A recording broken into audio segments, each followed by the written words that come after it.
I can't. Can you hear me? Okay.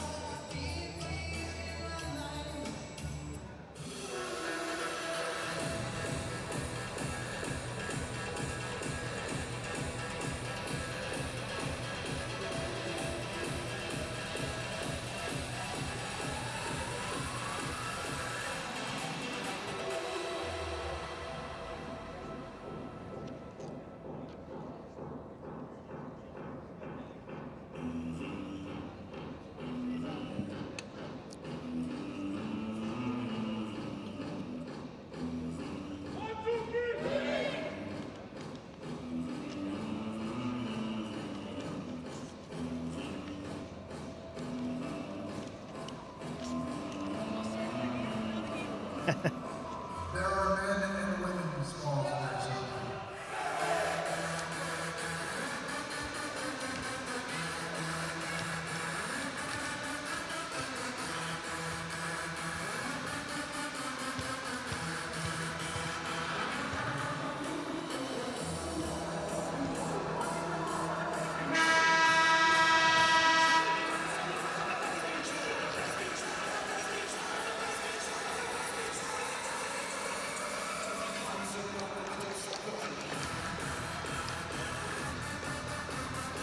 ladies and gentlemen, welcome to the Gale Center at Alchemy Arena. It's Friday, basketball time, baby. Here are your starting lineups, your starters for the Eagles. Number 10, Mike Lucas. Number 30, Tyler Jenkins. Number 7, Jeffrey Moore. Number 31, Benjamin Molino. And number 44, Sam Hahn.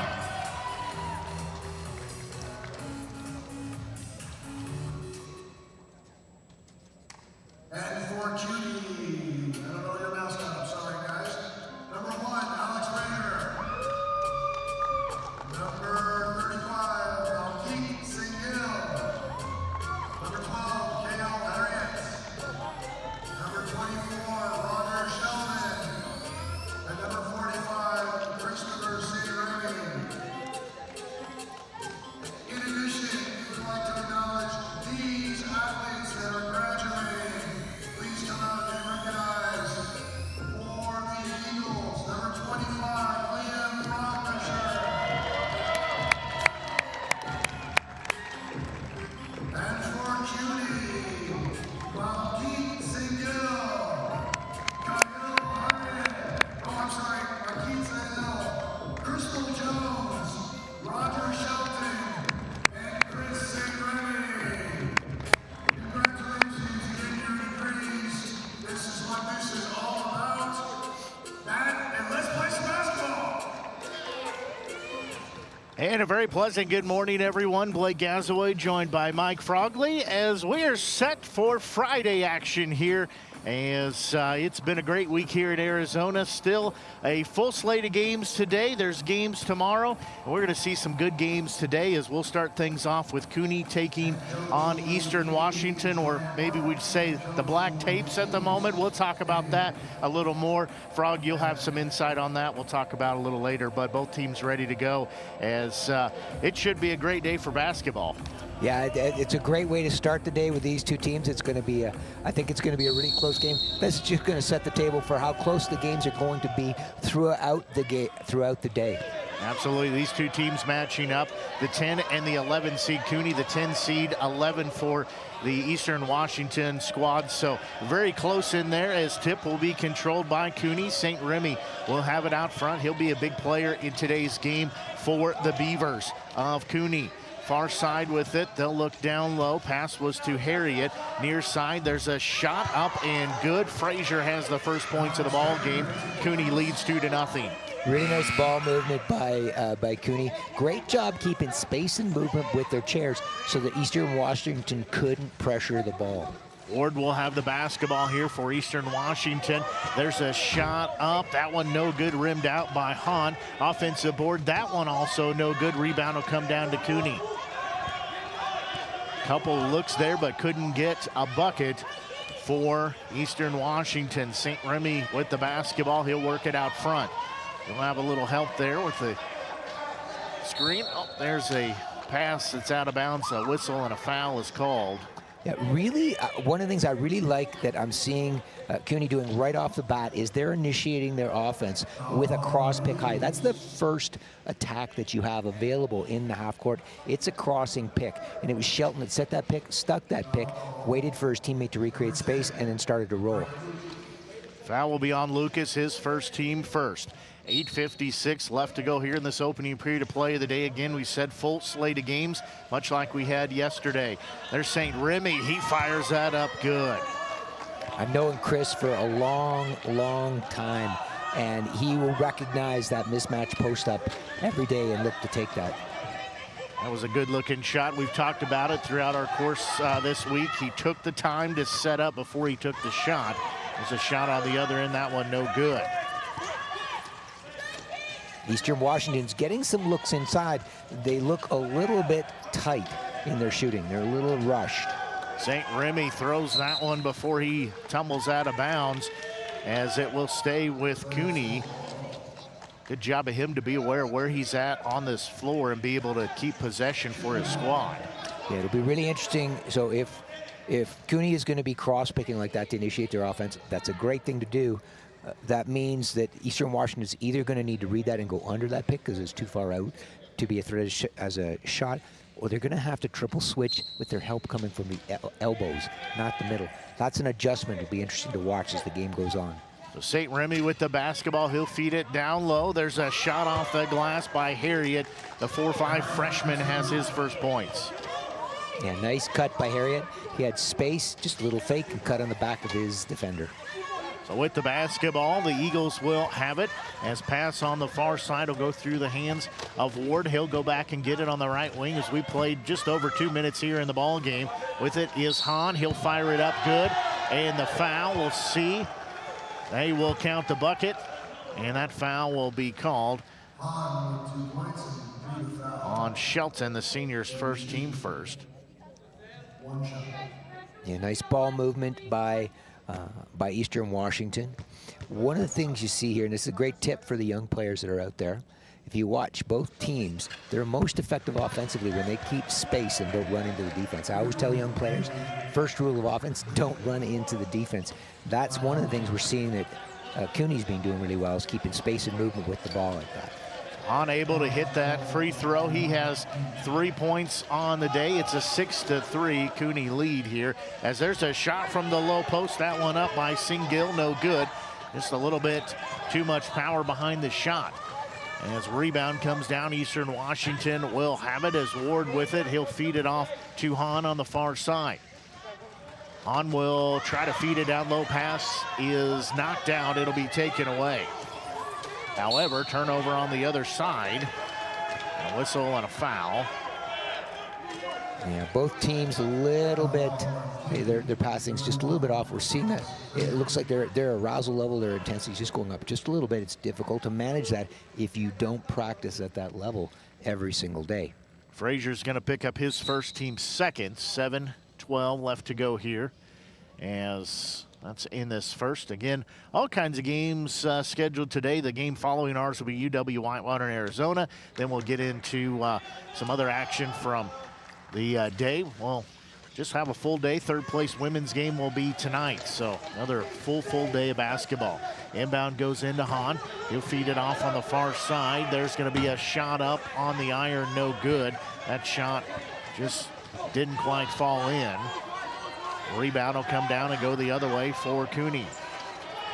CUNY with the basketball. They'll try to thread the needle down low, but it'll be a turnover. Like the idea, just couldn't quite get the pass there. Yeah, that's one of those passes where really what you want to do is you want to pass it in high to your teammate's right hand out in front of them so they catch it in a position to scoop the ball in for that layup. When you bounce it in low, they're going to have to grab and pull it across and adjust their shot, and it won't be as effective.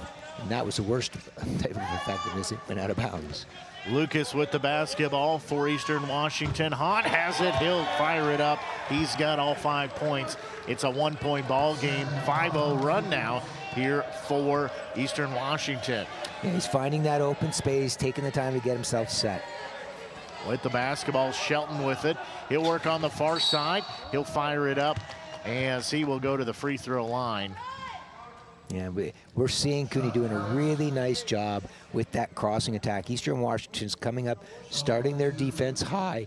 Cooney is creating that space, creating those staggered picking angles. They're crossing and they're picking, they're sticking their picks.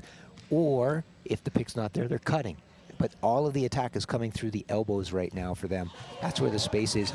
Eastern Washington's going to have to adjust and collapse underneath, I think, and maybe give up some outside shots to take away these cuts and picks and see if Cooney can hit those shots. Shelton makes the free throw. They counted the bucket, so he completes the old-fashioned three-point play. A shot on the other end, no good for Eastern Washington. Shelton will get the rebound for Cooney. And 6 minutes to go here in this opening period of play. St. Remy with it. He'll run point here. He'll feed it down low into the hands of Harriet. Shot a little short, got the rebound, puts it back up. That one too long. Fighting for the rebound. Frazier goes and gets it. However, it's off of him. Yeah, it's one of those ones with Harriet from Cooney. He's got a little bit more time on that second shot. You know, he's got to recognize that he has the mismatch in height. And so he's got time to get himself set. He needs to take that time. But he's a freshman. This is one of those things you learn as a freshman. Take the time you've got. Lucas will have the basketball. He'll feed it down the middle to Ward. Now near side with it. That's Hahn. They'll give it back on the far side to Lucas. And a 3-second violation. That will turn it over. Just the second turnover unofficially for Eastern Washington. 3 for Cooney. Yeah, I think that Jeffrey Ward thought that his teammate Hahn was going to take that shot, and so he didn't try to get out of the key. He was going to stay there for an offensive rebounding position. When the ball got reversed, he stuck in the key for the 3 seconds. Shelton will have the basketball. St. Remy with it. He fires the fadeaway good. It's such a great example. You could see Chris catch the ball. He takes time to be square, gives a little pump, gets himself set, takes a quality shot. That's taking the time that he's got. Absolutely. That was a great looking shot. Be one if we looked it up in the dictionary. I think we'd see that right there of just how to do it. That extends it to 11-5 advantage for Cooney. There's a shot on the other side by Hahn. It hits the side of the rim, falls out, rebound, still on the court. It's going to go out. Everybody pointing in different directions. They're going to say it's Cooney's basketball. We're going to have a whistle here for, they'll take a 30-second timeout. Do the Eagles, as it is a 6-point ball game again, 11-5 here, 4:47 left to go. And as we said, we'll talk about it, but as the game goes on, but for Eastern Washington, we're just going to call it what it is. This is the last game that they're going to play, at least in this uniform. Yeah, it's really, really unfortunate how things. From what I understand, and I won't speak to the process, I wasn't there, but the decision to end the program because of funding cuts, that's just, there are just a lot of questions about that. Like the first thing is, if they can't find a way to fund this program, why are there 11 other universities here that have? And then the next question is, those 11 other universities that have found a way to fund their programs, men's and women's wheelchair basketball programs, they saw value in funding those programs. Is that not the same value that Eastern Washington gets from funding their program?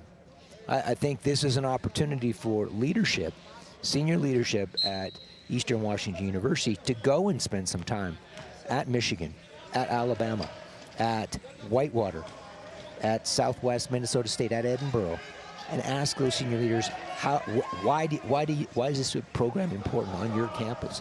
Not just for these student athletes, but for the whole campus community. What is the message it sends about the culture and values on those campuses?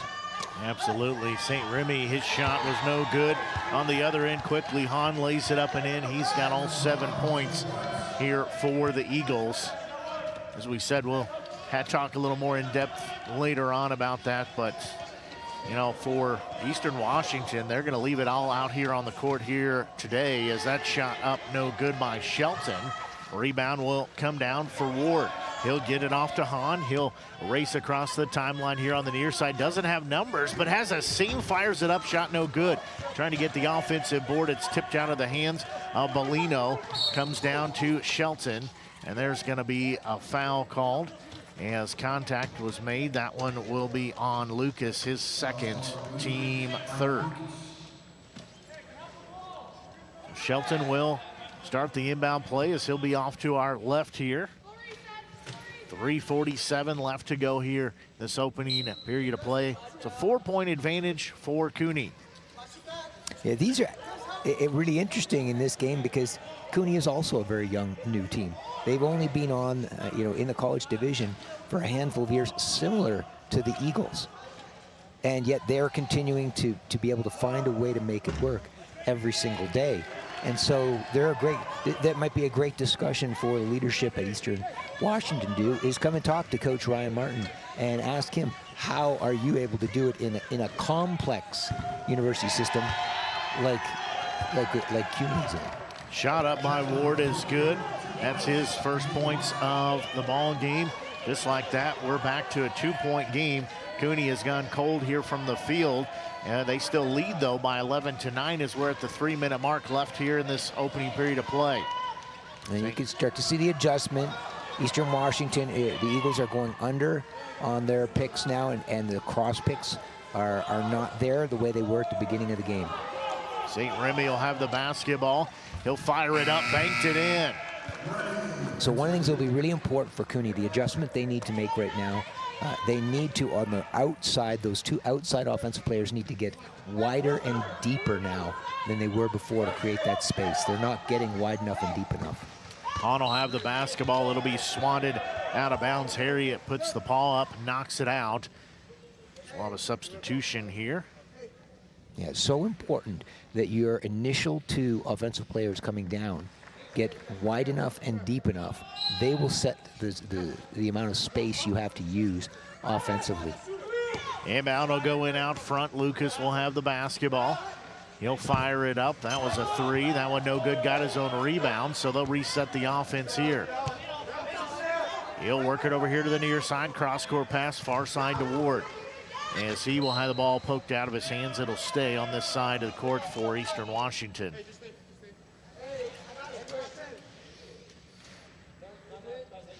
We'll be ready for the inbound here as it'll go in out front to Lucas. Once again, he'll fire over far side. Hahn will have it. He'll dribble. He'll fire up the right-hander, no good. As a rebound will come down for Harriet. He'll quickly throw it into front court. As with it is Uti DeOlio. Shelton with it. He'll give it off to St. Remy. Good move to the bucket, fires it up. That was a good-looking play. He's got two more. Yeah, as funny as that. Did you see Chris hit that shot? He's kind of shaking his head a little bit like, whew, glad that one went in. He caught that with one hand, threw it up, and he's got 8 points now on the day. He's just very quietly steady and reliable. Pass over here to the near side, shot up too far by Bellino. Rebound will come down for Cooney. And at 15 left here in this opening period of play. Harriet will have the basketball. He'll work over to the far side with it. We're nearing a minute to go. They'll feed it down low, shot up good. Nice little pick and roll. A really nice job by, who's that over on the far side? For Cooney, 26. Sorry, Puente de Leo.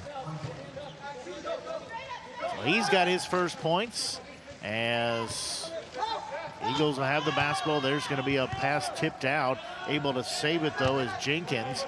And that will end up in Shelton's hands. It'll go out of bounds.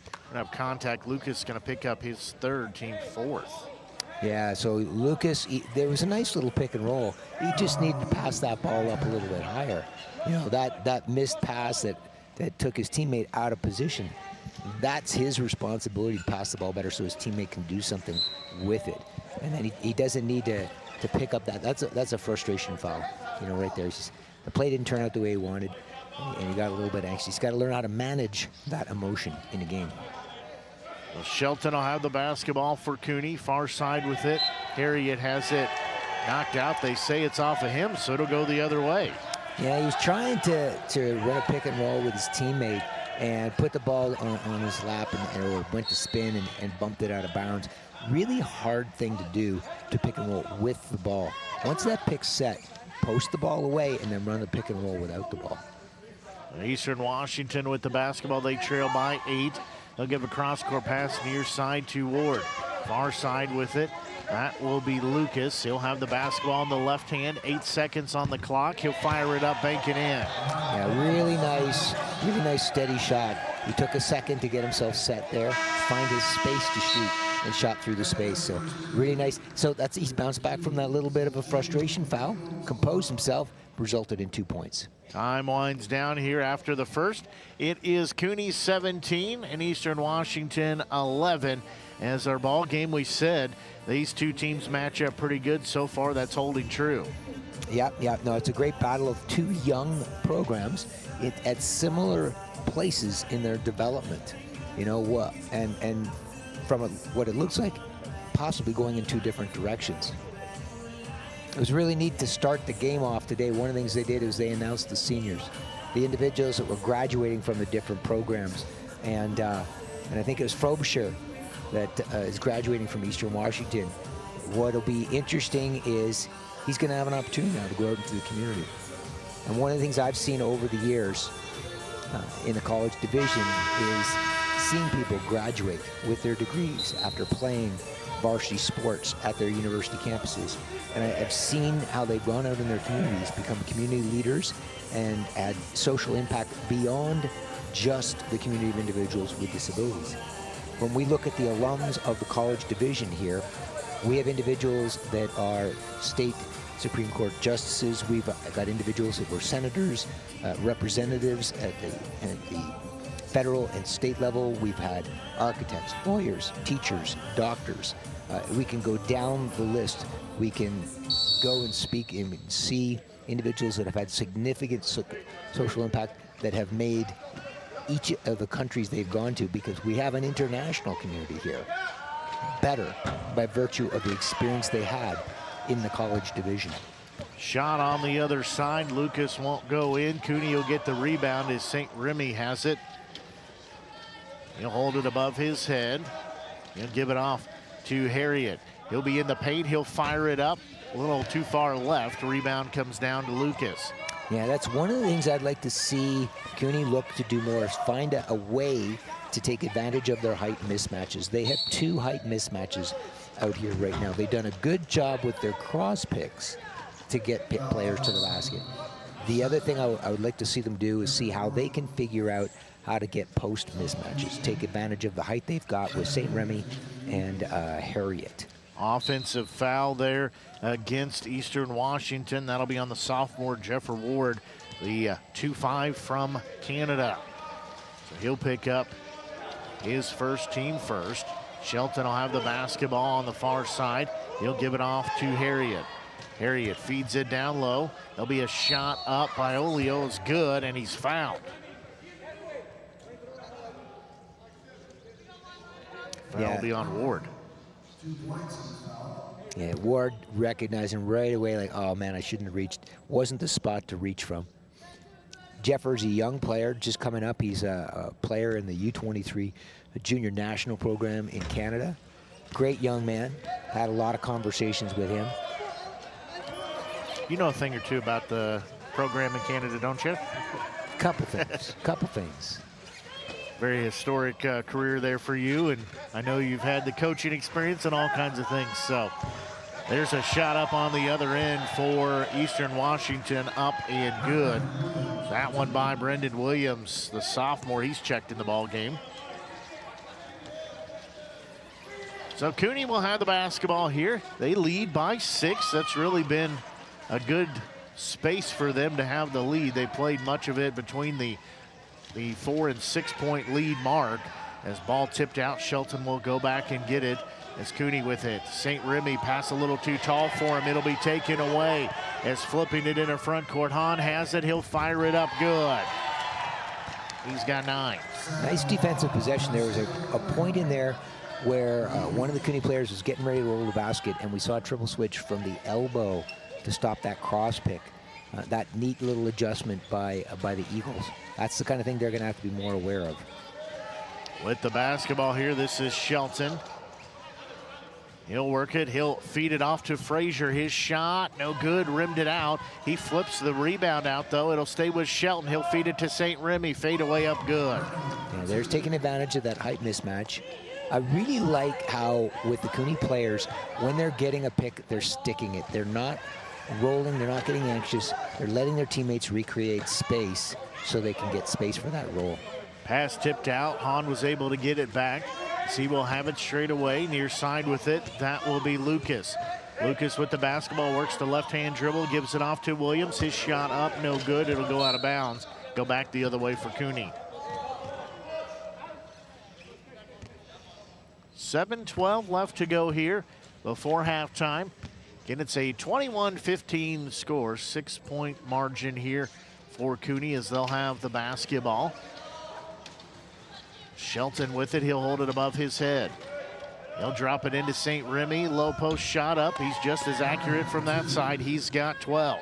You know what I really like with Shelton, what he did was he saw Remy rolling to the basket. He stopped where he was, he waited for Chris to get set up, and then he took his time to pass that ball high to take advantage of the height to Remy. Hahn had the basketball for a moment on the other side, able to get a pass off. He hit the hardwood, but able to get back in his chair. As with it is Williams. They'll feed it over to Ward. He'll fire it up. That one in and out, no good. Rebound is going to be tipped out. Cooney will have it. However, they'll throw it away. Eastern Washington with it as Lucas was headed to the bucket. He's going to be fouled. Yeah, really neat to watch Cooney right now, and the different spots where you see patience show up in their offense. Patience when they're shooting, patience when they're picking, and patience when they're passing to some of those people who are getting posted up. There's a 3 up and good. That cuts it to a 5-point ball game at 23-18. There'll be an offensive foul on the other end. Shelton's going to pick up that one. Yeah, he saw Harriet cutting to the basket, and he just rushed his pass just a little bit. Patient the last possession, rushed this possession. Eastern Washington will have the basketball. We're under the 6-minute mark here in this first half of action. With it, it'll be Hahn. Hahn will give it to Williams. Down low, there's going to be a shot up and good by Liam Frobisher. He's got his first points. The senior has cut it to a 3-point game. With the basketball, St. Remy out front with it. He'll have a little bit of room through the paint. He'll fire it up good. And there you can see that height mismatch that they're taking advantage of. Chris, a big difference right now in this game. He's recognizing there's nobody that can touch the ball when he's shooting. He's taking his time, he's taking quality shots. I think that's a big key, and we've talked about it so far in this tournament is, you know, he's taking his time. He gets the basketball, he takes the time, he gets it lined up. You said it right, nobody really matching him height-wise, so he can take the time with the ball above his head, get ready and fire it up, and right now he's lights out. He's got a total of 14 points, 8 of those coming in the first, and he's got 6 here, so he's having a very good start here to his Friday. Yeah, if you're a young player out there, one of the things I always recommend is when you're practicing your shooting, you want to practice it in the context of the way you're going to be playing a game. So don't take all the shots the exact same way. There's going to be a point where what you're going to do is you're going to practice, do a shooting workout one day, and you're going to take the ball and you're going to shoot it quick. And then the next one, you're going to shoot it slow. And the next one, medium. And you're going to shift up how quickly you take shots so you can learn to take them with different amounts of time. A lot of players go out and they practice the exact same way. They get into a game and the shots are different. So practice the way shots are in a game. Hahn will have the basketball for the Eagles. He'll give it off past Too Tall as it will end up over here by us. Was looking for Lucas. That'll be turnover number 4. Cooney will end up with the basketball. Little pressure put on here on the inbound. Frazier will get the basketball. So he'll give it off to Shelton. He's just across that timeline. It's like a couple of back picks here, and we're going to have a travel. Yeah, I like this pressure by Eastern Washington. Come out, change things up. You know, looked like Cooney was getting a bit of a rhythm. A great way to disrupt that rhythm is to be able to put some pressure. Two things we always say you want to do on defense. Your defense should be disruptive, and it should be deceptive. And this pressure, that'll be disruptive. Inbound will go into Williams as they'll feed it down low. There's going to be a shot up. That one no good by Hahn. Maybe got a little too far under the bucket with that shot. St. Remy comes out of the other side with the basketball as Cooney will have it. They lead by 5. He'll feed it down low to Harriet. And they say it's a 3-second violation, turnover number 8.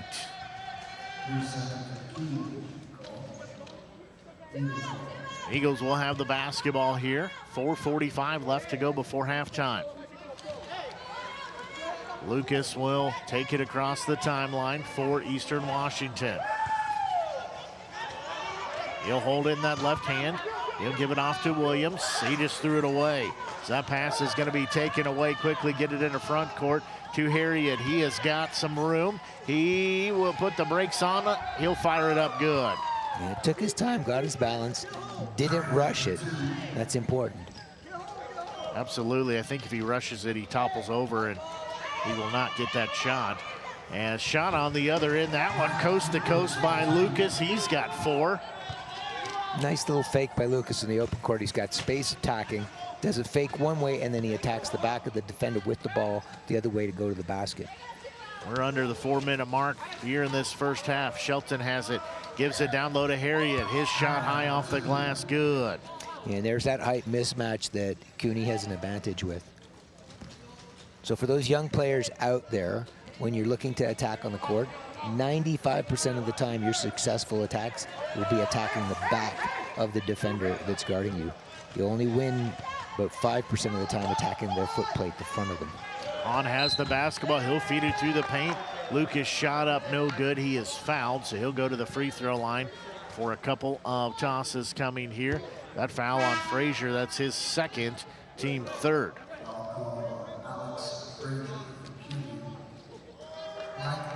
Lucas will be at the free throw line. He's got 4 points. First time he's been to the free throw line here today. Yeah, Lucas has great quickness and speed in the open court. It can be a real advantage to the Eagles here today. The biggest thing for him is to make sure that he stays composed so that he can control that speed and that quickness. First free throw up and good. He has got 5.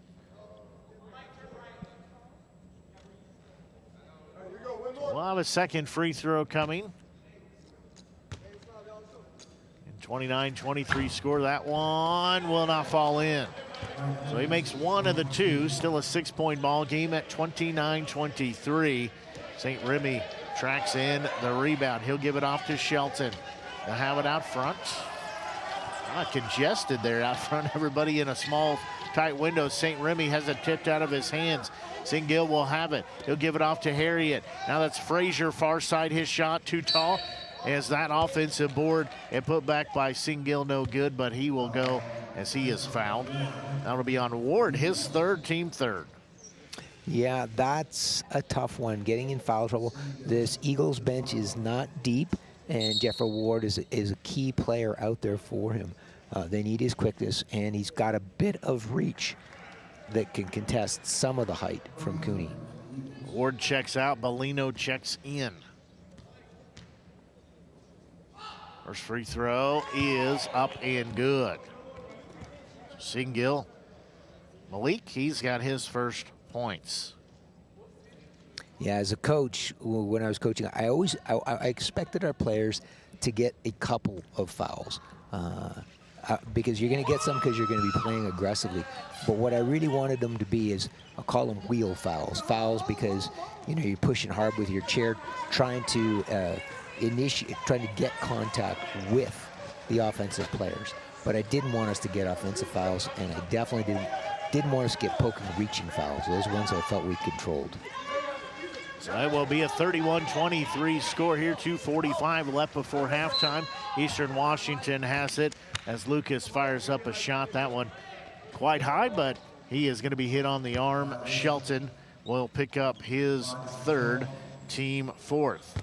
And there we're seeing the speed and quickness of Lucas. First free throw, no good. Yeah, he has got some wheels for sure. He's got speed. He's got good control of his chair. He makes that back half. Now, this is one of the things when we talked about this earlier in the tournament. What the other players on Cooney have to recognize is they have to help Shelton stop those cuts. So Shelton can only take away one side of the cut. The other side's got to be a teammate helping on Lucas. Cooney will have the basketball. They lead by 7 at 31-24. Harriet will have the basketball here on the near side. UW Whitewater, they're arriving to the gym here. They'll have the next game. That pass knocked out. It will stay with Cooney. They'll match up against Arizona in our 11 o'clock game. Yeah, Bellino has the height. This is the first time we've seen him out there for the Eagles. He has the height to contest at least one of the Cooney players, either St. Remy or Harriet, and there he was able to pressure St. Remy. Shelton gets the inbound pass to St. Remy. 2 seconds, 1 on the shot clock. He'll fire it up and good. Calm under pressure is his middle name. Yeah, very steady. Great basketball IQ. Recognized the shot clock running down. Had to settle for the 19-foot two-point shot. It was long, but he's got it dialed in.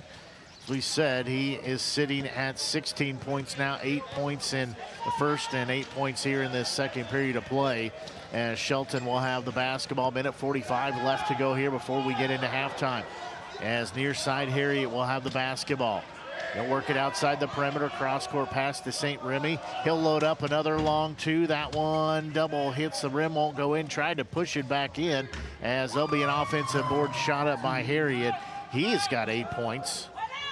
A great job by the freshman, taking advantage of his height, and we don't see him looking to take shots outside. He is patiently trying to work inside the key and putting pressure on that Eagle defense inside the key.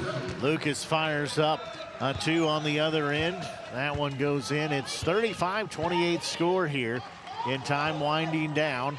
We're just about at a minute left. Now we are. St. Remy will have the basketball. He'll give a bounce pass to Shelton as he crosses the timeline. He'll take it straight away. Spin around there, looking down low. Get it. Tried to get it to Harriet, but too far in front of him. It'll be a turnover. Yeah, it was the right idea, and you could see Shelton giving him a nod to keep going through. I think Shelton wanted him to turn and post up, and that's where he was going to be passing to. One of the things I'm watching in the Eagle defense right now, they're staying out too far 2-on-2 against Cooney, and they're starting to get picked on the wings. That's what's leading to some of these players getting in. They need to leave those players outside. Long range 3 up there by Lucas, no good. As Cooney will get the rebound, St. Remy will have it. There's about an 8-second difference between the shot clock and the game clock. They'll feed it down low, wide open. Singill, his shot no good. Yeah, I think Lucas took that ball, they were calling from the bench, it was going to be a 2-for-1. Come down, take an early shot in possession, and then be able to get a final possession to close the half. That's why that long shot off the arc. Lucas will have it. There's a shot up by Hahn. May have been partially blocked. There'll be a foul called, as that foul will be on Tyler Jenkins, the 1'5" sophomore out of Oklahoma. Yeah, that 2-for-1 tactic is one that is used a lot in stand-up basketball because a lot of times it is a 3 that you take. That's a higher percentage shot in stand-up basketball than it is in wheelchair basketball. I was always a big proponent. No, let's just play 1-for-1 in our possessions, get a good quality offensive possession, and then play great defense to shut out the half. Well, we're at halftime here as it is a 35-28 score in favor of Cooney over Eastern Washington. I'm going to work on our point totals. So you want to talk about, again, kind of the Eastern Washington program, where they're at, kind of what's happening with that. I'll get these totaled, and then we'll get into our halftime scoring show. Yeah, from what we understand, what we've been told by various people involved inside and outside of, the program, the decision was made to partway through the season to discontinue the Eastern Washington wheelchair basketball program. That it was largely linked to budgetary considerations from the understanding of things, and that's prompted a lot of discussion and things like this. And I think the big things to reflect on out there, and I mentioned it at the very beginning. First, there are 11 other teams here. There are 11 other universities here represented that have wheelchair basketball programs either for the men or men and women with disabilities on their campuses.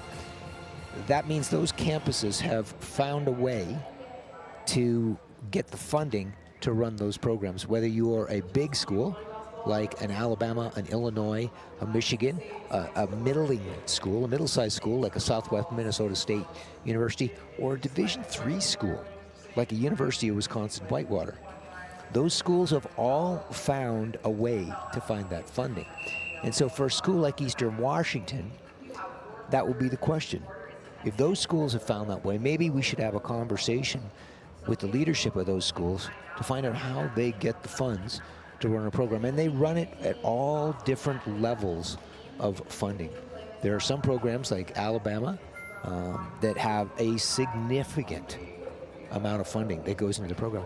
There are other programs that don't have nearly as much. I know that Edinburgh and Southwest Minnesota State run on much smaller budgets. Missouri, which is a Division I school, a major power that we recognize in sports, they run on a smaller budget, but they find a way to make it work. So for the leadership at Eastern Washington, ask those questions. Go to those universities.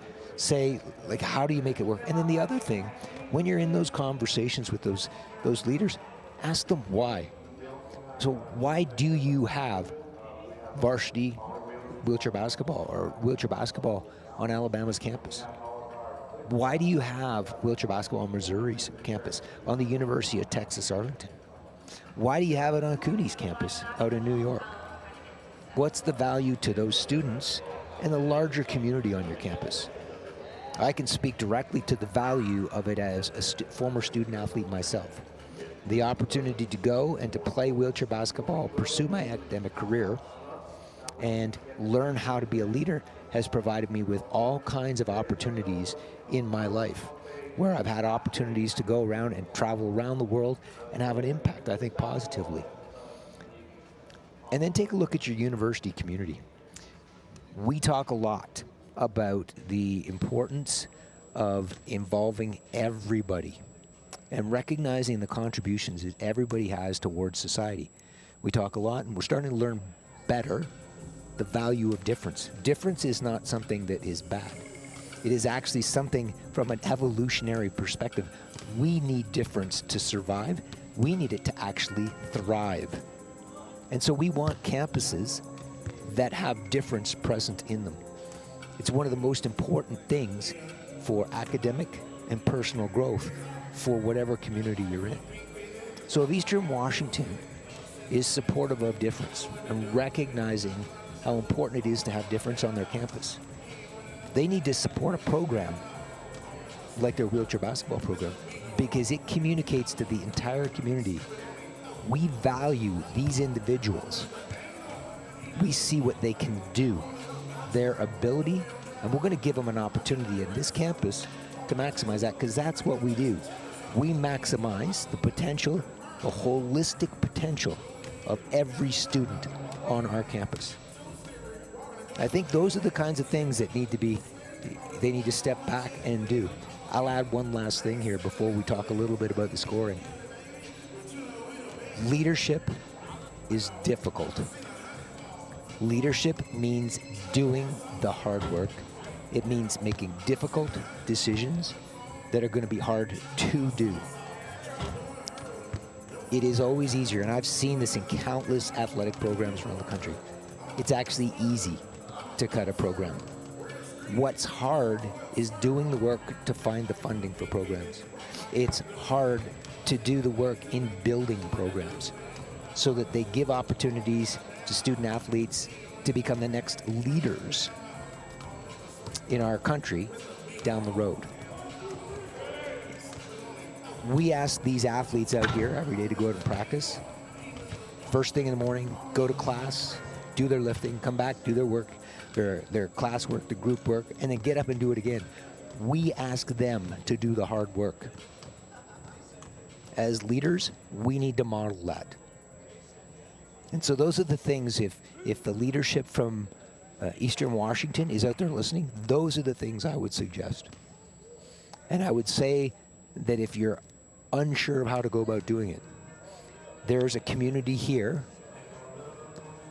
that will be 100% supportive and willing to provide their guidance, their wisdom, their experience, their knowledge to support them in the pursuit of building an Eastern Washington wheelchair basketball program.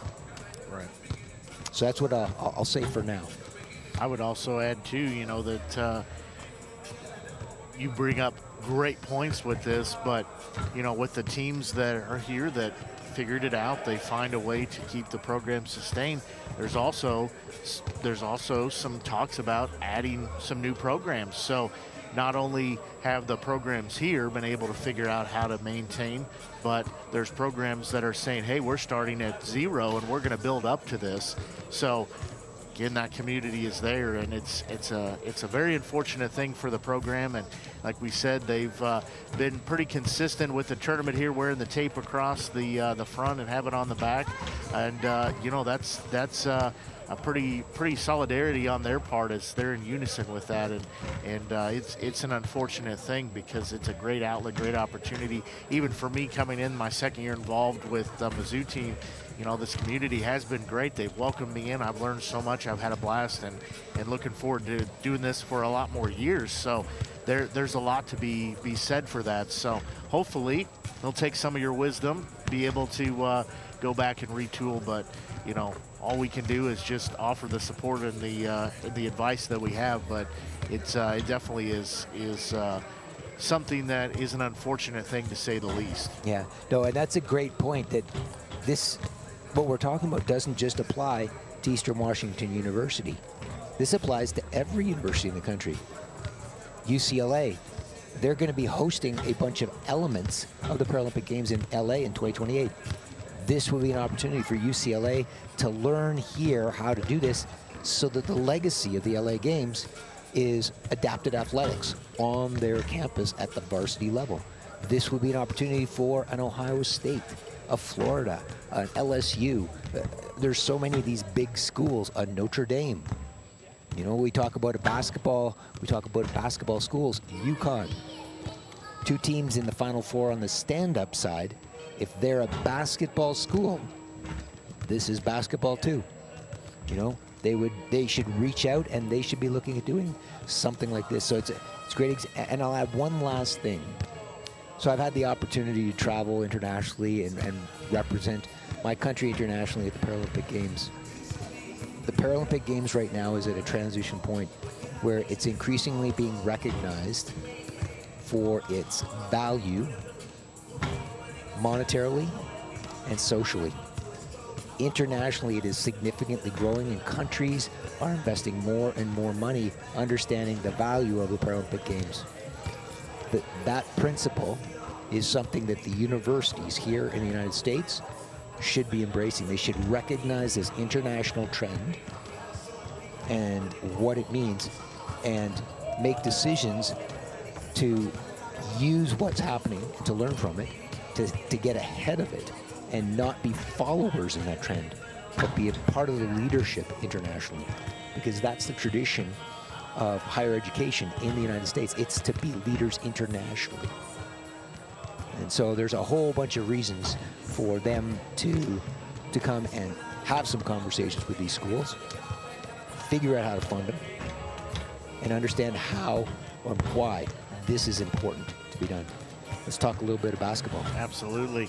You know, one of the things that you talk about, the games that'll be in a couple of years, we'll have Team USA and the Worlds going on and stuff, and I know I'm looking forward to that, because some of these guys and some of the women that are playing, we've got to see them. I've got to see them throughout the year, and while maybe, you know, we're not best friends per se, we've connected, and I've seen them, so I'm looking forward to that, to be able to get to watch them on the grand stage of the Worlds and in the Paralympics and all those things, and know that, like, I got to see them, got to call a game and stuff. So that's something that for me is exciting, and a little piece of connection that I'll have to that. I'll definitely be tuned in, but something again that just kind of brings it home and shows, you know, that it's like one community for sure.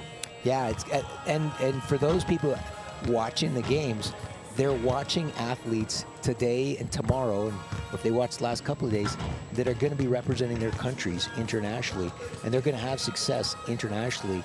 You know, the U.S. Just won a gold medal in men's wheelchair basketball at the Paris Games. They were, you know, led by a group of young men, Steve Serio, Brian Bell, Trayvon Jennifer, Jake Williams, just to name a few, not all of them. I can't go through all 12. They played in these games. I remember coaching Steve Serio in the U.S. college. I remember watching Trayvon Jennifer, you know, shooting layups for Edinburgh. I remember watching Jake Williams jacking threes for Whitewater. They started here. So for people out there watching, you're getting a chance to watch people who are going to be representing their country in LA in 2028, in Brisbane in 2032. You're watching the future. That's an exciting thing to do. That's like people who say, oh, yeah, I watched Michael Jordan when he was playing at North Carolina. So when you're watching out here, you're watching that. Absolutely. Jake's back here too, about to dribble the air out of that basketball. So you know he's got a huge impact. I love that. Absolutely. Always working on his dribbling and his That's ball right. handling. Always working on his dribbling and ball handling. Absolutely. We said UW Whitewater, they'll have the game, the next game here today. They'll be taking out Arizona, but we're still at halftime here. Again, 35-28 score. Cooney leading, rolling through the halftime scoring summary here. Leading scorer with 16 points, leading all scores for Cooney is senior Chris St. Remy. He's got 16, 8 points put in by freshman Khalil Harriet. 3 points put in by senior Roger Shelton, 2 by senior Malkeet Singhil, and 2 by sophomore Alex Frazier. So pretty decent scoring there. Really, obviously, St. Remy taking the charge there, which we kind of assumed, we kind of knew that would happen, as he's a force to be reckoned with out there. And then on the other side for Eastern Washington, their leading scorer is sophomore Samuel Hahn. He's got 14, so he's just a couple points shy of being the leading scorer for the game. 8 points by junior Mike Lucas, 2 points by sophomore Brendan Williams. He came off the bench for those two. Sophomore Jeffrey Ward has 2, and senior Liam Frobisher, he's got 2 as well. So again, they've spread some scoring around, but both teams really kind of having that key offensive element that has really been able to put up some points here today. Yeah, for Cooney, the height advantage. They've been able to take advantage of that height and get that height to the rim. And when they haven't, Chris St. Remy very patiently taking quality shots from outside, not rushing. So he's provided a steady fallback when they haven't been able to get to the rim. They got to the rim early through cross picks. Now they're struggling a little bit to get to the rim. They're going to have to, like we talked about, those initial offensive players have to get lower and deeper to give greater space for their offense to attack, not just with cross picks, but high, low, low, high picks.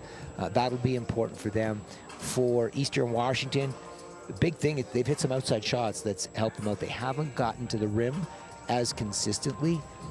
Similar to Cooney, they need to have their initial offensive players go lower and wider to create better offensive space to begin with. I think they also need to maybe see if they can pull Cooney out. Different than what Cooney has to do. I think what they want to do is pull Cooney out to guard at the three-point line, because then that's going to give them space to cross and pick, because they're a quick team.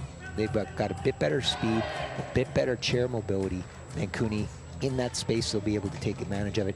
A couple of times we've seen that, and Cooney's been caught getting fouls. Yeah, we've seen Eastern Washington too have some success when they've started to put on the defense just a little bit, give a little pressure there.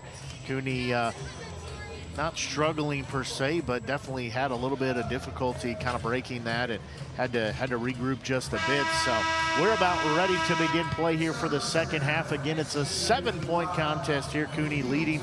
We knew it'd be a close game. These two teams matching up very closely, and so far it's been exactly kind of what we thought it'd be. So We're just about ready here as basketball will belong to Cooney as inbound will go into the hands.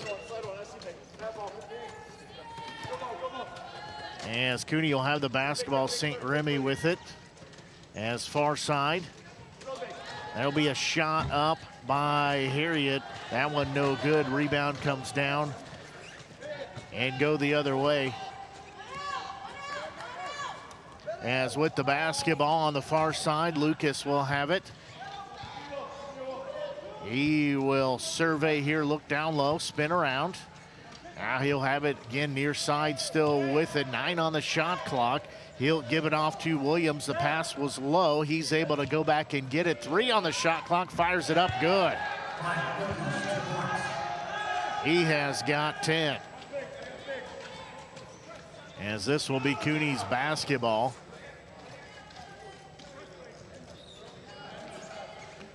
So we played 1 minute here in the third. Nice pass by Chris St. Remy. Yeah, good job. They had kind of a log jam on the back end, able to get it to Harriet, who's going to work on the far side now. Give it off to Shelton. He's got it near side. He'll be picked up there by Williams. He'll feed it back down to Harriet. His shot up good. That was a nice press, that press we talked about with the Eagles. And I liked how they split their press. There was a 2-on-2 and a 3-on-3. That means Cooney's going to have to create space, and they're going to have to come back and pick. Again, showing very patient there as there's a shot up. That one no good by Lucas. Shelton will get the rebound. Cooney showing they're continuing to be patient here as Shelton has it, gives it off to Harriet. He'll give a bullet pass to St. Remy. It's 2-on-2 as they'll wait for a little help as St. Remy will have it out near the timeline. He'll wait for Shelton to clear the timeline, give it off to him. He's got room. He will fire it up good. Yeah, you can see they're reading to try to pick for each other in the open court and trying not to cut against the Eagles. And that's so important. They don't have the speed to necessarily cut, but they definitely are going to get the angles to pick. And they've shown they can pick in the half court. This is the same thing, picking in the open court. Good job on that last play for Harriet to seal it off and give him room to go as Shelton will have the basketball after Eastern Washington shots no good. Harriet will have it. He will put the brakes on, not take the shot, wait for some help as he holding that left hand. So he'll still have the basketball. 8 on the shot clock. He'll try to decide what to do. Gives it off to Frazier. St. Remy has it. His shot won't be up in time. So that will go the other way. Yeah, some nice triple switching by the Eagles that time to stop some of those cuts and keep push. But now you can see the pressure, how it's taking its toll to make it harder for CUNY to get as deep. So Eastern Washington with the basketball. Williams will have it on the far side. He'll work it down there. He'll fire it up. That shot no good. There's an offensive board shot by Molino, no good. Couple of looks there, neither one would fall in. Yeah, Harriet able to change Molino's shot just a little bit. They'll feed it down low. There's going to be a shot up and good. Singill, he's got 4 points. 30-second timeout called here by Eastern Washington. Yeah, I like the pressure up court by Eastern Washington. You can see it's slowing down CUNY. It's disrupting them, which is one of the things you want to do defensively. I think it could wear CUNY down as the game goes on. A couple of their guys are already looking like they're breathing heavy, and they haven't played that deep. They're not as deep as I think Washington could, the Eagles can play. Getting 41-30 score here in favor of CUNY. They have led wire to wire. This is the biggest lead they've had here in quite a while as they've really settled in that 5 to 7 point range. So as they've extended it to 11 here. So Eastern Washington calling a timeout. Good timeout to use here just to kind of try to regroup, settle in. They're still getting down by 11, but still close enough to be able to stay within striking distance. Oh, well within striking distance right here. well within strike conditions. The thing they'll need to do, I'd like to see them keep their press up if they do. They just need to make some technical adjustments, going under and not staying out as long as they are against some of the Cooney players. That'll take away some of the picks and cuts. 6:33 left to go here in this third as we are ready to begin play after the timeout. As inbound will go into the hands of Lucas. He'll give it off to Hahn on the far side. So he'll work the left hand, now switch to the right hand. He'll go baseline, shot missed it. Offensive board by Bellino, has it knocked out of his hands, and St. Remy says that foul could not be on me. Yeah, it was interesting when I was watching, when you saw Hahn and he caught that ball out at the three-point line, the Cooney defender was getting ready to go out on him, and then Hahn pushed in. I'd like to see Hahn stop out there, let that Cooney defender come all the way out, and then they've got a ball side pick and roll that Cooney's going to have to help on. First free throw by Bellino, just a hair offline. He will have a second free throw coming. He's a 4'5" sophomore from Washington. Free throw, second one, that one rattled it in. Yeah, Bellino, one of the Washington players that can reach with St. Remy and Harriet. And so he can reduce the threat one of those players is with their height. Shelton has the basketball, gives it off to Singill here on the near side, holds the ball in his right hand. He'll give a cross-court pass over to Harriet. St. Remy in the paint, his shot up, no good, bricked it on the iron. Rebound comes down to Lucas. And you can see that time, Chris just a little bit turned, not quite square on his shot. Lucas still with the basketball on the far side of the court. He'll feed it down low, shot up by Hahn is good. He's got 16. Yeah, nice little pick and roll. That time, Lucas let that Cooney defender come out on him instead of driving in and keeping them congested. That created the space for that pick and roll. Nice job by Lucas to create that space. 5.5 to go here in the third. Again, 41-34 score, Cooney leading. Harriet with the basketball. He'll fire it up, a little too strong, couldn't get the bank right off the glass. Rebound comes down for Eastern Washington. As with the basketball, this is Lucas. He'll have it free throw line, working here the near side. As he'll wheel around baseline, he'll throw it up, shot no good. Little reverse hook shot there. Got his own rebound. He'll dish it off to Bellino. He'll fire it up good. Nice hustle, broken play to stay with it and not just quit on it. After the missed shot, Lucas chasing his rebound and then finding his teammate and getting the ball to his teammate. Eastern Washington, they're rewarded there with that bucket after a lot of hard expended effort there, but they get the bucket. As with it is St. Remy. He'll have it, he'll fire it up, free throw line, no good. Offensive board goes down to Singill, so they'll reset the offense here as Harriet will have it out front. He'll spin around, he'll go to the far side. He'll give it off to Shelton, passes a little off the mark. He's able to corral it. 6 on the shot clock, St. Remy with it.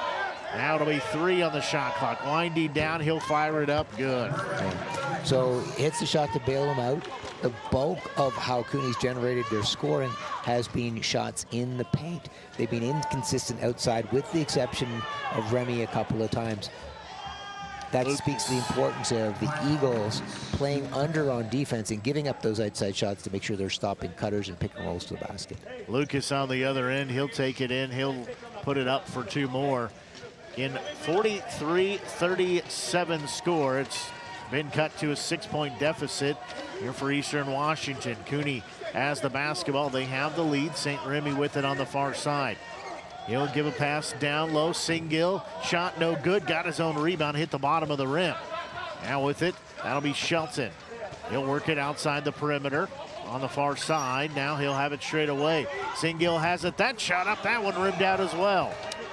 Doing a good job now, the Eagles, making sure that they're choosing threats. They're starting to stay on the bigs outside, keep those big players out of the key, willing to let some of the little players roll to the basket. That'll be a shot up by Lucas, nicks the front of the rim, no good. He wanted a foul, but no whistle, as basketball is going to be a jump ball call, as both teams scrounging for it. That will be an inbound on the other side. Actually, rather, it'll stay on this side as Eastern Washington will have the basketball. So So this will be an inbound for them. 3:01 left to go here. Again, 6-point ball game at 43-37. Inbound will go into Williams as he's checked back into the ball game. He'll give it off to Lucas. Now far side with it is Hahn. He'll wheel in. He'll fire it up. Off the corner, good. He's got 18. That cuts it down to a 4-point advantage for Cooney. They lead 43-39. Shelton with the basketball. He'll hold it in that right hand. He'll feed it down low to Harriet. He'll have it, and they will say 3-second call, so it'll be a turnover. Yeah, you can see that's the impact of a pass that's not quite on target. You know, Harriet had to readjust, and then he got pulled out of his shooting position, caused him to hold the ball instead of being able to shoot it. That resulted in that 3-second violation. So important that the pass is on the target and you don't bobble it. Bobbles at this level cost a second, and that can be the difference in a turnover. Well, you're exactly right on that. As unofficially, Cooney I've got down for 10 turnovers, just 5 for Eastern Washington as Cooney takes a full timeout here. As we said, lots of action here today. This is the first of several games. Game 2 will be UW-Whitewater in Arizona, as we'll have the broadcast call of that as well. Glad you're tuned in. Hopefully you're enjoying the broadcast. It's been a great week. I've had a lot of fun. Obviously, we've talked. I cover Mizzou throughout the season, so got to do their games, but get to do some of the others, and I really do enjoy seeing some of the other teams. Haven't seen Cooney a whole lot this season.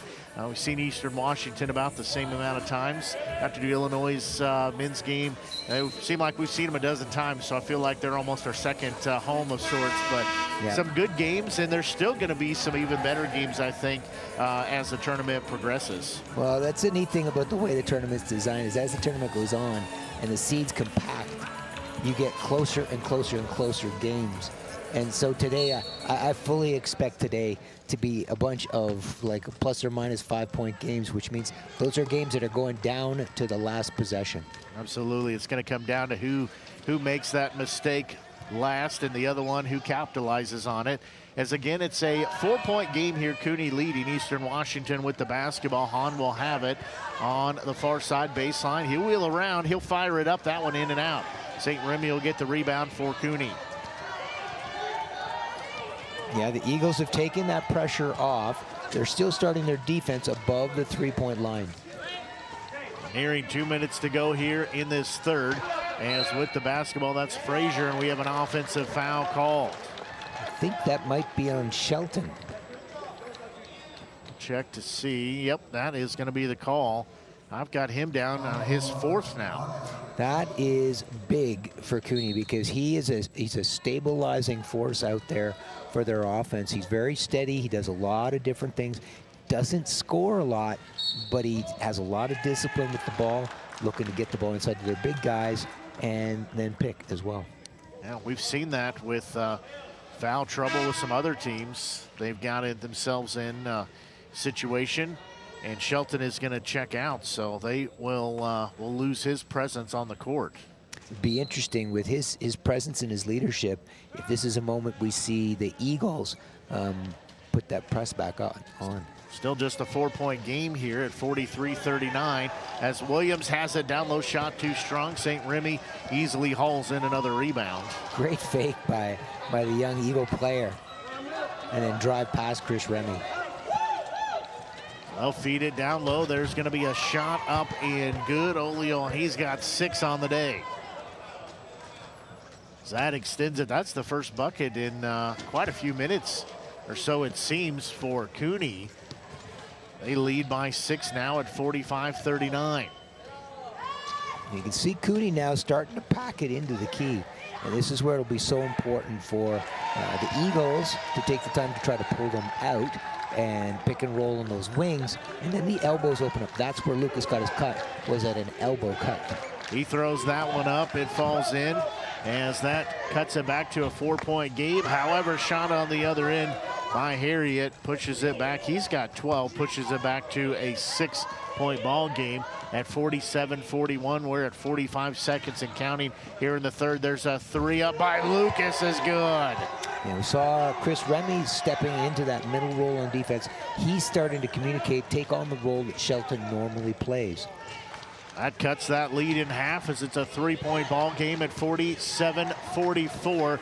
Get about a 5-second, 4-second difference on the shot clock and game clock. There's a shot up by Harry and no good. The offensive board that one up and good. He's got 14. As Eastern Washington looks to take the final shot here. That pass will be too tall for Lucas and out of bounds. It'll go the other way. That's not what they wanted to do there. No, great opportunity for them to cut it to 3 or even 2 points. And then just the turnover, and an unforced turnover too. They're trying to make the pace of game go faster, but they've also got to manage themselves. Singill will get the inbound pass. He'll give it to Harriet. He'll have it way out here. 1 second. He'll fire up a 3. It nicks the front of the rim, falls out. Not a bad look. Yeah, I agree. For Harriet, he's not known for his outside shooting, but he did a good job, quality job, taking a jump shot, squared up, and just came up short. Had a good line. Yeah, showed how quickly he could get up because he was kind of out here in no man's land on the cactus. That's green cactus painted out here on the court. He was able to get up there and increase his odds to get a higher percentage shot to go in. Yeah, so it'll be really interesting to see Shelton with 4 fouls on the bench. That's significant for Cooney. Can they have somebody like Chris Remy step in and lead both offensively and defensively with his voice on the court? The Eagles putting pressure up court. Now they're going to be missing Shelton, one of their more experienced players, and it looks like he might be coming back out. Playing with 4 fouls, it'll be interesting to see if the Eagles can take advantage of that, because Shelton won't be able to reach. He won't be able to be as aggressive with his share. He can't afford to pick up that foul. That means when you're attacking him, you don't have to worry about contact. You don't have to worry about some of those reaches the same way. Yeah, it definitely changes the gameplay just a little bit. Again, we've seen that in a few of the games that we've done together in this tournament, particularly when you get 2 players that pick up 3 and 4 fouls apiece. That really changes that dynamic of what you're trying to run. Yeah, that's not... Coaches, we never game plan and say at the beginning of the game, okay, so my veteran leader is going to pick up 4 fouls in this game, and this is what we're going to do. You just don't make plans like that. You have to adapt along the way. St. Remy tries a 3 from straight away. No good. Frazier trying to save it. Just got the wheel out of bounds before he could tip that ball back into play. So we'll go for Eastern Washington. So they'll have it again. They trail by 5 at 49-44. Look at this. We're seeing Cooney. Cooney is literally starting all 5 players in the paint on defense. So they're really committing to prevent Eastern Washington from getting in. Eastern Washington has to figure out how they're going to pull them apart, pull them out to get the space to use their speed and quickness to attack and get to the rim and not settle for 3s like that. Lucas fired up the 3, no good. Shot on the other end by Harriet, no good. Then there's going to be a foul as they're going to get that one on Bellino, his first, team first, as he will pick up that first foul. Harriet will go to the free throw line. As you talked about how Cooney was lined up in the paint there, they're really daring Eastern Washington to say you're just going to have to shoot the 3s. That's how you're going to win. Well, and if you're looking at Eastern Washington, Lucas has hit a couple of those 3s, but the person who's been most consistent outside has been Hahn. And that might be the place to start, is get Hahn the ball outside, show shot, and see if he can pull those Cooney defenders out to create that ball side pick and roll. He's done that a couple of times where he's drawn those defenders out and created the space for those pick and rolls to get to the rim. That's where they're going to win, is getting to the rim. Harriet makes both of those free throws. He's got 16 on the day, as it's a 51-44 score, so he extends it to a 7-point margin. Lucas with the basketball for Eastern Washington. He'll give a pass down low. Bellino has it, uses the height, lays it up. He's got 5. And you can see Shelton was guarding him that time. Shelton pulled his hand down as Bellino was getting ready to shoot because he knew he couldn't risk picking up that 5th foul. St. Remy with the basketball, gives it down low, shot no good. Rebound comes down to Williams as he will give way to Lucas. As again, it's a 5-point ball game at 51-46, trying to chip away this 5-point deficit. Lucas with the basketball, he'll fire it up. Got it to fall in, it's a 3-point game. And the Eagles had pressure up court last possession. Now they don't have pressure up court. Starting to mix it up a little bit. Under 8.5 to go here. St. Remy will have it. And we've got a turnover as 3-second call. That will give it back the other way. So first time that Eastern Washington has been this close. They could cut it down to a 1-point game or possibly tie it up. Yeah, Harriet got stuck in the key. One of the things big players have to always remember is you always have to have a way out. They're always thinking about how they get in the key, but they also have to think about how they're going to get out of the key so they don't get that 3-second violation. Hahn will have the basketball. Whistle and a foul. As he was looking to make the pass, that foul is going to be on St. Remy. The senior picks up his second, team first.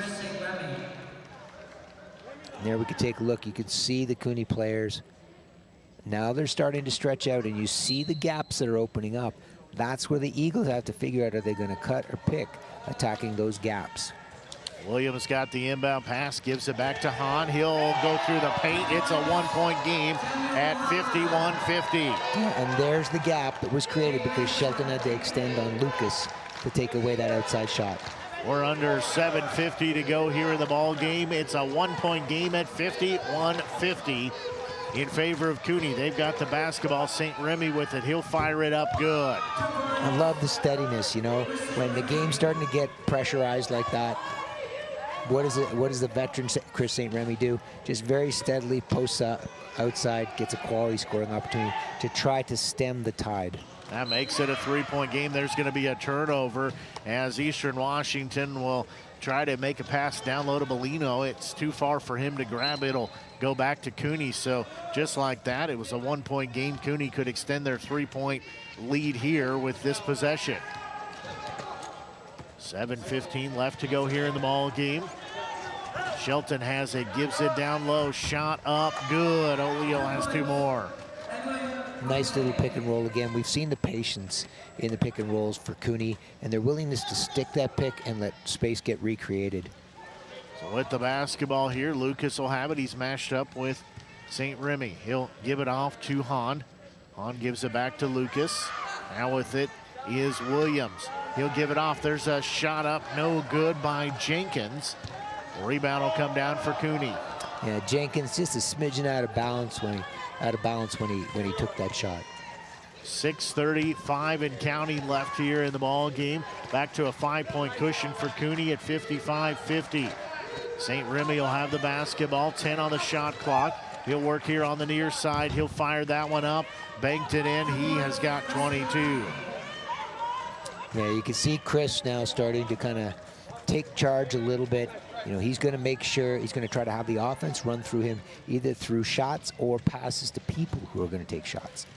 With the basketball, this will be Lucas. He'll have it knocked out of his hands. It'll be off. St. Remy will stay on this side of the court. We'll have a substitution here as Bellino comes out. Coming in is Ward. 6:01 left to go here in the ball game. Inbound will go into Lucas. Lucas will have the basketball. He'll fire it up. Shot no good. Offensive board and by Ward, and he will go to the free throw line. Yeah, Ward went out early in the game with foul trouble, and bringing him back in. It'll be interesting to see with just under 6 minutes to play if he's coming back in so they could put better pressure up court and begin to really try to disrupt this Cooney team that's really only played 6 players the majority of the game. First free throw up, no good by Ward. Yes, they have not subbed in, but just one other player. Second free throw, that one no good as well. St. Remy will get the rebound for Cooney. With the basketball is St. Remy. He'll try to feed it down low. Pass swatted out of there. It will stay with Cooney. Good job of Jenkins to anticipate that pass and swat it out of play. Shelton will start the inbound play to St. Remy. He'll think about the shot instead. Another pass knocked out by Jenkins. Was looking for Harriet here on the near side. Yeah, I love how hard Jenkins is pushing. He's got no quit in his push. Everything is he's going to take the extra push, and that's what's getting him into the passing lane to be able to get a tip on those last 2 passes. Jenkins, a 1'5" sophomore from Oklahoma. Pass into St. Remy. He will have the basketball, nearing 5.5 to go. He'll feed it down low. Pass was a little offline to Shelton. It'll go the other way as pass into front court for Ward. He's got wide open court. He flips it up. He missed it. He'll get his own rebound, though, as they'll reset the offense as Lucas will have it. He'll work far side with it, spin around. Now he'll give a pass off to Jenkins. Fires it up, free throw line, good. He's rewarded for the hard effort on this side of the court. Knocking a couple of those passes out. He gets his first bucket, and we're at the halfway point here in this 4th and final period in regulation. Pass down low to Frazier. He'll turn around, fire it up, no good. That'll be a foul on Jenkins. That'll be his second. That'll be the team's second. Yeah, you can see Cooney trying to do what we call a snake seal there, where you get one little guy trying to slide between 2 defensive players, and then the big guy tries to follow back through. I really would rather see them recreate space and create the space for a full pick and roll. That's what'll get Harriet to the rim. Frazier at the free throw line. First one up good. He's got 3 points. Extends it to a 6-point advantage at 58-52. Second free throw, that one up, that one also good. Now it's a 59-52, 7-point advantage. Eastern Washington with the basketball. Lucas will have it here on the near side. We're nearing 4.5 to go. Frobisher will have it. His shot up, no good. Got his own board. That one also no good. The rebound will come down to Harriet. He'll wheel around some traffic, take it across the timeline. Yes, he'll put the brakes on down low, give it off to St. Remy. He'll hold it in the right hand. He'll take his dribble. 4:08 left to go here in the ball game. He'll feed it down low to Harriet. His shot up, no good, rimmed out. Rebound will come down for Ward. Ward will have it. Give it off to Lucas. He'll race across the timeline, showing the speed there. Bounce pass far side to Williams. Rocket pass in the paint. Shot up by Ward is good.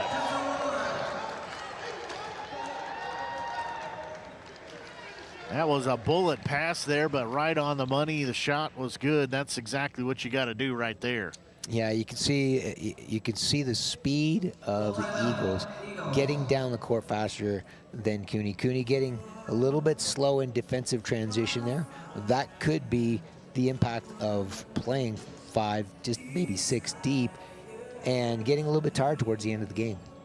Well, that takes it to the 3:44 mark left here in the game. Again, it's a 5-point advantage, 59-54, Cooney leading.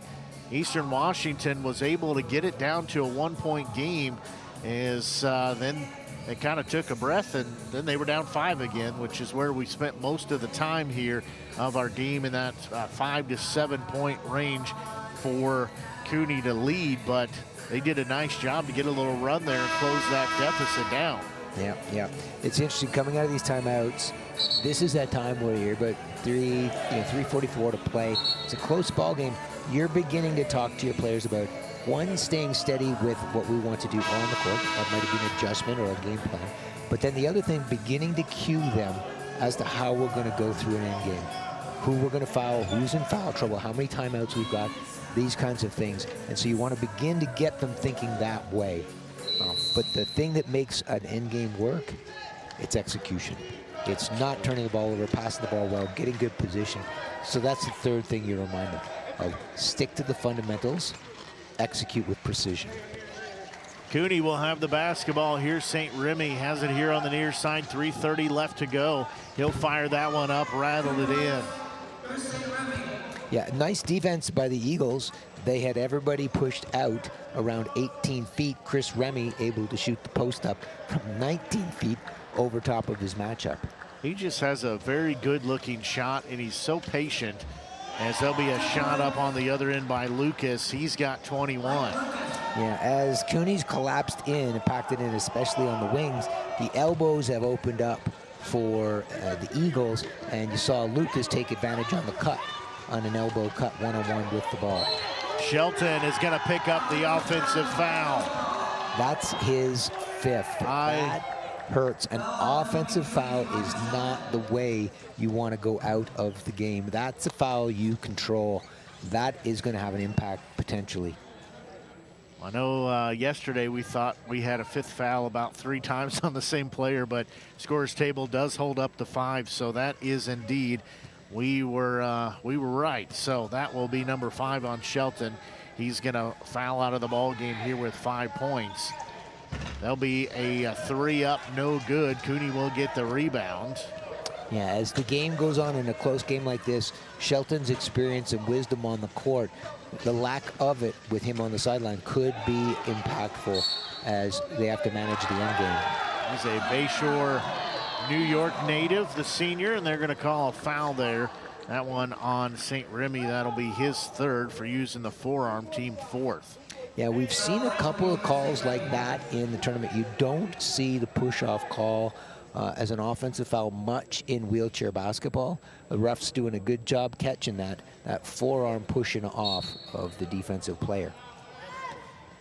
So this will be Eastern Washington's basketball again. They trail by 5 here at 61-56. Under 2.5 to go in the ball game. Lucas feeds it down low, and a whistle here is we'll get the chair righted before we will continue play here. Clock stop, 2:22 left here in the game.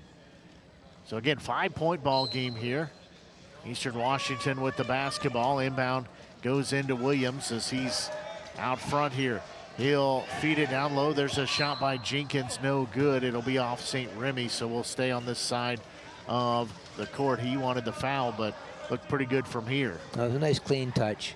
I think players always want the foul. Absolutely. Just like when somebody fouls, they also say it was not on me. There's a shot up good by Ward. What I liked about what Jeffrey did that time, he got bumped as he went in. He got his balance before he took his shot. We've seen a number of times in the tournament where athletes are shooting as they get bumped. They're out of balance and they're going to take a bad shot then. St. Remy will have the basketball out front as he'll give a bounce pass to Singill. They feed it down low to Harriet. His shot no good. One hand offensive board, puts it back in. Yeah, for those young players that are out there, when that defender bumps you, don't shoot at that point. Get your balance first, then take the shot. Don't try to get the end one, just get the 2 points. The end one takes care of itself. 1.5 left here in the ball game. Lucas with it. He'll work it down low. He'll fire up that left-hander good. He has got 23 on the day.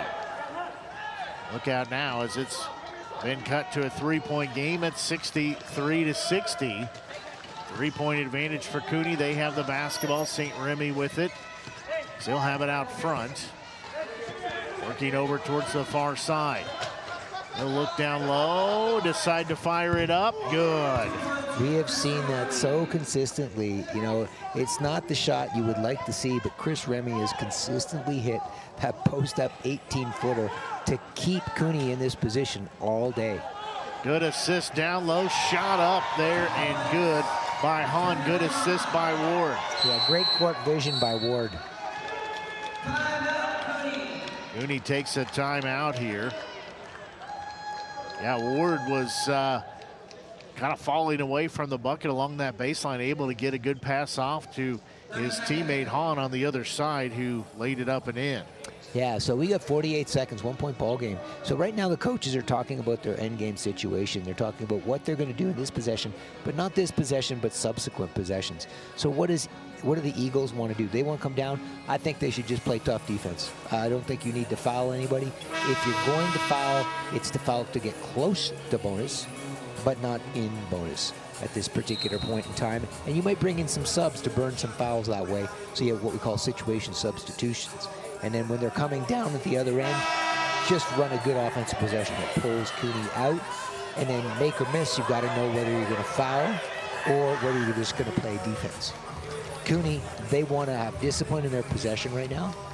Make sure they use a lot of clock, to use as much clock as possible, and then understand, who they need to foul to maybe burn fouls if they need to prevent a shot, or not foul so that they don't put them on the line for dead ball points. Well, we're ready to begin play after the timeout. St. Remy will get the inbound pass. And 45 seconds remain in the ball game. It's a 1-point game at 63-62. There's a pass tipped out. It will be out of bounds. They'll say the foul first, though. As contact, that should be on Ward. That'll be his 4th, team 3rd. So really well designed and thought out by Cooney to get the mismatch big outside. The pass just needed to be up a little bit. And then Jeffrey Ward picking up the foul, unfortunately. There'll be an inbound here to St. Remy as he'll hold it. He'll have it knocked out by Bellino, and it'll be a takeaway as Cooney turns it over. However, maybe missed a chance there as Williams had to go out and get that basketball. Yeah, the pass took away the fast break. With the basketball, that's Lucas. He'll give it down low to Bellino, and he's going to be fouled. It's either going to be on St. Remy or on Harriet. That will be St. Remy. It's number 4 on him. Team 5th. 16.1 seconds left. Bellino at the free throw line. Yeah, so this is one of the things you talk about in a timeout, that you can't foul to put them on the line. You just want to play good defense. You need to know you've got fouls to burn. Chris knew he had the space. First free throw, no good. But you don't want to give the Eagles an opportunity to tie it or go ahead from the free throw line at this point. Second free throw, that one also no good. Rebound comes down to Cooney. They take the timeout. It'll be a full timeout as that's all they have remaining. So nice, quick timeout, because you can see the Eagle players right off the bat. They know they've got a foul right away down in this ball game. So they've cued it. What I used to do as a coach when I was coaching, if I knew I was going to be calling a timeout before the play started to unfold, I would actually go up to the official and say, hey, listen to me, get ready to listen for that timeout that I'm going to be calling. I'm going to call it at this point in the backcourt. I'm going to call it at this point, because I wanted to make sure they heard it, so they called right away, so we wouldn't lose a second off the clock. Absolutely. 14.6 seconds left to go here in the ball game. Cooney leading 65-62 over Eastern Washington. Regardless of how the final 14.6 seconds go here, Eastern Washington, they've left it all out here. They played their hearts out. They really have. There's been no quit in them the whole day, and they've still got an opportunity here. You never know what can happen with 14.6 seconds. We saw the UConn against Duke game last weekend, less time than this, and all chaos broke out. So we've still got a lot of time left in this ball game. So Cooney will have the basketball here, 14.6 seconds, and they finally get the foul there as Williams tapping on the shoulder. They finally call it. That is his first, team 4th. 13.6 seconds left. Again, 3-point ball game at 65-62. Cooney will have the basketball. St. Remy will have it. They'll call that one on Jenkins. This is where what the Eagles wanted to do is they need to recognize that they wanted to put somebody on the line. It's what we call a free throw shooter press or foul situation. You want to deny the ball to Chris Remy, who's a great shooter. You want to put one of their other shooters with less experience on the line. Free throw up good. He knocks the first one down. He's got 27. Second free throw, make it 28. Yeah, Chris is exactly who Cooney wants on the line to shoot those shots, exactly who the Eagles don't want on the line. That extends the lead as it pushes it back to a 5-point advantage, 67-62. Again, 12.7 seconds left to go here in this ball game. As we said, knew the fouls were coming, and probably St. Remy, who's got 28 points now, maybe not the right guy you want to put at the line, but that's who had the basketball. Yeah. Coming down here, so 5-point ball game, 2s or 3s have value right now.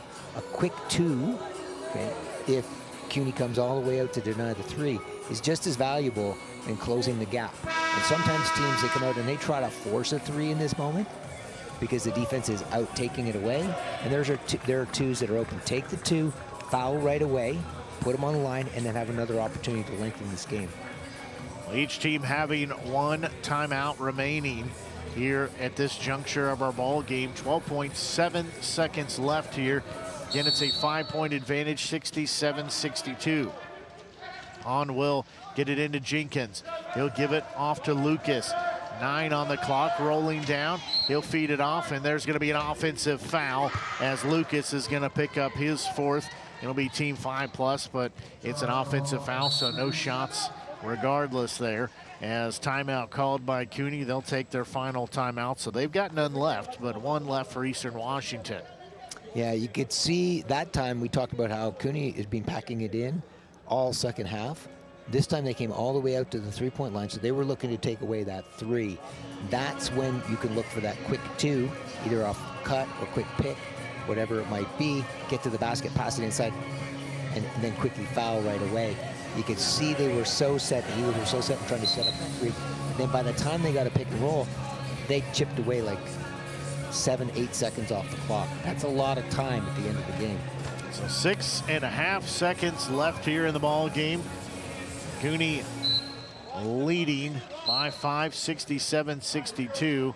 We'll have another quick foul there as that foul will be on Bellino, his second. It'll be team 5+, so St. Remy will go to the free throw line once again.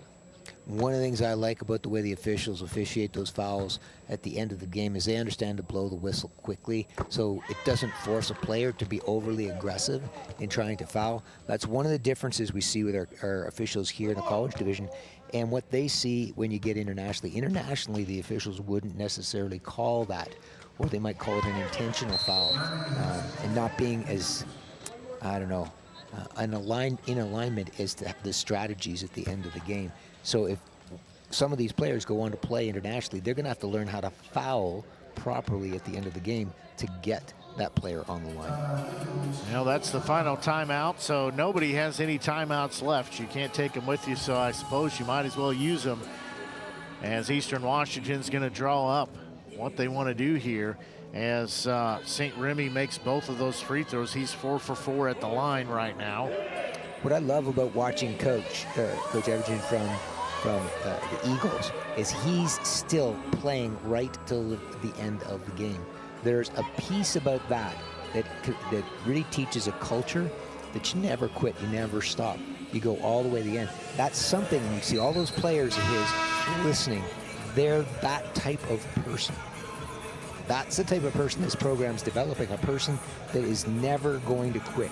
They are going to continue all the way to the end. That's a value of this program. That's something that other people on their campus can learn from. That idea of never, ever quitting. Inbound goes into Hahn. Lucas fires up a three. That no good. Bellino gets it. That shot no good, and that will sound the buzzer as that will take us to a final score of CUNY 69 and Eastern Washington 62. As a ball game that we talked about in our pregame, they match up really well. That game showed we were exactly right. Yeah, a great game for CUNY. They came out and they were able to take advantage of the height mismatches they had. They crossed and picked, especially up high, to get shots at the rim, to get quality opportunities. And then you had the steady leadership of Shelton and Chris St. Remy on the court. Big win for CUNY. This is still a young program. We've talked a lot about the Eagles, but CUNY is in that same ballpark. Coach Ryan Martin has developed this program in the last few years, and for them, they're starting to get wins in the college division, and it takes time. You've got to build them, and he's building them right. On the other side, the Eagles, no quit in that team. You could see the passion in those players, the pride they have in their team as players, and then that mentality, that relentless attack, and that's a character thing. Those are the type of people we want, not just in the college division, not just on our campuses, but in society. People that have that kind of passion, that kind of relentless pursuit of being the best they can be.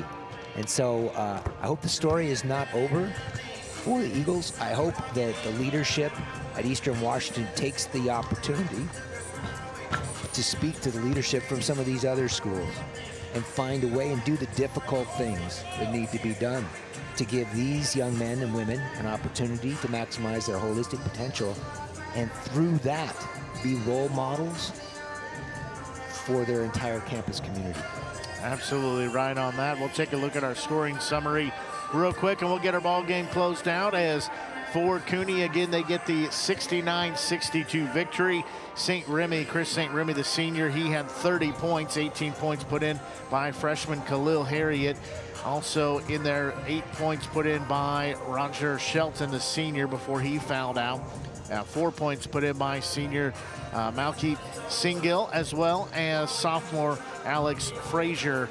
And that was all the scoring that they had in the ball game. Flip over the page for Eastern Washington. Their leading scorer with 23 points was junior Mike Lucas. 22 points for sophomore Samuel Hahn.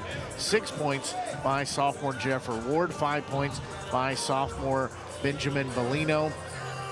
2 points by sophomore Brendan Williams, by senior Liam Frobisher, and by sophomore Tyler Jenkins to round out their scoring. Ball game had no lead changes and no ties, but we got awful close. We had a 1-point ball game at a couple of different vantage points. Eastern Washington dropping that contest to Cooney 69-62. As any final thoughts before we get out of here? You know what? This sets the table for the rest of the day.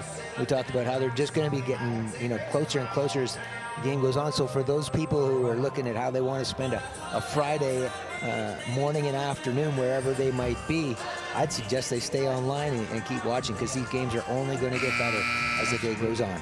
Absolutely right about that. As our next contest, it'll be UW-Whitewater taking on Arizona, as these two teams, again, we talked about in the first game, evenly matched. These two teams, I think, are going to match up well. UW-Whitewater fully healthy now. That's something they battled a lot of the season. We know Arizona is a top-tier team that just finds a way to put up points and put them up in a hurry. So this should be a good matchup as well. We're going to take about a 25-minute break here, and then we'll be back with that broadcast. But any final thoughts there before we jump off? Don't miss this game, because Whitewater, they have a culture of just battling. They play hard all the time. And for Arizona, they're at home. The last thing they're going to be playing hard on this home court of theirs.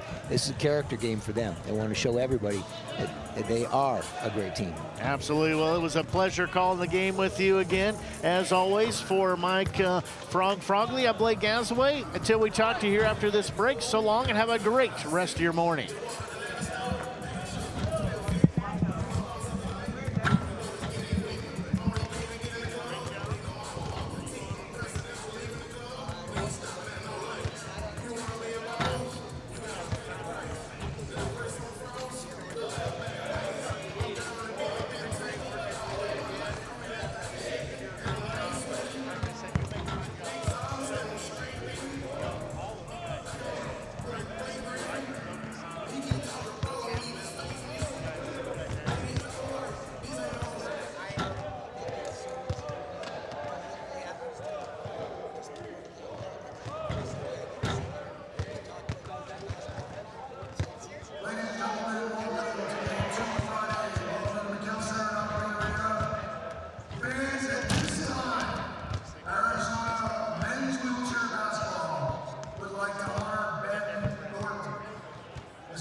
Please be advised that the University of Arizona continues to have a no smoking and tobacco policy on all campus property.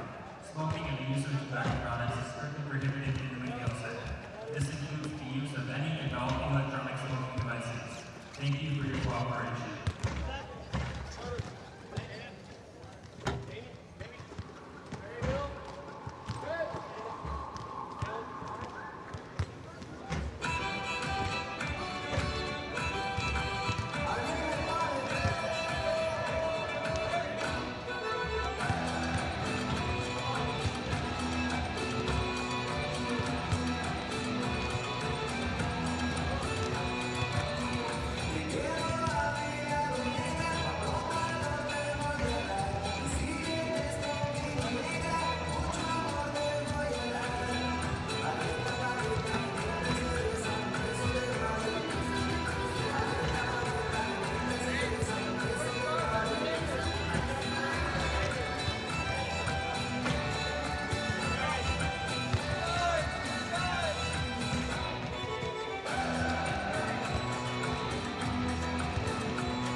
Archie and Sunrise Medical have spent over 40 years engineering performance, empowering athletes, and pushing wheelchair sports to new heights. Innovation isn't just what we do, it's who we are. We believe in great discounts from relentless programs, which is why we're thrilled to be back as sponsors of the NWBA and 2026 NWBA Championship. Here's to another year of incredible competition and unforgettable moments. Power Sports is proud to be the official bidding partner of the NWBA Championships. Always here when you need us, supplying you with the best adaptive sports equipment for over a decade. That's how we roll.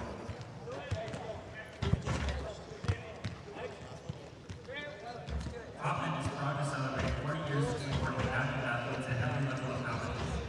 For 4 decades, Hopman has been dedicated to innovating custom sports equipment that helps athletes at every level compete, grow, and succeed. We are honored to work alongside our Hopman ambassadors, elite athletes who represent what's possible, hard work, innovation, and opportunity. Stop by the booth to meet our ambassadors, to explore our new 4D design lab, learn about our industry-leading production times, and take advantage of free custom paid upgrades on all 4 chairs, all is delivered to keep you pushing. Fans, scan the QR codes above the video board now to purchase your 2026 tournament memorabilia. Click on Get Tickets, scroll to Add-ons, and select the items you wish to purchase and proceed to checkout. T-shirt, free tokens, much more.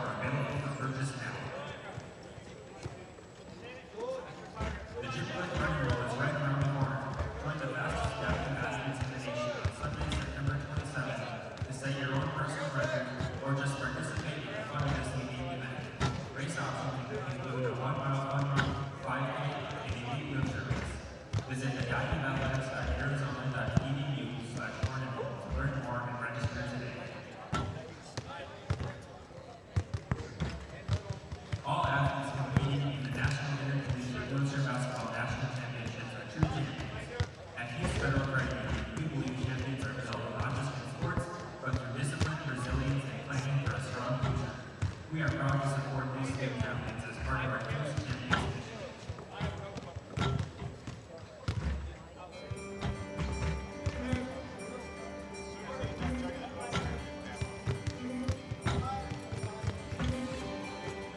I'm Zen, 30 years old.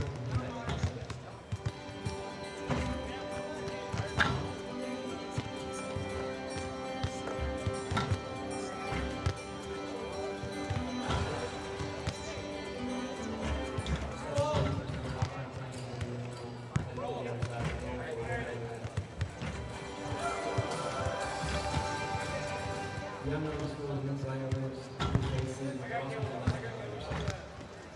losing to a different way of living, it opens your eyes to the different possibilities of where they are. I'm always down to fight against this.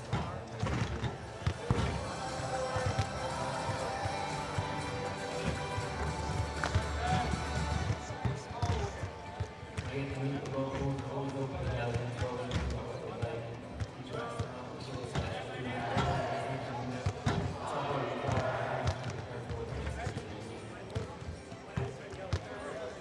after my accident, I had to face my and obstacles and challenges. It also brought me to like really do some of the challenges and like puzzles.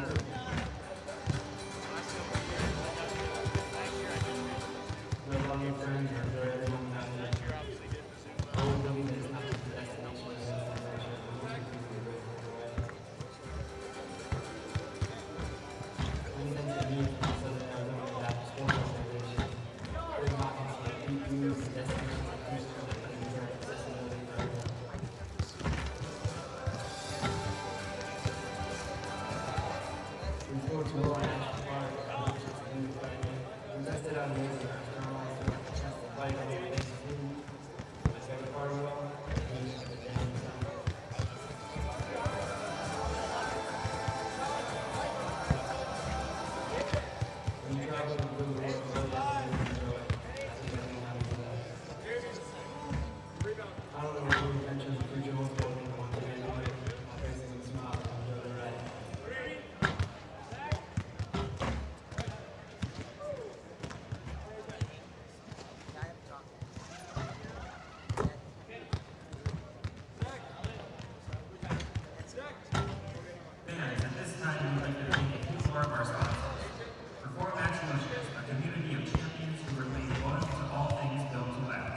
But, you know,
Ladies and gentlemen, welcome to McKinnell Center, Alchemy Arena.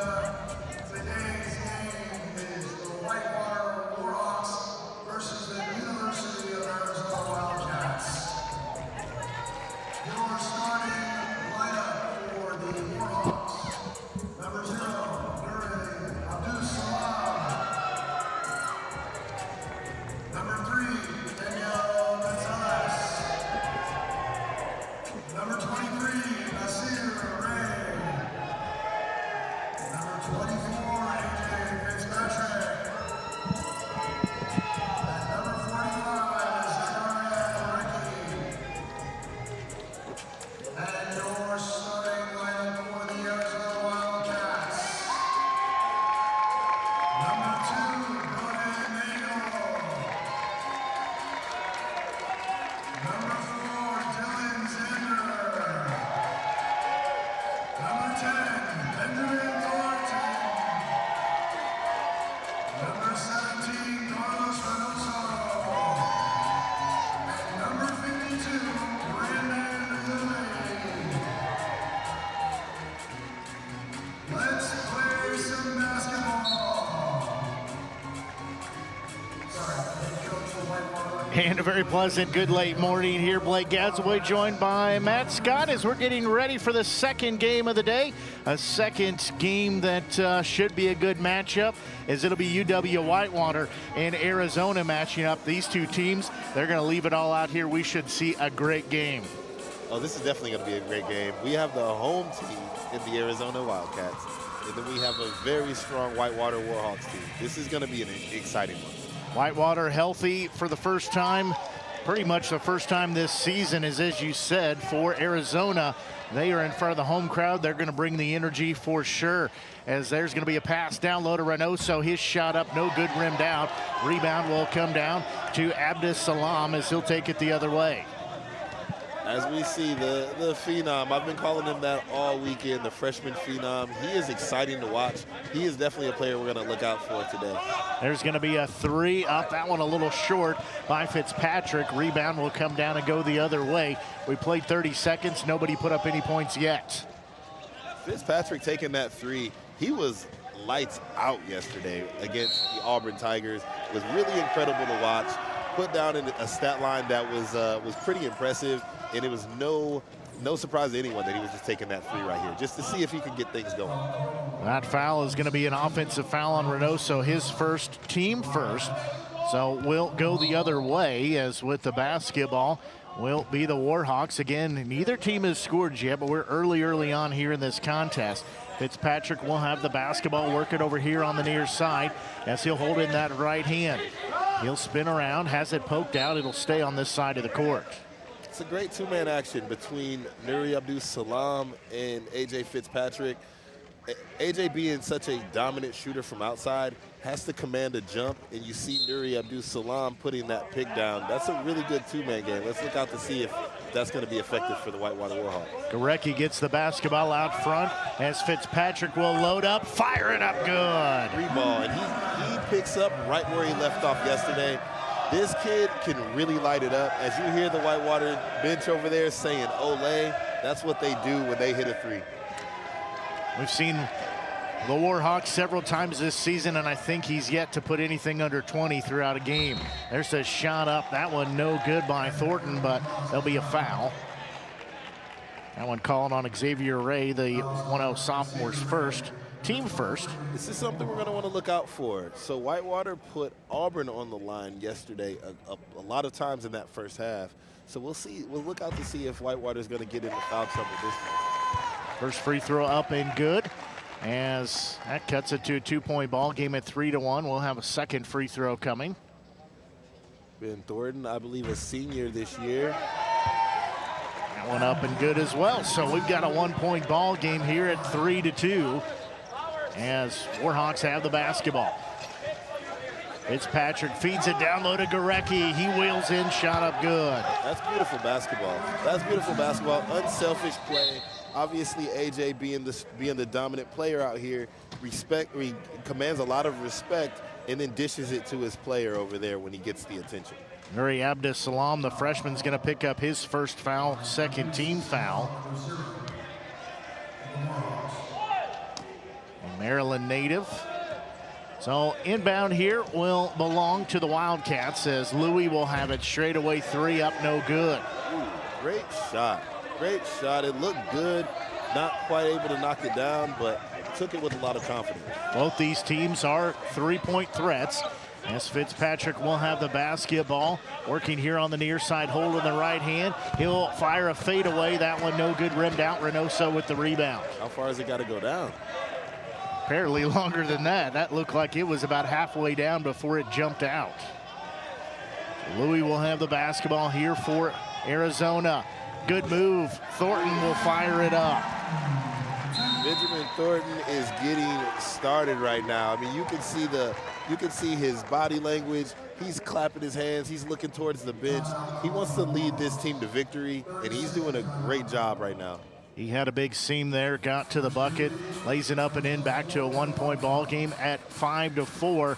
Timeout called, just 30-second timeout here by the Warhawks. So again, we talked about it briefly, but these two teams matching up very well. Arizona may be a little bit of a surprise to be in this game, but they're going to bring their best against the Warhawks. As I said, Warhawks healthy first time this season. They've got some offensive threats out there. Absolutely. Again, this is going to be such a well-contested game. As you see, it's just a 1-point deficit for the Arizona Wildcats.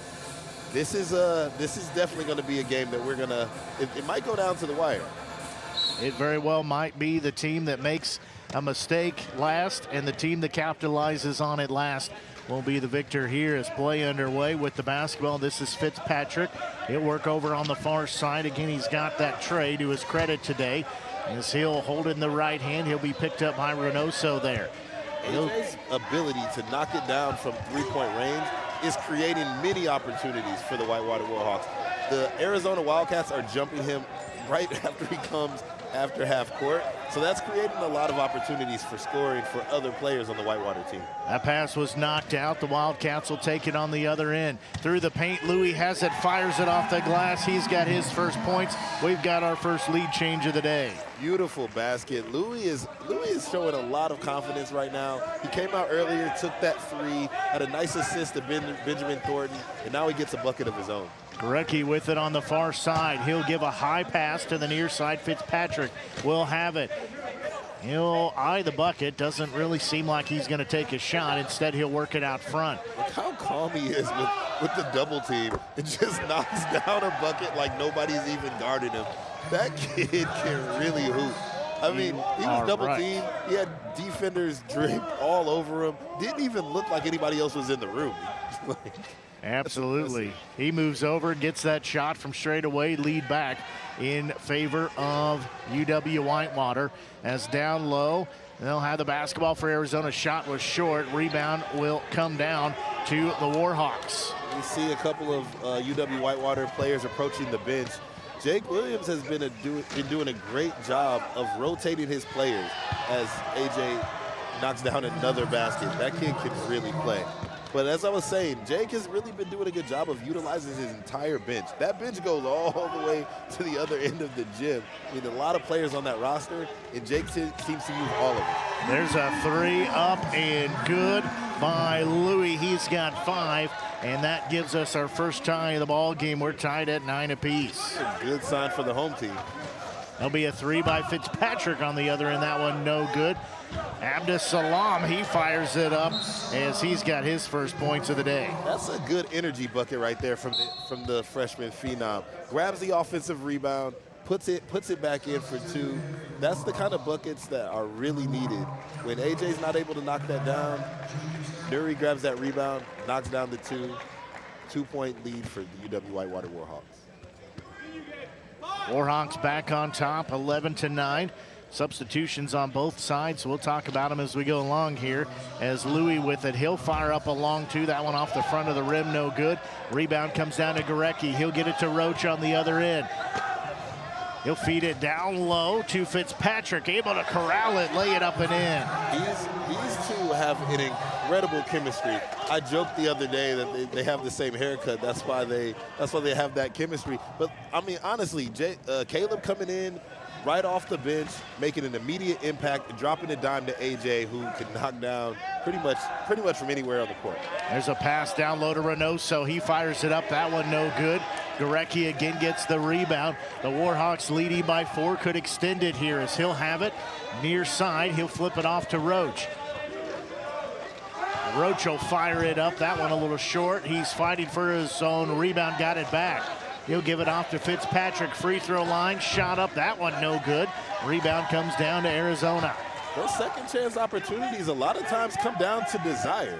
You can see that this Whitewater team is coming out. They're earning those extra opportunities. Reynoso will have it. He'll feed it down low to Thornton. His shot up near side, good. Great pass, great court vision by Carlos Reynoso, and Benjamin Thornton back on the board. You can tell by his body language, he's out here for a W. That cuts it down to a 4-point deficit at 13. Sorry, a 2-point deficit at 13-11, as there'll be a ball knocked out of bounds. Oh, we knew this would be close so far. It's leading up to what we thought it would be. We've had 2 lead changes, a tie already, and 2-point Warhawk lead. Reynoso's going to check out. Checking in for him. Back in will be Nagel. Both teams really showing their depth of their roster. Both teams showing their strategic approach.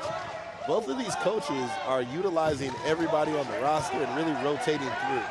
Shot up there by Fitzpatrick, no good. Wildcats will have the basketball. Thornton ends up with it, gives it to Nagel across the timeline. He'll work the basketball with the right hand, spin with the left. He's a 4'5" freshman from Canada. As they'll feed it down low, getting the chair turned, shot up good.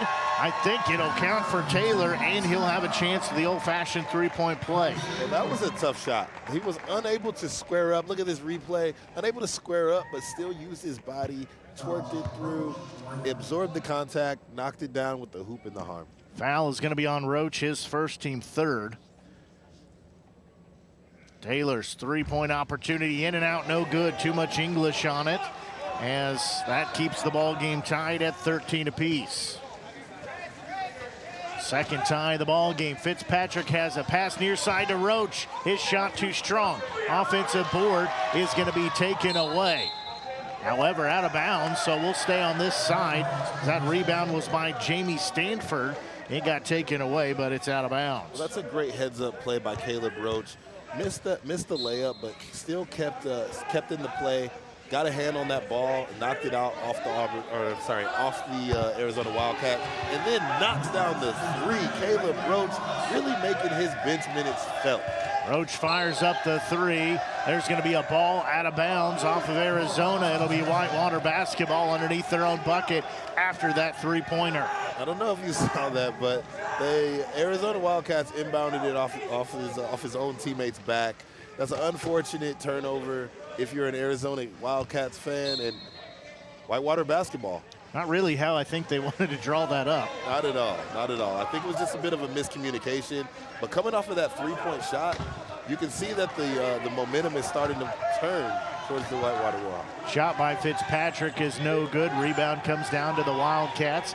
Again, it's a three-point ball game, 16-13 in favor of the Warhawks. Nagel with the basketball, holds it above his head. He'll give it off to Thornton on the far side. He'll have it. Spin around there, holding the right hand, feed it down low, pass a little too strong. It'll end up out of bounds. Was looking for Sapatic, goes out of bounds, will go the other direction. Couple of bad passes, couple of miscommunications on the Arizona Wildcats end, and those turnovers sometimes can be costly. Let's see how they react on the defensive end. Fitzpatrick will have the basketball out front, give it off to Roach on the far side.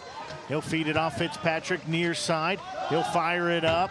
That one rimmed out. Rebound will come down to Taylor as the Wildcats will have it. Again, they trail by 3. Still a close game. Louis dribbling down. He hit a three earlier. And A.J. Fitzpatrick denied that one. There'll be a shot up from the low post, no good. Offensive board, that one up, that one also no good. Nagel missed both of those. Rebound ends up in the hands of Fitzpatrick. A minute 40 to go here in the first. 3-point game still. Well, there is definitely an intensity shift in this last couple of minutes. The Whitewater Warhawk bench is getting into it. The Arizona Wildcats are getting into it. You're starting to hear the voices are rising. There's a lot more chair contact. Let's get busy. Shot there by Gonzalez was no good. As pass will go into front court to Thornton. There'll be a ball taken away. Turnover number 4 for Arizona, just 2 for the Warhawks. As they'll feed it near side Fitzpatrick. There's a shot up by Gorecki, no good. The intensity is rising, but the execution is lowering. Both teams either missing layups or throwing the ball away, as you see it again. It's getting really, really sloppy out here. I don't know if that intensity, that rise of intensity has been the best for them. Both teams came out very composed, and now they're starting to lose that composure. Now both teams trying to work it quickly up the court, and I think that's some of what we're seeing why the turnovers are happening here. Again, 5 for the Wildcats, still just 2 for the Warhawks. There's a 3 up by Fitzpatrick. That one won't go in. Reynoso ends up with the rebound. They'll take it the other direction. So with the basketball. For a moment, that was Xander. Louis down low through the paint, missed the shot. Beautiful take, created an incredible opportunity for himself, and not able to knock down the left-hand layup. There's Gorecki with it. He's got room. He'll miss that one as the rebound comes down to Thornton. Yeah, unfortunately, we have definitely seen a rise of intensity here, which is a lot of fun to see, but the execution has really dwindled in the last couple of minutes. There's a whistle there as 5.6 seconds left here. There's going to be a foul called.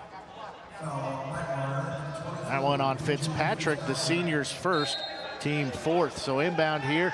Quick inbound to Reynoso. Down low, he's got his first points. That's a nice bucket. That's a nice bucket. That's exactly what was needed. Somebody just needed to calm down and knock down a bucket. Carlos Reynoso answers the call, and we've got a 1-point ball game with UW Whitewater ahead 16-15. It is a close game as we thought it might be, but it is a 1-point ball game, as you were saying. Really, both teams, though, late in that first starting to kind of fall apart. They both missed some wide open buckets, some down low. They also turned the ball over several times. I attribute that to be the rise of intensity. I think there was a lot more chair contact, a lot more chatter out there, a lot more intensity coming even from the bench. but I don't think that intensity led to execution. And let's see both teams look to sort of get their composure and execute a little bit better. Absolutely. So both teams getting some instructions here as Whitewater coming over. They'll have the basketball to begin play. In 1-point ball game, we've had 2 lead changes, 2 ties already here in the game so far, as we'll be ready to begin play here shortly as Fitzpatrick will inbound. It stays down in front of our table here. UW Whitewater leading by 1, so they could extend this lead. As play underway here, as Roach will have the basketball. He'll work it over to the far side, cross-court pass to Fitzpatrick. He'll work it over, 3 incoming, it's good. And those 2 connect for another assist, and A.J. Fitzpatrick knocks down another 3. Look at that chemistry between Caleb Roach and A.J. Fitzpatrick. He has got 12 points in the first 10 minutes and 20 seconds of the ball game. Straight away with it, that's Louis. He'll have it, free throw line, shot up good. Everybody in the gym knew he was knocking that down. He squared up, looked at, he was coming at it with confidence and just knocked it down. Everybody knew that was going in. So it's a 2-point lead here for the Warhawks at 19-17. Fitzpatrick has it, he'll fire it up, in and out, no good. Rebound will be taken by Louis. The junior will have it. He'll be hounded there in backcourt, but the pressure will back up just a bit. He'll work it far side. He'll give it into the hands of Zander. He fires it up too strong. Gorecki with the rebound. Louis getting it done on both ends. I mean, he's rebounding the ball. He's getting stops on defense, and he's knocking down shots. He is really trying to will his team to victory. Baseball pass to Fitzpatrick, assist to Stanford. He lays it up and in. It's a 4-point ball game at 21-17. Unselfish basketball by A.J. Fitzpatrick. Really doing it all out here for the Whitewater Warhawks. Noso got the inbound pass. He'll give it off to Zander. 8:22 and counting left before halftime. With the basketball, Zander still with it. Cross-court pass to Louis. Louis will have it. He'll be trailed by Roach. There's a shot up good. Louis has 9. Yeah, it's really, I was saying that they needed to start to get their composure and kind of get their execution going. And Louis has answered that call. He's knocking down shots, and he's getting it done on both ends of the floor. Really impressed by his performance so far. They'll feed it down low to Gorecki. He'll scoop it up. No good. Was underneath the bucket. That ball will go out of bounds. It'll go the other way. Like where he was at, like what he was doing, he was just a little too far underneath the bucket. Yeah, that positioning wasn't really advantageous for him. Unfortunately, he wasn't able to get that to go. Arizona Wildcats ball. 2-point ball game, 21-19 here. Wildcats have it. In this ball game has been very fast up and down the court. The time seeming flying by here. As with the basketball, that is Nagel. He'll give it to Louis. Now off into the hands of Taylor. He's checked back into the ball game. There's Louis, his shot up, no good. There's a foul called, as it'll be an offensive foul. That one called on Sapotic, his first, team first. I like that last possession down there for Arizona Wildcats, though. A lot of ball movement, a lot of cross picks, a lot of, they're starting to get their composure. Actually, both teams are starting to look a little bit more composed. Roach will have the basketball here. He'll fire it near side to Fitzpatrick. He'll have room. He'll fire it up good. Hey, A.J. Fitzpatrick, that's a name that we're going to hear all afternoon. He's going to be knocking it down from all over the floor, and that's just him showcasing how good he is. We're going to have a whistle here as there'll be some clarification. Now we'll be ready to begin play. 7:13 left to go here in this first half. Gotcha. So they're checking to make sure that the scores table had the foul on the right player. So we appreciate any time that we get some assistance. It's always greatly appreciated as well. So play underway here as Louis will have the basketball. He'll feed it off down low to Thornton. Far side with it, threaded the needle into the hands of Taylor. He fires it up. That one won't crawl into the bucket. It will go the other way as Stanford will end up with it. Tough shot. A.J. Fitzpatrick getting it done on the defensive end. Made that shot as difficult as possible. Gorecki down low, one hands it. Shot up, no good. Rebound goes the other way. Nagel with the basketball. He'll be cut off there by Gorecki. Nagel again, wheeling around. He'll still have the basketball. 2 hands on it above his head. Louis far side with it. He'll work it, trying to go along the baseline. Instead kicks it out to Taylor. His 3 up, in and out, no good. Fitzpatrick gets the board. Baseball pass will go to Gorecki. He'll have it. He'll wait for some help as he'll kick it back to Fitzpatrick. Loads up another 3. That one short. Rebound is going to be on the court, taken by Louis. Nagel with it. He'll get it to Thornton on the other end. His shot up good. Ben Thornton knocking down the easy transition bucket.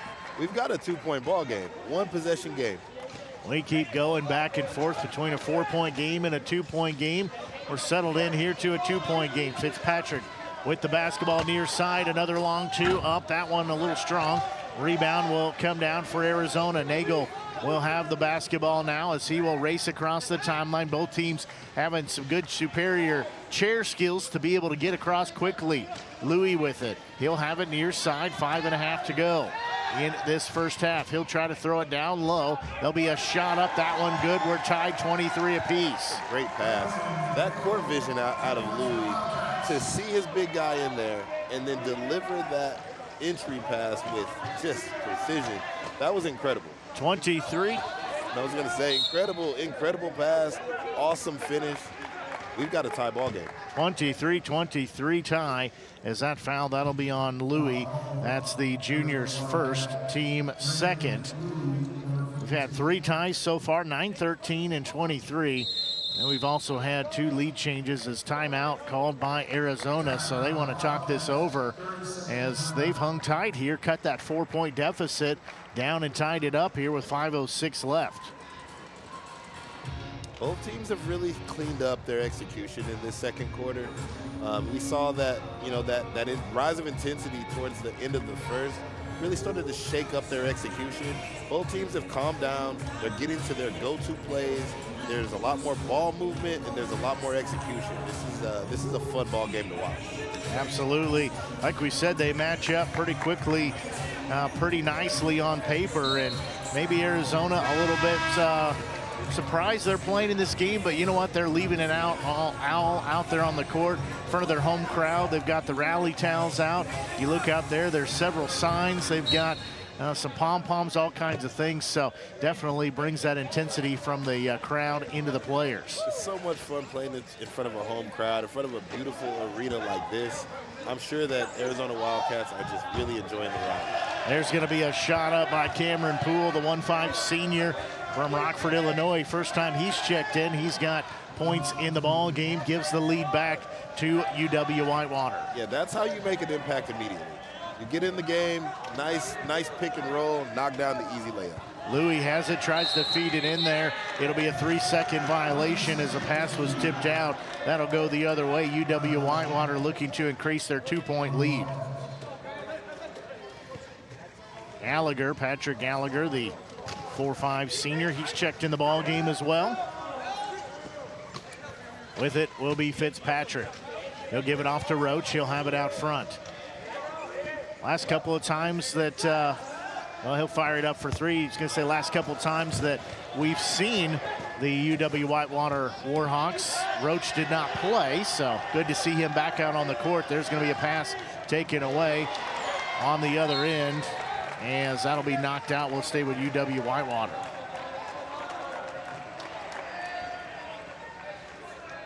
Warhawks will have the basketball, and Gallagher will inbound it here to Fitzpatrick. We're nearing the 4-minute mark here in this first half. Roach will have the basketball here on the near side. He'll feed it down low, shot up good. That ball movement was incredible. It led to such an easy basket, but that is not easy. It's just that the ball movement created it, and that ball movement is what really made sure that basket looked easier than it is. He's got his first 2 points, does Gallagher. Nagel will have the basketball. It's a 4-point advantage once again for UW-Whitewater as Arizona has the basketball. The shot was no good by Nagel, but they'll get the offensive board. I wasn't sure if that was a shot or a pass. Thornton will have it. He'll fire it up baseline. It's good. That's a tough shot. Ben Thornton sizing up his opponent, was able to knock down the fadeaway over a larger A.J. Fitzpatrick with no problem at all. Ben Thornton is really making his mark on this game today, and it's really fun to watch him ball. Roach will fire up a 2. That one is short. It does not draw iron. It will go the other way. Reynoso's going to check back in. Xander's also going to check back in. Checking out is Saponik. Also checking out is Taylor. So Wildcats will have the basketball. Again, 2-point ball game once again, 27-25. Let's see if they can get in the striking distance and tie this game up. Far side with it, that'll be Thornton. He'll give it back straight away to Louis. Near side with it, Xander loads up. That's good, we're tied. We got a tie ball game. That was an amazing shot. Whitewater not able to get out there and contest it. Xander knocked it down. Tied 27-27. Nearing 2.5 minutes to go. Fitzpatrick lost the basketball. They'll keep it though, as that shot up by Gallagher, no good. Rebound will come down for Arizona. They'll throw it away though, as Roach there to take it away. Fitzpatrick will have it near side. A great interception by Caleb Roach. Awesome defense right after the. Stanford fires that one up, lead back in favor of the Warhawks by 2. And here goes that intensity again. Across the timeline, Thornton will have the basketball for the Wildcats. He'll kick it off to Louis on the far side. Now with it is Nagel. They'll feed it down low. Thornton scoop shot up good, tied once again. Impressive left-hand reverse. Benjamin Thornton is out here balling. We're tied the 5th time today. 9-13, 23-27, now 29. Minute 39 and counting left here in this first half. Knotted 29 apiece. Fitzpatrick will have it. He'll feed it far side. There'll be a shot up by Stanford. That one no good. Reynoso has the basketball for a second off his fingertips. Louis there to take it. Reynoso gets it back, gives it to Xander. He'll work on the perimeter here on the near side. A minute 18 and counting before halftime. That pass too tall for Louis. It'll be a turnover. Gallagher will get it. Yeah, unfortunate for the Arizona Wildcats. They did everything right in that possession except for a little bit of a miscue, overthrew Louis and turnover, and now we have a 2-point ball game. Those turnovers are costly. Obviously that one led to a two-pointer by UW Whitewater. They got to take care of the ball better. Stanford has that 2-point shot. There's a shot up by Louis, no good. Fitzpatrick will get the rebound. We're at 40 seconds left to go before halftime. 31-29 score. Warhawks leading through the paint. Stanford, his shot no good. Nagel is going to pick up the foul. Really good play. A.J. Fitzpatrick drawing the defense out with his ability to shoot the ball. Led them to come out and created a lane for Jamie Stanford to cruise down there and absorb the contact. Now we got a free throw line. Checking in here, this will be Aiden Fleetwood, the 4'5" freshman. He checks in. Checking out is Gallagher. Let's see if Whitewater's able to get it done from the stripe. First free throw by Stanford rattles it in. He's got 7. All 7 of those points coming here in this second. Most importantly, it pushes it to a 3-point advantage for the Warhawks. Second free throw, that one no good. Rebound will come down to Taylor. Shot clock still on, about a 5-second difference between the shot clock and the game clock. Wildcats will have it. Xander with it, working out front. Looks like they're trying to take as much time off, get that one shot before the buzzer. Yeah, they're really taking their time here. They are trying to make sure that they get that last shot in a beautiful left-hand finger roll. Yeah, he rolls that in there. Louis has got 2 more. As that will sound the horn. No shot there to end the quarter by the Warhawks, as that will take us to a score at halftime. Here at halftime, it is UW Whitewater 32 and Arizona 31. Let's tally these up. We'll tell you our totals for the first half of action, then we'll take a break here at halftime. But so far, as we knew was going to happen, good matchup, 1-point ball game at halftime.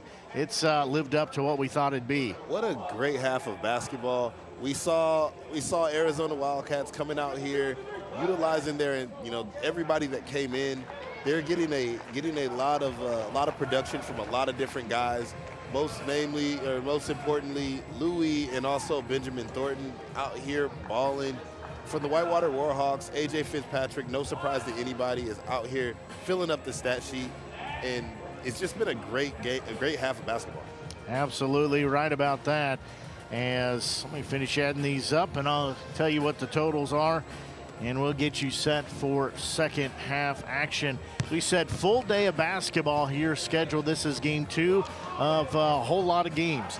As we'll end the night, it'll be the third place game on the women's side of the bracket, but still lots of basketball left. So for our totals here, 1-point ball game, 32-31, as the Warhawks leading 14 points put in by senior AJ Fitzpatrick. He is leading all scores in the contest here today. He's got 14. 7 points put in by junior Jamie Stanford. 2 points apiece. I missed Caleb Roach. He's got 3. 2 points by sophomore Zach Gorecki, by senior Patrick Gallagher, by senior Cameron Poole, and by freshman Nuri Abdus Salam. We didn't see him much in that second period of action, but he did pick up those 2 points in the first. Flipping the page over, as for the Wildcats, their leading scorer with 12 points apiece is grad student Benjamin Thornton. 11 points by junior Brandon Louis. 2 points by freshman Gabriel Taylor. 2 by sophomore Carlos Reynoso. 2 also by freshman Broden Nagel, as well as senior Dylan Zander to round out their scoring. Ball game so far, we've had 2 lead changes. We've had 5 ties at 9-13, 23, 27, and 29. And taking a look at foul trouble, nobody really in any foul trouble for the Wildcats. 1 apiece on Nagel, Saponic, Reynoso, and Louis. Flipping the page over. Again, nobody in foul trouble. Roach has 1. Abdus Salam has 1. Ray has 1. And Fitzpatrick has 1. So nobody really in any foul trouble either side. We're going to take a break here, and we will be back here. We're going to take about a 10-minute break or so, and then be back, get you set for second half action as you're tuned in to broadcast coverage here of the 2026 National Intercollegiate Wheelchair Basketball National Tournament.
And we're back.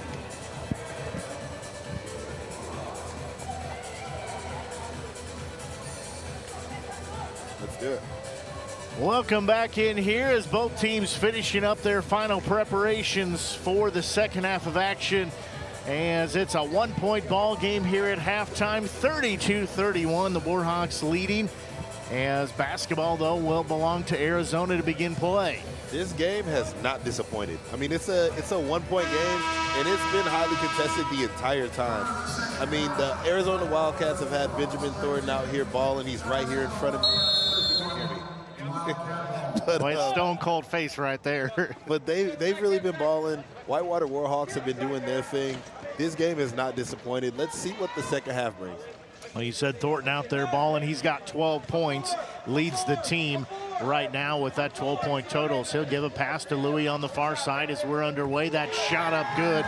Louis, he's got 13. He takes that spot over his team leader. It gives the lead back to Arizona. Speaking of balling, Louis has just been out there stroking it from all over the floor, really letting his team know that they can count on him. Warhawks, they'll have it fired up. A three by Fitzpatrick, no good. Thornton will get the rebound. Little pressure, he'll be able to get it to Nagel as he'll let traffic clear. So Wildcats will run their offense here. First lead in a while from the Arizona Wildcats, and no surprise, A.J. Fitzpatrick taking that shot to try to delete that lead.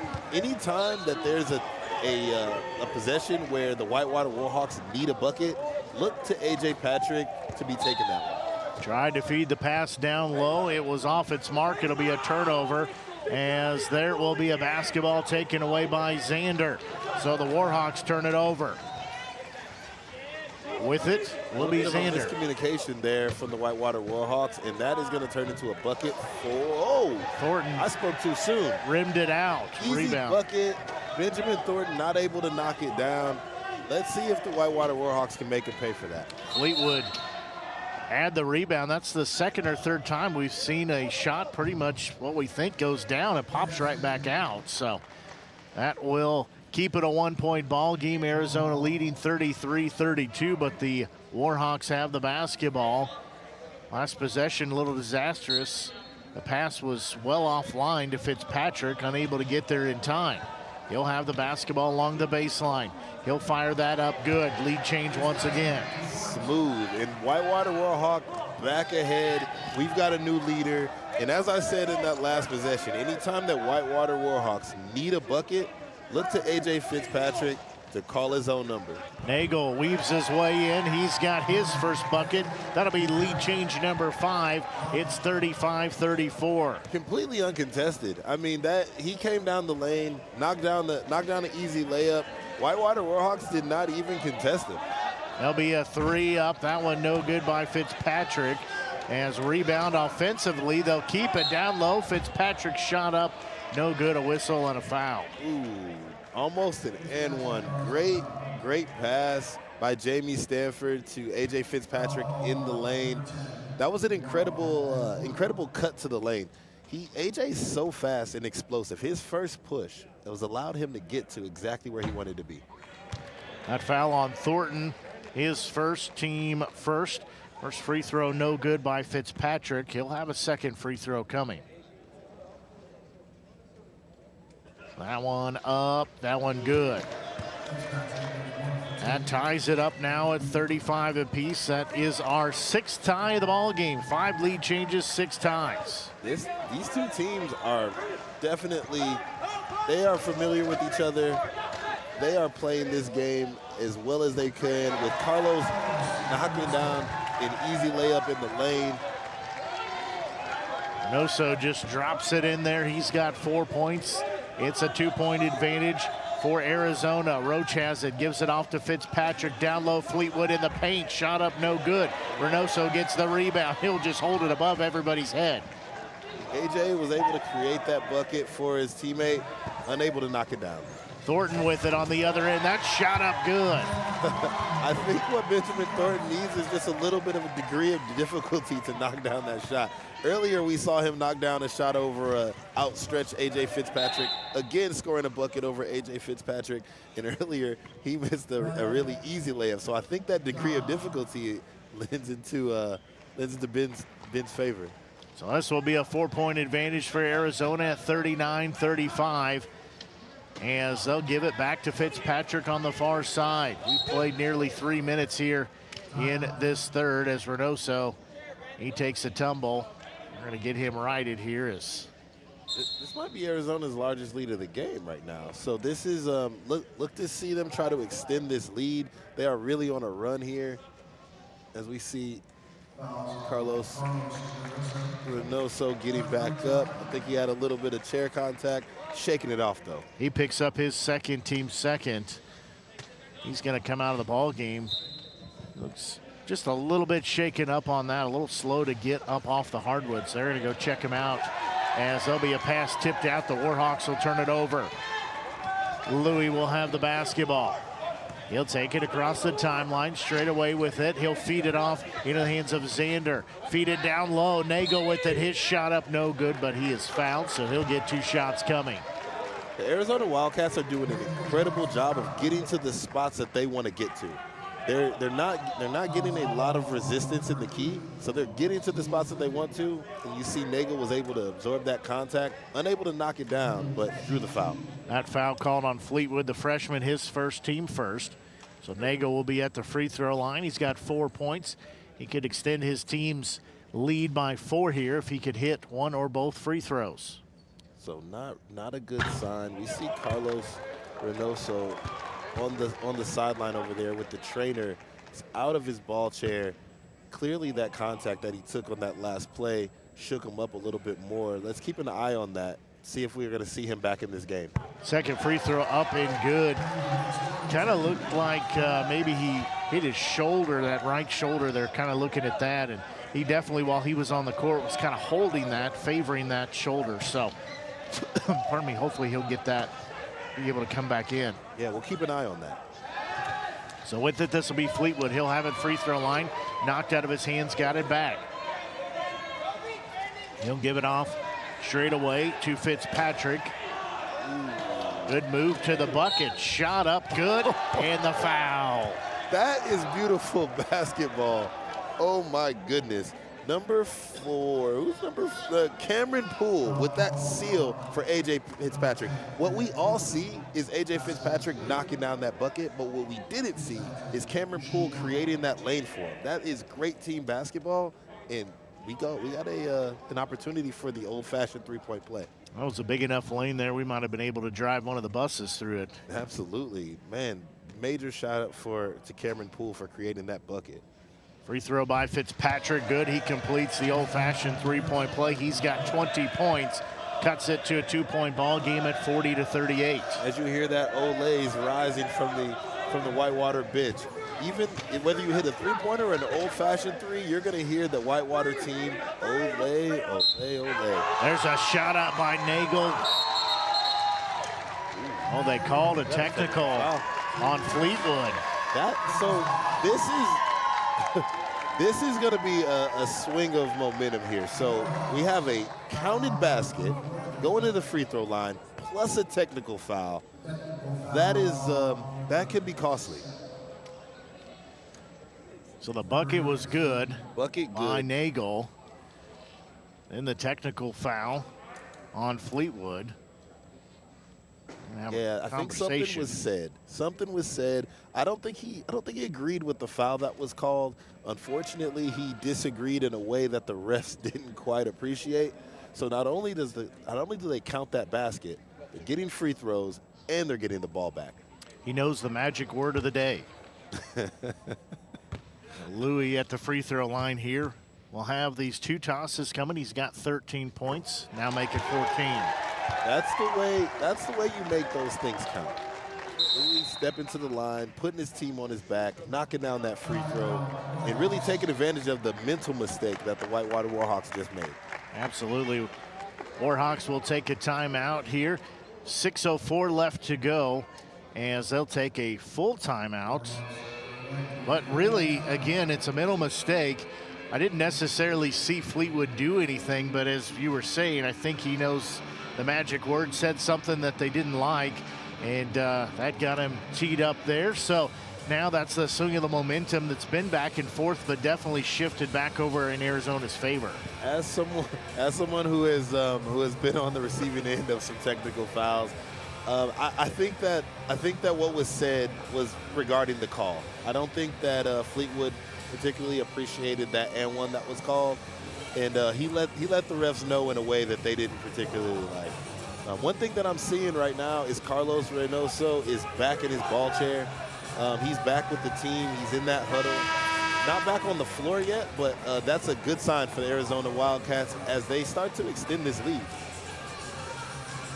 Like we said, he took the tumble there on the foul, and hopefully he'll be able to get back in the ball game. Going to get a little water right now. So again, those are all good signs that hopefully he'll be able to return to the ball game, as Louis will have his second free throw, also good. No problem. He's smiling. He's shaking hands with his teammates. The Arizona Wildcats are starting to, you can see it in their body language. They are really finding their form and extending that lead. So now there'll be another free throw as Nagel will come to the line. He will shoot his free throw for the chance of the old-fashioned three-point play. Yeah, this is that result of that and one. Free throw is up. That's no good. Still a swing of 4 points there over that foul. Warhawks will have the basketball. They trail by 6 at 44-38 as we're under 6 to play here in the third. Fitzpatrick will have the basketball. Cross-court pass over to Roach. He'll load up. He'll fire up. That one no good. Rebound will come down and go the other direction. Great look, just unable to knock it down. With the basketball here, Nagel with it. He'll give it off to Xander. Hold in the right hand again. Arizona leads by 6 at 44-38. He'll work it here near side. He'll fire it down low to Nagel. He'll turn around. He'll fade it up there, a little too strong. Nagel's kind of been that go-to player in the paint. Kind of get into the spots that he wants to. Wasn't able to knock that one down, but been really aggressive in this third quarter. Fitzpatrick 3 up on the iron, no good. Rebound is going to be tipped out. It will be taken by Arizona as Xander ends up with it. He'll race across the timeline. They have numbers on 5-on-4 opportunity. Give it off to Taylor. Feed it down low. Nagel shot up off the glass. Good. Has been a beast in this third quarter, and the main reason why they have an 8-point lead. Nagel is getting to his spots. He's not. They can't contain him. They can't contain him. He gets right to the got right to the paint and finishes it almost every single time. He's made his mark in this third quarter. Poole will have the basketball as he's still in the ball game here. Came off the bench. She's had some good minutes. There's a shot up, no good by Stanford. Rebound comes down for Nagel. Nagel will go across the timeline. Under 4 to have to go here in the third. He'll will through the paint, dish it off to Thornton. Thornton to Taylor. Shot up good. We've got a double-digit lead, and the Arizona Wildcats are rolling. The home crowd loves it. I see some of the spirit towels waving. I hear the team in the background. They're really cheering. Whitewater Warhawks are making mental mistakes now. The crowd is really playing a role here. As you see Whitewater start to make a rotation. They got a new lineup in. We got that freshman phenom of Nuri Abdus-Salam back in the game to bring some energy. Who else have we got in the game? We've got Gonzalez back in the game for some outside shooting.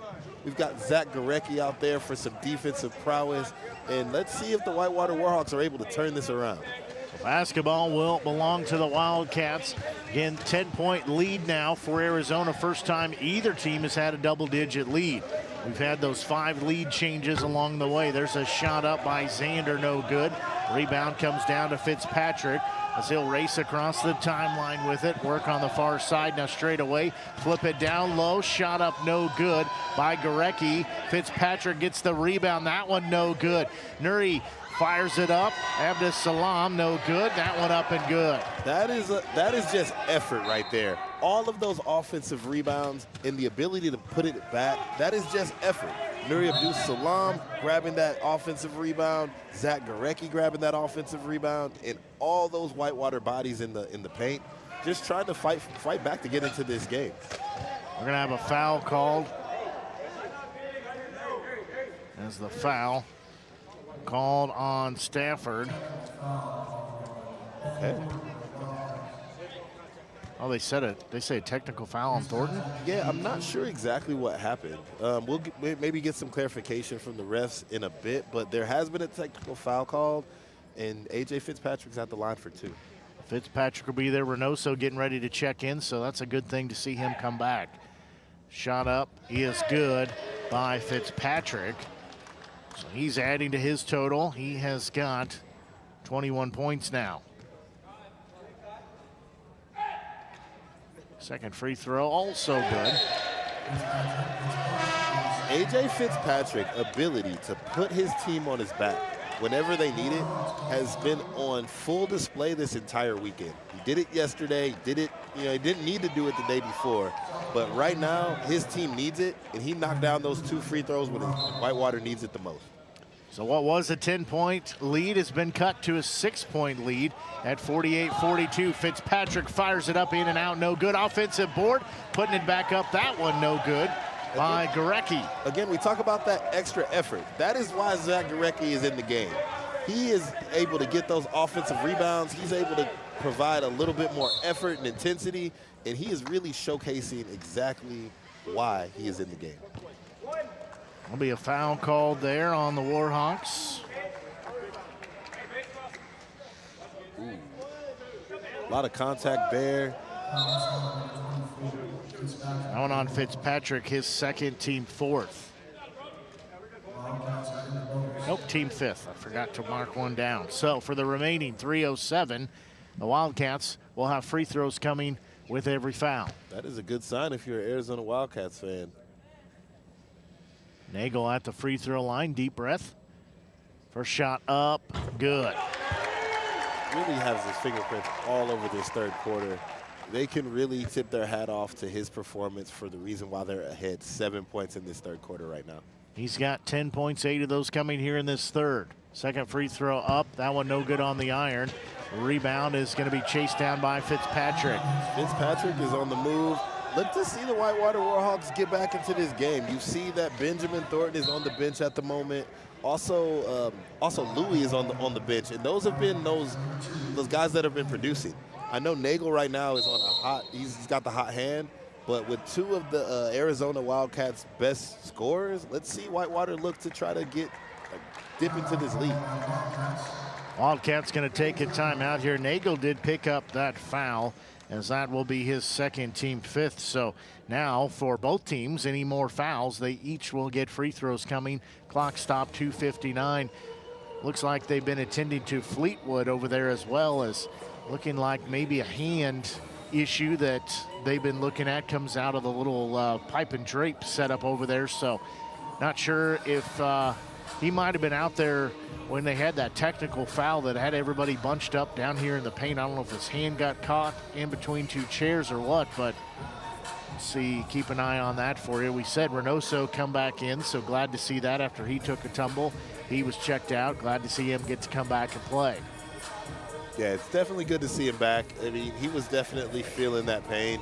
I mean, this just goes to show you that this is a battle out here. These 2 teams have come to win. They are not out here playing they're not playing for anything but keeps. Like, they want the W, and they're playing for pride, leaving it all out on the floor. Absolutely. They want to end their season with a win, as both teams will be done after this game. Hard to believe it seems like the season just started a few weeks ago, but we have concluded it for a couple teams already. Now it'll be concluded for these 2 after the next 2:59 plus the 4th period of play. So at the free throw line, a couple shots coming here for Fitzpatrick. First free throw, no good. So he'll have a second free throw. Again, it's a 7-point advantage for Arizona. Second free throw up, no good. Reynoso gets the rebound, so. Fitzpatrick's got his own little cheering crowd over here beside us. He does have his own cheering section beside us. To be honest, I'm pretty sure it's the Arizona team The Arizona women's team are cheering for their men, and they're doing some anti-cheering. They're a little bit of heckling a little bit. The basketball goes out of bounds. Will stay with the Wildcats. Surely you never heard of that when you were playing, did you? Oh, absolutely. It's cheers, that's all. There'll be a shot up by Xander. That one no good. Fitzpatrick calls in another rebound for Whitewater. And we're going to have a foul there as Xander's going to pick up his first for the senior. And we'll go down as that will be team 5+. Smart play by Nuri Abdus-Salam. He was able to absorb that contact and really draw that foul. You see that him and Zach Gorecki are bringing a different level of intensity and a different level of effort right now. They're the reason why Whitewater is climbing back into this game. So at the free throw line, Abdus-Salam, first free throw good. Yeah, it was great to see there. He knew exactly where to put that chair to get the contact to ire the whistle. There he is, encouraging the crowd to get back into it. He's ready to go. He's bringing a different energy to this game. Strokes both free throws. Able to knock down one free throw, but really bringing energy to this game. And again, him and Zach Gorecki have risen the level of effort by the Whitewater Warhawks. Fitzpatrick tracks down the rebound as he'll have it. Gonzalez had it for a moment. Gorecki now. Fitzpatrick loads up a three. Good. Bang. We've got a 3-point game. Just like that, it was a 10-point lead. It's been evaporated down to a 3-point ball game, 49-46. Surprising absolutely no one. A.J. Fitzpatrick knocking down another 3-point shot and answering the call when his team needs it the most. Zander has it on the other end. That shot won't go in. Gorecki will get the rebound. As again, 3-point advantage for Arizona, but UW Whitewater with the basketball. Fitzpatrick loads up another three. That one no good. Reynoso will fight for the rebound. There'll be a foul there. Abdus-Salam is going to pick up that foul. It'll be his second. We'll talk about the offensive production of a guy like A.J. Fitzpatrick, but what goes unnoticed sometimes is that defensive output. He was able to make a pretty easy basket down here for the Arizona Wildcats become extremely difficult and create more opportunities for his team to score by just getting stops. He is out there playing both ends of the floor. Super impressive performance by A.J. Fitzpatrick. Louis going to check in, Xander checking out.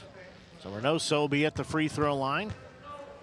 Both teams in the double bonus. Free throw up good. Reynoso, he's got 5 points now. He's looking to make it 6. It extends it to a 4-point game. Now it stays at 4 as he missed that one. Rebound comes down the hands of Abdus-Salam. Now with it straight away is Fitzpatrick. He'll feed it down low to Gorecki. Shot up, no good. Rebound comes down to Louis as he has got arms all over. And there'll be a whistle and a foul call.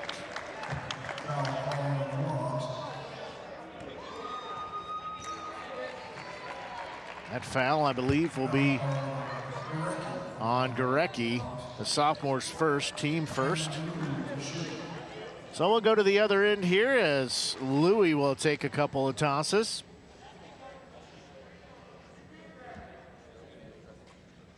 In a 4-point game at 50-46 in favor of the Wildcats. First free throw by Louis is no good. He was really on a heater as well. Been lighting it up. Spend a little bit of time on the bench. Let's look to see him get warmed up. That one also no good, so he's 2 of 4 at the free throw line. Rebound comes down to Gorecki. He's just getting back into the swing of things. I'm sure that he's going to get back to his confident stroke. Gorecki through the paint, shot too strong. Rebound comes down to Thornton. He'll quickly kick it in the front court. Nagel has it. It's 1-on-2. He's got a beat, lays it up and in. Absolutely killing it this half. Nagel has his fingerprints all over this. I mean, he's really, like, not only his hustle, his determination, but just his overall execution all day has been great. But the second half in particular, he's just been killing it. There's a shot by Fitzpatrick, no good, as Wildcats will have the basketball. They'll go across the timeline. Nagel just barely across it. Now he'll be able to break to the far side as we're at 30 seconds to go here in the third. Louis with the basketball near side. He'll have it. He'll look down low, dribble, give it off. 6 on the shot clock as Taylor will back out. Almost lost the basketball. He'll throw it up. It's not there, so that'll be a turnover, shot clock violation on the Wildcats. 14.3 seconds left to go here. Fitzpatrick will have the basketball as he will wheel across the timeline. 8 on the clock, 7, 6. He'll look down low. Gorecki has it, shot up, no good. As rebound will come down into the hands of Arizona as Salam has been down on the floor for he's still down. He's still down. That's not something that you see super often. That's a kid that pops straight up usually. Might be shaken up on the play. Let's take a look at that. Yeah, I hope he's all right. I hope he's all right. I definitely want to talk about Zach Gorecki's ability to create some really incredible looks for the Whitewater Warhawks, but unable to knock them down. We have a very slim margin. Those types of things are what's going to decide the game. Let's look to see what lineup Whitewater Warhawks go with. Yeah, you're absolutely right on that he has had some opportunities, just unable to capitalize them on him. As we mentioned early on in the game that our ball game may come down to a case of who's going to make the mistake last, who's going to capitalize on it. Those certainly are not putting in the favor of the Warhawks. That's right. Both teams are just about ready to begin play here in this final period in regulation. As Fitzpatrick will inbound it here as we'll begin play. They'll feed it down low. Pass is going to be on the court and should be a jump ball. Will go the other way for Arizona.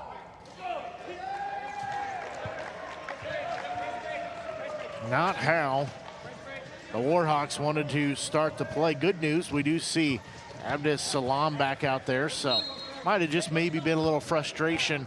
He just needed a chance to gather himself before he got righted. Yeah, that's right. That's right. Like I said, that's a kid that you usually see bounce right back up.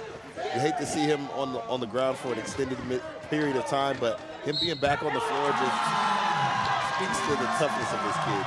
Nagel misses that shot, but Zander there to put it back in. He'll go to the line for the old-fashioned three-point play. And we're hearing the home crowd excited about that one. They're able to extend the lead to 8 points. Arizona looking good to start this fourth quarter. Ray is going to pick up his third team first as free throw doesn't go in, so can't complete the old-fashioned three, but does give his squad the 8-point lead at 54-46. Abdus Salam with it. Ray now in the paint. He's trying to find the basketball to get a shot up. Nicks the front of the rim. No good. Gorecki. That one no good. Got it again. That one up and good. Sometimes you just got to see one go down. Finally, Zach Gorecki able to see one of those buckets go down, and his effort is paying off. He's got 4 points on the day. 54-48 score. Wildcats leading over the Warhawks. Louis will have the basketball for Arizona. Taylor with it now. He'll give it to Zander on the far side. Hold it above his head. Back to Taylor straight away. 3 up on the iron, no good. Fitzpatrick, baseball pass to Gorecki in the paint. He'll fire it up. No good. Takes a tumble. Basketball will go the other direction. A lot of contact on that play. I'm not sure what the refs saw. A lot of contact on that play, and we got Whitewater ball here. Well, Zander couldn't get that shot to fall in. Nagel couldn't get that shot to fall in. Then a foul on the rebound on Abdus Salam. He got the rebound. He is fouled. Great hustle on that rebound. Nagel picks up his third team first. Both teams can't buy a bucket in those last 2 possessions, but quickly racing up and down the court. Both teams seem to go on these runs of brilliance, and then sometimes they go on a drought, and it seems to happen both at the same time. When they're both clicking, they're clicking, and when they're on a drought, they're both on a drought. Fitzpatrick with the basketball, download Gorecki, turns in the chair shot, no good. I believe Nagel's going to get the foul, and that will be his flip over. That'll be his 4th. That'll be team second. So he did not agree with that foul call. Timeout called here by Arizona. Arizona takes a 30-second timeout here. Again, 54-48 score, 8:11 left to go here in the ball game. Both teams' season winding down here. Both of them leaving it all out here on the court. Our ball game, we've had 6 ties, 5 lead changes throughout the process. The lead changes, the tie ball games, both teams fighting extremely hard. We've seen a couple of, not injuries, but a couple of, bangs and bruises. Everybody's fighting out here. And you can tell that the season is coming to an end, and both teams are really fighting to go out on a high note. If you didn't know that this wasn't a championship game, you wouldn't know that it was or wasn't. They're both playing at that same caliber. They both want to get the win to end the season. That was a very great segue to my next point. Is both of these teams have championship pedigree in the last couple of years. Whitewater Warhawks, they've been on the top of the podium. They've won that championship recently. In Arizona Wildcats, pretty sure they were the defending champion. Right. So, yeah, that's why this feels like a championship game, because both of these programs bring championship pedigree. Both free throws made by Gurecki. That makes it a 4-point ball game. 54-50 in favor of the Wildcats. 8:08 left to play here in the ball game. As with the basketball, this will be Louis. He'll be picked up by Ray. Now give it off to Taylor, working far side. He'll spin the chair. Gurecki given the defensive pressure there. Now Louis with it, left wing. He'll feed it down low to Thornton. His shot blocked. Oh, that one today. That was a Mutombo style. Get that out of here block. And that is the kind of thing that gets your team going. That is a momentum builder, and that block led immediately to an easy layup by A.J. Fitzpatrick. Nuri Abdus-Salam with the see you later, get that out of here style stuff. And that was a good basket as we had a 2-point ball game. The freshman puts the hand out and knocks that one down. Fitzpatrick, he's got 27 points, as you said, 2-point game here at 54-52. It was a double-digit point lead at one point, but it's evaporated down to just 2. We talked about that championship pedigree, and both teams have it. Whitewater showing that ability to climb back into the game, but Nagel has that heart of a champion, and he just keeps getting back into the paint, knocking down bucket after bucket. 3 up by Fitzpatrick, no good. Rebound tipped into the hands of Ray, and they're going to call a foul as Ray had it for just a second. That foul, is that going to be on Nagel? Because I show that's number 5. Honestly, that's outstanding officiating. That was really tough to see. The ability to catch that contact. That was a really, really elite level call by the official. I think they say it's only 4, so somewhere I've got an extra foul that I put on the wrong place. So he, I think, has 4 fouls now. Pretty confident of that. Thought he had 5, but has the 4. So play underway here as Fitzpatrick will have it. Fires it up. That one no good, too strong. Rebound comes down to Taylor. He'll give it off to Xander. Still a 4-point game with the Arizona Wildcats ahead. Nagel still getting exactly where he wants to go. Takes advantage of a mismatch he had a not too much of a height mismatch, but he's got a freshman on him, and he showcased exactly why the Arizona Wildcats count on him.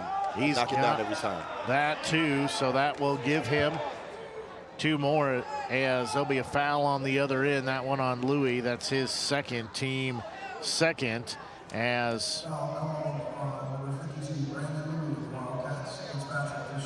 will put Fitzpatrick at the free throw line. Nagel again has 16 points. Fitzpatrick looking to add to his 27-point total. He is their leader. He is their go-to. And if they're going to get back into this game, he is going to be the engine that provides that ability to do so.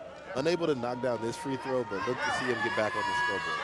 Second one forthcoming. It's up. That one is no good.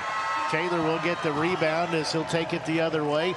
for the Wildcats. He'll get it to Thornton in the paint. He'll wait for some help as Fitzpatrick was right there, wheel for wheel on him. Zander with the basketball. He'll give it off free throw line to Taylor. He'll turn around, shot no good. Abdus-Salam will get the rebound and take it the other way for the Warhawks. Again, 6-point ball game at 58-52. Fitzpatrick with the basketball. He'll line up, doesn't take the shot. Now he'll wheel in a little closer. He'll get rid of it to Gorecki. They'll reset the offense, 10 on the shot clock, 5.5 to go. Fitzpatrick, that one fired up, no good on the iron. Thornton will get the rebound for Arizona. Quickly gets it to Taylor, now Zander. It's 2-on-2, they'll wait for help and run their offense here. 5:15 left to go in this ball game. Again, it's a 6-point advantage for Arizona. Near side, Taylor will have it. He'll feed it to Nagel and whistle and a foul as Gorecki's gonna pick up that foul. He got off center and fell into the contact. Nagel is just having his way. I mean, how many times have we seen him exactly where he wants to be, right in the paint, every single possession? He's really taking advantage of holes that he's seeing in the Whitewater defense and getting where he wants to go. Thornton will start the play here. He'll get it into Zander on the far side as we've reached the halfway point here in this final period in regulation. In a 6-point game, 58-52, Arizona leading over UW-Whitewater. Thornton with it, doesn't take the shot, wheels in, dishes it to Louis. He'll take a long two, good.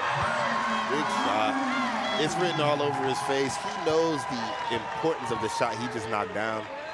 And the crowd here is waving the towels. They are feeling good about what's going on with the Arizona Wildcats. 8-point advantage for Arizona. With the basketball, this will be Gonzalez. He'll give it back to Fitzpatrick. He'll fire up a three, no good. Rebound down to Thornton. 8-point lead with about 4 minutes to go.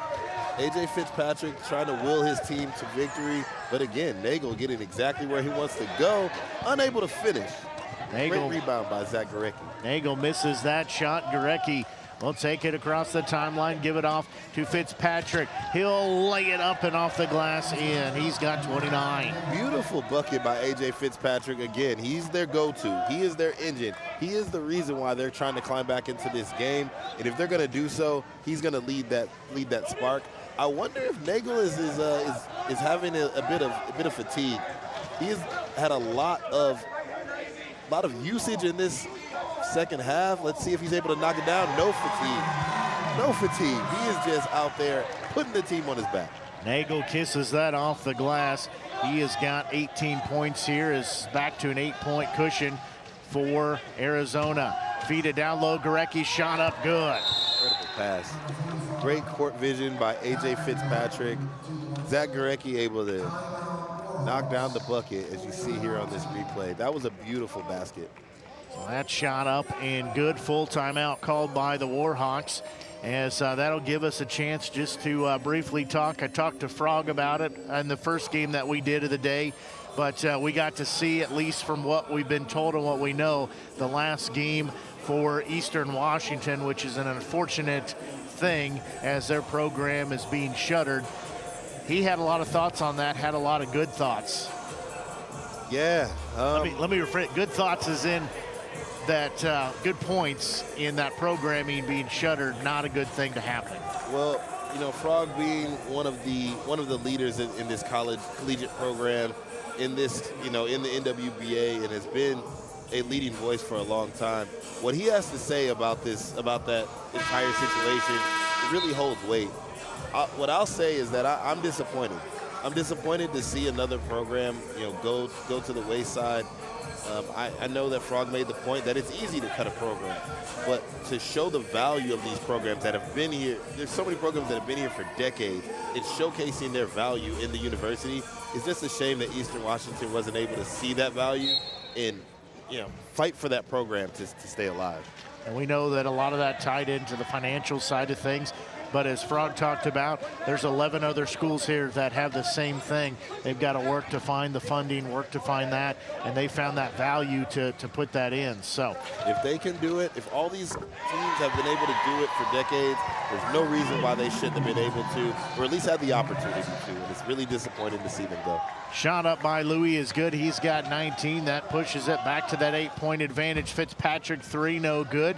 Abdus Salam on one wheel, shot up, no good. Offensive putback by Gorecki there. I mean, Nuri Abdus Salam with his skill level fully on display, able to tilt up on one wheel, grab that offensive rebound, get the shot up, unable to knock it down, but Zach Gorecki's got his back for the putback. That was still impressive that he balanced there, was able to get a good shot off, just couldn't get it to quite fall in.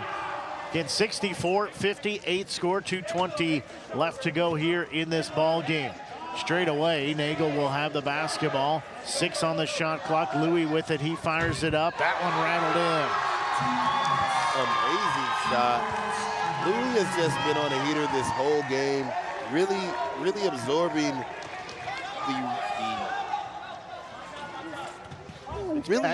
the intensity of the game and knocked it down when they needed it. He couldn't get that one to fall, was Fitzpatrick. Taylor will get the rebound. He'll give it off to Louis. That was on the edge of my seat there. Yeah, that one looked like it was going to go in, but wouldn't go down. Down low, Nagel again. He'll turn, he'll fire too strong. Abdus Salam will get the rebound. 1:38 left to go here in this ball game. It's a 66-58 Arizona lead. I wonder how many rebounds Nuri has. He is just out there grabbing every rebound that he sees. He has quite a few, I agree. He's been a vacuum out there, being able to track him down at will. Xander with the basketball across the timeline, down in front of us here on the scorer's table, in the broadcast table. Taylor with it, far side, he'll feed it down low, Nagel, and there'll be a foul called before the shot goes in. Called that on the floor, but again, Nagel just showing dominance in this game. They've got nothing for him. They absolutely had no answer for Nagel. He's been at the free throw line, he's been in the paint, and just really showcasing his dominance this entire second half. So Nagel will go to the free throw line. That'll be on Gorecki, that's his third. It'll be the team third. So basket does not count, and no shots here, as they say it was before the shot. So it'll be an inbound here for Arizona. Thornton will get it into Louis here on the near side. Left wing, he'll have it. Hold it above his head. He'll feed it to Thornton, and he'll be fouled. They say the bucket. I think they're going to count it. We'll see. That is an and one to It does. extend the lead to double digits with 1 minute to go. Fitzpatrick got beat there, and kind of just a frustration foul. He'll pick up his third, team fourth. You hear the U of A chants in the building. Double-digit lead with an and one. It is not looking good for the Whitewater Warhawks, but Benjamin Thornton able to extend that lead to 10 points. So he's got 16, can't hit the free throw, as Roach will end up with the basketball here. He'll fire up a 3 of his own. That one no good. Taylor will get the rebound. We're under a minute to go. Yeah, it's desperation time. Caleb Roach got a great look, unable to knock it down, and we're in the time where they need to start fouling. Ray is going to pick up that foul. Sorry, that's Fitzpatrick, rather. His fourth, team fifth. So we're going to go down here and have some free throws. This will put Taylor at the free throw line.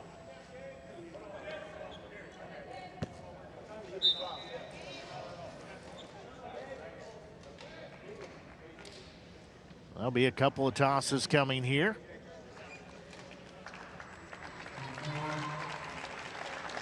Fitzpatrick is going to check out.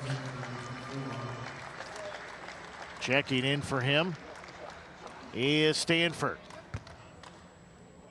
So That was Taylor. the last that we see of A.J. Fitzpatrick, but a wonderful tournament by one of the best players in the country. I mean, he really showcased his ability to come out here, put the team on his back. Unfortunately, they weren't able to bring it home for their team, but Nagel has had an incredible half from the Arizona line. That free throw no good as well, as Taylor able to get his own rebound, and then he'll go back for 2 more tosses because he's fouled once again. That one on Gurecki. That'll be his 4th. So at the free throw line once again will be Taylor. He's got 4 points. We got to really credit their in-game scenarios. They've executed perfectly. They've been able to get to the free throw line. They've got lots of ball movement. They're spreading the ball around the floor. Arizona Wildcats have really finished this game off with perfect execution. Taylor makes that one. He has got 5. As that will push it to a 69-58 score. 45 seconds left here as there's a shot. We'll have an inbound for UW Whitewater. And Stanford tipped over. We were talking about Thornton earlier. Good show of sportsmanship there as he was trying to help Stanford back up. Just didn't have the right angle, but trying to help out his opponent back up. Ben's a good kid. He's not only one of the best players out there in terms of his ability to score and his ability to lead his team, but he's just an all-around good kid. Thornton will have the basketball. He'll give it off to Nagel. Again, 69-58 score. As time winding down here, Arizona will just hold the basketball here. About a 10-second difference from the play clock and the game clock, as Arizona's going to call a timeout. As they will just sub in players here, get a good hand from the crowd. I was a little bit curious. I'm like, why did they call timeout? But yeah, you want to get some of your, this is the home crowd, and you want to get some of the players that haven't been able to get some minutes. You want to get them out there, get them in there, get some tick, and also sub out your senior in Benjamin Thornton. You see the hugs. Everybody's out there giving a standing ovation over there for Benjamin Thornton. I think he's played his last game as an Arizona Wildcat, and he goes out with a W. Congratulations, Ben. He is the grad student. They recognized him before the ball game. Had a nice little plaque for him. Had some flowers for his family. They're in attendance as well. Talked about the hard work that he's put into this program over the last several years. Yeah, I think he means a lot to this program. He was part of that championship team. He's been here. He played all the way through his first 4 years, and then he took care of some grad school as well still as an Arizona Wildcat. I think it means a lot to this program, means a lot to the sport. Congratulations to Ben on a great Arizona Wildcat career. Absolutely. So we'll be ready to play here in just a second.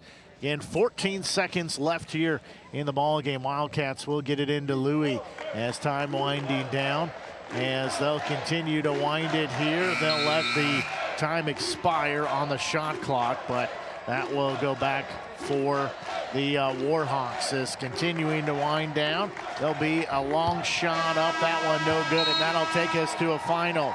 As Arizona 69 and UW Whitewater 58, as Arizona ends their season in the win column.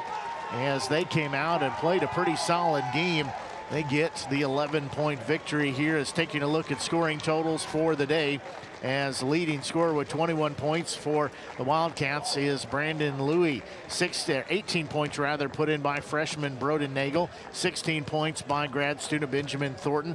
5 points put in by sophomore Carlos Reynoso, as well as freshman Gabriel Taylor, each with 5.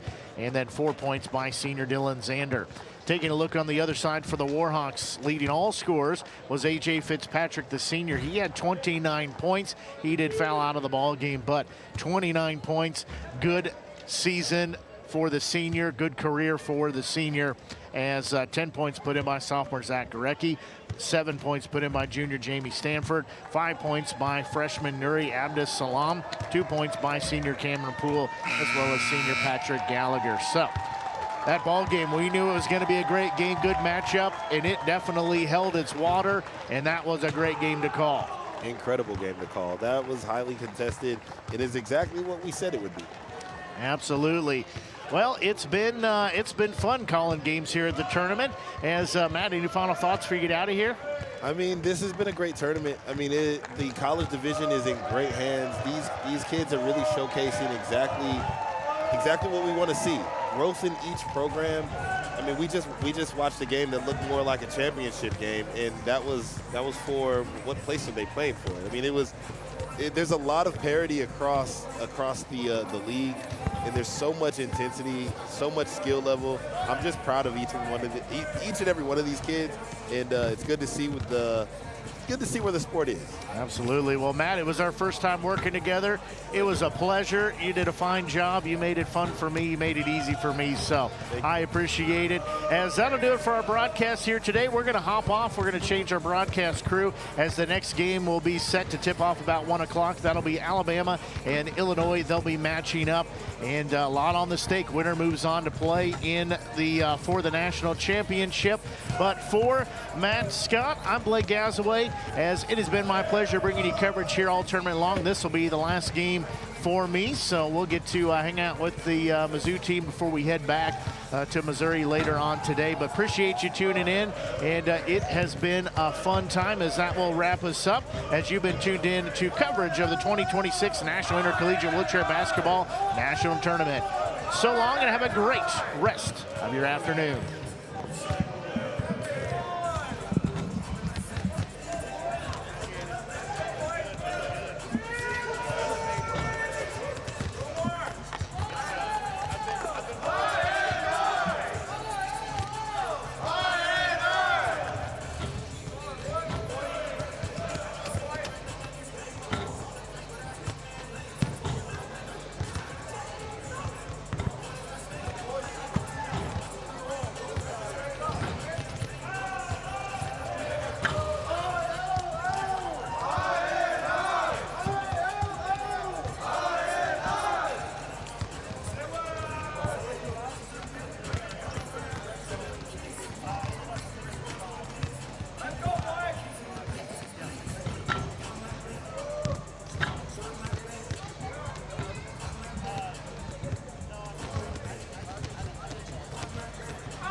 Quite appropriately being played in stadium. Welcome to the jungle. The semifinal round set to get underway in the 2026 NIWBT. The #1 seeded Crimson Tide of Alabama looking as dominant as ever with a quarterfinal win over Edinboro by almost 20 points. On the other side, the Fighting Illini managed to get a 70-point win against Michigan in round 1 and pulled off the upset by a score of 66-53 against UTA. Welcome to everyone watching around the world. I'm Spencer Thompson alongside Opie Lade. Proud to be with you in Tucson, Arizona. Underway from the McHale Center. Illinois gets the opening tip and first basket will land possibly, and this time it won't land. 3 attempts, nothing going for the Illini. We see Justin Newman. He's going to have a lot of height, a lot of presence on the offensive end, but altering that shot for Jack Binsfeld, that's a shot that Illinois is going to need to make. We talked a little bit about their path getting here. 2 very different paths. Alabama has yet to be challenged. Illinois worked hard to make it to this game. Going inside, Francis not looking challenged there in the paint. He's got the first deuce of the game. This is an Illinois team coming into the tournament 12-6 in their college record. Total on the season after these two, they've cracked 20 wins on the 25-26 campaign. Both fan bases making their presence known here in the southwest of the United States. Top of the key, kick out Binsfeld. He'll get it back again. He'll find himself inside. Good pass, good shot. Couldn't finish it. Gets his own rebound. Couldn't get the finish. Newman's reach for the rebound. Tough start for Jack Binsfeld. That's 0 for 5 from that spot right now. Having watched Jack play through juniors, growing up through that Minnesota Courage program, I expect Jack to be knocking that down, settle in a little bit to the semifinal game. You mentioned this Alabama Crimson Tide team has not been challenged so far here in the tournament. They've been challenged to get to that national championship stage for the last 3 years. Last one, 2023, as they've won a myriad of championships over the years. Here goes a shot for Preston Howell. Normally doesn't air ball like that. It's picked up by Pierce. Sebastian Milan, the sophomore star out of the Bronx, handles the rock. He'll go for the shot himself and a great kiss for the basket. That's a nice floater shot. He took it before he met the defender instead of trying to post up Justin Newman. He got it off before Justin was able to alter that shot. Gets us dead even about 2 minutes into the game. Newman on possession, kick back. Howell over to Houston, trying to find his way in, and a foul drawn as Preston vesses the rock. And they're going to send it the other way. They'll call it an offensive foul on Tim Houston. We can see the priority of this Illini defense. We can see they're chasing Preston off of those comfortable looks, making sure he's on the move whenever he takes those shots, knowing that he's able to knock down some shots. So that early defensive pressure, not letting Alabama get any comfortable looks right now. Inbounded now by R.J. Fitzpatrick, the player of the year in the intercollegiate NWBA division. And fitting as well with 17 points per game, as that shot will be rebounded by Newman. Martrell Stevens, who kind of asked him about this before the game. The response on the other end here for the great Tim Houston, who's shooting about 15.3 points per game. Twin Towers, we see Justin Newman pulling in that board. Nice long pass. Tim Houston not only able to reel in that pass, quickly square up his chair and knock down the shot as Illinois got caught with a little bit too much defensive pressure. Grad student from Chicago, Illinois, Martrell Stevens missing the shot on the other end, as Houston will make it a three-point play. Martrell, part of the All-American first team for the NWBA this season as well. He'll try to make his presence known throughout the game. Here's Milan, himself averaging 7.3 points per game. He'll go for a tough shot from the outside. It won't finish. It'll just bounce along the baseline. Good grabbing by Binsfeld. Right wing looking for a good shot here. Another one that won't land. Good rebound by Stevens. Fitzpatrick normally makes those shots from distance there, as Binsfeld will try to cut it back. He's got an easy path to the basket, and Newman capitalizes on his missed shot. Yeah, Jack did a great job using his chair skills. We saw him hip around some defenders, not able to finish that layup, but Alabama's going to want to force Illinois to be shooting deeper than that. Houston thought about a three, saw the pressure coming in from Milan, and opted to hold it himself. So he'll hand it up to his counterpart in Newman. And backward against his body, good basket from Newman. Justin Newman, that's the shot that he has made his entire career. Mid-range post up, using his height, soft touch, and we have an offensive turnover ball going back to Alabama right now. Looks like they either called that on Milan or Pierce, and Illinois is going to call a timeout. And you can see Matt Poland, the assistant coach for the Fighting Illini, just telling him to calm things down, as the 2026 NIWBT is sponsored by Performax Wheelchairs, a community of champions who remain loyal to all things built to last. Join the team and unleash your inner champion today. We can see Illinois' strategy. They're going to backpick the entire game.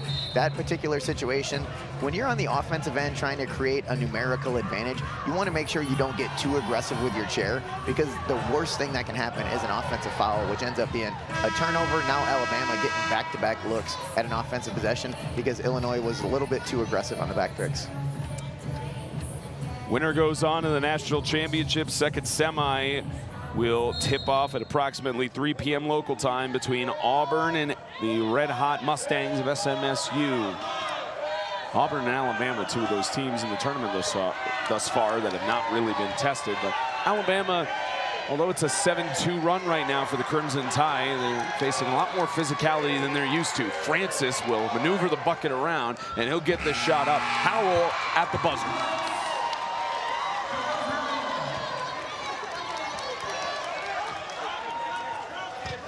Can Jack Binsfeld and company respond to this 9-2 run? About 4 minutes in, it's a foul drawn, and Binsfeld will shoot a pair. Illinois is going to have to work on generating some hoops. Right now, down 9-2. Their chair skills are second to none. They're going to have to set some picks in not only the full court, but in the half court to get some easy looks and start chipping away at this deficit they're looking at. Binsfeld, first shot, lands about 46.5% of his free throws.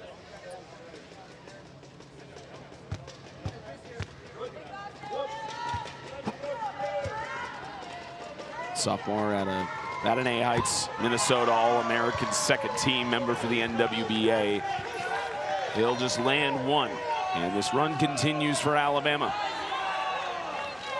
Newman will load up for three. It's good, but it's counted as two as he was just barely over the arc. Alabama catching Illinois on their heels, weren't quite ready for Justin Newman to roll comfortably into that three. They're going to have to find him because he's going to look to score this entire game. Binsfeld, swing out. Fitzpatrick. Back out Milan. Binsfeld from distance. He'll bucket. That's nice offense from U of I. We see him swinging around the perimeter. Defense not able to keep up with that pass. The basketball is always going to move faster than a defender can. Grant able to knock it down on the end of a couple of passes. Tim Houston, slippery as he usually is. Howell usually loads up from a three when you see him in stride in that motion as he cuts inside. Another chance to Newman. Howell, not often that he has problems controlling the ball, just rolled over his fingers out on the sideline.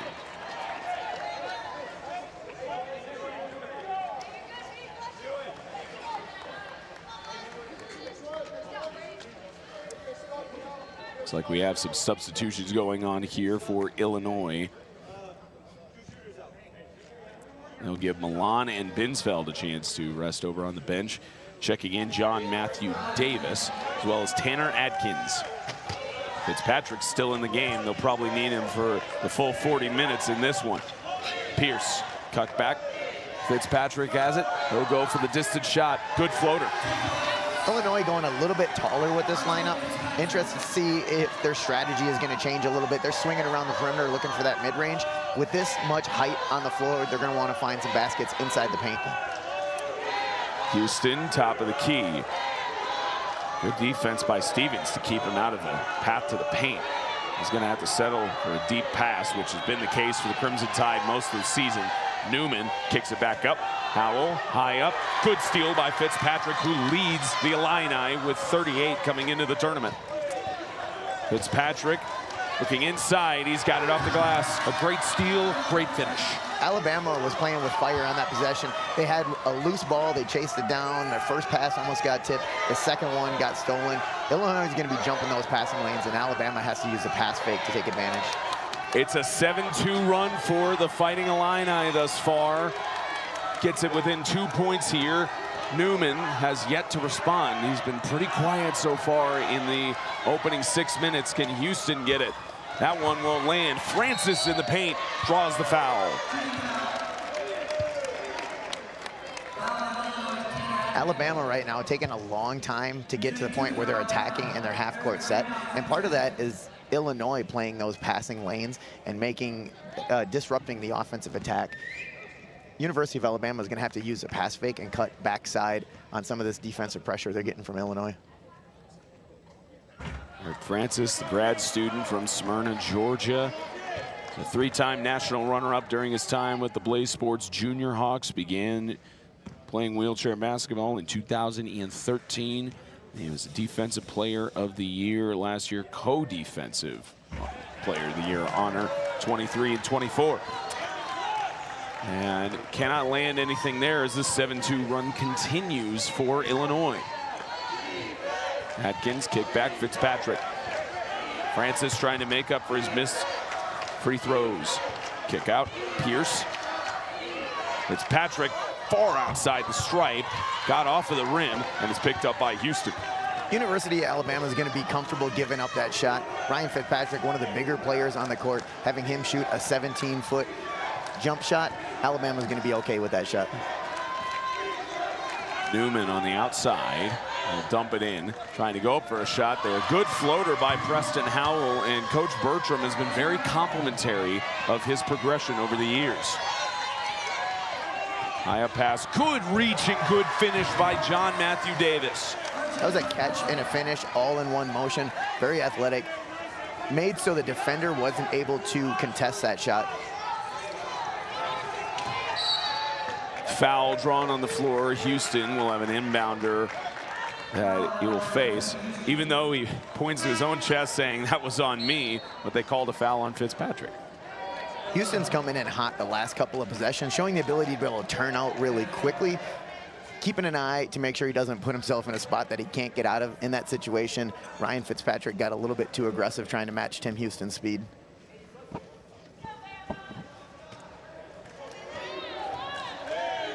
Looks like Josh Hips, the senior out of Gastonia, North Carolina, has checked in for Alabama as well. And you also got Newman on a basket there. The first appearance of Sean Doss did not have any time on the floor against Edinburgh in the quarterfinal. You mentioned it, Opie, about this change of lineups for Illinois. Alabama trying a little bit of chess piece moving as well, as Fitzpatrick will take it himself. Sometimes that's all you can do, and Pierce will get the rebound. Pierce dump inside, swat there by Newman. Grant Pierce will get it back.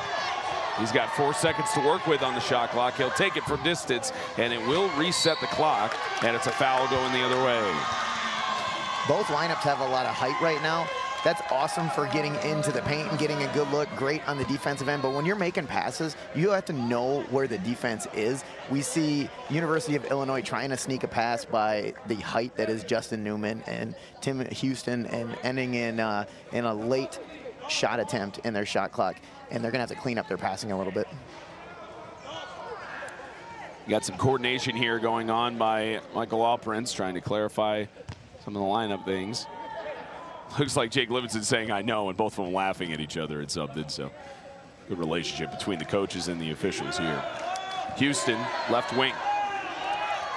Newman, and he's just got that high reach that most of the Illinois players can't really match. As Howell will load up, that'll be a pass, and Houston will make the finish. Again, you think sometimes Preston Howell does attempt those threes, but a good sort of fake out for Houston to finish. And that entry pass is exactly what we were talking about on the other end for Illinois. Preston able to put a bunch of arc underneath it, so it goes over the top of the defender, falls in the lap of his offensive player, Tim Houston, for an easy 2.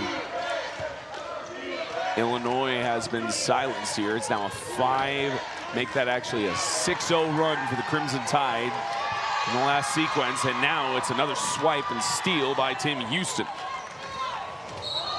And a foul, it's going the other way. They'll call that on Josh Hips.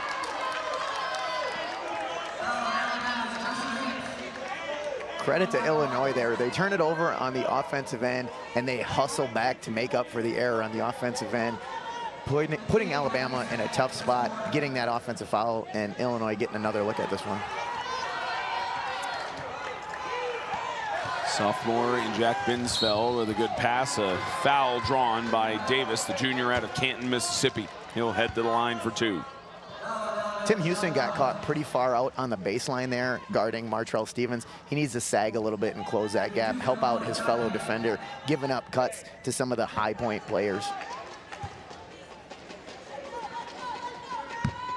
Davis missing that one. He's averaging 53.1% from the stripe heading into the year. He missed half of his sophomore year due to an off-season injury. No action on his freshman year, but now he's stepped up here for the Illini. And unfortunately, an announcer's jinx there with him going 0 for 2.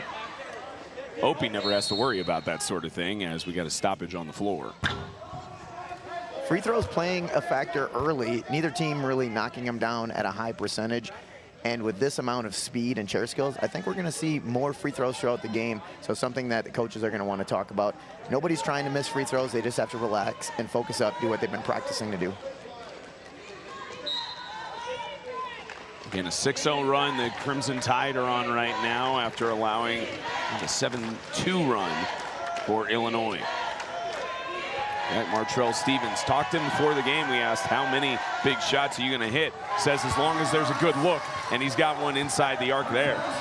Martrell's been doing that since his junior days growing up in Chicago, Illinois. We saw that a lot at camps throughout the Midwest. He is a great ball player, grown into an even better ball player. And part of why he got an All-American first team honor this year in the intercollegiate division. Bounce over Doss. 5 versus 5 as he has to maneuver the rock around a lot to get it back to Newman. Preston Howell inside, slippery but not able to finish. Pierce all over it. Alabama really struggling with the chair skills from U of I right now. That shot hits off of the glass as Binsfeld did not make it. Knew the time that was left. It's 17-13. We got a close semifinal here in Tucson as the 2026 NIWBT is sponsored by RGK Wheelchairs. RGK Wheelchairs and Sunrise Medical have spent over 40 years engineering performance, empowering athletes, and pushing wheelchairs to new heights. Innovation isn't just what we do, it's who we are. We believe greatness comes from relentless progress, which is why we're committed to delivering equipment that meets the intensity of today's athletes. We are thrilled to be back as sponsors of the 2026 NWBA and the 2026 NWBA championships. Here's to another year of incredible competition and unforgettable moments. And I'm sure both coaches coming into this timeout are talking about some adjustments. The biggest adjustment, I think, for both sides is settling in. We see some uncharacteristic mistakes on both sides. Too many turnovers for both squads, too many missed layups for both squads, and I think that's just a product of the excitement of a semifinal matchup and knowing that the winner of this is heading to the championship game tomorrow. I was walking into the arena, the Fighting Illini men's team were meeting right where I'm walking into, and the general message that Coach Tyree was giving them is that as long as we execute our game plan, we're not going to have a problem against the Crimson Tide. And it shows you this confidence that a number 5 seed team has, especially with their upset against the Moving Mavs yesterday. Here's Preston Howell, one of many players on the Crimson Tide with a lot of confidence. Good swipe there by Stevens as he'll get the rock back. High up pass over to Houston. Dump inside. Josh Hibbs trying to make up for the foul, and that gets lost into the possession of Davis.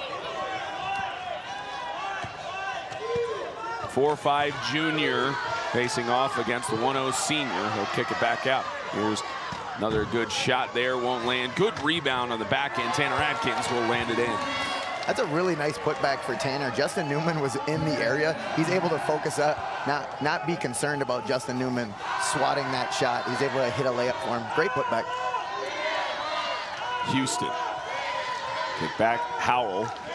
And around the stripe. He's got to get past Pierce. Good active hands there as it gets out to Houston. He'll try to go for a tough shot outside the lane. That'll airball, and the Illini have it back with a chance to tie it up. Binsfeld, high up pass. Basket, we're tied at 17. If we're looking at these team strengths, U of I's chair skills has to be one of the top strengths that they have. I love seeing them use their speed on the offensive end to get a good look, and that's exactly what we saw in that play. Illinois managed to break up the 6-0 run for the Crimson Tide, and a foul on the floor.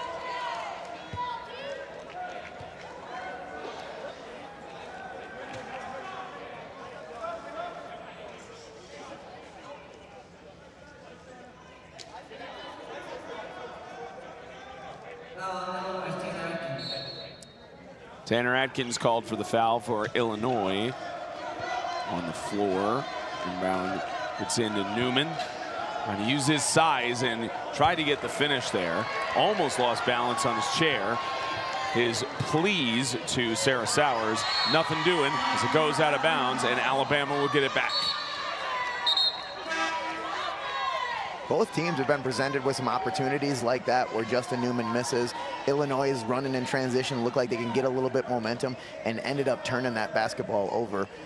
Basketball is a game of runs. If you want to get that run going, you got to win on offense and defense.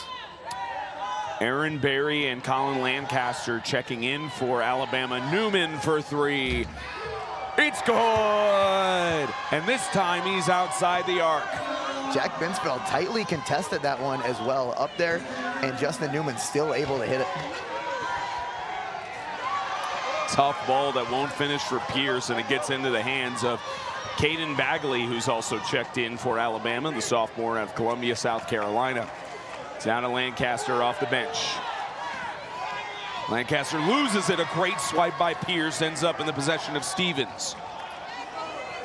The junior out of Wichita, Kansas, will take the rock down.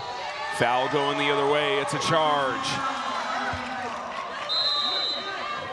These officials are calling it tight in the open court right now. They're keeping an eye on all of that chair contact. It's going to come down to teams making the adjustments, not only adjustments to the way the other team's playing, but the way the game's being called by the officials.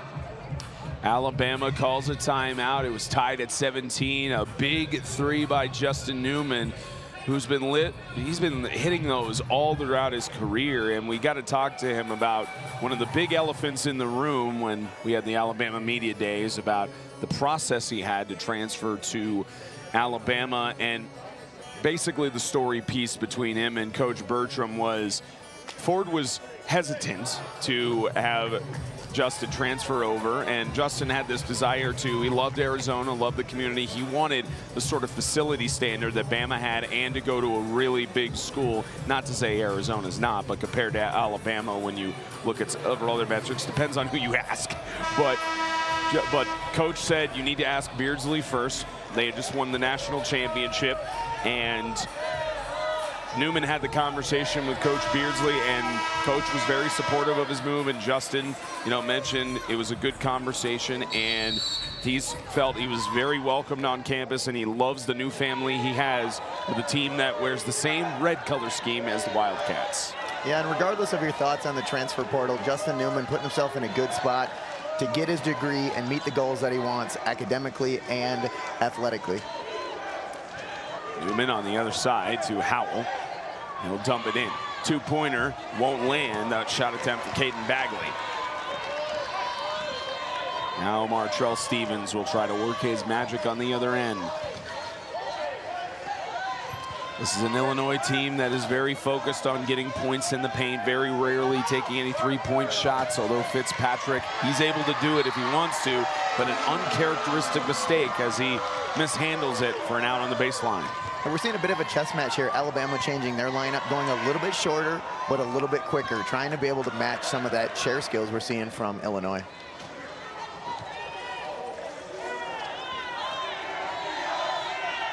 Newman, he'll go for the tough putback.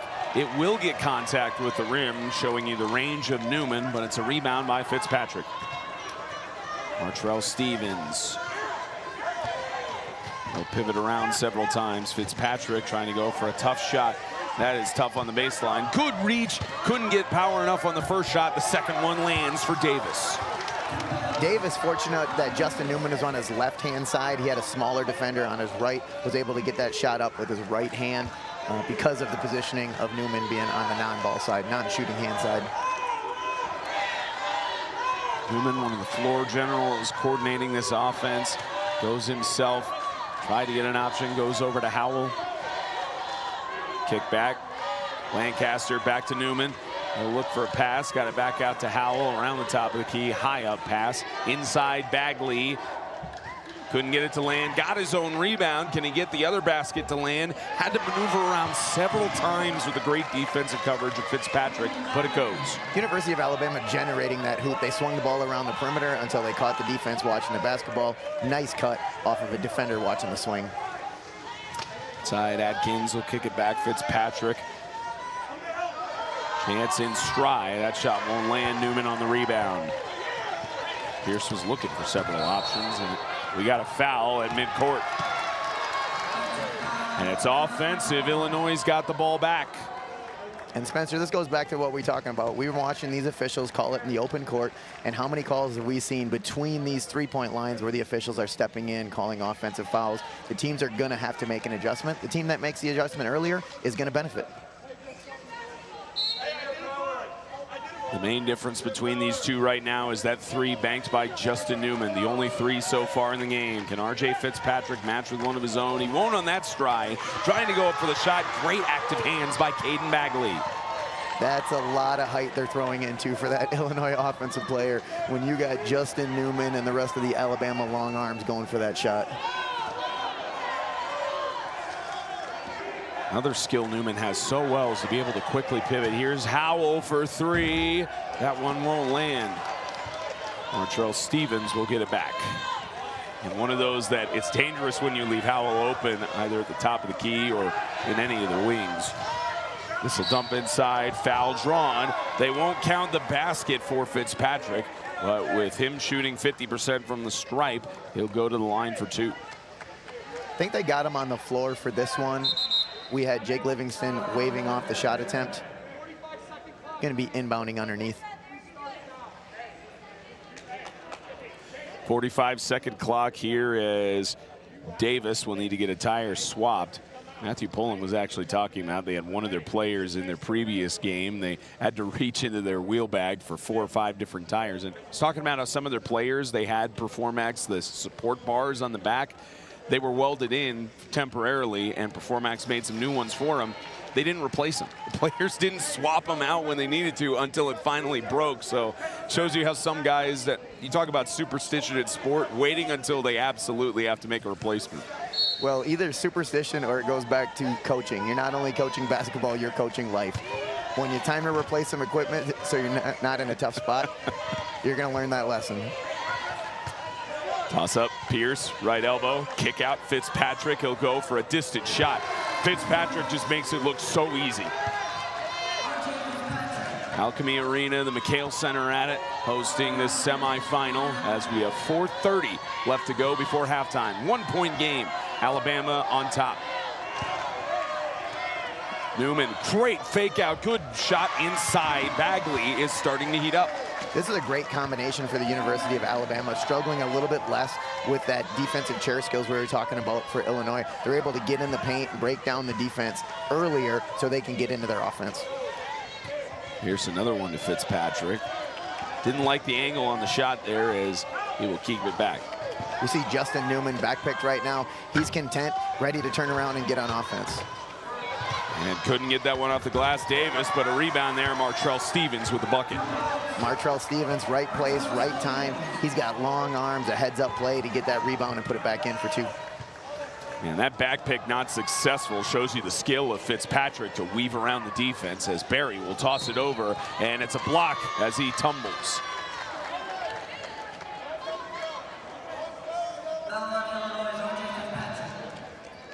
They believe Fitzpatrick now has 3 fouls, so he is getting close on there, either 2 or 3. So he's getting up there on that foul trouble metric, something to keep in mind as we get through the remainder of the game. Adkins and Pierce will head to the bench as well. You know, that's another thing when we talked about making adjustments, not only the referees calling offensive fouls and it being turnovers, but you're going to have to change your strategy when you get some of your star players in foul trouble and they have to sit on the bench. Fitzpatrick should be at about 2, and we got another foul, speaking of which. They'll call that one on Binsfeld. Binsfeld caught with his hand in the cookie jar, going after the basketball. Justin Newman's got a strong grip on that thing, not letting anybody take that basketball from him. Now you can tell how hard he's working here. He's to our right, and he's already got sweat glistening on his forehead.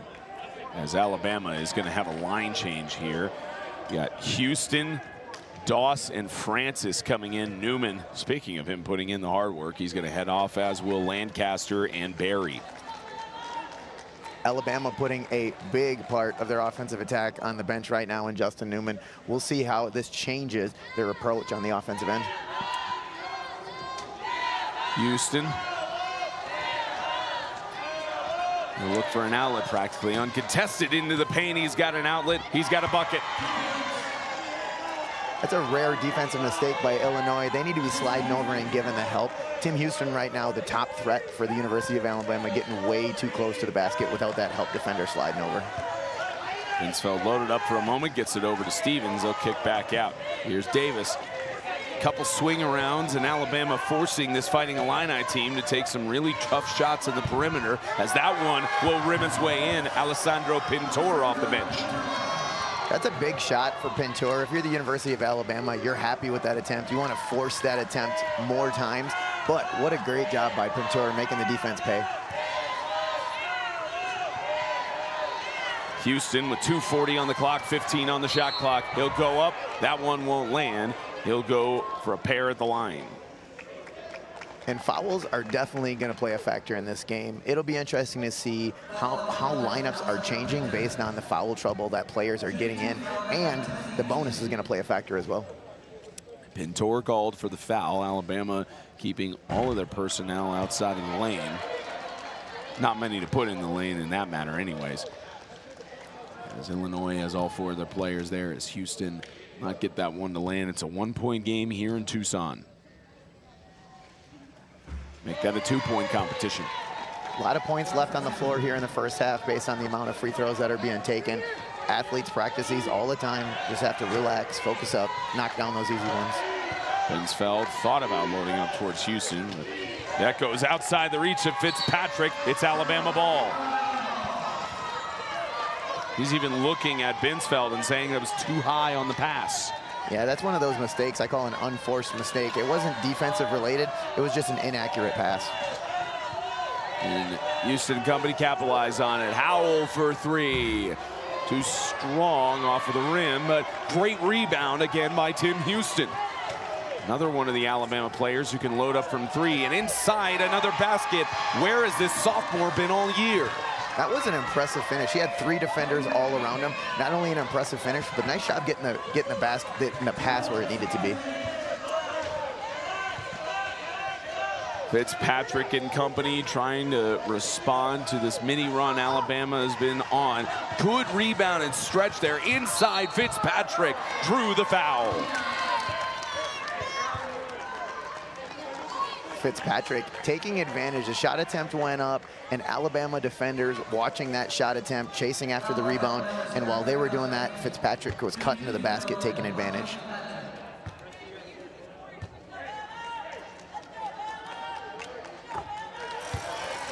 You mentioned it, these free throws are going to be crucial heading down the stretch. 145 left to go in the first half as Illinois looks to make it a 2-point competition. Again, part of it is this Illinois team has not had any good looks from three so far in the game, so they haven't had a chance to match that Newman shot, but they've got it to, I believe they just didn't update the scoreboard on the previous shot, so it says 29-27. Both free throws did land. Bagley. Howell again, top of the key, kick out. Houston trying to pivot. Dump inside. Bagley somehow in traffic got it. Last touch by, and they'll stop it there. It's last touch by Illinois.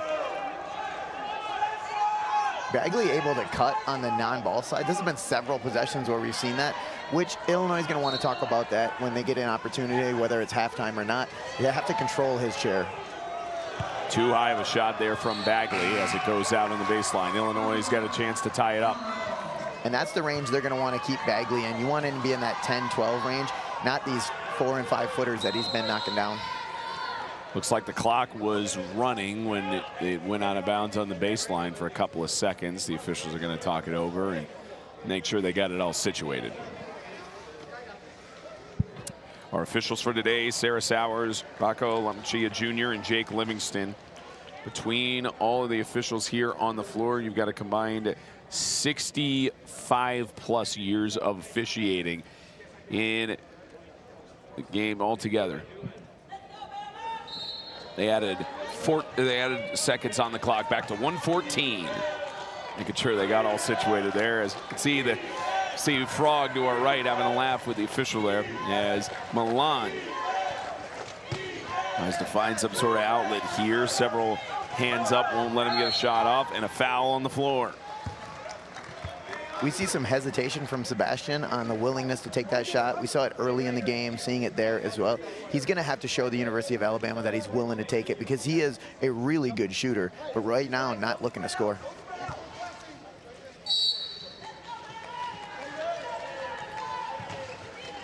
Pass over Binsfeld. Good high up pass. Milan with a good look.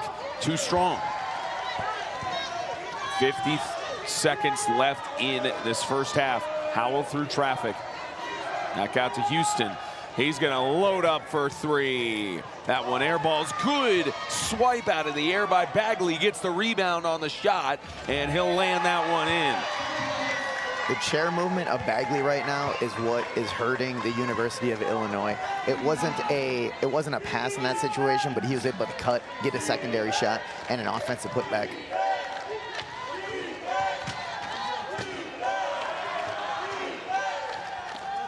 The Illini know there's a mismatch of a second on the shot clock. They'll try to get a final shot off to end this quarter, but instead they load for a good basket as Sebastian Milan liked to look. Final few seconds, Alabama will try to get it down the length of the court, and Francis will have to settle to just hold it off. If you're a fan of either side, you're excited, exhilarated, stressed out, and fearful all at once, as it's a 2-point game here at halftime in Tucson. University of Illinois showing a lot of fight in their game, and I think that's a product of the path that they had to get here. They had a really tough game against the University of Texas Arlington yesterday.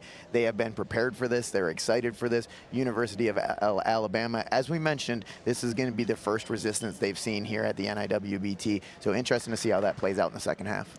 The 2026 NIWBT is sponsored by Eagle Sport Chairs. We build custom wheelchairs, an official sponsor of the NWBA. 15 minutes until the second half resumes here in Tucson. You're watching the 2026 NIWBT.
The 2026 NIWBT is sponsored by Molten USA, the official basketball of the NWBA. Spencer Thompson, Opie Lade bringing the action from Alchemy Arena, McHale Center, lovely campus of the University of Arizona out in Tucson. We actually managed to get some stats for you here at the half. Justin Newman has gotten up to 9 points. It's only 1 foul. We were talking about foul trouble, and on the Alabama team themselves, looks like about a total, if my math is correct, about 6 fouls, about 7 fouls between all the players. The only one in any sort of foul trouble, if you could call it, is Aaron Berry at 2. Caden Bagley has scored 8 points so far in the game, and actually a shout out to Zach Smith, operations coordinator for Alabama, as well as Furman with some of the Alabama folks at halftime. Bagley has actually played well. He's started getting more activity in the second half of the season, and during the earlier parts of his career, he was with Preston and one of the other players, Adam from Auburn, and Sadie in Charlotte during his junior career, and said he's been awesome for the team, and that's shown out on the floor here. But on the other side, we have confirmed that Fitzpatrick is in foul trouble at 3. Although when you talk to most of the other people on the men's intercollegiate wheelchair basketball division, they feel like anybody could have gotten that Player of the Year award. So, but it is a point to make that when you have foul trouble, here's Newman, won't land the 3, but when you have foul trouble on the Player of the Year, it's something that really changes your game strategy. Yeah, when you talk about wheelchair basketball as well, sometimes when you change a one-person, you're going to take one out of the lineup, you have to change multiple individuals based on classification. So it has a bigger impact. As we see Sebastian hit the jump shot at the end of the half, starts the second half with a big 3. He only shoots 23.6% from beyond the arc, and that's a big basket to give Illinois the lead out of the half. Took about 60 seconds for either side to get a score, although Newman was just 1 rattle away from getting the opening score. Dump inside Francis with a good response. Illinois late on the help there in that situation. Alabama has 2 height running the pick and roll. They need to have a 3rd defender over there to make them swing off of that side.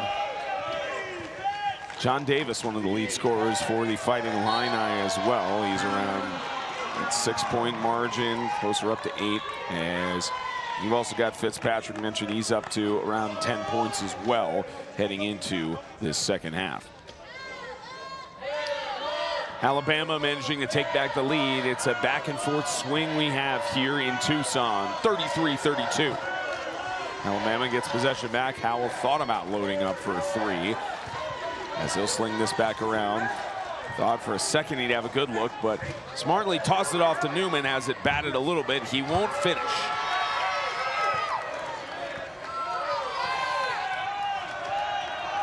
Bronx native will take this back up, trying to find an outlet in the paint. He'll go for the putback. It's not strong enough. Howell in good position. That's happened a lot today where you have these guys, because of how good the Seals are, they're being prevented from good shots in the paint, as Francis will get a good shot in the paint. Alabama taking advantage in transition there. I'd like to see Illinois push that pace and be better about taking their lanes right now. Justin Newman's pretty nonchalant about getting back on the defensive end when he's getting back picked. U of I has to find a way to make Alabama pay for that. Finsfeld, coast to coast on that swing. He'll do it again over to Milan. Kick back, free throw line, shot Pierce. That one, several bounces. Martrell Stevens tries to save it. Houston swiped it before it went out on the baseline. Illinois changing up their defense, looking like they're going to come up with a full court press, causing Alabama to burn a timeout. We're going to talk about how they're going to beat this full court press. 2 seconds to do it as well, with 7 minutes left to go here in this third. It's a 3-point lead for the Crimson Tide. The 2026 NIWBT is sponsored by How I Roll Sports. How I Roll Sports is proud to be the official maintenance partner of the NWBA Championship Series.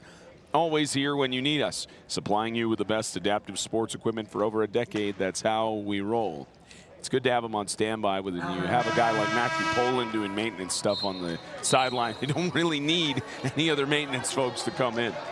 And it speaks again to the coaching staff on most of these teams in the league, where not only do they work on what's on the floor, but they have to help focus on what's around the floor.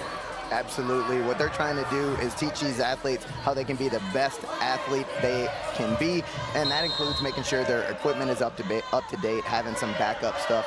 So again, not only keep teaching basketball skills, but teaching life skills.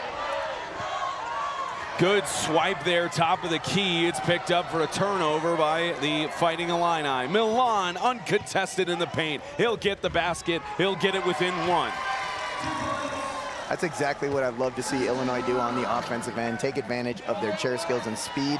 We've seen them use it on the defensive end. Love to turn that around and use it on both ends of the floor. Howell getting pressured. Loose ball. Good pickup by Sebastian Milan. Another turnover. Pressure on Preston Howell, and the foul is called. Alabama seeming a little bit rattled by this full court pressure that we're seeing from the University of Illinois. It's something that we've seen them do all season, something that Alabama has been practicing to beat. They just have to take a deep breath and deliver the basketball accurately. 1-0 grad student from Chicago, part of the All-American first team in the division this year. Off to Binsfeld. Kick back out. Left wing loading up for three. It's good! Sebastian Milan to give the Illini a 2-point lead. What a great run for Sebastian. Back-to-back threes. As I mentioned, he hit the mid-range shot at the end of the first half. Illinois has to make sure he touches the basketball this next possession to make Alabama guard him. Tim Houston trying to respond. Back out to Newman. One of those guys they'll really have to lean into if they want to get back in this one. Newman with a good drop. Soft touch, great finish. Doesn't have to get super close to the basket with his range. Newman down on the floor, trying to get himself back situated. A man advantage for the Fighting Illini. They'll try to utilize it here as it's loose. Doss trying to pick it up in the commotion, and he's got it, and that will trigger the safety stoppage. We saw Grant and Sebastian for University of Illinois both look at a loose basketball, waiting for the other one to chase it down. As a coach, you'd rather see them just both go for that. Something to look at as well. Justin Newman looking at his left hand and waving off Bertram and Alperin, saying, I'm good, even though he's shaking his left wrist. He's one of those guys, a tough player, one who knows the stakes at hand and does not want to be pulled if he can help it. I see him shaking his left wrist. He is a right-hand shooter, so in terms of how much that's going to impact his shot, it's just going to be his guide hand. Could even impact his quick pivoting on the wheels touch, which he's so good at normally. Speaking of Newman, he's got it back. He'll try on the guide hand. No problem there. 2-point lead. Seems like he's going to be okay. Back and forth we go, and a block called on Alabama.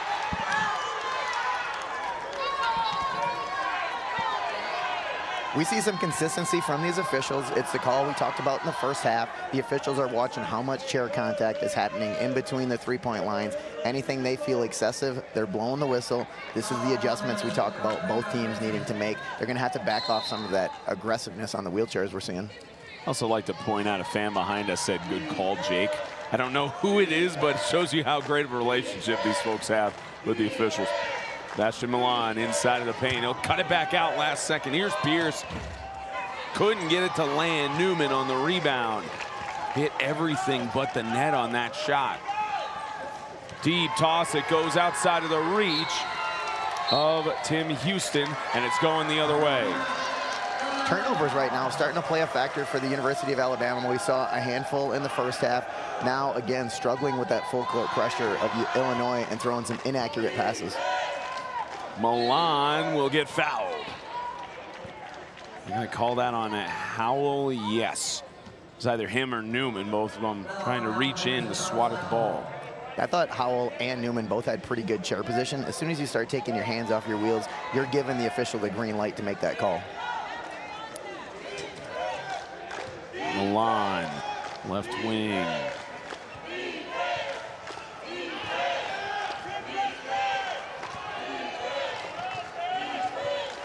High up pass, Fitzpatrick trying to finish. Too strong. Good swipe by Francis, who draws the foul. Back and forth we go. 2-point game. Alabama 39, Illinois 37. The whistles continue here in the second half. Keep an eye for how early we get into the penalty. We're going to be shooting some free throws, as well as how often lineups have to change based on foul trouble. Again, a big change here in the men's division this year, opting to go for 10-minute quarters instead of the 20-minute halves. Makes a big difference when thinking about foul trouble. Newman, great finish as always. He loves those baseline shots, whether it's the left baseline or the right baseline. Illinois has to keep him off of his spots that he wants to get to, make him a little bit more uncomfortable. Back out, Milan. Got a tough matchup with Howell. Trying to get himself around. Kick out, Stevens. Good switch, Fitzpatrick. 12 on the shot clock. Good dump inside, good hands there. I believe Newman got a piece of that as it slings back out to Milan. Milan trying to find his way up. Goes off of the glass, and Newman ends up with the basketball. No back pick opted for here by the Illini. A little bit of a battle between Fitzpatrick and Houston. Newman airballs on the three. I know we saw Newman miss that shot. We talk a lot about the offense that he's bringing on the other end of the floor. He's really doing a great job of pulling in some rebounds, making sure that Illinois is only getting one attempt on the offensive end. He's only gotten 1 3 so far here in the competition. Hasn't really had to do that sort of stuff with Alabama this year, as that'll rim out on the shot. Great rebound by Houston, and he's got some options down the floor. He'll get it to Howell. Just so impressed by how quick Howell can pivot on his wheels and able to get back in position. And a foul drawn, and it's plays like that are why Preston Howell has been so special for the Crimson Tide. Nice job. He utilized the bounce stop to make sure he didn't put himself in a difficult spot where he couldn't get the basketball out of there. Illinois getting a little bit greedy. They did a great job stopping chairs, but at the last minute they decided to reach for that ball, and the official was right on top of it. Now Alabama gonna have the basketball over on the sideline with a 20-second shot clock. Illinois is going to burn a 30-second timeout. Gives us a chance to talk about the 2026 NIWBT is sponsored by Top End. Top End is proud to celebrate 40 years of supporting adaptive athletics at every level of competition. For 4 decades, Top End has been dedicated to innovating custom sports equipment that helps athletes at every level compete, grow, and succeed. We're honored to work alongside our Top End ambassadors, elite athletes who represent what's possible through hard work, innovation, and opportunity. Always remember to keep pushing.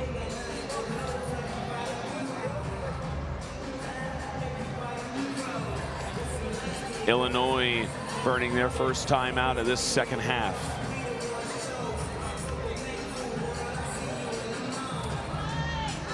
Officials trying to get clarity here. Everything situated. 2:56 left in quarter number 3. Houston.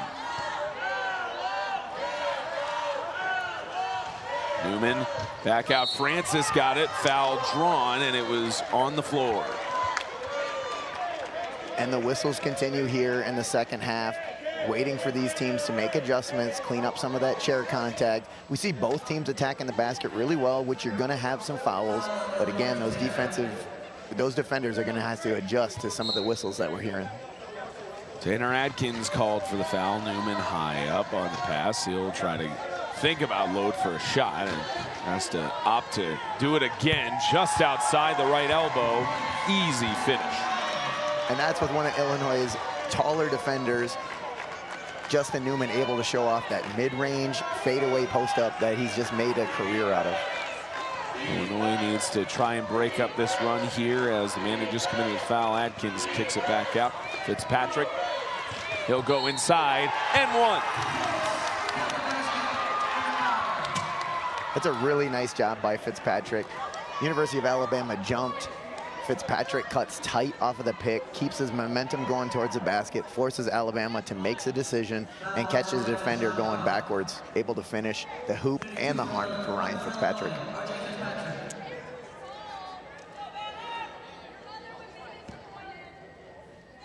Fitzpatrick trying to make Illinois crack the 40-point margin. He won't on that attempt. It's a 4-point game. Newman on the spin around, trying to get past midcourt. Defense by Adkins has Houston on the pass off. Along with pressure, same with Davis. Not much for them to go with real estate-wise. 10 seconds on the shot clock. This is great pressure from Illinois to force them to take a tough shot. Will Newman have to take it on the perimeter? He's going to have to. No dice on that one, as Milan will get the rebound. Great defense from Illinois as they toss it up. Here's Fitzpatrick on the follow through, too strong. Newman on the rebound. Quick toss. Francis on a breakaway. He's got an uncontested bucket. What a turn of events there. University of Illinois, great defensive possession, forces Alabama into a deep one. They get a transition layup on the other end, miss it. Alabama picks up the rebound and quickly gets 2 on their own. Milan for 3. It's good! It's a 3-point game in Tucson. Big 3 for Sebastian. University of Alabama a little too nonchalant about getting up there and pressuring Sebastian, especially knowing that he's hit 2 threes already this half.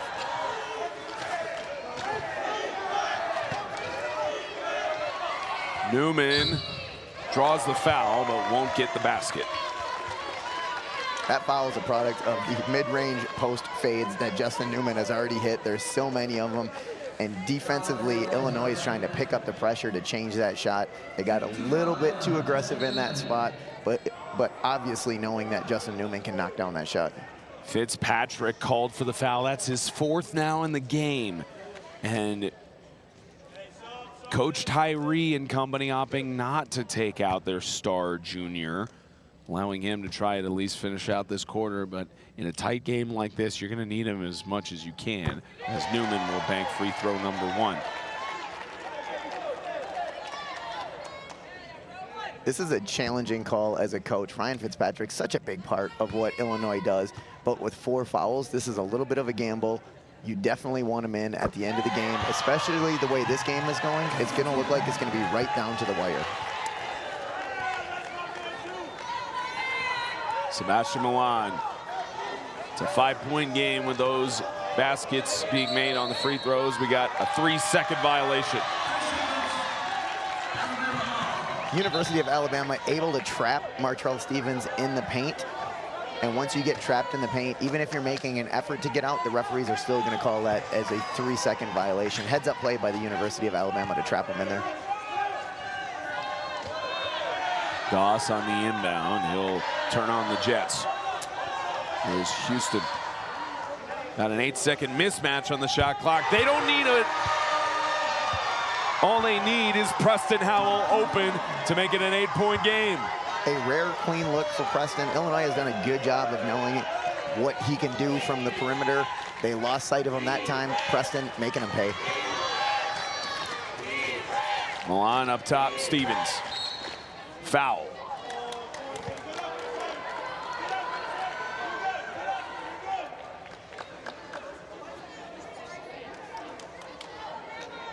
The danger that we have in this situation with Ryan Fitzpatrick playing with 4 fouls, I think it's automatic to think they could pick up his 5th on the defense, changes his defense.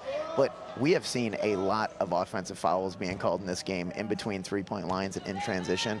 And that has to be a concern in the back of your mind if you're over on the Illini sidelines. Didn't get a formal announcement on it, but Tim Houston, one called for the foul. Fitzpatrick will try to go 1 for 2 on this stride. Alabama is going to bring in Josh Hips off the bench. And not quite yet. It's happened a couple of times throughout the tournament where you can't substitute a player in if you're not the one shooting free throws. Change of rules as well. You used to be able to sub in between shots. Now it's either before or after the pair of free throws. 1 for 2 for Fitzpatrick from the stripe on that stride. Hips will come in. As Eric Francis was on the floor for a moment and didn't realize that he was getting substituted off. Now all situated. Final 4 seconds here in quarter number 3. Newman thinking about loading up, and it hits off of the bottom of the monitor here in the McHale Center at Alchemy Arena. He tried, but what do we have in store for the final 10 minutes of this semifinal? Winner goes to the national championship, 50-43, Alabama leading over Illinois, the 2026 NIWBT, sponsored by Mount Olive Pickles. Pickles and basketball, or basketball and pickles. No matter how you say it, basketball is better. Mount Olive Pickles are around. Mount Olive is proud to partner with the NWBA and sporting athletes and their families. Founded in 1926 at the corner of Cucumber and Vine, the Mount Olive Pickle Company has been making America's best-selling brand of pickles, peppers, and relishes for nearly 100 years. Find Mount Olive's great line of pickles, peppers, and relishes anywhere you shop for groceries. Just ask for Mount Olive, America's pickle. Just want to take a quick second, give you a shout out, Spencer. Shout out to the University of Arizona, the NWBA, for this production, making sure everybody gets an opportunity to enjoy in the national championship here of the collegiate division. Thoroughly enjoyed working these games and talking wheelchair basketball with all of you, and this is a great way to get that sport out to people. Shout out to Blake Gazaway. He'll be making the trek back to Missouri and all the work he did throughout the weekend. I joked with him several times. I was jealous he got the opening game to call for the tournament, and he also got that amazing competition between the Illini and Movement Mavs. You get some good ones, you get some one-sided ones, just in sport in general. And always fun to work with gold medalists throughout the weekend as well. The amount of accolades you have, and what more can we say about Mike Frogley, right? I mean, just a well-accomplished Olympian. As looks like there's a clarification happening here. That's the grad assistant Euban Ham, who's in his second year assisting the Fighting Illini for both teams. I believe he's one of the statisticians on the bench, if not the statistician, and he's trying to confirm the amount of fouls for both sides here, make sure there's nothing mismatched. Ford Bertram wants an explanation too. He's got kind of a grin on his face too of like, what's going on here? And that's exactly what Rocco Lamachia just clarified, in that there's a discrepancy in personal fouls and everyone's trying to make sure we're on the same page, which, as we mentioned, with this being a foul game, that's crucial in the final 10 minutes. Absolutely. You don't want to have any mistakes at the table, which is going to change lineups or change the outcome of this game. Obviously, we talked about Ryan Fitzpatrick, 4 fouls. He gets his 5th. That's a big change for the Illini when you talk about player of the year. Very talented young man changes their lineup. So want to make sure we get this correct.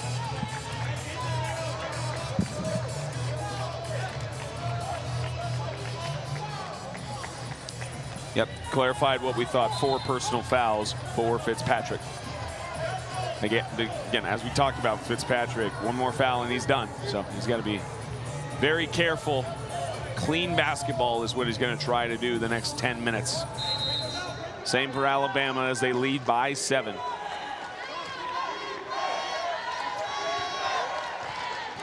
Howell starts it off for this 4th frame. Newman back out. Howell with a good look for 3. Oh, yeah! What a big shot. All set up by Justin Newman, running that pick and roll at the top of the key. He used the pass fake. The defender slid over to who was setting the pick for Justin Newman, setting up a clean look for Preston Howell from 3. Fitzpatrick and company, they'll need to start loading up for 3s if they want to get back in this game, with the gap now going to 10. Dump out from the stripe. Pierce. It's good.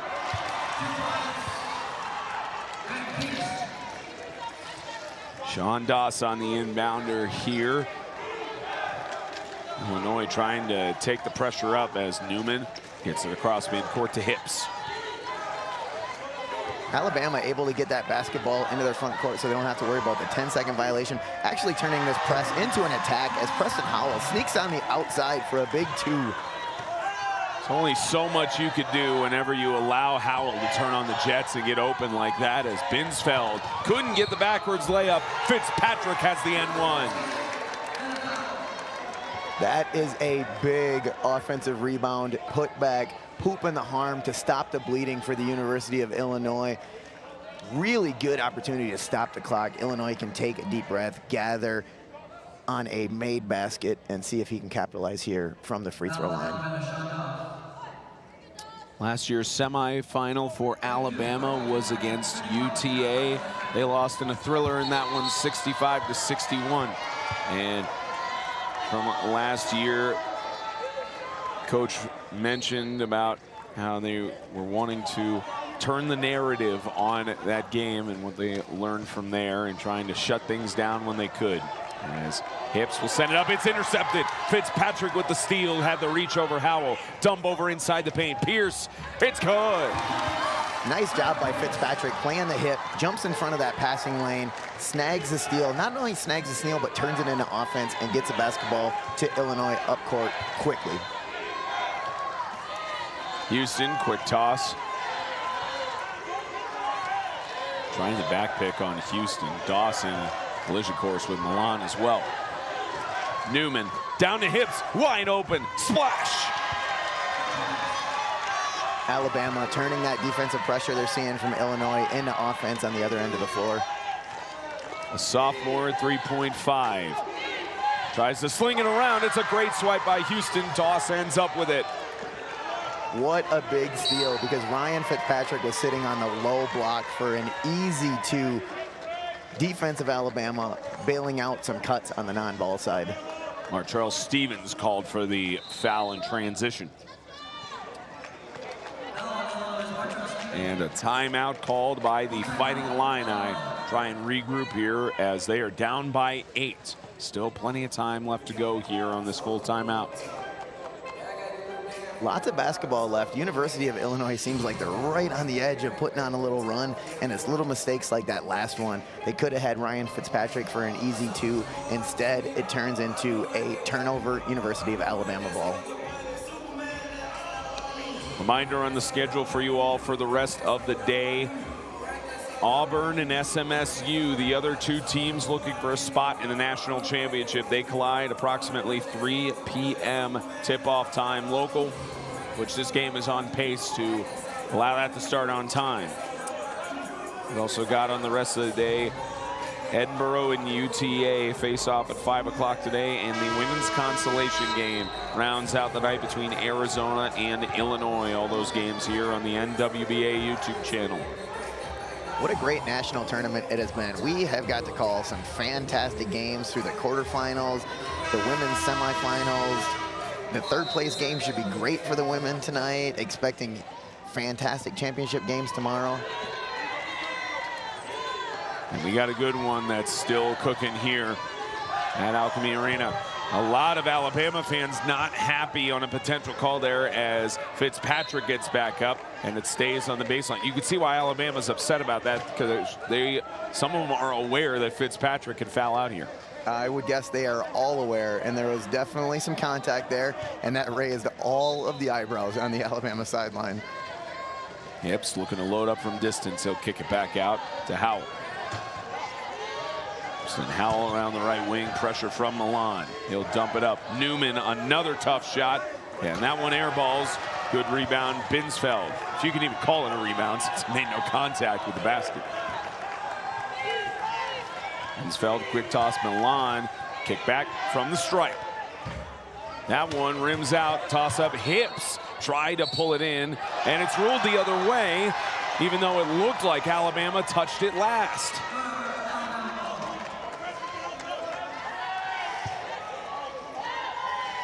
Lots of objections on the court right now.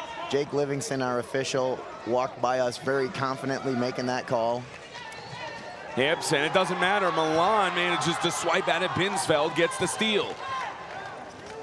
Illinois will try to set up a play here. Binsfeld, kick back. Milan trying to pivot his chair.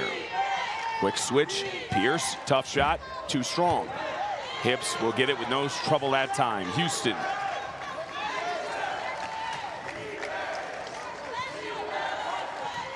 Back out Houston with a quick stride.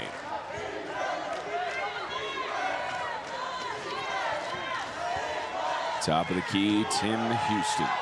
Back out Hips, kick back, the senior, Ponte Vedra Beach, Florida. He'll try to go from the left elbow, 2 active hands, and he just has to heave it, and Howell ends up with the ball. No one on the right wing for Illinois. Newman on the outside, just holding it. Looking to load up. May have gone for a 3. He'll kick it back to Howell. Does Howell have a 3 in him?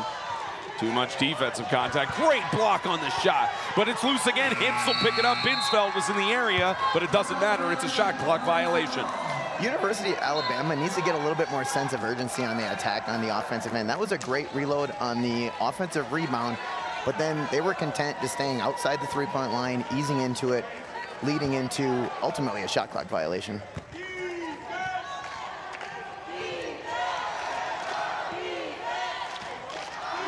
Fitzpatrick on the outside, waits for Milan to dump it off to him or someone else. Milan with deep pressure, a foul called on Houston.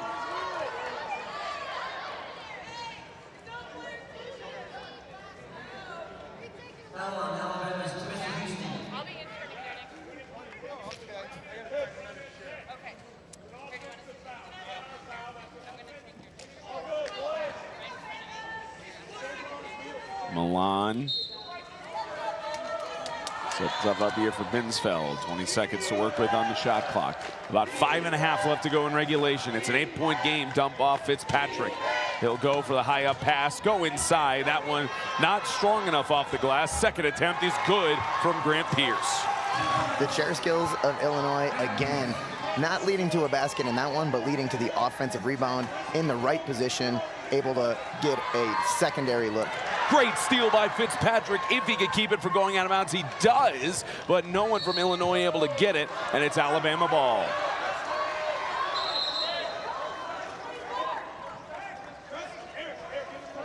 Illinois is jumping all of the passing lanes right now. The University of Alabama needs to utilize a pass fake so they can read what the defense is doing and put the basketball in a safe place.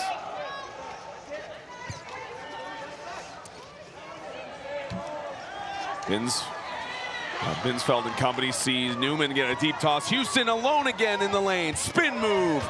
Couldn't get it to land. Draws the foul regardless. Tim Houston using all of his chair skills to come up with that pass. When he spun back around, he ended up burying himself under the rim a little bit. Could have had a really easy look on it, but spent all of his effort catching that pass. Binsfeld called for the foul. Houston up to the line. Mentioned this is a senior 4.0, gets the free throw there. He's part of the USA under-23 team multiple times, including last year. 2 straight seasons he's led the Crimson Tide in the scoring category. And with making baskets like that, he continues that trend. Big free throws, especially as we're looking at just under 5 minutes here in the 4th period. Winner going to the championship game.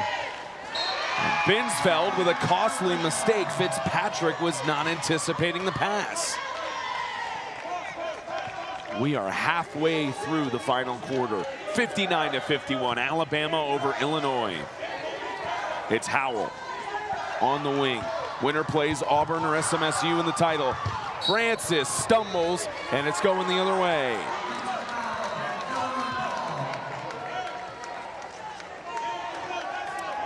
You talk about battles, you talk about matchups that are back and forth. I know that the lead has been to Alabama most of the game, but this is where the Crimson Tide know if they don't let off of the gas, Illinois will start to roll all over them.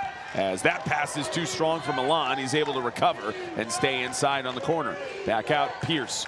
Kick out, free throw line. Binsfeld couldn't get it to splash. Newman.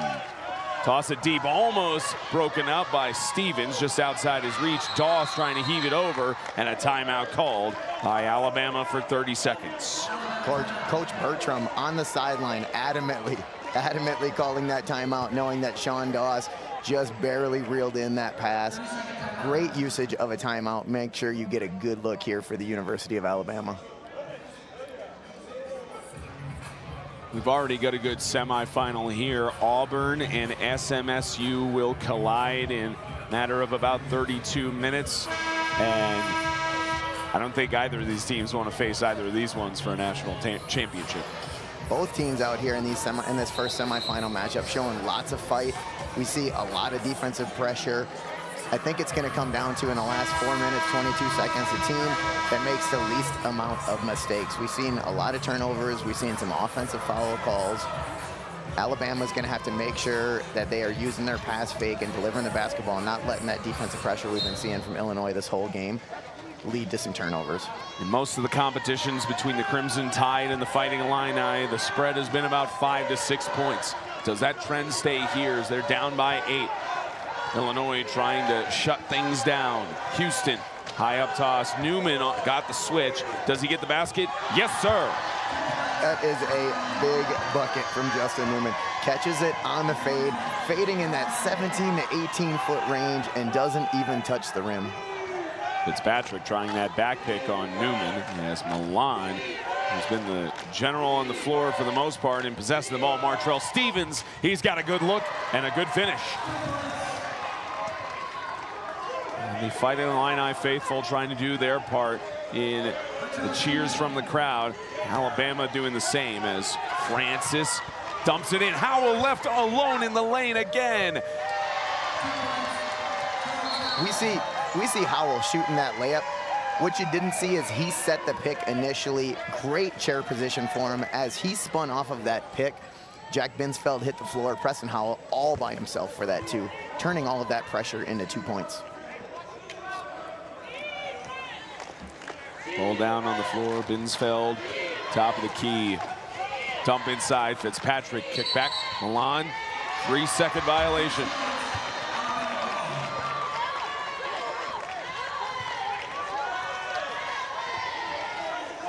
And the mistakes are starting to be costly for Illinois. 10-point lead is what this has ballooned to for Alabama. Howell, alone to receive the pass. Will Howell dump it up? He will to Francis. Not a clean block, it's a foul on Stevens.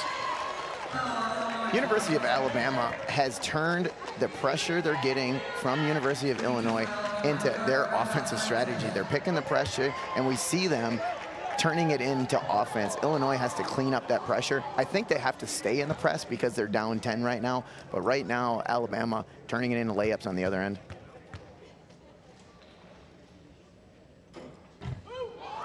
Rim out free throw attempt from Francis, grad student out of Smyrna.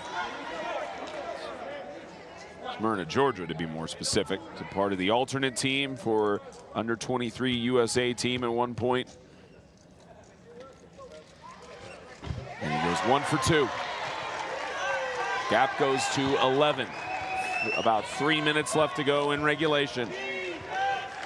Alabama trying to put the finishing touches on what's already been a magical season for the Tide. 2-point shot is good from Pierce.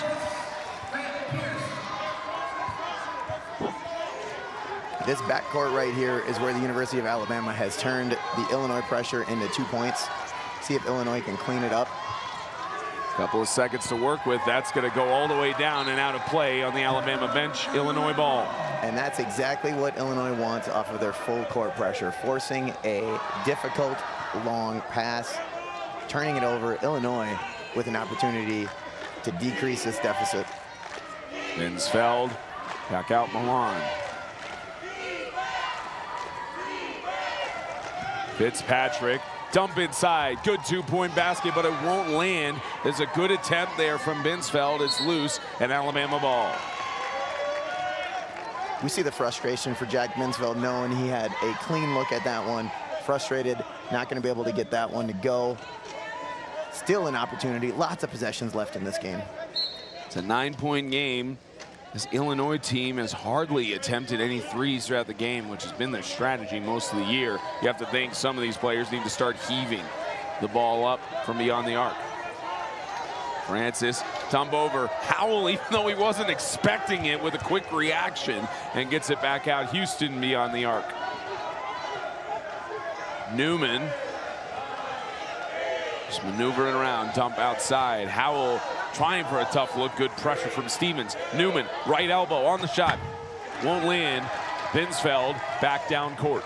Great usage of clock there for the University of Alabama, using the full 30 seconds, knowing that Couldn't land the three there for Milan. Going the other way, Newman. He's got one man to pressure him and Pierce to fend off any shot. Yeah, and I expect the University of Alabama to do a similar thing. They're going to use as much clock as they can each possession. They want to see this clock wither down to 0. University of Illinois, the clock is their enemy right now. They got to try and score early and often. Foul on the floor.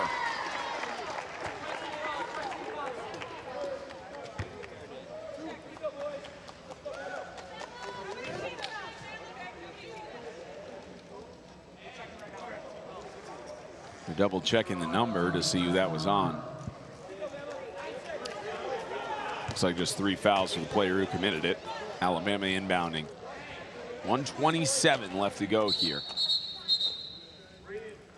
Another stoppage at the table. Minute 27 left here in the 4th period. Right now, University of Alabama with 20 seconds that they can eat away on their possession. Curious to see if the University of Illinois is going to start fouling. Again, the clock is their enemy. They still have Ryan Fitzpatrick on the floor, who has 4 fouls. They won't want him to use any fouls to burn the clock.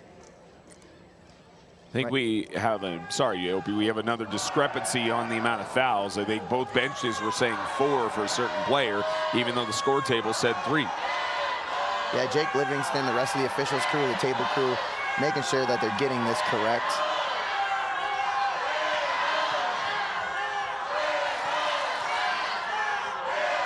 One of the best sound bites you get to hear in collegiate sports.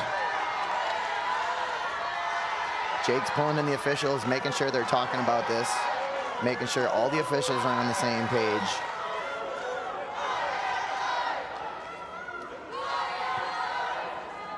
We'll get some clarification to all of you once we get some clarification. Not sure if it's individual fouls or shooting the bonus situation that they're chatting about. They're bringing over Rocco too, so everyone's got to piece stuff together.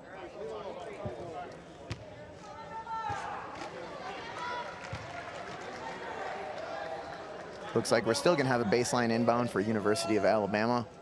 See if they're going to be looking to burn some fouls.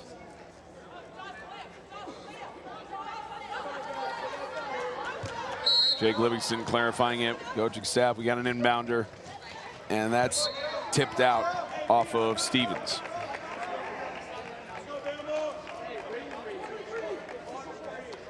University of Alabama here, if you're inbounding, you're going to want to get that basketball to your stronger free throw shooters, knowing that Illinois might be fouling in that spot, which is exactly what they do.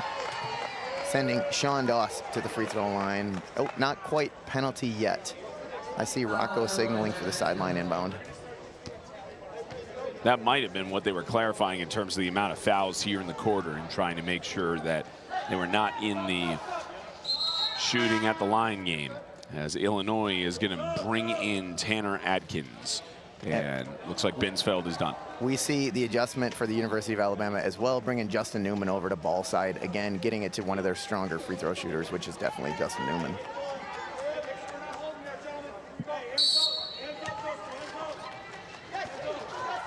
Toss up Newman. They won't foul him quite yet. This goes back out. Not often you collide with your teammate's chair there, as both Howell and Houston collided, but not too much of a problem. We got a foul on the floor, no shot. University of Illinois opting not to foul Justin Newman. What they're trying to do is they only want to foul individuals that they think it's beneficial to put them to the free throw line. Knowing Justin Newman, very strong free throw shooter. We saw Tim Houston knock down a pair of free throws. They chose not to foul him as well. They had an opportunity to foul Sean Doss, sending him to the line for a pair of free throws. Probably on the scouting report, one of those players who either has not gone to the line that often or is not as accurate on his free throws, and he'll heave it up. First one will land. And that's exactly what you want to see as a coach and even as a player, knowing that they were willing to follow you. You want to be the player that knocks down the free throw. Fitzpatrick on the rebound. A whistle, and Illinois is going to call a timeout. Minute 11 here left in regulation, and the Alabama faithful are ecstatic that they get to see their Tide play in a championship competition tomorrow if this score holds. And this has been a hard-fought battle on both sides. Credit to both teams. We saw them utilizing their strengths on offense, trying to hide some of their weaknesses. University of Illinois did a great job of showing off their chair skills on defense and offense. Just unable to capitalize on some of those easy shots they got.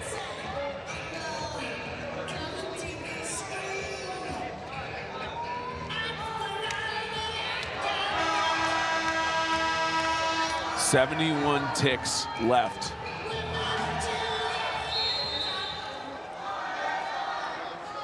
Last gasp for the Fighting Illini.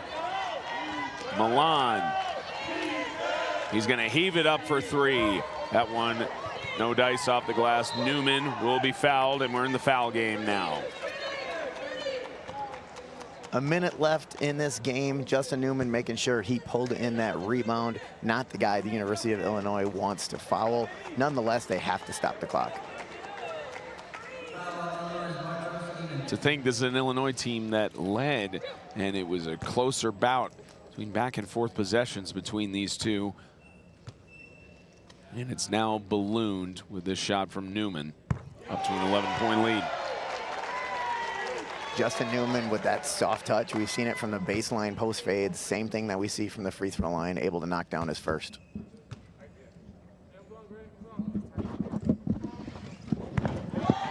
Make that 12. Final 60 seconds. Illinois trying to go quick. Binsfeld may just have to heave it up towards the basket. And he's not able to.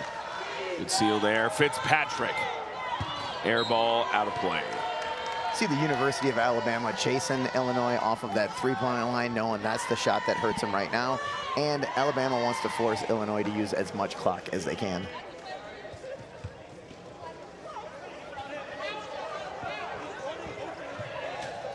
Back in mound. Stevens is left alone, but we got a whistle.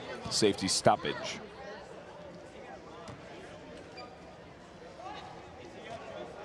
I think we saw Justin Newman there kind of expecting to get fouled. And from a coach's standpoint, you're always telling your athletes to be strong just in case the official doesn't call that foul. And that's what we saw in that situation. Swiped away by Houston after Milan couldn't get it up. And there is the finishing touches on what Alabama has been doing all season long. What a great game we got to see here today in this semifinal. 31 seconds remain. University of Illinois really came together well this tournament, played really strong as a team, moved well on defense, moved well on offense.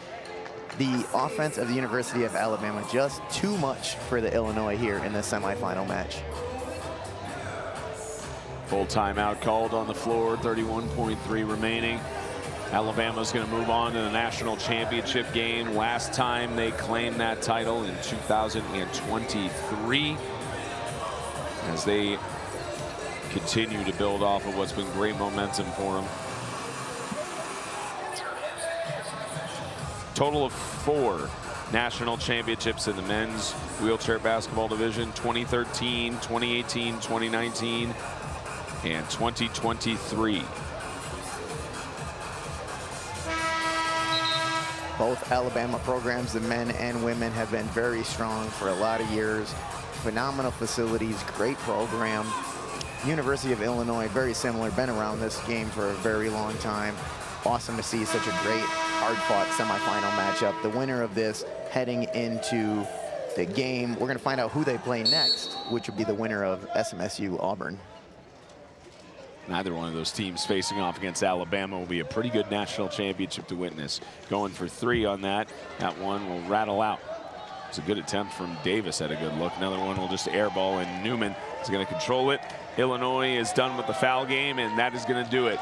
The Crimson Tide once again are going to the national championship game and trying to bring a title to T-Town for the first time since 2023. Final score 69-55, and the Cinderella run for Illinois ends in the semifinal. What a great test for the University of Alabama. We mentioned that their game yesterday was a little bit more one-sided. They certainly got tested, certainly went against a strong Illinois team here this afternoon, able to come out on top. Congratulations to Alabama, and what a great run for the University of Illinois. That's going to do it for semi 1 of 2 here in the men's bracket. Alabama will await the winner and likely stay here to see this next semi. For Opie Lade, all the hardworking men and women that make this run so smoothly, I'm Spencer Townsend saying so long from Tucson.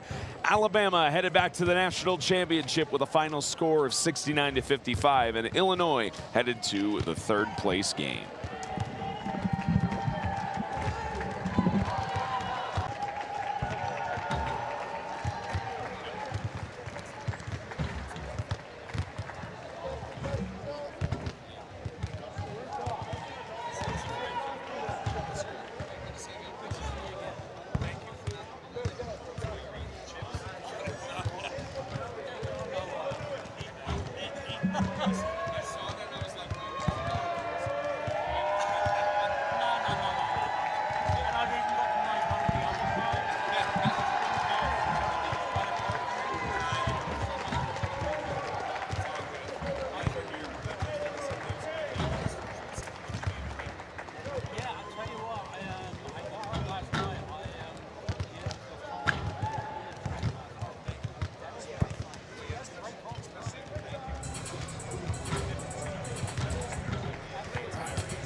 After an accident, I had to take many problems.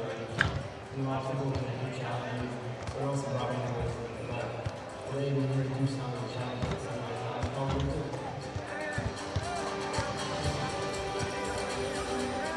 I love my friends and enjoy everyone out here. I always believe that it's not just a destination. It's a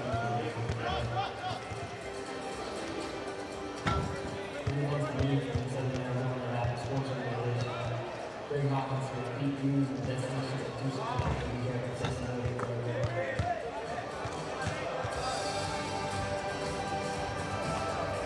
We go to one national park and beach to do the picture. And this is how we have just right on the street.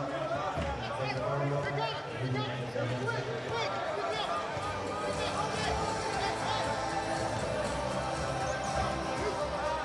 When you drive around and do the work, all you have to do is how long you in the future months will be racing the summer.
You know what he asked me when I teed him up? He goes, what are you supposed to do with the ball? I said, I don't know. I was standing right next to me. He could have just gave it to me. These are all hot legs.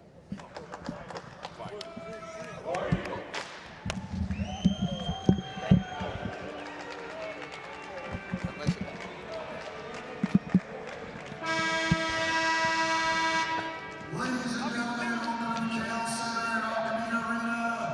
We are ready for the second men's semifinal between the Southwest Minnesota State Mustangs and the Auburn Tigers.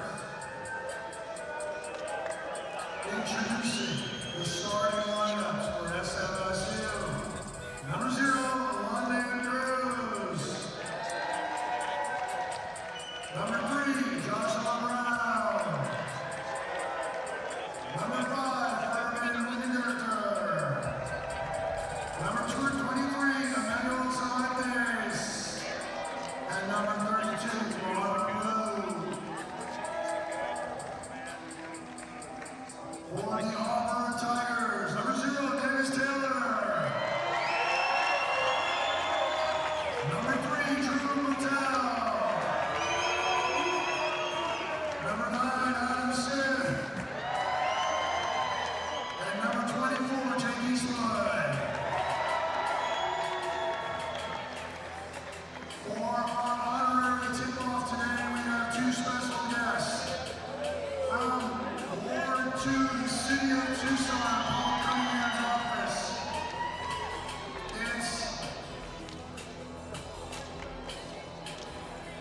Sorry, 23, Evan Heller, I apologize. Evan, my apologies. Okay. At center court, we have a celebrity tip-off. To your left in the gray shirt is a man named Chris Desborough. Chris Desborough represents Paul II, the city of Tucson. And to his right is B. Hansen, who is the executive director of Southern Arizona Adaptive Sports.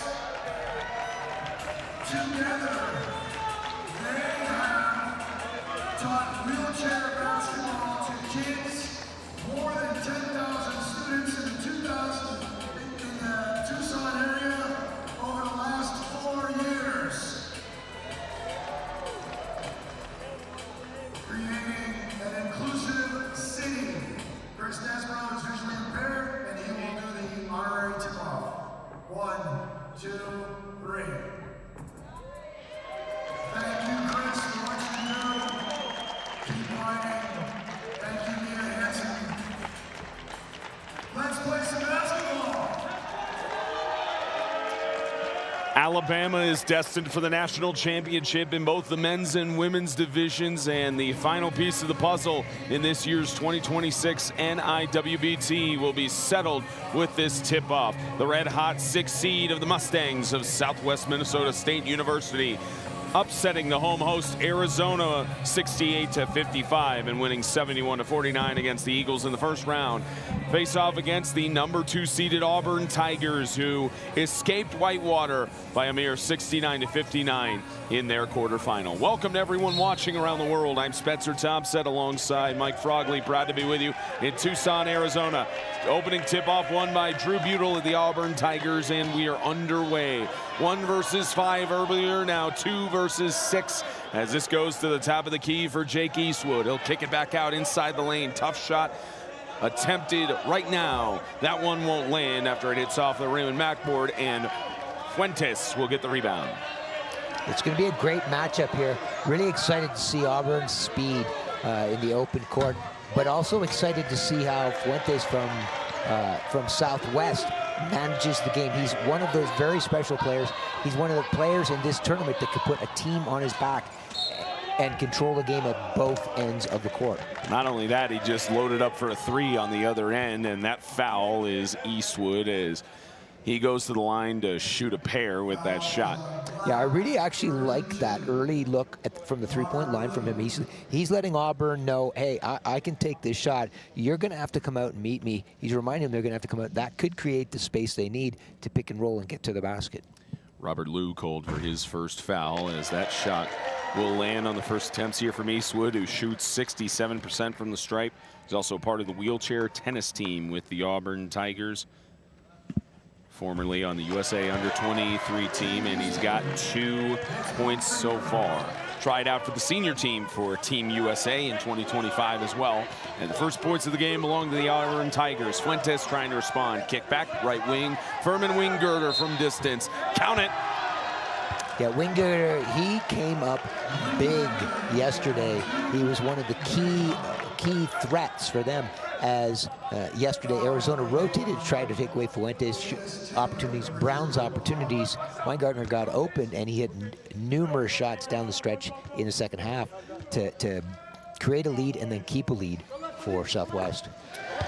Wingirder makes it a 3-point play. First foul for the quarter in the game for Davis Taylor, number 0 from the Auburn Tigers. And that is a 3-point play. SMSU leads early on. Here goes Heller. Heller will cut just outside of the lane. Another foul drawn. We might be getting into foul trouble early here on this side. Yeah, I got a chance to see Heller play at the University of Illinois home tournament back in February. Thoroughly impressed with this kid. If he gets on a roll, look out. Lou already on his second foul called here as Evan Heller, the graduate student out of Wooster, Ohio, drains the first free throw. Only 1:07 into this opening frame. Yeah, one of the things Southwest is going to want to do, keep pressure on Heller so he doesn't get a chance to get a rhythm and force him to pass to his teammates, find somebody else to score. Both baskets made. Auburn takes the lead back by 1 free throw. Fuentes, the floor general for this Mustangs team, gets to the top of the key. He'll cut to the right side. Fuentes weaving around from the stripe. Brown on a 2. That one will hit off the back of the rim. Rebound for Eastwood. Josh Brown, another key contributor yesterday, hit a number of mid-range jumpers to help give them that game yesterday. That shot, not quite the type of shot that Josh likes to take. Shot in the lane, Joshua Brown. His teammate missed it. This will go for another shot here. Basket finally lands there for Eastwood as Taylor and Butel tried to land it in at first, and now the Mustangs face a 6-3 deficit. I really like the pressure by Auburn right now. They've got a lot of speed on this team. Make all of Southwest push at this pace, and don't let them get settled into their offensive sets. Fuentes, right wing, trying to respond. He'll cut it back on a switch to Brown, left wing inside. That shot won't land. Rebound for Heller. This is a Tigers team that comes into the NIWBT at 26-7, 19-5 in their college record. Foul drawn as Eastwood will go to the line for 2. Yeah, this is one of the things that Southwest will have to contend with is Auburn's speed. Auburn wants this game to be running up and down, up and down. They'd like to see it be as fast as possible. I think Southwest would rather see a more slowed down game played in the half court. So it'll be interesting to see the battle for who can control the game and the way it gets played, full court or half court. Eastwood will miss the first shot. Hard to believe that Robert Liu has already committed all 3 fouls in this opening frame for the Mustangs, and he gets substituted out as coming in for him is Alex Wells, the junior out of Newfoundland, Canada. Yeah, Liu going out early is significant. One of the things that was big yesterday for Southwest is their lower classification players were able to guard up against the Arizona players. Dump inside, Wells off the bench, he's got a basket. Great pass by Fuentes. Yeah, Wells on the same side as his teammate Josh Brown, also from Manitoba up in Canada. So they're both very familiar with working with each other. Oh, sorry, Alex is from Newfoundland, but they both play in the junior national stream in Canada. Both very familiar with working with each other. Heller outside, he'll toss it over to Taylor, back up top of the key, Eastwood. Eastwood right wing, slung around on the switch. Smith, he'll lose the ball. Furman Wingirder gets the ball, and he's going with stride down the court. He's got pressure from the Auburn Tigers, and a foul drawn as Wingirder wasn't able to go up for the basket. That's called on Heller. Yeah, there you could see the speed of the Auburn players. You see the Auburn player catching Wingirder, who is fast, but catching him from behind to get up there. Not quite able to get position and picked up the foul just as Wingate was getting ready to load. And a whistle, and that is a technical foul on Coach Taylor. One of the things that I think the officials have discussed is the appropriate decorum and stuff like that, and they're not going to let certain types of things be presented on the court.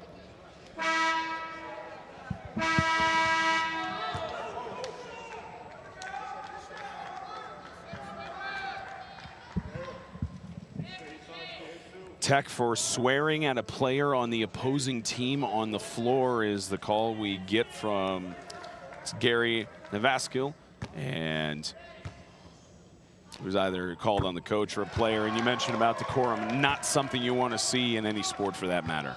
Yeah, there's a couple of big things, and this is for the young players that are out there, and certainly for the players that are out here today. There isn't a place for you to swear on the court. That's not respectful, not in any way, shape, or form. And it really shows a lack of composure. So it'll be really important for the Auburn players to get composed in this situation, because you're not successful in games of this caliber unless you are composed. And when you're swearing, you're definitely not composed. Fuentes made both free throws to make it a 7-all competition. Kick back Wingirter inside of the key. That's an air ball, rebound by Butel. Wingirter, a little bit off of his horse, gets back on, is taking it down the court is Butel.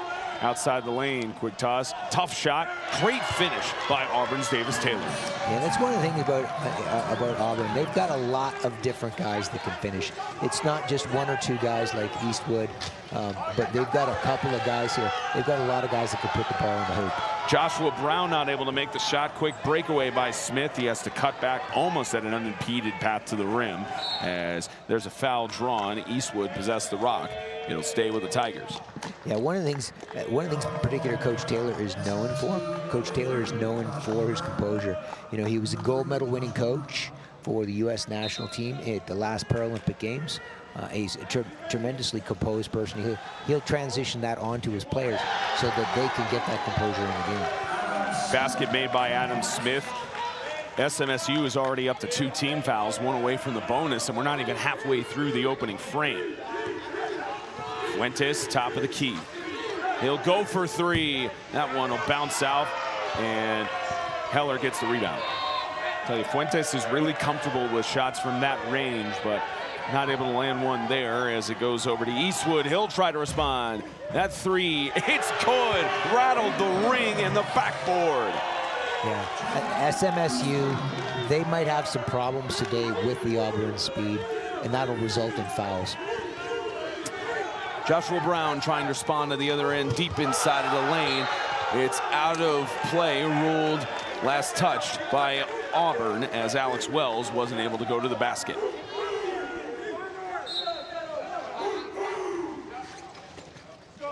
Fuentes back to Wingirter. Left wing back in, Fuentes. He'll go in stride in the lane, almost lost the basketball and results in a basket. Really athletic play, but highly skillful as he picks up the ball, but then tilts up into the open space so he can release the ball and not be contested in his shot. Another chance for 3, Eastwood. Same situation, this time it doesn't drop. Fuentes got the rebound. Fuentes already leading this SMSU team, I should say, in points, rebounds, assists, and steals, and a foul drawn as he tried to go to the rim. Yeah, as he's going, you could see the Auburn player just go in and catch a little bit of his wheel as he was getting ready to shoot. And that bumped him off balance just that little bit. It didn't look like a lot of contact, but it was enough contact to cause Fuentes to lose his balance, and so that's why there's a foul. Jake Eastwood, the initial signal called for the foul. That's the 3rd in this quarter for Auburn. Herman Wingirter, right wing, dump off Fuentes in the same area. Fuentes around the right elbow, back out to Brown. He doesn't have the 2, rebound for Heller. Yeah, it's taking a little bit here for Josh Brown to get settled in. Once he does, though, look out. Outside of the lane, Eastwood. Get a big old switch out to the right wing. Back up from the stripe, 2-point shot. That won't land off the rim. Drew Butel misses it. Fuentes rebound in the paint. Fuentes from around the Arizona logo. Fuentes left wing, right side, wing girder. Toss over, Wells lost the ball in traffic. Gets picked up by Auburn's Evan Heller, who will bounce it back over to Eastwood. Eastwood inside of the lane. Heller had the steal, he's got the 2. And there's that transition game that Auburn wants to play. They want to make SMSU play and use all of the space on the court. And then they get to use their speed. Fuentes outside of the lane. Gets back up around left elbow, toss, wing girder, right side. He'll go for the 2. Hits off of the backboard, rebound Heller. Yeah, right now in these outside shots for SMSU, they're having to take them just a little bit quicker than they did yesterday against Arizona. That little bit of that extra, that less, 1 second less they've got, causing them to rush shots and miss some of these shots. Foul as Eastwood possessed the ball. And that's a testament to Auburn. They're jumping and getting out and anticipating those shooters well, and that's taken away that time that SMSU needs to shoot and hit their shots. Joshua Brown called for his second foul. That's now 5 fouls here in the quarter. Getting just outside of the bonus category here for the Mustangs. Timeout by SMSU here.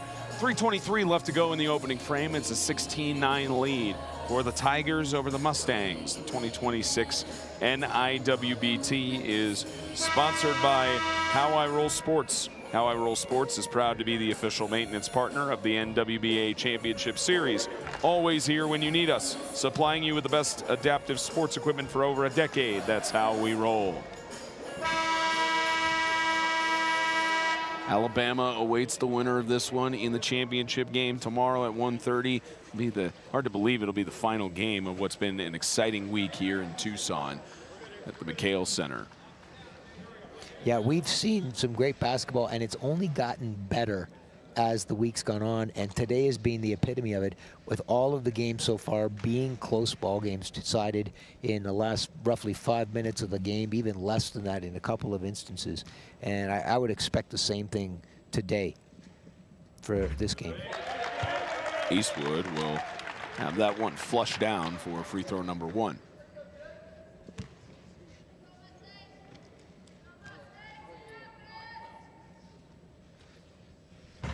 Second attempt goes off the box and gets in. Makes it almost a 10-point lead. Fuentes trying to command the offense. Top of the key, he'll cut back left side. Fuentes, tough putback shot. Goes off the back of the rim and out. Rebound for Butel. Butel back down. Just outside the half circle, bounce back left side. In possession, Eastwood trying to find a path among several defenders. He does, but it's a 3-second violation and heads the other way for the Mustangs. Yeah, sometimes when a teammate sets a pick for your seal, they're expecting you to take a shot. And if you don't take that, they're not ready to get out of the key, and that's what happened there. One of his teammates got stuck in the key because he thought he was going to take a shot. He didn't put in the dribble in there too long. Fuentes on the right wing. He'll toss over. Brown in the paint. He's got the basket. Yeah, great cross pick by Josh Brown. And what I loved about that cross pick is after he set it, he stuck his pick. He didn't roll in right away. He waited till space was recreated, waited for the help defender to rotate, then he left and got the ball for an open shot. Eastwood, right elbow, cuts back out. Outside, Adam Smith will go for a putback. It's good. Just over 2 minutes left to go in this opening frame. Auburn holding a steady 9-point lead. That's been as high as 10. Brown dump inside. Wells draws the foul as he tried to get the ball underneath the box. And I think that means that every one of the Auburn players have scored now. That shows you the balance in that team. Everybody's been able to score. And when's the last time, not just in this tournament, but in basketball, you've seen both teams get so close in the opening frame to foul trouble? We got 4 already for Auburn. First shot misses for Wells, and we've got 5 for the Mustangs. Yeah, but that's the pace of the game that they're playing at. That's the level of intensity they're bringing to it. One of these teams is going to settle into this game first and be able to manage that level of intensity and make an adjustment to the way the game is being officiated it's their responsibility to adjust to the way it's being called, and the team that adjusts first will be the most successful. Both free throws made there, and ball loose on the other side. Auburn not able to capitalize. Fuentes had assistance from Landon Cruz to get the rock. Fuentes, right wing, trying to spin around and find an outlet. He's got himself inside of the arc. Keeps cutting in and out. Can't get around the defense. Dump inside. Great screen. Wingirder draws the foul. Yeah, one of the things I really like about Fuentes, and I made comment about this the other day, and this is a point for young players if you're watching. Watch how he keeps space and movement with the ball. He doesn't turn into the defense and get locked up, or if he does make contact, then he pulls away and recreates space. That allows him to move so that he can keep setting up defenders for picks. He allows him to move so the defenders can't reach in and contest the ball, so he's got open passing lanes. That space and movement thing, that's something for young players to practice, keeping space and movement, even if you have to move away from the basket. Jake Eastwood already 2 fouls on his side of the stat sheet, and coming in for him off of the bench, Jude Hiley, the junior out of Atlanta, who was really impressive in that game against the Whitewater Warhawks. Wingirder on his second attempt misses. He's 1 for 2 to make it a 7-point game. I tell you, it's always reassuring when you got those players who aren't in the starting rotation, that when they come in, they make a difference. Yeah, and Auburn has more depth than Southwest. So if this game does become a game where both teams are having some foul problems, Auburn's in a better situation to deal with that. Fuentes asking for help. He gets the toss off to Brown, and we got a timeout by SMSU before they can get it across the court. And, oh, I beg your pardon, it's not a timeout. It's a 10-second violation. He had a whistle there, and the Auburn bench very excited that they were able to prevent it from getting across midcourt. Yeah, I would be surprised if we didn't see more pressure up court by Auburn. They've got the speed to be able to do that, and it'll be disruptive to this Southwest offense.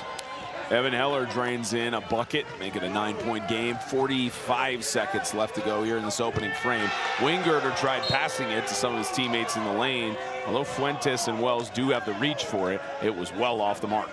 Yeah, Fuentes was, it looked like he was posted up, and then he was in there, and he felt like he was in there too long. He was starting to get out, and he just needed to communicate that with Wayne Gardner. Wade Gardner thought that, you know, that was a read for him to make. Fuentes sees the 3 attempted, and it misses from Evan Heller, and he's got the rock in the paint. I tell you, Evan Heller had great range on there, just didn't get the finish. Yeah, Heller's one of those players that he always feels he's open. Like literally in the parking lot, he's open. It's a lot of parking around here at the McHale Center as Wingirder back out left wing. Brown in the same area. Wells gets the ball swatted, and it's picked up by Hiley off the bench. Across midcourt, quick transition, Butel, almost uncontested. Fuentes is going to be called for the foul. It was great hustle by Fuentes to get back there, but I don't think that's a spot to reach. That's one of those spots, if you can catch up, stop your chair hard, because the offensive player is expecting you to reach in, and they're going to lean into that contact. If you stop hard, you'll take away that contact, and they'll shoot out of bounds. It's a defensive fake, and that's something that more players should consider in that situation, instead of picking up that type of foul at the very end of the play. First foul of the game for Fuentes, as that first free throw from Butel drains. Normally shoots 78.4% from the stripe. Freshman out of Illinois, also leading the team in blocked shots and total minutes on the floor in 1,025 heading into this tournament. And he gets the second free throw to balloon this to an 11-point lead for Auburn. Final seconds ticking down here in the opening frame. Fuentes will heave it up, and it will be nowhere near the rim as we get to the end of the first quarter. It's a 24-13 lead for Auburn against SMSU. Yeah, so yesterday when SMSU opened the game against Arizona, a similar thing happened. They were, they got down early, and then they were able to fight their way back. What allowed them to get back into it is they were able to get a rhythm in their half-court offense. I think what will be important for Auburn, they've thrown some pressure up court, and that has been disruptive to SMSU, and they haven't been able to get set in their offense. They're a bit quicker than Arizona, and so they're making SMSU rush. They'll need to continue to do that to be disruptive and prevent Southwest from getting into that rhythm. The other end of the court, the primary place they've scored some of their good looks has been in transition, so they want to take advantage of that. I think the other thing they want to do is SMSU is starting to creep out on defense. Auburn wants to continue to show those threes and see if they can pull Southwest even further out to get those pick and rolls so they can get their cuts to the basket through, or their rolls to the basket through pick and rolls versus cuts. About to start the second quarter, the 2026 NIWBT, sponsored by Molten USA, the official basketball of the NWBA. 10 minutes before we get to halftime underway. Fuentes gets the ball back from Wingirder after he inbounded it. Deep toss, Wingirder right wing. He's got a lot of pressure from bodies around. Top of the key, Brown having an outstretched hand over to Wells just outside the lane. Great kiss. Nice pass. The time before, there was a pass that was fired in low. That time dropped it right on his hands so he could catch and shoot right away before an Auburn defender could recover. Auburn trying to respond on the other end of the floor. Heller trying to weave around traffic. Around the stripe is Adam Smith, and we got a foul.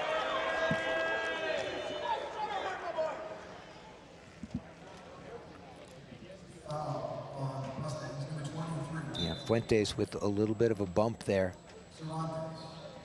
We're already at 7 fouls here total in the quarter, or I beg your pardon, we're at 7 fouls total for the teams. That's the first foul of the second quarter. Yeah, what'll be more important is some of the individual foul counts as they start to up, particularly for Southwest that doesn't play nearly as deep as Auburn can. Something to keep in mind, Brown and Fuentes are already at 2 fouls each, and the basket goes in for Auburn's Evan Heller, make it a 26-15 game.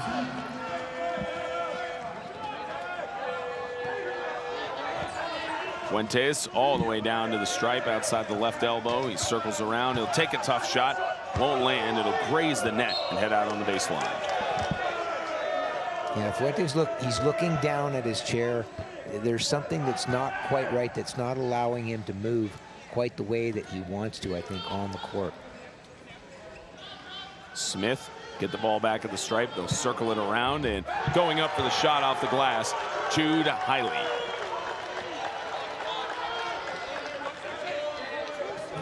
It's now ballooned to a 13-point lead for Auburn as they look to make this national championship an iron roll, as Fuentes will get the ball tipped out of bounds around the Auburn bench side. Fuentes will be over there, and I'm sure not one single person is saying a word on that Auburn bench after the earlier technical. Well, that's important. They need to be composed and demonstrate that composure. There's nothing wrong at all with them giving technical feedback to their teammates, telling them to check their shoulders, push harder, things like that. What they can't do is say anything that's disparaging to the refs or the other team. Adam Smith got on a breakaway after it was a missed shot by the Mustangs. Wide open in the paint. He got the basket, full timeout by Coach Powell. Well, that's a good timeout for him to take. You can see things that offensively, they're struggling to create a good scoring opportunity. And Auburn, all of a sudden, some quick transition baskets. 8:15 left to go in period number 2. 30-15 Auburn leading at a double margin in terms of 2 times the points that the Mustangs have currently. The 2026 NIWBT sponsored by Performax Wheelchairs, a community of champions who remain loyal to all things built to last. Join the team and unleash your inner champion today. Yeah, so we talked about at the very beginning of the game, we saw Fuentes come up, showed 3, because he just wanted to remind Auburn, I can take this. You're going to have to come out and guard me. I think that's what he should do. Do the same thing again. Stop out at the three-point line or slow at the three-point line. Make Auburn come out. Make them guard in space a little bit.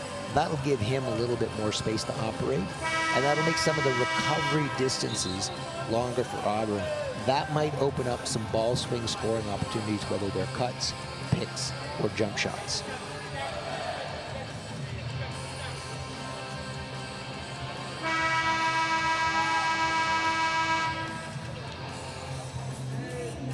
This is an SMSU team, as we mentioned, narrowly escaped against Arizona by a 13-point lead. Came out, and one of those that we know how great of a player Emmanuel Fuentes Cervantes can be, and one of those that will rely on him having another big performance like he did yesterday, but can't necessarily do it all by himself, but most of the times when he's possessing the rock and on the floor, he can do it all himself, as he has a long lob to Brown, who rims out on that shot. That was a better possession for them coming out of the timeout. He did what we talked about, stopped at the three-point line. That pulled the Auburn defense out. They had a cross-pick opportunity, and they got a better scoring opportunity than they've had the last couple of possessions. Buell dumped it off, and the basket made by Heller just outside of the paint. Yeah, and Heller was rolling in, shooting from his right hand. Josh Brown was on the right hand, but Josh Brown didn't contest the ball because he's got 2 fouls. He knows he can't reach, so Heller gets to shoot without contesting it, without it being contested. Fuentes had the ball swiped from him by Heller, who takes it back down the length of the floor, back into the paint. Can he get back-to-back baskets? Oh, yeah.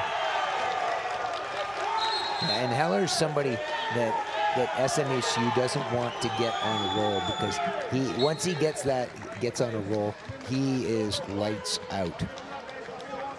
Smart move by the Mustangs to let the ball roll out to try and preserve some time. And it's especially when we get down into the dog days of the game. Time left on the clock will be of the essence. Left side, Brown kicks it back. Other side, wing Girder. Girder looking for an option here. Deep toss. Fuentes, who's got the reach, got the angle, got the bucket. Yeah. Better possession there, and we're seeing some crossing attack through the middle as well. That's affecting the ability for Auburn to use a help defender. Toss over by Auburn on the left side. He'll kick back, top of the key. Smith loses the ball. It's a tip ball, so no worry about over and back. Fuentes able to clean it up. Over on the other side, wing Girder, quick toss. Fuentes inside of the paint. Couldn't make it splash, but he gets his own rebound in traffic. 3 white jerseys around as he fights for it. It's a jump ball. SMSU has the possession arrow, but they're pointing the other way. It's Auburn. So unless they didn't update that possession arrow, they give it to the Tigers. But now SMSU, well, they're guaranteed the possession arrow now. Interesting sequence, 34-17, 6:10 left to go, as that one goes off the glass for Hiley to make it 36-17.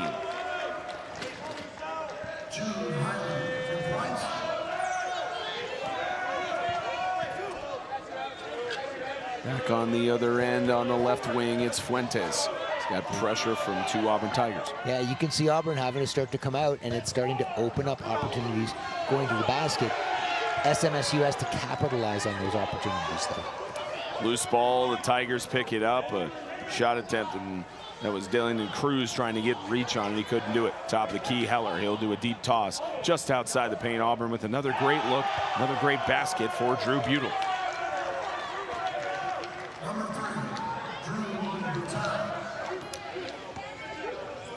Freshman out of Naperville, Illinois, has made his impact known early on. Fuentes with a deep toss. Brown, quick toss over wing Girder from the stripe. Other side, Fuentes, deep right shot off the rim, and good rebound by Cruz. Goes Fuentes. Kick back out. Brown deep inside, and that is off of Landon Cruz. It'll be Auburn ball. Yeah, if you're going to pass the ball to your teammate cutting like that, you have to pass high. The up is always open, and that's where they've got to put the ball. Robert Liu will come back in for Alex Wells despite having 3 fouls. Coach Powell making the decision to play him, making an adjustment from what he's seen in the last couple of minutes. Right wing, Heller for 3. That'll rattle the ring, no dice. Yeah, and Liu coming in will be important because his speed helps match up better against Auburn. Kick out, Brown, far left wing, other side, Fuentes, dump inside, good opportunity, good basket off the bench for Robert Liu. Yeah, now Liu, when he comes back on defense, he's got to keep his hands on his wheels and really focus on position, because they need him in there with his speed to help deal with Auburn's speed. Cut out, free throw line, chance for Auburn again on the basket, no dice, good rebound there from the Mustangs. It was Adam Smith trying to get a shot from the stripe, sophomore out of Marvin, North Carolina. Fuentes, right wing, he'll load up for 3. It's good! Cuts it down to a 16-point lead with 4 to go in the first half. Auburn trying to find a chance to respond to their own as Heller will lob it back. Another 3 attempt. That one rims out. Jude Hiley had great range on that shot. This is one of those spots where you see SMSU's getting a chance to get into their half-court offense. Fuentes again. So one of the things we talk about, Fuentes hits that shot. They're getting a chance to come up the court, get set up in their half-court offense, and they have Lou back in, which is one of their starters, one of the people they're more comfortable with offensively, but also defensively with his speed. And so we always talk about there's 2 things you have to do on defense. You have to be disruptive, you have to be deceptive. So what is Coach Taylor going to do coming out of this timeout to be disruptive or deceptive?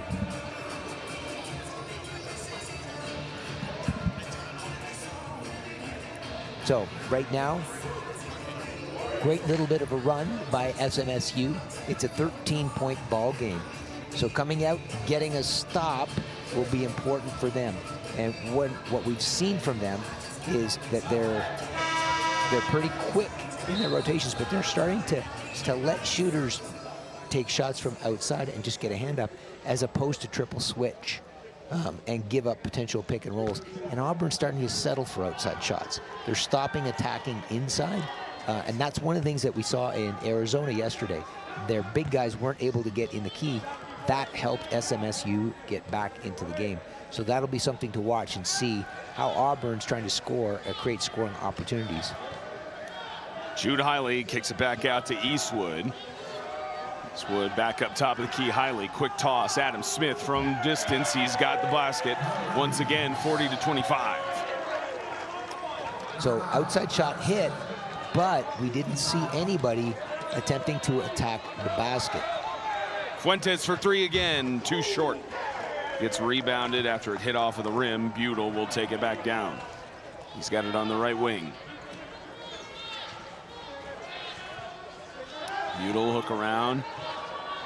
Back out left side. Smith thought about it. Wing girder with active hands kept him from taking a shot. Kick around. Butel, right side. 9 seconds to work with on the shot clock. Inside of the paint. He couldn't get it to land. Fuentes on the rebound. Some good ball movement there from Auburn, just not able to capitalize. Yeah, nice ball movement, but you know what they're not doing? They're ending up swinging it through the point, but there's no attack through the point. Lou may have had an unimpeded path to the rim. Hanging on to it is Landon Cruz. It's a lane violation, no jump ball, which is important because SMSU keeps the possession arrow when it gets to it later on. Yeah, one of the things that'll be important as we're watching Auburn swinging the ball is looking to see if they end up out of those ball swings, attack at those elbows. Those are the gaps that are starting to open up as the screens get pushed out a little bit. And that's where Auburn has to see, so that's where they're going to be able to get those either cuts or picks that'll get them to the rim, so they're not settling for an outside shot. As good a shooting team as they are. Gavin Peterson, the 3-0 freshman out of Heber City, Utah, checks in for the Auburn Tigers. As this gets checked back around from the stripe, another shot. This one a air ball out on the baseline. It looked like for the Tigers, Drew Butel is the one who substituted for as he gets a chance to rest. You could see him panting and breathing heavily. He's been working really hard on the floor so far. Yeah. Well, but this is the Auburn depth. They can play deep. They've got a lot of guys that can play, a lot of guys that can score, and they're ready to push that hard. Fuentes around the top of the key. Good dump. Cruz couldn't finish it. Almost got the rebound. Wing girder on the loose ball. Fuentes ends up with it. And a safety stoppage as Jude Hiley stumbled a little bit. I believe 17 on the shot clock. 1:47 left to go here. 40-25 Auburn. Brown back out Fuentes around the top of the key. He has pressure from Peterson and a stoppage. I think we just heard Fuentes say it, a problem with the shot clock again. Yep. And that's what we're having here where it wasn't running. But here's the thing is that this is one of those things that these kinds of things happen in games, and so players have to be prepared for it. They have to be prepared to deal with this kind of stuff and not let it get unsettled them. And some players, what happens is they'll start to get a little bit frustrated and like, what's going on with the shot clock, or why all these slowing down and stopping and all this type of thing, and they'll get unsettled. Both teams have to deal with it. It's the same for both teams. One team's got to be composed. They adjust it to 14 as play resumes. Fuentes for three. Great range, but couldn't get it. Wingirder swiped it between two white jerseys. Back in off the bench, Robert Liu. Kick back. Brown just outside the lane. He'll not land 2 points. Smith on the rebound.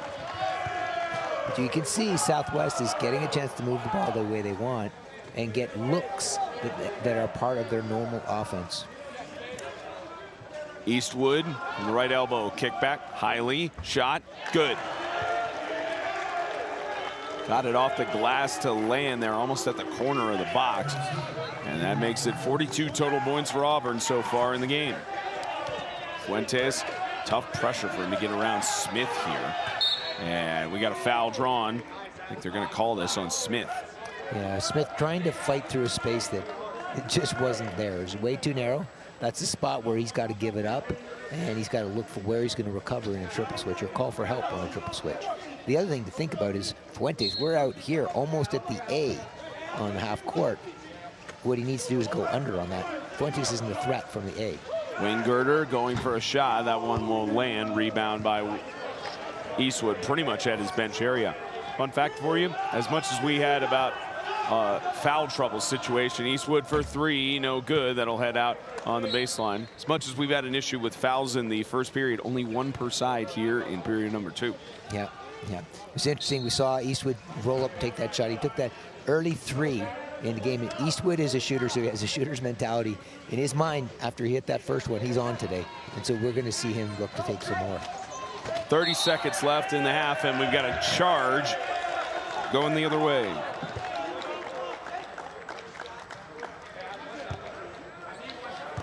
That'll be Joshua Brown's 3rd foul in the game. So Liu and Brown in foul trouble. So that's, again, like we've seen, that's big because that's going to change the way that Josh Brown can play defense. He has to be aware of that now, and he's got to be more conscious because they can't afford to lose him. Distance drained by Jude Hiley, well outside the left elbow. And with 10 seconds left, Auburn is looking to have a 19-point lead going into the locker room, but Wingirder has the rock. Final 3 seconds, he'll get it off to Fuentes. It's swiped out of play by Smith with .6 on the clock. Inbounder coming up from Wingirder. Not sure if they'll even be able to get a shot off on time. Liu will haul it up, not even close to the rim. What a clinic this Auburn Tigers team has put on against the SMSU Mustangs as they lead by 19 at the half. Yeah, they early on they got to the rim, and that gave them a bit of breathing room. Now they've started to settle in on outside shots. They are a great shooting team, but the concern is that if they start to, settle too much, they're not going to be attacking the basket. One of the things that's helped put them in a situation where Southwest is in foul trouble is they were attacking the basket. If they don't attack the basket, guys like Liu and Josh Brown, who are in foul trouble, they don't have to worry about picking up that 4th foul. That actually lets them play longer in the game. So settling for outside shots, that's a concern, something to watch and see if they start to attack through the elbows, that crossing attack in the second half. Put a little bit more pressure up court to get SMSU out of that rhythm. When SMU has been out of rhythm, they haven't been able to get settled in and take quality shots. When they've come down, and we saw that run that they made here to close it to 13 at one point, they did that because they got a chance to play that half-court game. And we talked about that at the beginning. Auburn would like to use more space, make it a game of speed, full court. That's to their advantage. SMSU, they would rather have more of a half-court game, much more congestion. 13:45 left to go here in the halftime break. 44-25, Auburn leads over SMSU. We'll be back for the start of the second half in a few moments. You're watching the 2026 NIWBT.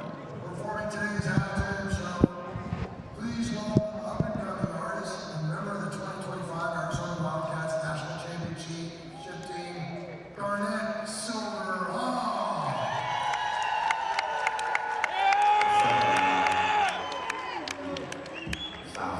I am happy to be here. Thanks for having me, y'all. Little bit of feedback. Let's get it going. I'll bring some energy up in here, man.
second half getting underway here in Tucson.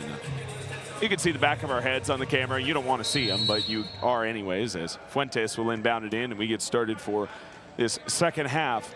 44-25, Auburn leading over SMSU, right to play Alabama in the national championship. This too will bounce off the glass and go out. Spencer Thompson, Mike Frogling, Frog as he's known as the community. We have Chris Dorado joining us, and why you're hearing a lot more of radio play-by-play on this side. Great that we're able to have him join us courtside and hear the calls as that shot will land in for Auburn. And as it got loose, that was heading back the other way. Great shot there for the Tigers. Yeah, Southwest got the look that they wanted at the one end, just weren't quite able to finish. There's the ball side pick and roll. They're starting to spread that Auburn defense out. That's where SMSU is most effective. Now Wingert able to get that one inside of the paint on a quick response as it goes back the other way to Smith. Hook back from the stripe, dump back again. Eastwood couldn't get it off the glass, but a good rebound, tipped several times, and a foul drawn. Fuentes can't believe it. Yeah, these are the ones where Southwest has to be careful. They already have Brown with 3. They have Lou with 3. And I'm not sure what is that for Fuentes. And Fuentes is now in foul trouble. He's got his third. You've got Lou, Fuentes, and Brown all with 3 fouls at this point, as the first free throw will drain down for Drew Butel. Yeah, and all of these fouls, for most of these fouls are being reaching fouls too, and these aren't the ones that you want to pick up. If you're going to get fouls, you want to get fouls that are aggressive fouls, chair fouls, where you're being physical with your contact, not reaching fouls. Reaching fouls, we have a lot more control over. Kale Center at Alchemy Arena hosting this entire week of festivities for the NIWBT. SMSU trying to be the Cinderella story to stay alive. After Illinois being eliminated, we got another foul this time on Auburn. Yeah, this is going to be a big hill for SMSU to climb. But we saw yesterday they have the ability to come back after being down. Adam Smith now goes into foul trouble with that call inbound here for Fuentes.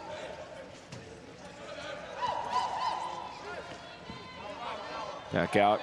Was in the paint, got back out to Brown. Wingert will get it back in stride. In the paint, that was a tough shot. He would have made it anyways, but couldn't go in. Heller on the rebound. Yeah, I think he was looking out of the corner of his eye at the Auburn player, the big player, closing on him, and he rushed the shot and tried to shoot looking at the Auburn big player. Well, it was actually Eastwood on the rebound. Heller is on the floor. It's a charge going the other way. Coach Taylor in disagreement with it, but I believe that foul will be called on Eastwood. And that is his third foul, so just like that, you've got 2 Tigers already in foul trouble. Yeah, you got 2 Tigers, you got 3 Mustangs from Southwest. Auburn is the team that's got the deeper bench, and so it's going to be a battle to see who ends up picking up that 4th foul. What happens, and you can see Coach Powell from Southwest, he's keeping his guys in. He's saying, no, you know what, you guys are going to have to figure it out. You're going to figure out how to play in foul trouble. And that actually sent Jake Eastwood to the bench as this goes back for a shot. Great bounce, great land for Joshua Brown. Yeah. Nice pick at the top to initiate the whole offense for SMSU. Across midcourt, Adam Smith tries to get things going along the right wing. Got pressure there from Lou. Top of the key. This is Heller. Heller to Brown. Outside, dump in. Just outside the left elbow. This goes Drew Butel. He'll go for a tough shot, and it's a lane violation. They're headed the other way. Yeah, that extra pump by Butel with his teammate in the key is what gave him that 3. And we've seen that pretty consistently. You can't just sit in the key. You've got to be making an effort to get out of the key, or they're going to call you. Wingert, quick switch over to the left wing to Fuentes. He'll load up for 3. Not good. Managed to make contact with everything but the net as this gets back over to Butel. Will make it across midcourt. Top up, left wing, loading up for three. Heller, it's off the mark. Lou on the rebound. Yeah, Heller's hit a couple of shots, but he really hasn't gotten into the offensive flow yet for Auburn. Fuentes, he'll load up for three. That one rims out. I tell you, it's tough when you have a great range in Emmanuel Fuentes from the floor and beyond the arc, and he has those shots rim out like that. Only so much you can do if you're SMSU, as this shot also won't go, attempted by Evan Heller. Back the other way, Fuentes, top of the key. Fuentes dump inside, Brown in the lane. Another one that won't finish. He got his own rebound, back out to Fuentes. Tells his guys to just calm things down. Still pivot, back out Lou, stripe out wing girder, right side. Could pivot, couldn't finish it as he fended off Drew Butel, who almost swiped away the ball. Yeah, and you can see Weingartner had to shoot that shot just a little bit faster. He won. That was Butel from Auburn jumping quickly and making him rush. Dump inside Benjamin Edwards with the finish. The junior from Lee's Summit making one of his first appearances in the game. Wing girder on the right wing. Cut back out left side, Heller. I beg your pardon, that is Fuentes, who goes over for the three. Same number as Evan Heller in 23. It went the other way for SMSU. As it's back out across midcourt. Here's Heller in the paint, and he won't drain it, but got his own rebound. The putback is good. And now we're starting to see some attacks at the rim. The spacing is allowing Auburn to cut to the basket, and that's getting them some of those shots at the rim that they need. So they don't end up settling for those outside shots. Even though they've hit a few of them, they'd rather get to the rim. Halfway through the third, 52-29 Auburn. Wing girder had the range, not the accuracy. Heller on the rebound in the paint. Yeah, as Southwest takes these threes, they're getting contested now. What's actually opening up, it's going to be the cross picks and cuts to the basket out at the elbows. Dump up top, Edwards won't get the finish, but has the reach on the rebound, gets the other one to drop. Yeah, he's just taller than the Southwest players, and so he's getting to shoot 3 for a quarter inside the paint. Fuentes, top of the key, back out to the left wing, trying to make something work here. Wing girder inside of the paint, it rattles in. Tell you, for a team that is down by 23, the amount of fight in these Mustangs is not relented as Heller goes out to the right wing. Just a circle around, back out Smith. They'll kick it left side. Butel inside the paint. Got it to drop. Yeah, nice little pass fake by Butel as he's rolling and pumps at his teammate. That gives him a little bit more space to roll in. Keeps the hands down as he gets that shot against SMSU. And again, we're seeing them start to get to the rim. From the left wing, it was Joshua Brown thinking for a second to load up. He'll bounce back to Fuentes, who just says, calm down, guys. Dump inside, wing girder. Got a piece of the ball on the rebound attempt, and it gets picked up on the baseline by Butel.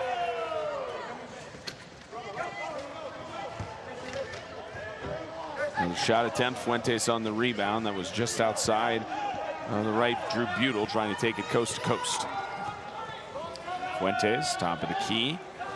Circle back around, trying to weave inside. Fuentes, 3 white jerseys around him and being forced to take those tough shots. Yeah, not a lot of room, and he has to put it up too, or he's going to get that 3-second call. Top of the key, here's Butel. He'll cut over. Big switch over to Heller on the right wing. And safety stoppage here as Landon Cruz has to step back up on his horse. You can feel the pace of the game picking up as we're watching it. This is more like the pace of the game that Auburn would like. They'd like it to be fast. They'd like it to be quick up and down. They don't want it to be a slowed down half-court game. So this is to their liking right now. They're winning that tempo battle. Jay Denning checks into the game for Auburn. His teammate Ben Edwards will drain a basket there. Jay Denning, the 1.5 senior out of Nashville, Tennessee, will give Adam Smith a break and a chance to get some Powerade in his system. Yeah, and so for Auburn, that's the depth of Auburn. They sub Eastwood out in foul trouble. Teammate comes in, and he's put in 6 points since he came in. Taken back down the other end of the floor. Edwards had a good steal, and he's got the basket after a great sequence and a full timeout by Coach Brian Powell. Yeah, and that's 8 points by Edwards, who was just subbed in because his teammate was in foul trouble. That's a piece that SMSU hasn't been able to find. They don't have the same depth, and they've got 3 guys in foul trouble, so that's a lot of guys to have to rotate out. The 2026 NIWBT is sponsored by Eagle Sport Chairs. We build custom wheelchairs, an official sponsor of the NWBA. Reminder on the schedule we've got throughout the rest of the day. Still plenty of games that are going on. Alabama awaiting the winner of this one in the championship tomorrow, but we've got matchup at 5 p.m. between the Moving Mavs and the Fighting Scots. It's Edinboro and UTA. Blake Sinclair will have the call on that one, and he'll also have the call on the women's third-place game between the Wildcats of Arizona and the Fighting Illini of Illinois. Those games will round out the night, and then a 3-game schedule to wrap up. It's been a fantastic week here in Tucson. Yeah, it'll be interesting to see that game between Edinboro and UTA. If you're looking at it on paper, you would think that UTA will be the dominant team based on how they were seeded compared to Edinboro. But Edinboro has played well. They've improved each game, and they never go away. They don't just fold, they keep coming at you. And for UTA, is there an emotional impact from last night's game that they expected to win against the Illinois men, and then weren't able to? Are they able to bounce back and have a character game, a game to really show that they just play hard no matter what the game is? Fuentes from the right wing. They roll it down to try and preserve as much time as possible. Brown will go for the tough shot. It'll bounce in and out. It's swatted several times. Wingirder from the right wing. He'll kick it back out. Fuentes, tough shot, good finish. Yeah, one of the things we haven't seen from Brown yesterday was really consistent hitting those shots on the baseline, those short jumpers, and we haven't seen him consistently hit those yet today. And that's a piece of the offense for Southwest that's been missing that was present yesterday against Arizona. Butel cut inside. Great basket in traffic.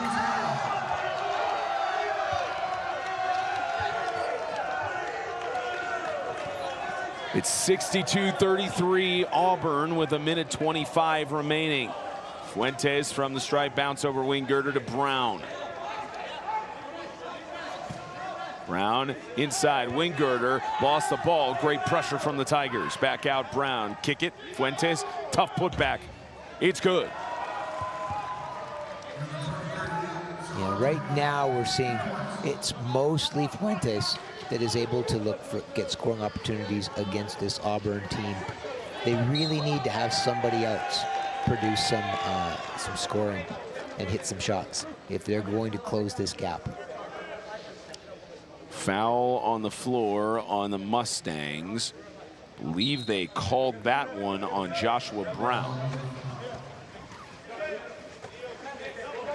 No, Furman Wingirder, I beg your pardon. He got called for the foul here in the third. As trying to fight for it is Jay Denning. He loses the ball. Great defense by the Mustangs to keep it from being a foul. About 35 seconds left. Fuentes outside. Furman Wingirder, bounce over. Almost a swipe away by Denning. Wingirder, right side. Got a pretty clear mismatch on the shot clock, but doesn't matter as Wingirder drains it in.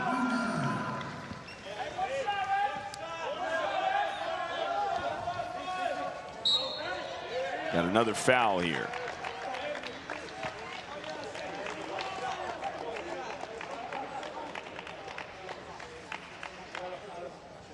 Yeah, Wingirder gets that little bitty bump. His second foul already. Both of those occurring in the last about 90 seconds. Butel, dump off ball loose. Landon Cruz trying to swipe at it. Good recovery by Drew Butel at first, and Robert Luce swipes it, draws the foul.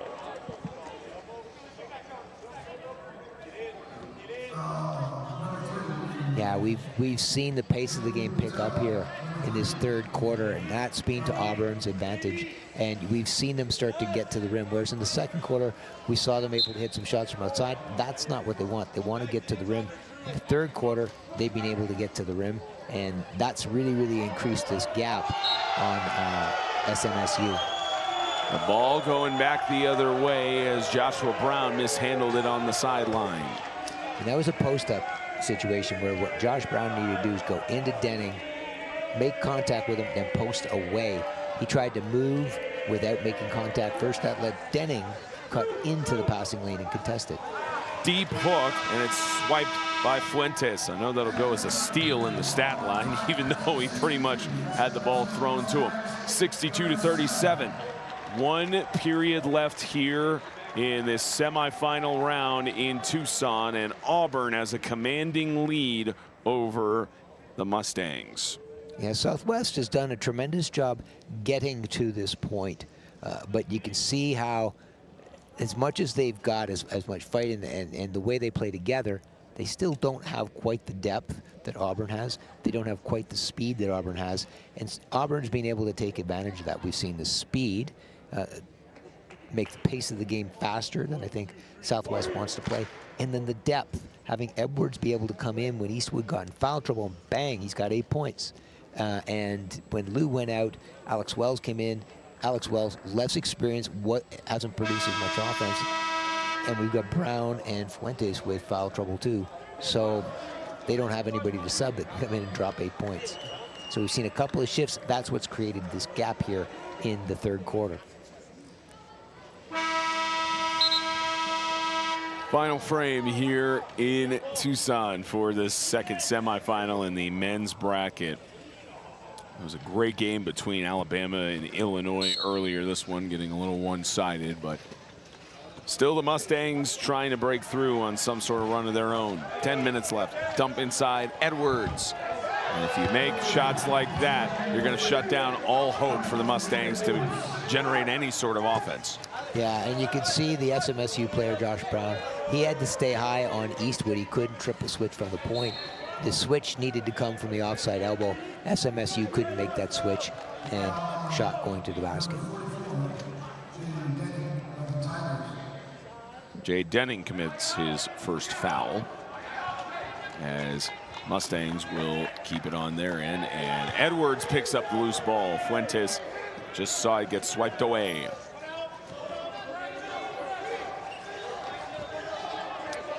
Back up top, Eastwood. Butyl can maybe get something in here. Kick back, Taylor. It's good. Yeah, Taylor hit a shot like that in the first quarter where he just quietly sat, found space on the offside, and when SMU had all the big shut down, all the major primary threats shut down, you give it to Taylor and he makes 2. Easy basket there for Joshua Brown, senior out of East St. Paul in Canada. Yeah, and that was one of those ones where he did a nice little facing cut with the ball. Faked one way, drove the other way, took a push past him, went to the basket for a nice little right-handed scoop. I believe that was Weingartner that got that, and that's now his third. His third in the first of the fourth quarter here for the Mustangs. You got 4 guys in foul trouble for Mustangs, but Weingartner reaching up for it, goes into the possession there of Joshua Brown. And, you know, even thinking about Robert Lou getting in foul trouble in the first quarter, it's really good management on the player side for everybody. And there's another foul drawn. I think that's the 4th for Weingartner.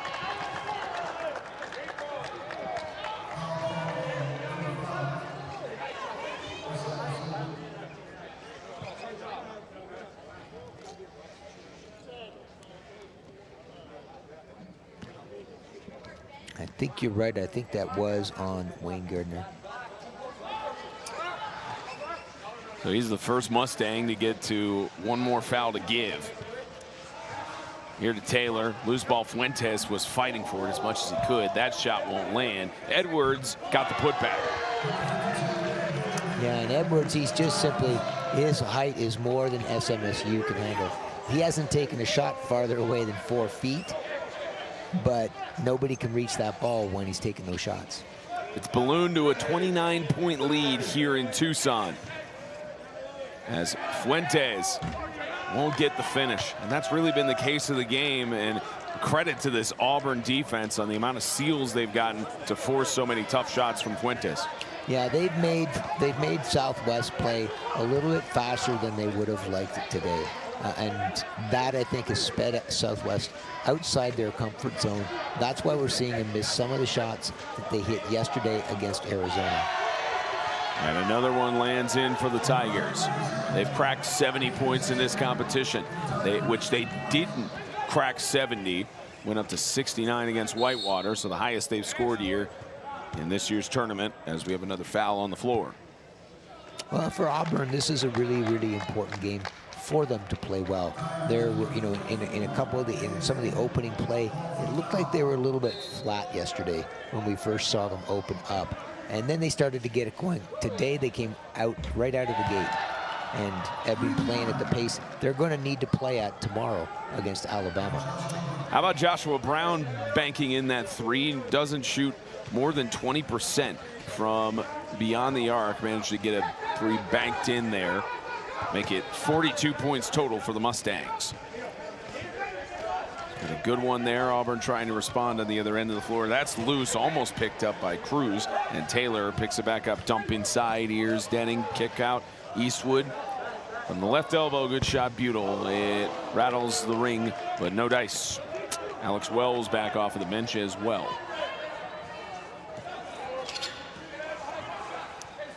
Yeah, I got to give a shout out. I was talking with Matt Scott before the game. We were talking about different individuals. This Auburn team was once where Cooney and the Eagles were in terms of their development. They were a team that had just arrived in the college division. And what they've done is they've slowly over time built them up into what is now a significant power in the division. This was all started by a former student athlete, Jared Rem, who ended up, after he finished playing in the college division at the University of Wisconsin-Whitewater, went to do his graduate work and work at Auburn University. It was his leadership that got this started. So shout out to Jared Rem, because it was his leadership that is giving this opportunity to these Auburn players today. N1 play for Fuentes after that foul was called on Ben Edwards, and Auburn has it on the other end of the floor. It's 70-45. Under 6 minutes left in regulation. Tough shot by Butel. Great finish with several rattles. Yeah, nice composure. He even looked around to see where the defender was, to see what kind of space he had, and whether he had to shoot fast or could take his time. Fuentes for three. That will bungee jump off of the rim. Good rebound there by Butel. Ends in the hands of Eastwood, and a foul. Looks like they're going to call Joshua Brown. And Joshua Brown now up to his 4th foul here in the game. Yeah, you can see the frustration with Joshua trying to figure out, like, how did I get that foul? Well, he got all hooked up, and he hooked up Eastwood as he was trying to push past him. And he's still putting his hands up around the officials trying to plead his case, but he's already been credited with foul number 4 on the day. Yeah, that's the toughest one. As much as you might keep talking to the officials, that call's history, and you're not going to change it. Bounce in and out after the shot by Butel. Goes out on the baseline. It's Mustangs ball. Also seeing to the left of us, you got athletes from the other games set to come in a moment. Edinboro and UTA anxiously awaiting the conclusion so they can get warmed up for their final game at Nationals, as Joshua Brown comes out on that shot. There's a foul called. Don't believe they'll count the basket on that, or they will. Yeah, that's one of those rare opportunities today when Southwest has been able to get to the basket to score and take advantage of it. That's what they needed to be able to do. The way they needed to generate those opportunities was start farther out at the three-point line, pick and roll outside of there, attack offside, and that would have given them those opportunities to get to the rim more. I believe they called that foul on Ben Edwards. That'll be his 2nd if that is the case. Team 4th for Auburn, so getting close to the bonus side. Out Top up right side. This gets back over to Butel inside the right elbow. Kick again. Eastwood. He's at the left. Eastwood other side. Brown will go for a tough shot. Great finish. Under 5 minutes left to go in regulation, and Auburn is just getting fancy points at this point. SMSU at this point trying to generate some sort of run. Well, what I like about Auburn and what they're doing is they're continuing to try to run their offense, because all of these reps they'll carry into the game tomorrow against Alabama. You don't want to stop playing hard and let some bad habits and bad execution creep in, because that's what you'll take to tomorrow's game. So it's really important that they continue to be precise in their execution and do the things that Coach Taylor had put in their game plan and any adjustments that he made during the game. Right side, rim out by Butel's shot. It's the shot by 3, the rebound by 3. Joshua Brown getting the rock under 4 minutes. Left wing, this will be hooked all the way around, deep in traffic. It gets picked up by Butel. Fuentes, the intended receiver. Dump back Eastwood, cut over Edwards. Rim out, rebound. Butel got it in traffic, tries to tip it up again. Fuentes got the ball. And one thing I noticed about Fuentes that other players they don't really have on his back bar on his chair. He's got on the soft cushion there to grab it as he banks in it too. He's got his last name. Not many other players have that, and it shows you how dedicated he is to the game. Yeah, you have to have that padding on the back, but he's taking the time to put his name on it. You know what, when I'm thinking about it, there's a really practical reason to have that. You think of all the chairs that are in the gym here on a given day. This way you make sure that we know whose chair is whose.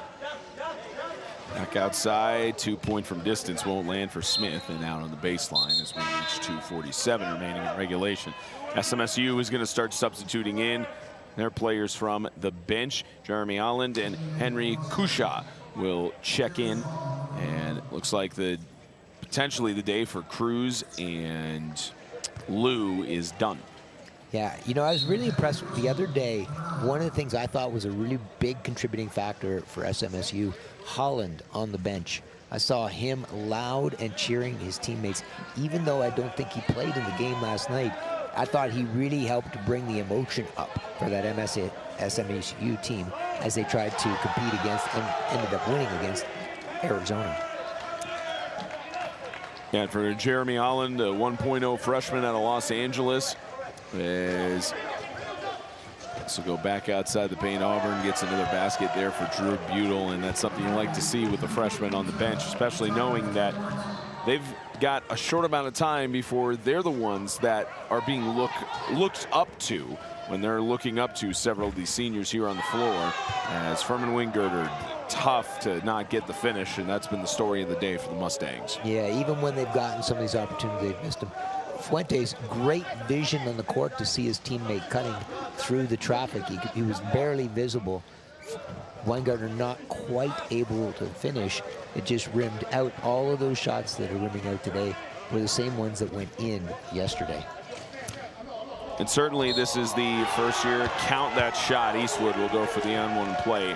This is the first year where the NWBA has implemented the transfer rule to allow athletes to head, in my understanding, the rule, a one-time transfer on their eligibility side unless there's other extreme circumstances to it. And I don't think Fuentes would even transfer out if he was given the option anyway, and it shows you the dedication he has to this Mustangs organization. Well, it says something about SMSU amongst the players, how much they like to play with each other. And you can see that connection on the court in some of the passing, some of the things that they're doing. Although those who are fans of the collegiate wheelchair basketball world, it's probably a disappointing sight to see that Fuentes will not be competing for a national championship when you see how hard he plays on the court every day. Yeah, no, but he'll go on and he'll contribute in other ways. You know, I could certainly see him contributing to the Mexican national team, because I believe his citizenship is with Mexico.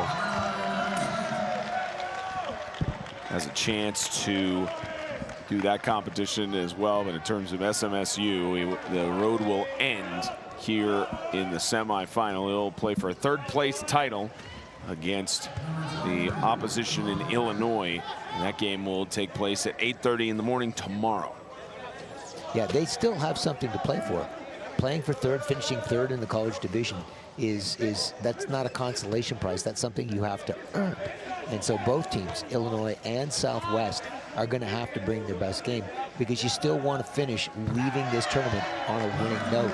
You want your players that will be returning to carry that into next season. You want to build out of that. It's tougher to build out of a loss.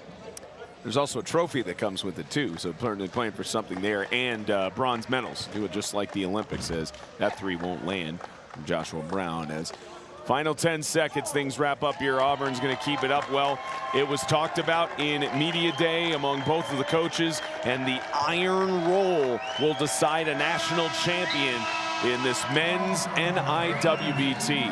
Auburn 83, SMSU 54 in this semi, and third place will be a battle between the Fighting Illini and the Mustangs. Yeah, that's going to be a heck of a battle between Auburn and Alabama tomorrow. Obviously, that's an in-state rivalry of a different sort than most rivalries around the country.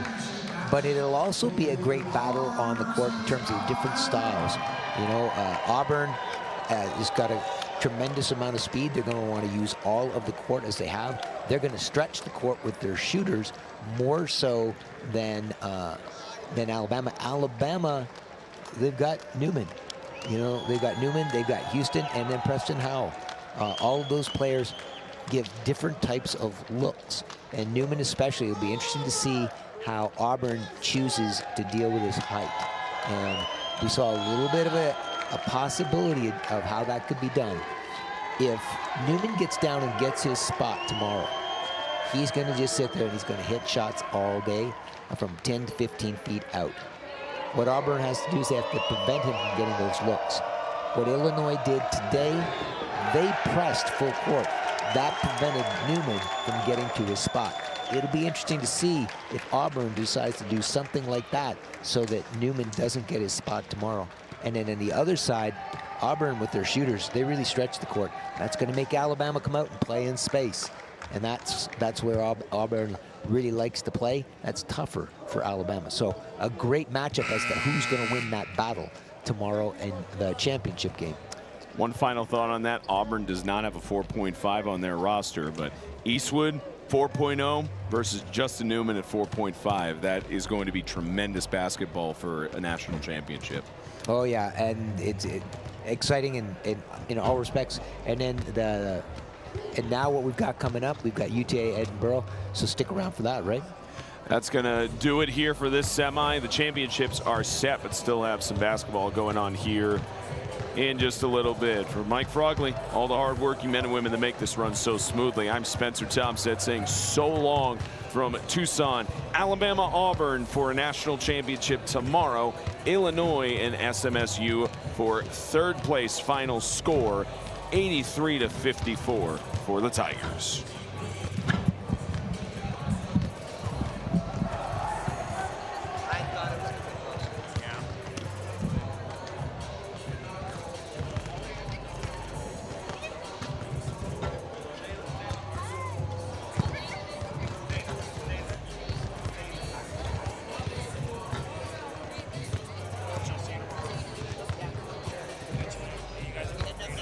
Yeah, we're heading up.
I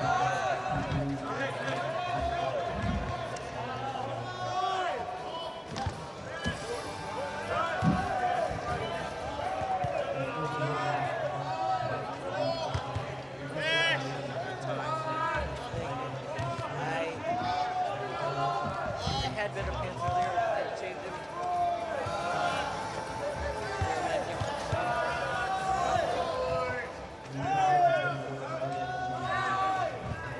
I have to buy more sexy stuff.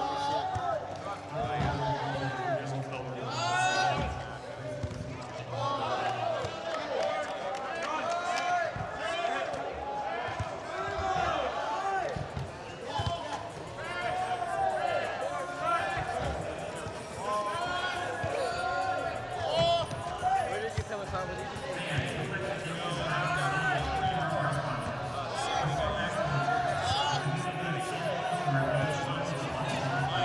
Here. So that way I have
tonight's starters. First, for the Edinburgh Scouts, number 4, J.P. Pollard.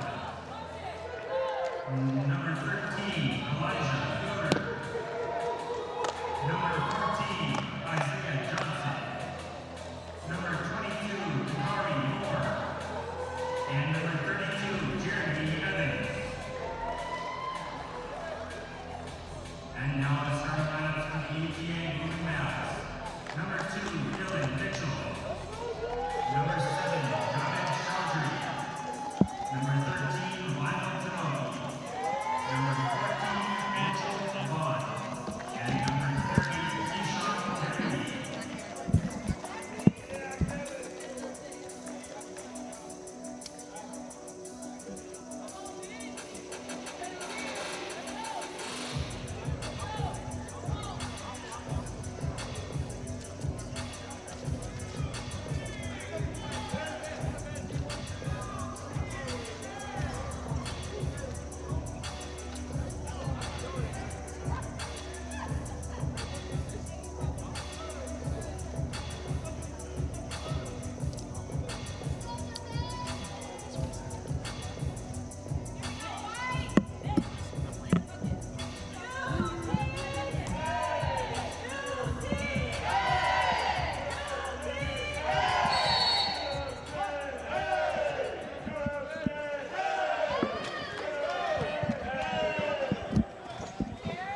All right, we're ready for the game 16 between UTA and Edinburgh. Edinburgh scores first. They have a 2-0 lead, early seconds of this game.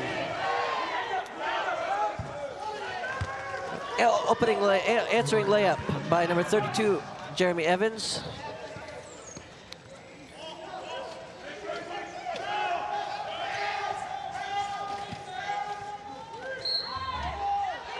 Shot is no good, but we got a shooting foul.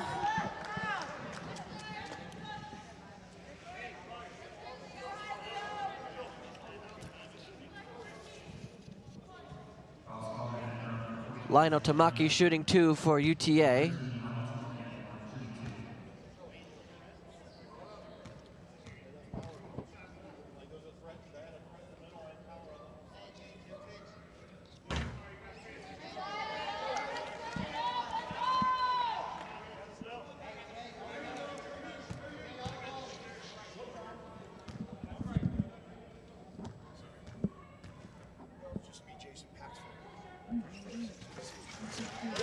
Tamaki goes 1 for 2 at the line. UTA leads 3-2. Bringing it up the court for Edinburgh is Jeremy Evans.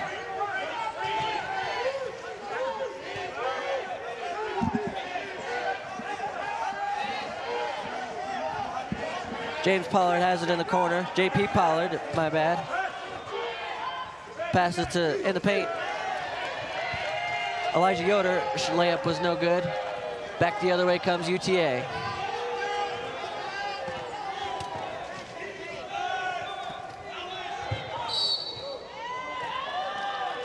Got a foul on the floor here. Foul on Edinburgh's JP Pollard.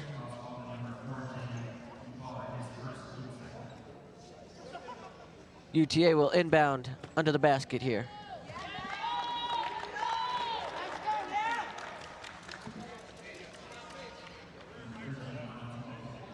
Excuse me, Lionel Tamaki will shoot 2 free throws.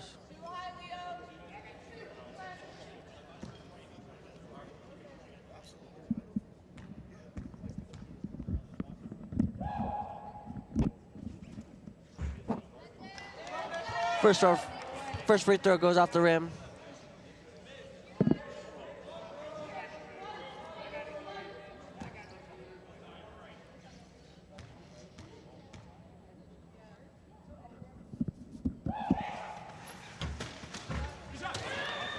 Tamaki's second one bounces around but goes off. Offensive rebound goes though. Nice ball movement by UTA. And Chidori gets the layup.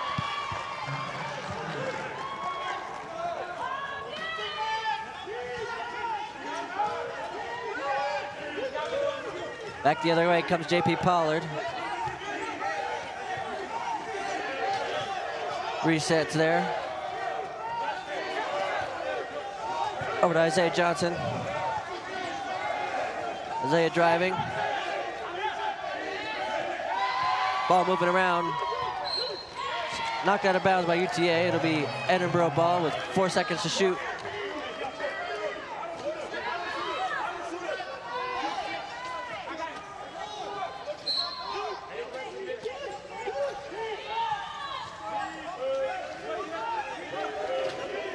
JP Pollard has it. Over to Isaiah Johnson. Shot clock violation. UTA ball.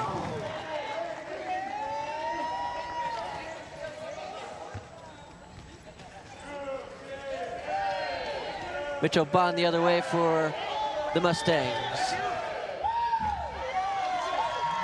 Passes to Dylan Mitchell, and he gets a layup. UTA has a 7-2 lead. Just over 2 minutes gone by here in this opening quarter. And we got an offensive foul on Edinboro. The UTA ball.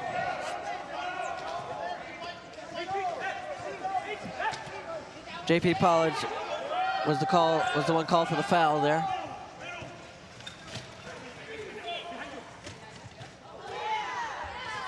Jadori gets a layup for UTA. 9-2 Mustangs.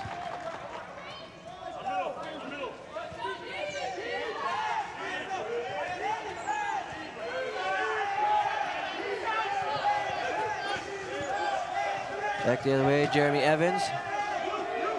Out to Isaiah Johnson. JP Pollard has it on the wing. Passes in the paint. There's a foul on the floor.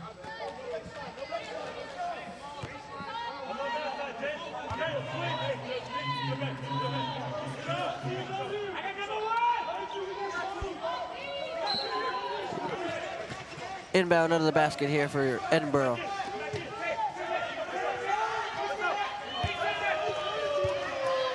Shot no good from Jeremy Evans.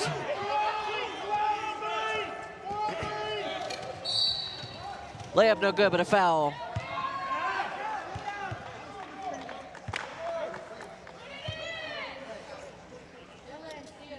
Shooting 2 for UTA, Lionel Tamaki.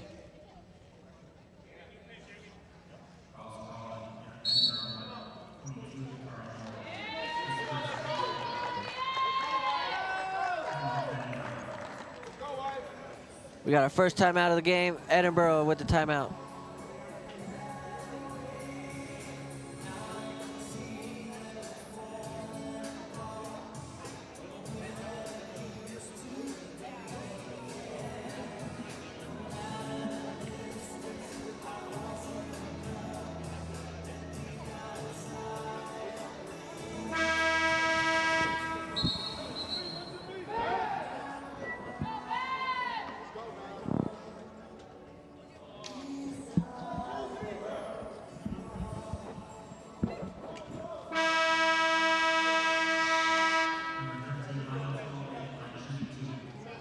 Back in action with Tamaki shooting 2 for UTA.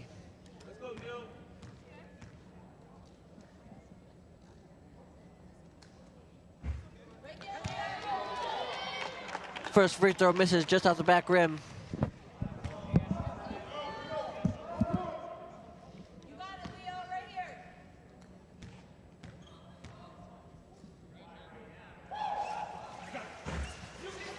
Tamaki goes 0 for 2, fight for the ball. Be foul on UTA, it'll be going the other way for the Fighting Scots of Edinboro. Foul was on Keyshawn Perry of UTA. JP Pollard's got it.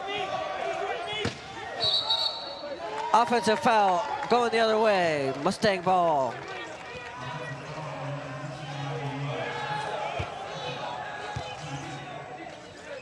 Elijah Yoder with the foul for Edinboro. 9-2 Mustang lead with 6:38 to go in this opening quarter.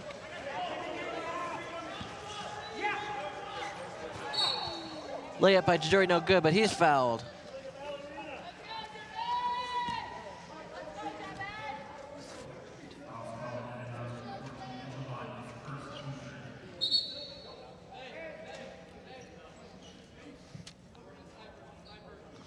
Foul was on Isaiah Johnson.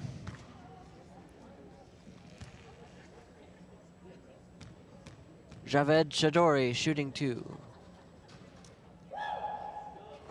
First one goes in.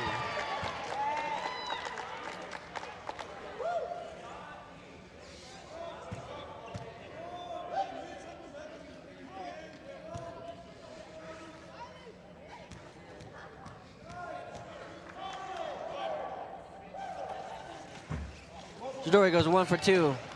JP Pollard with the rebound for the Scots.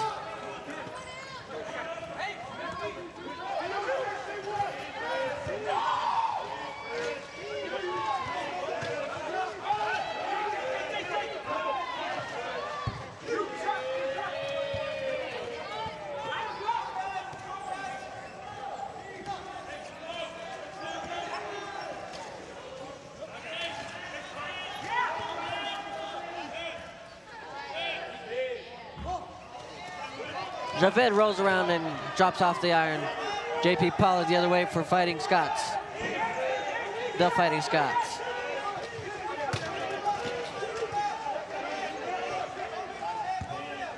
Nice pass, Pollard. And one. Jakari Moore.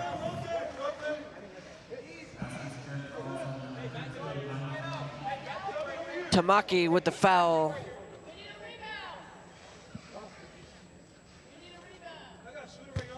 Dakari Moore shooting 1 for the Scots.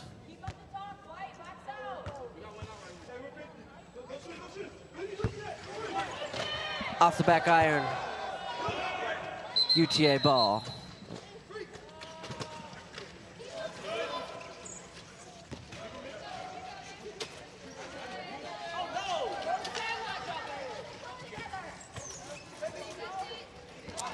Keyshawn Putty inbounds to Mitchell Bond. Pass airs out, but stolen. Back the other way come the Fighting Scots.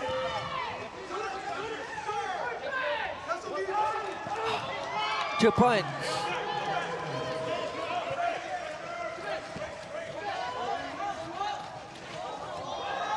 Stolen by Elijah Yoder. Transition. Layup no good. Jeremy Evans.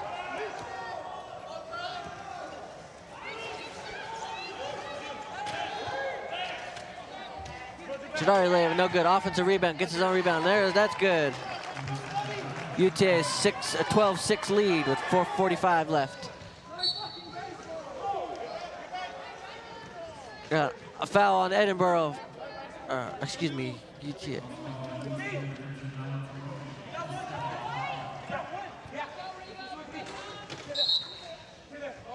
Lionel Tamaki's second foul for UTA.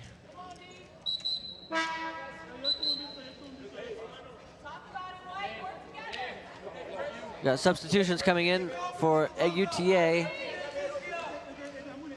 Sean Simeons and Rodrigo Linares.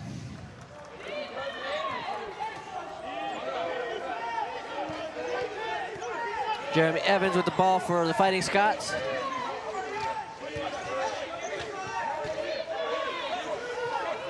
Over to JP Pollard. Offensive foul, Mustang ball.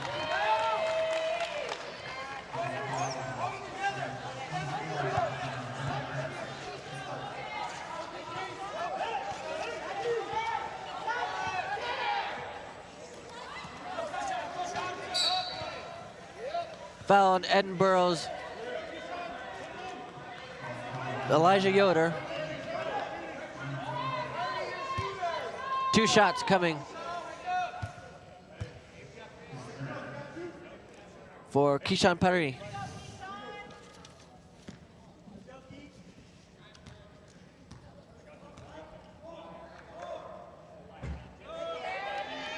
First one, no good.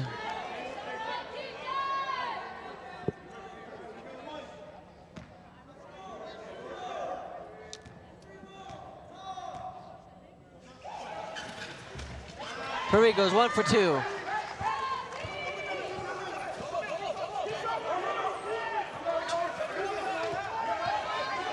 Jeremy Evans the other way for Edinburgh.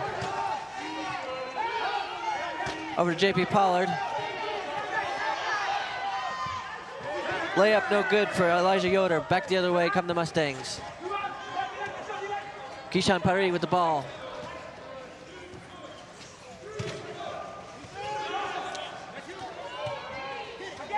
Layup no good for Sean Simeons. Out of bounds, but it'll stay with the Mustangs.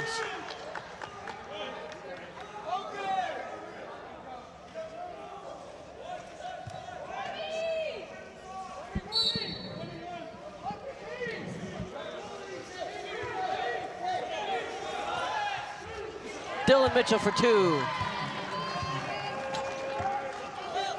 The Mustangs are now up 9, 15-6 with 3.5 here in this opening quarter.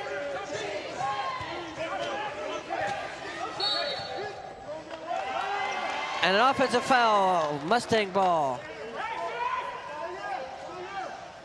Been a very physical game so far in this opening quarter.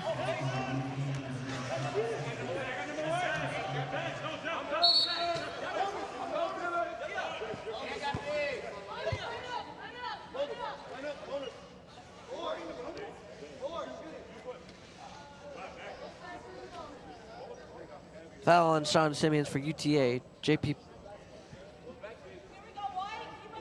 Pollard shooting 2 for Edinburgh, who is now in the bonus.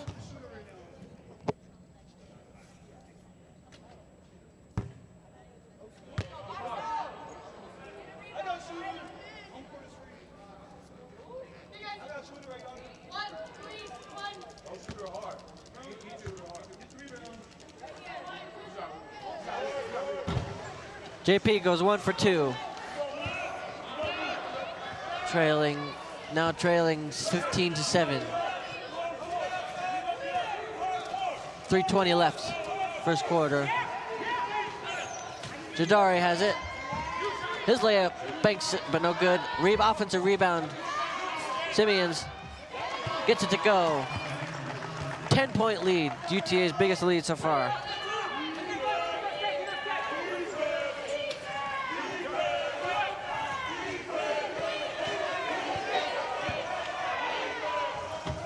Layup the other way is good. Jeremy Evans.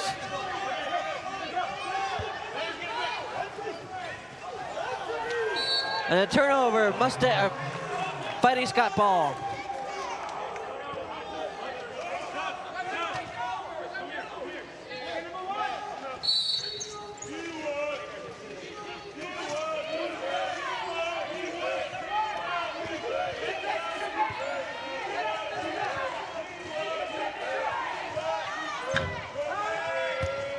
Shot no good. Rebound, Dylan Mitchell.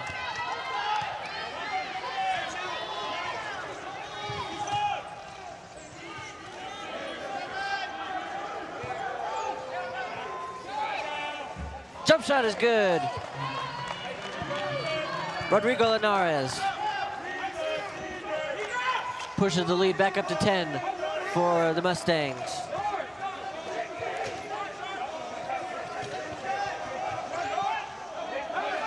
Jeremy Evans in the corner to JP Pollard. Tipped out of bounds. JP got it back. Almost tipped out of bounds. JP is fouled.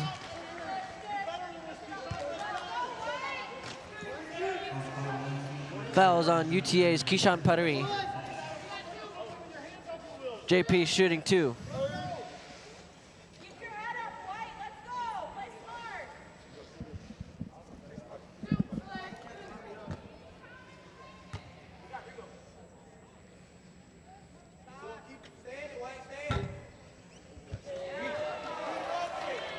First one spins around and out.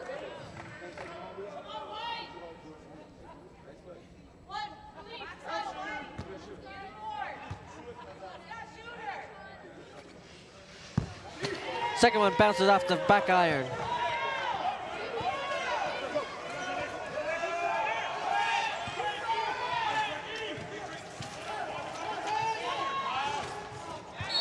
JP Pollard locks it out of bounds. It'll stay with UTA. 17 seconds to shoot.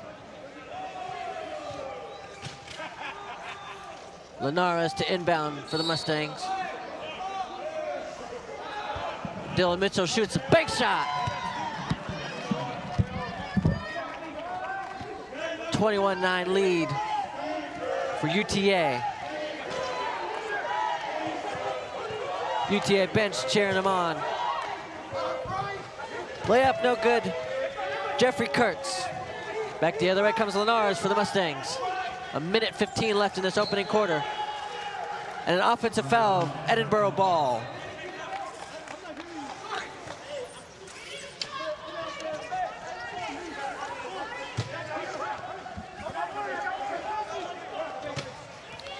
Isaiah.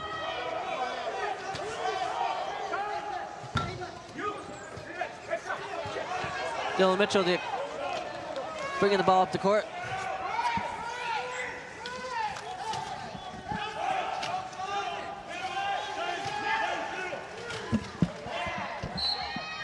Chidori gets the N1.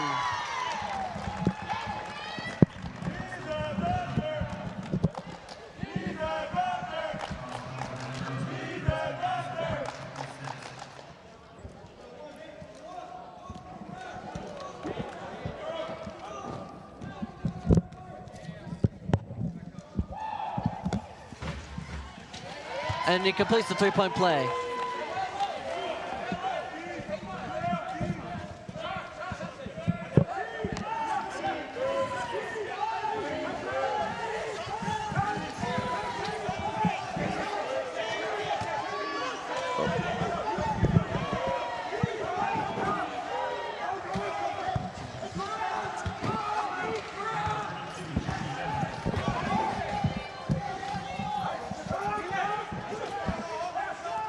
Alrighty, everyone.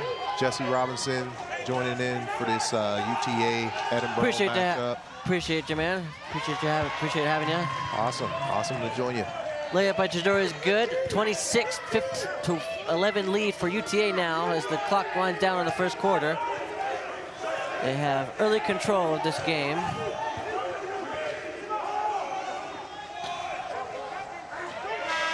Shot is blocked, and that's going to do it for the first quarter with the score UTA 26, Edinboro 11. Pleased to be joined by Jesse. Thank you for joining me. Yeah, I'm glad to join you today. We've got game 16 of the men's tournament between University of Texas Arlington and Edinboro. UTA and Edinboro are very different when it comes to their existence. Both have been around a little while. Edinboro 31 years, but compared to UTA's 90 years in existence. Yeah. I love to see the intensity of Aaron Googe on the sideline. I expect UTA to come out fired up and ready to go. He's an intense coach. He knows a lot about the game. And he's great with giving these speeches as far as getting the team ready for a great second half of basketball. For sure. A lot of teams will play their best when their coach shows a lot of passion and intensity.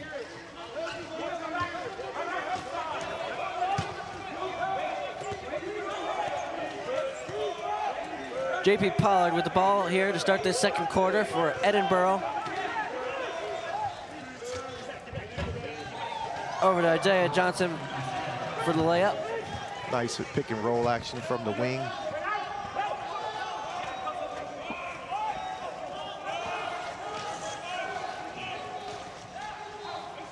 Keyshawn Paris, shot misses everything, but it'll stick with UTA. 15 on the shot clock.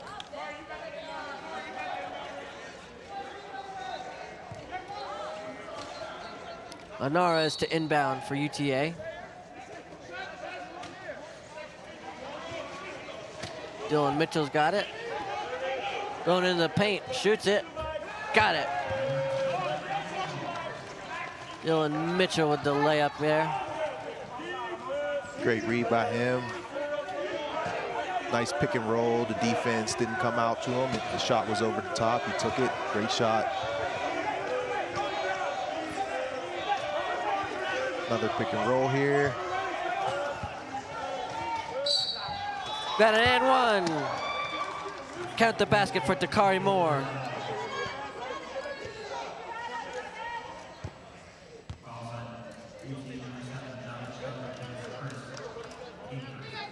Foul on Javed Chadari of UTA.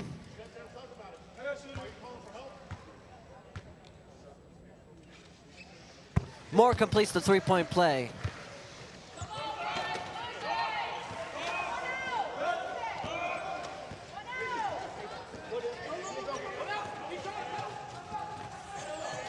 UTA with the ball. They have an impressive 36 Paralympics and 10 national championships. As an offensive foul is called on UTA, back the other way goes Edinboro.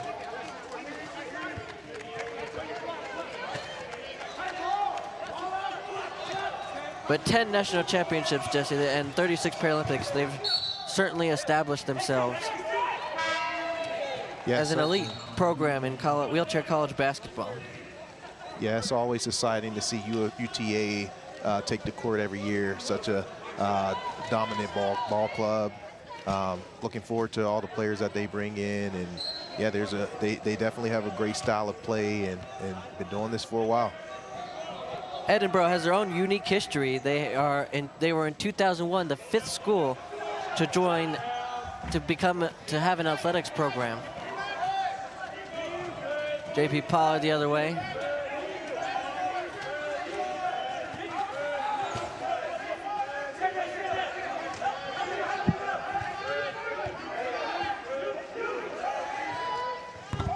Elbow jumper spins around and in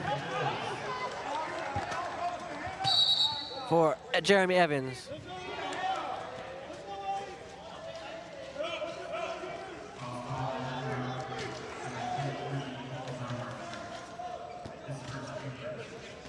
Foul on Edinboro's Colton Butterworth.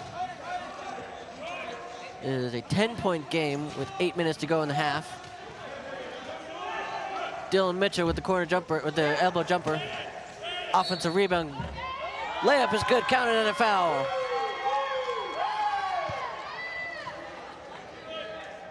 Lionel Tamaki with a chance at a three-point play.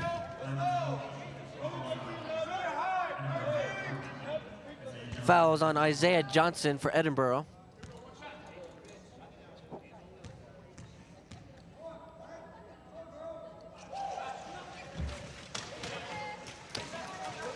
That free throw hits the back iron.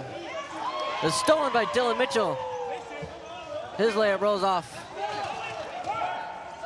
Back the other way comes Fighting Scots.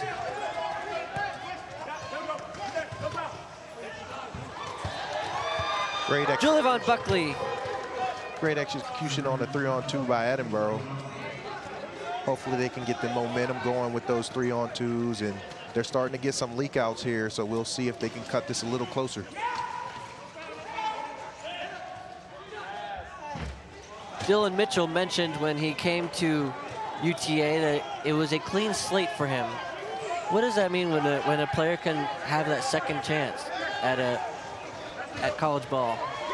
Yeah, some players are hungry for a second chance. You know, when they have a second chance, yeah, a lot of players are hungry to get back on the court and show what they can do. They're working so hard to prove themselves. They're working so hard for another opportunity that once you have a clean slate, somewhere new, a great environment to start fresh and get familiar with their teammates, it could be a positive environment and place for new beginnings players.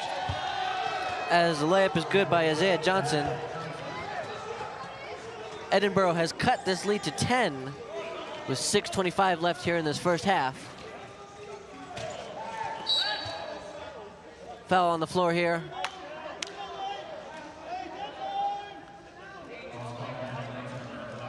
Foul on Julivan Buckley.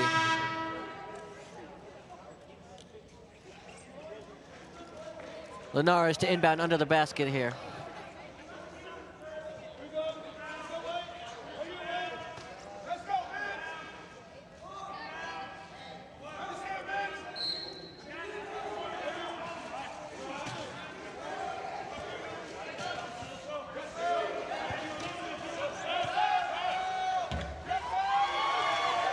Mitchell Bonds gets that to spin around and go in. Back up to 13 for UTA. Looks like the double screen caused some confusion for Edinburgh. It led to a wide open shot for UTA.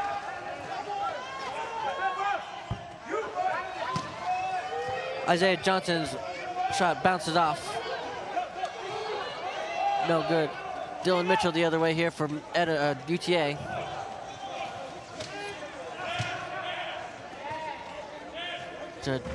Chidari gets it to roll around and drop.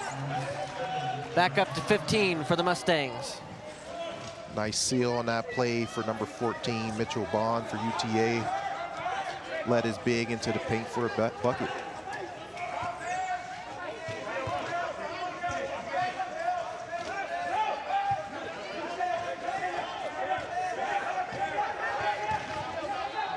JP Pollard being heavily guarded.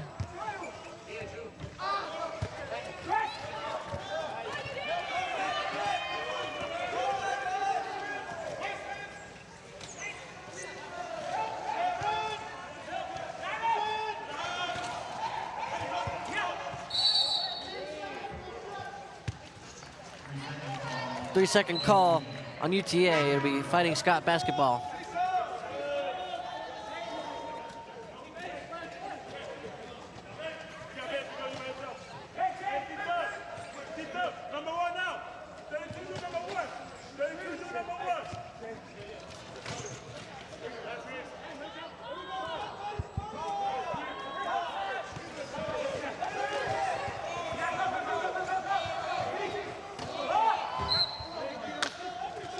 Shot no good for Jeremy Evans, but he's fouled.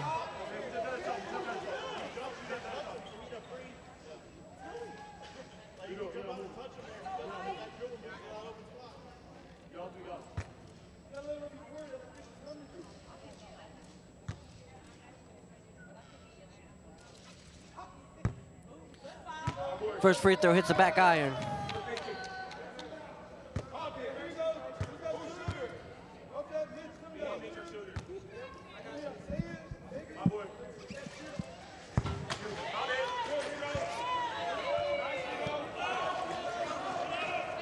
Oh for 2 on those free throws.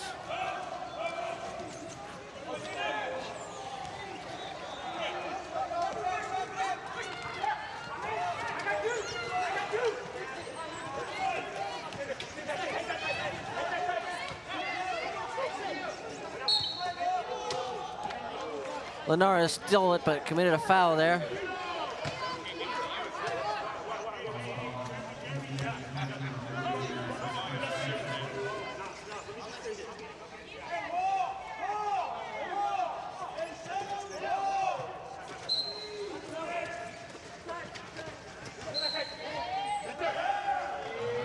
Out of bounds, UTA basketball.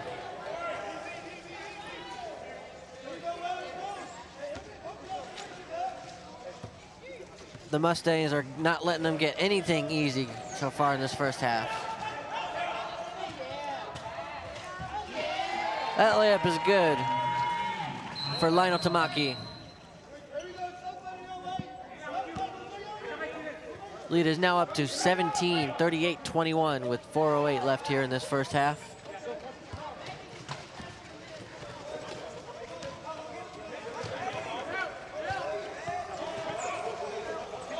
UTA coach Aaron Googe is saying always communicate is important in his programming. I think you're kind of seeing that here, Jesse, early on. Yeah, communication has to be high in wheelchair basketball, and that could lead to the success that UTA is having on the defensive end. They talk about continuing to establish a culture, and that seems to be a big part of it for them. Yes. Dylan, whenever communication is one of the main values of your ball club, then that can lead to success on both ends of the floor for your team.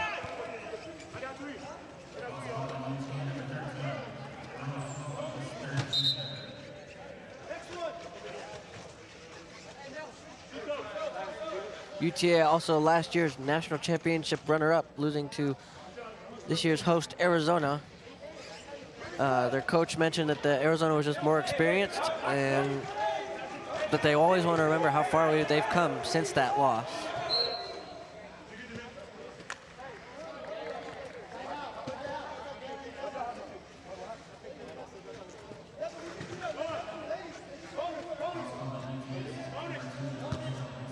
Foul on UTA's Dylan Mitchell.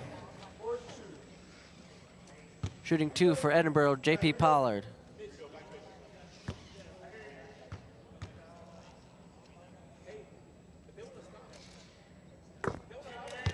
First one splashes home.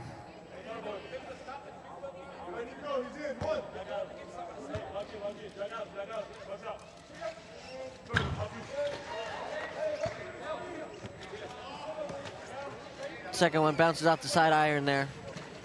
Dylan Mitchell the other way.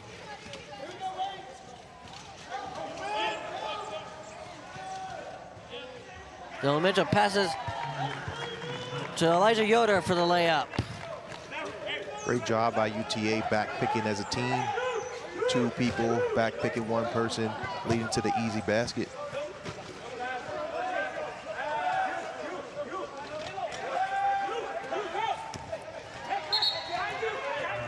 Noah Gorecki's cross-court pass goes out of bounds back to the Mustangs.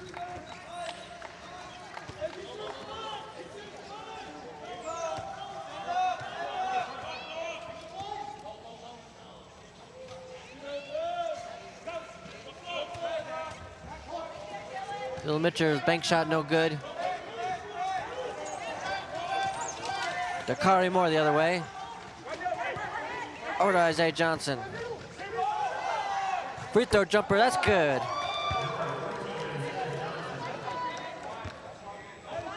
.235 here in this first half in what has been all UTA so far.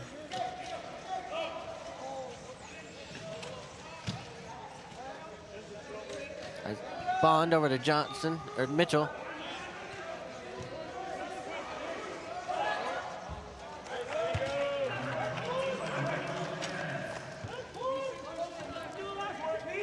Great ball movement by UTA.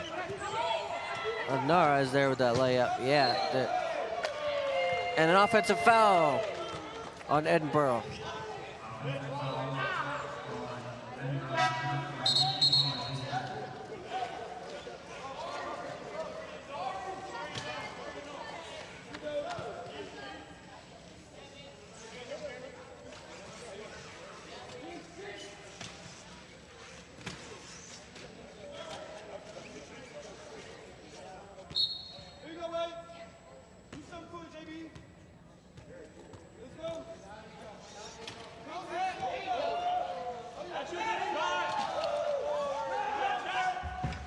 Big shot is good by Linares.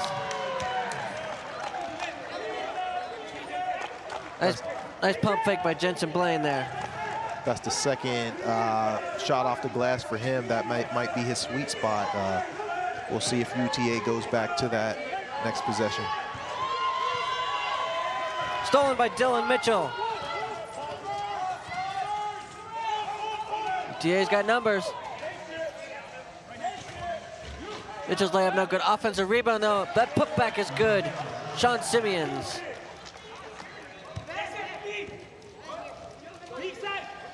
Lead for the Mustangs up to 46-24.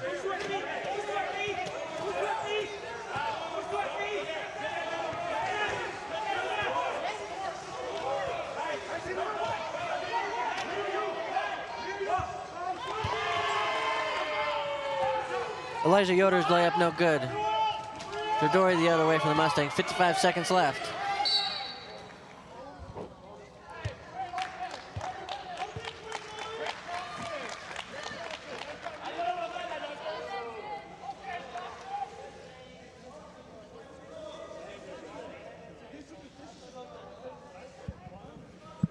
Foul on Edinburgh's Elijah Yoder. Shooting 2 for the Mustangs, Shidori.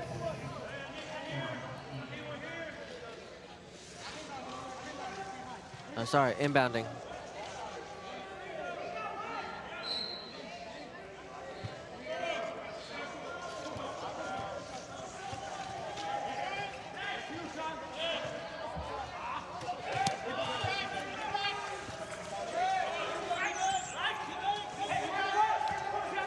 JP Pollard the other way.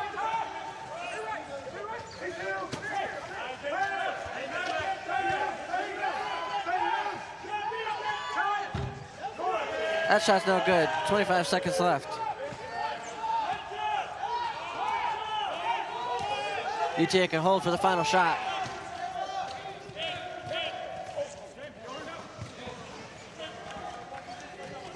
Jensen Blaine's layup no good.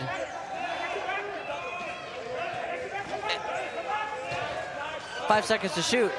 Pollard for 3. Just off the rim.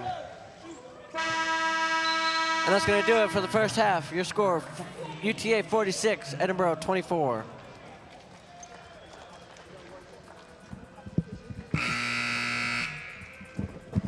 All UTA there in that first half. You got your culture. You got a coach that has a gold medal. That's hard to beat. You know, national championship runner-up. 9 players of the year in the program history. That's an established culture, not just by Gooj's team, but the program as a whole. They talk about controlling the things they can control. Stick to what you can do. Stick to what you want to do.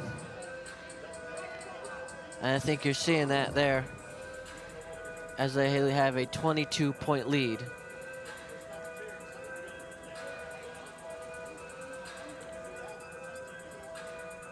This is Leigh Sinclair. First half is over. 46-24 UTA lead. We'll be back with more coverage in the second half.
ready here for second half action between UTA and Edinboro. Laith Sinclair along here with Jesse Evans. Yeah, looking forward to this second half here.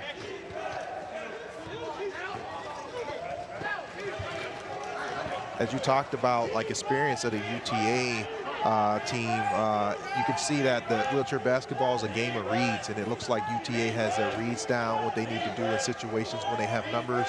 In Edinboro, you know, if they settle down and just see, let some of those picks happen and spread the floor and get a little bit more comfortable with their reads, they can possibly make this an interesting game. Elijah Yoder with the first three-pointer of the game for Edinboro.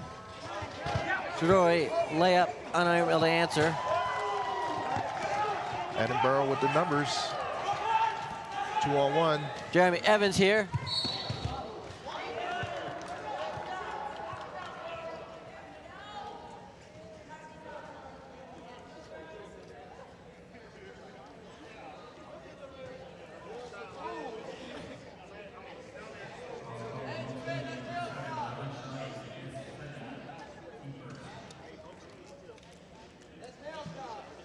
Dakari Moore shooting for Edinboro.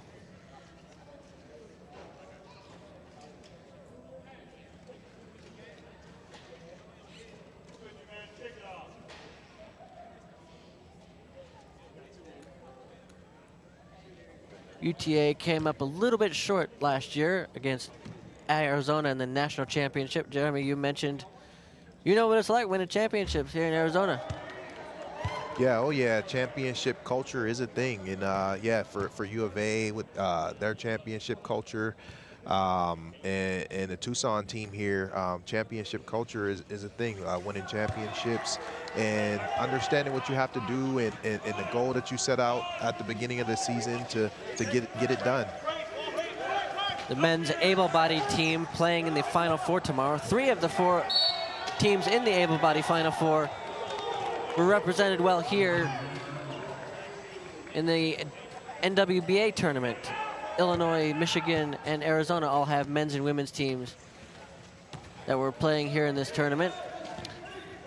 UConn being the only exception. Now, Jeremy, I want to ask you, because UConn is such an established basketball school, yeah, but they don't have adaptive basketball. How does that, like, what do they need to do to get it? Or why do you think they don't have it? Not too many teams in the country have adaptive sports programs or a wheelchair basketball program. It could be a mix of things. It could be funding. Just as you can see with the UTA team here, we have, like, UTA has about 6 athletes from Texas. If you see the Edinboro team, they have about, many other players are from the Michigan area. It may be difficult to recruit players and to sustain a program. You have to keep athletes coming in, and that could be the difficult part. A lot of areas may be able to start a program, but as far as maintaining it, continuing to bring the athletes into the program, that could be a difficult thing to sustain. That makes sense. It would be very interesting to see if UConn could get that at some point. Dylan Mitchell with the layup for UTA. Lead back up to 21, 50 to 29. Mustangs over the Fighting Scots. Just over 2.5 minutes gone by here in this third.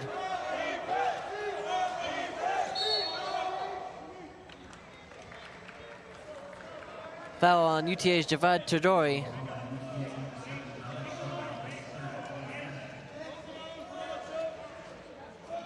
Team foul number 2 for the Mustangs.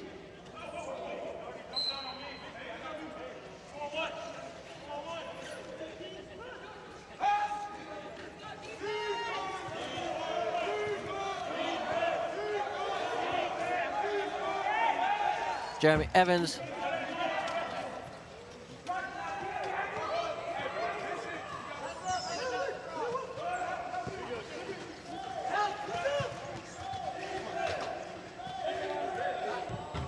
Chidori gets the layup. 52-29 UTA.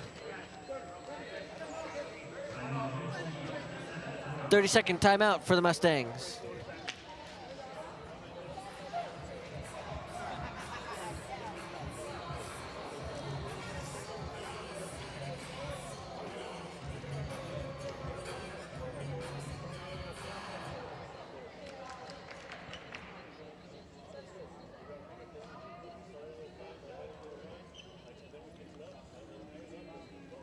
Another thing that's very important for this UTA program is playing 40 minutes. That seems like a mantra that will be particularly important here as they are up 23.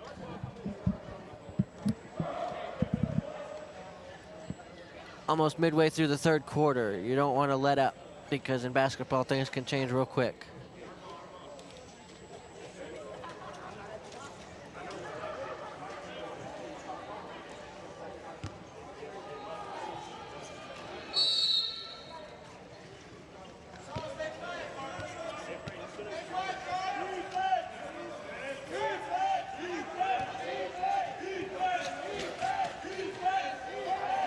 Play is resumed with Edinboro having the ball. JP Pollard is fouled by UTA's Dylan Mitchell.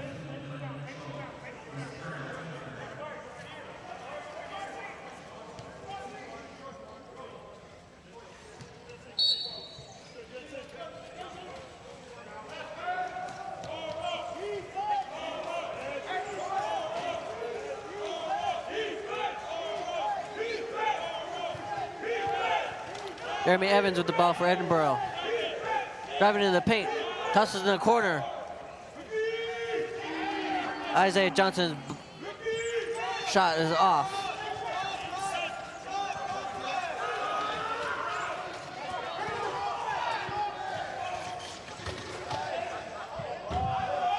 That layup is good. Sean Simeons. UTA has their biggest lead of the game at 25. 54-29 with 6 minutes here in this third. A lot of back picking on that possession, a lot of picks when UTA made it down the floor, leading to easy baskets.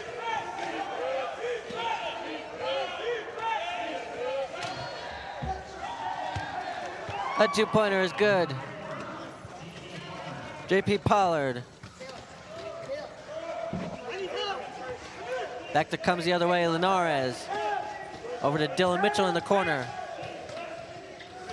Pass in the paint. Sean Simeons misses, but gets his own rebound and lays it in.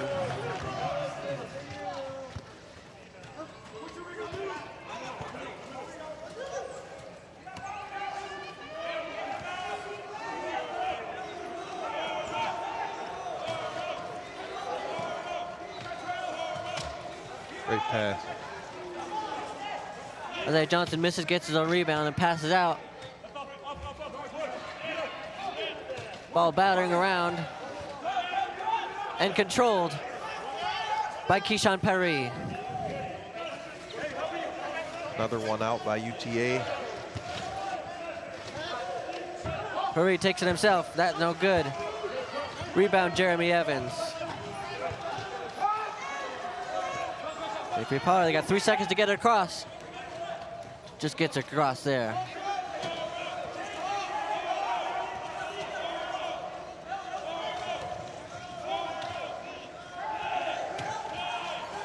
Eight seconds to shoot. Isaiah Johnson, that's good.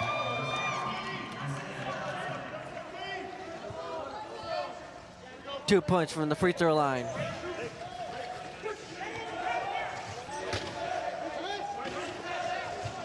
Dylan Mitchell's got it for UTA. Offensive foul, Edinboro ball.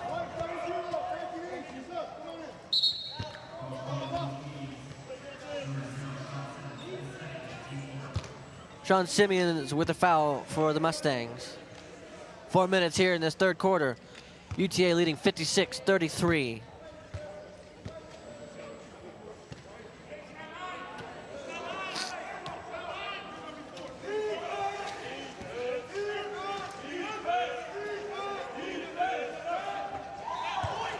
Free throw jumper is good. Jeremy Evans. Edinburgh is finding something special on offense from the zipper position, that middle free throw shot. John Simeons answers with a jumper in the paint there.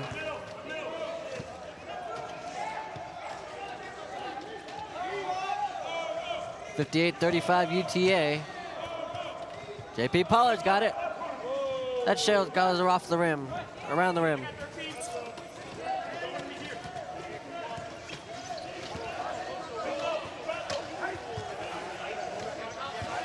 Keyshawn Paris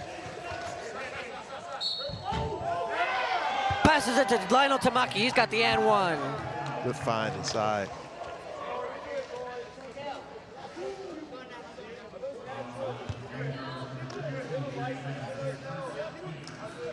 Nice chemistry by those two. Yeah, the passes and the ball movement by the Mustangs have been really crisp, and that's it shows not only in the score but in the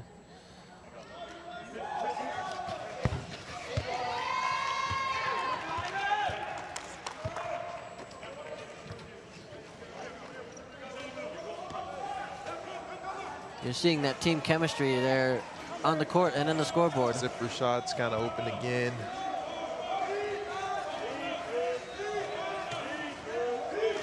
JP Pollard's got it. Nice ball movement by Edinburgh. Isaiah Johnson gets the free throw jumper to go.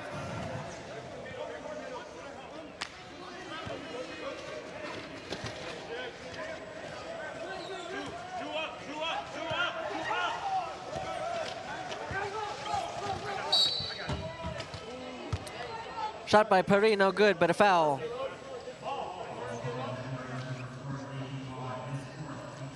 Paris will shoot two. Yeah, great job by him to draw the foul. It's not so much of the defender's fault on that play. Yeah, Keyshawn did a great job of drawing that foul there. First free throw hits the back iron there.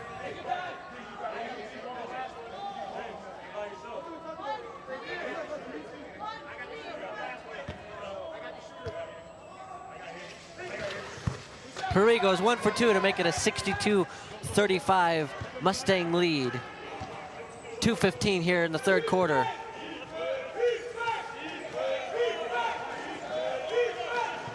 UTA fans chanting defense.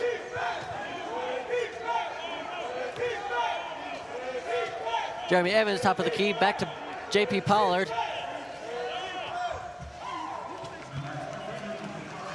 Dakari Moore in the paint for the layup. Nice pass by Pollard there.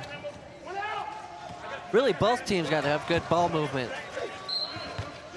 Regardless of what the score says, both teams, I think, have been moving the ball fairly nicely. Some nice passes.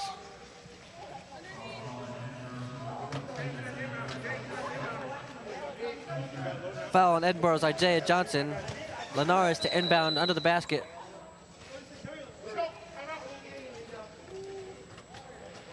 UTA calls timeout, 30 seconds.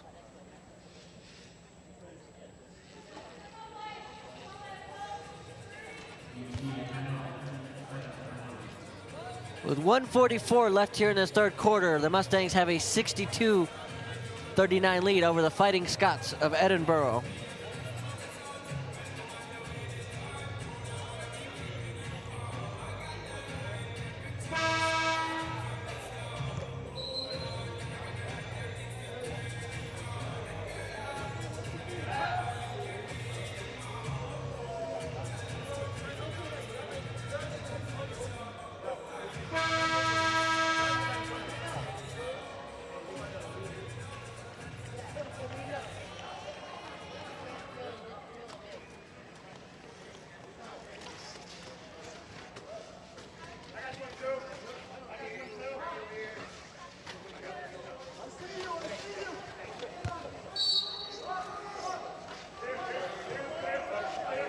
Inbound goes to Linares, and he gets the jumper to go.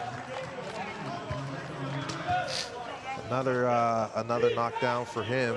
It's great to see he can mix it up. He shoots it off the glass, but that one was just all net there. Pollard's got it the other way for Edinburgh. Nice ball movement there. Evans' shot no good. Just bounces off there. Sean Simeons the other way for the Mustangs. Shot no good, but a foul.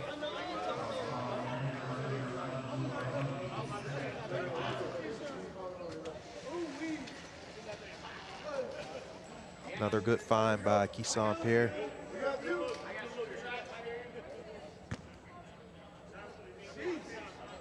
Simeon shooting 2 for the Mustangs. First one bounces off the back iron.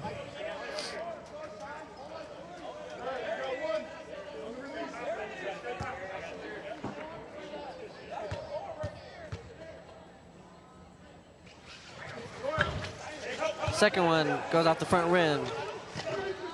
But the Mustangs get an offensive rebound. That was Lionel Tamaki, and we got an offensive foul going the other way.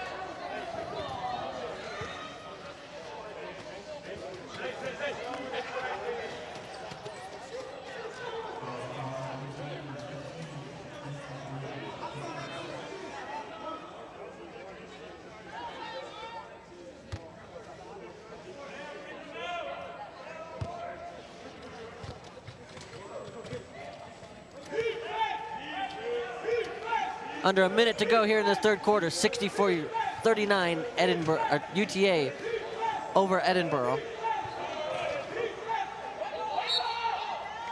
Ball's deflected out of bounds off of Edinburgh, UTA basketball.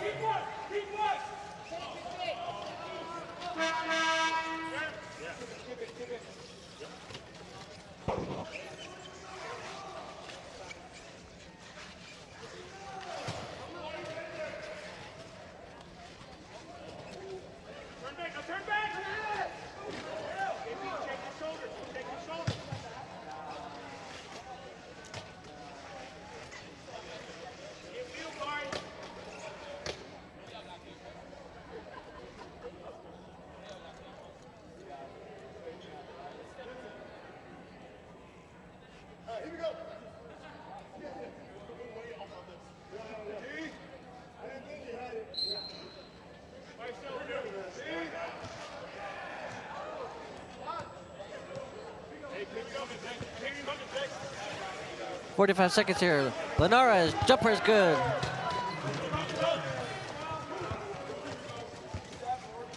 Linares having a pretty good third quarter here.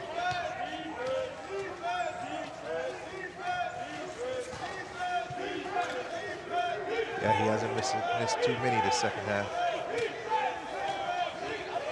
UTA fans chanting defense, and it worked. Turnover into transition. Layup no good.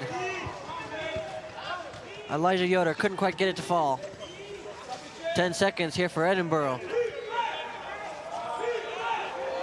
JP Pollard. 2 seconds. Gotta get it off. That's gonna do it for the third quarter. Your score, UTA 66, Edinburgh 39.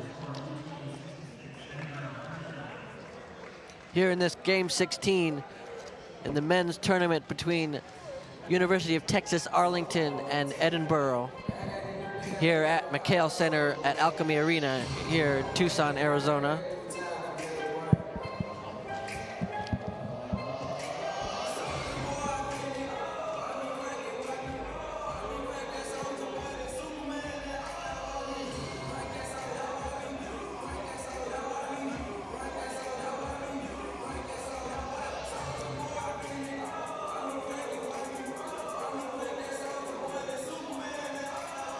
Another interesting anecdote here. Nadav Meacham, my bad. He's from Israel, and he mentioned that Israelis are often drawn to UTA. They have a good amount of Israeli students there at UTA. What do you think the value there is of like international recruiting? How does that help things? Like,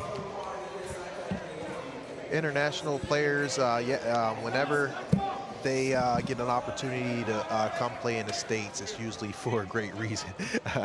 They're usually pretty talented and can help the ball club. So it's interesting, you know, the global talent in wheelchair basketball and in many sports and how that can help a team. I mean, you got Paralympians from all over the world, obviously NBA players all over the world. As Jeremy Evans' shot bounces out the front rim, here as we start this fourth quarter, 66-39 UTA.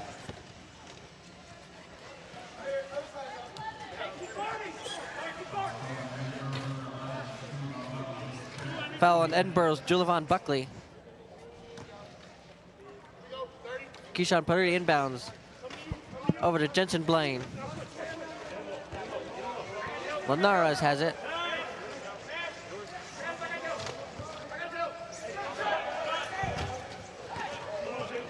Keyshawn Puri shot no good. JP Pollard the rebound.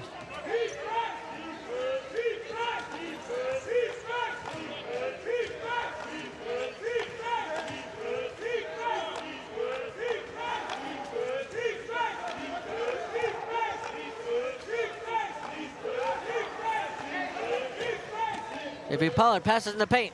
Shot no good. Dakari Moore missed a second chance shot, but he'll get free throws there. As the foul is called on Keyshawn Puri.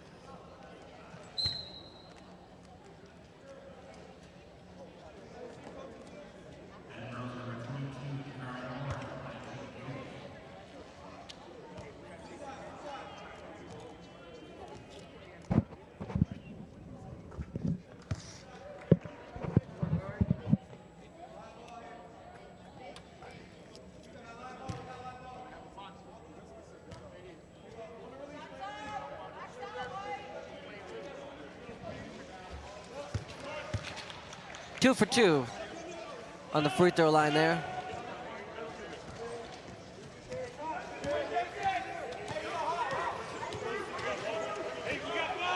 Michael Collins has it for UTA. Puri passes out of the paint and it's stolen.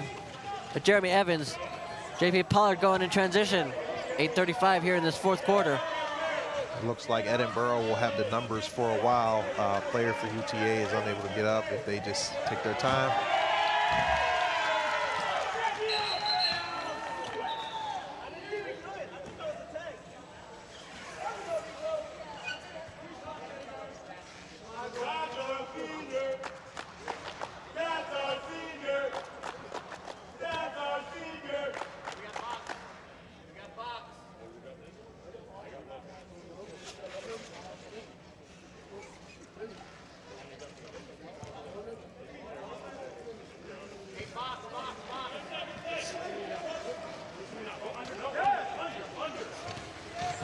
Michael Scott bringing it here for the Mustangs. Michael Collins, my bad.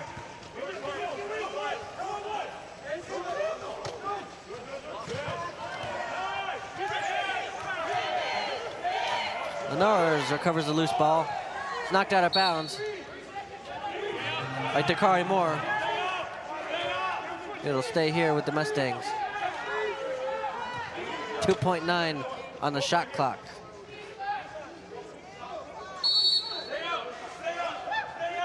Got to get a quick shot here.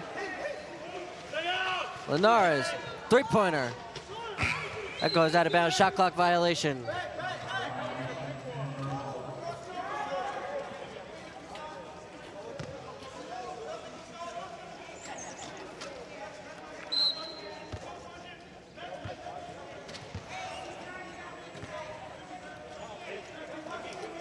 Now, Jesse, in your playing days, if you got knocked over, was it frustrating having to see them continue playing and not have it stop to get up? Did you get used to it pretty quickly?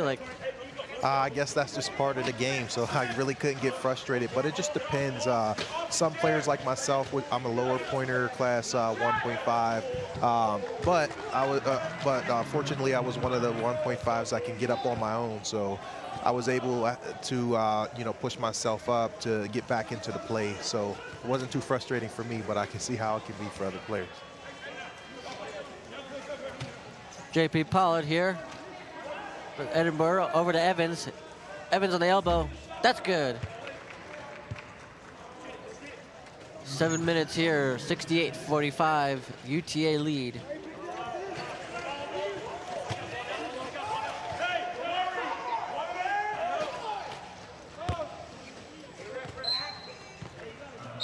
Three-pointer by Keyshawn Puri, misses everything there. Will be Edinburgh ball under the basket.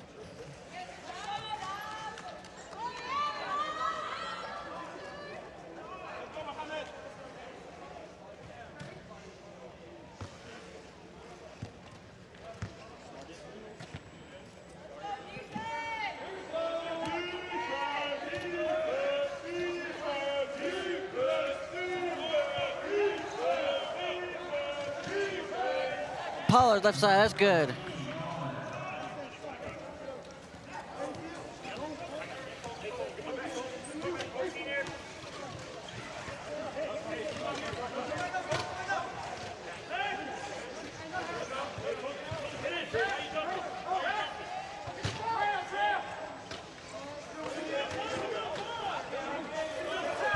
Linares, another bank shot, Jesse. Another bank shot, I'm loving it. Linares calling bank tonight.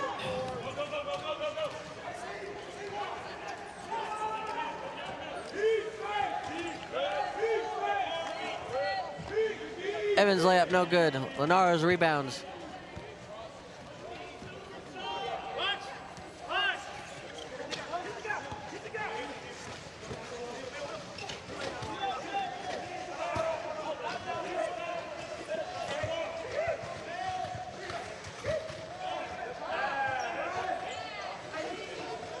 Shot heavily shot blocked there. Edinburgh transition the other way.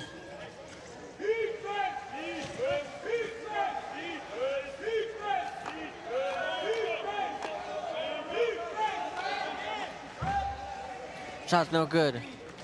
Rebound by Bond. 70-47, Mustang lead. 5 minutes here to go in this ball game. Sean Simeons with the layup there. 72-47.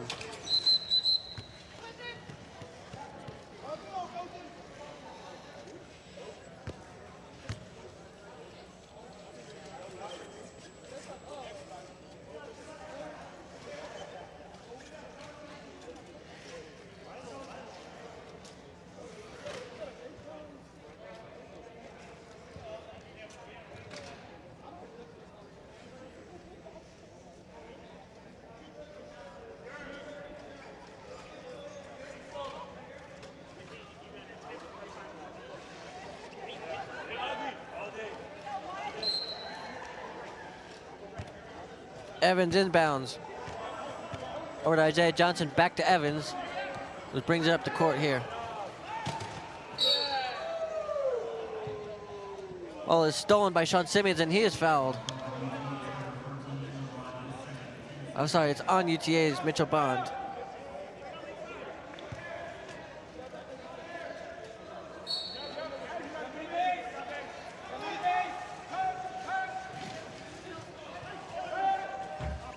Pollard jumper, no good. Beautiful inbound play. But he gets his own rebound. So that one's no good, but he's fouled.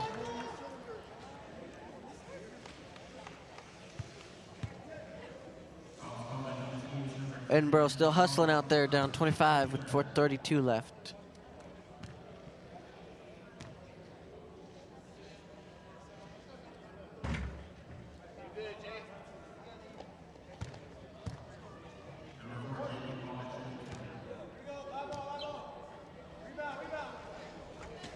Pollard goes 1 for 2.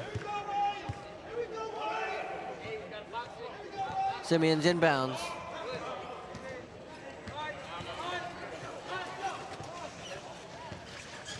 Bond has it. Out to Meacham. Over to Linares. And he's fouled. Drew Levon Buckley called for the foul there.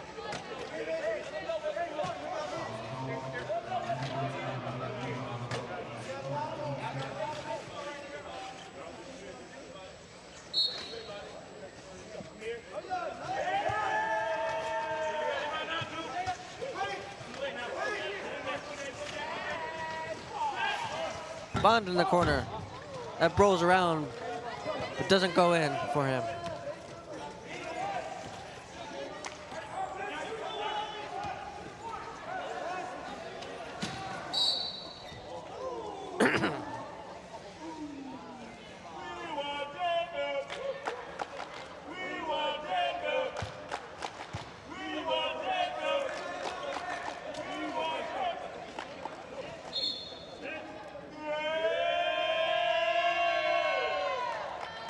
UTA bench getting excited over there. They can sense game 16 win here.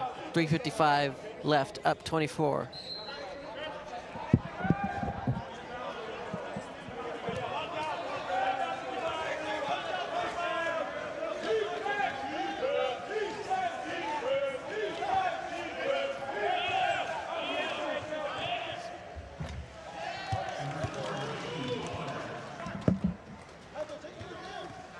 J.P. Pollard. What a beautiful shot off the glass.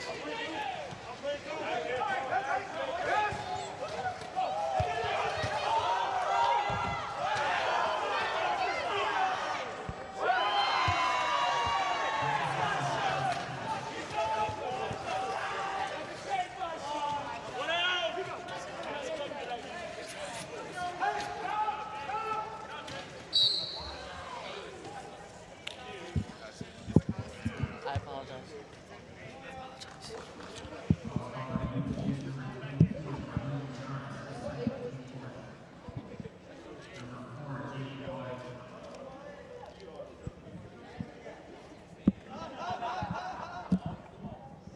UTA moving Mavs over Edinburgh 74-50. I apologize for getting UTA's name wrong. Fans listening here, I apologize. Pride myself on getting things right and being professional, and I need to be better there.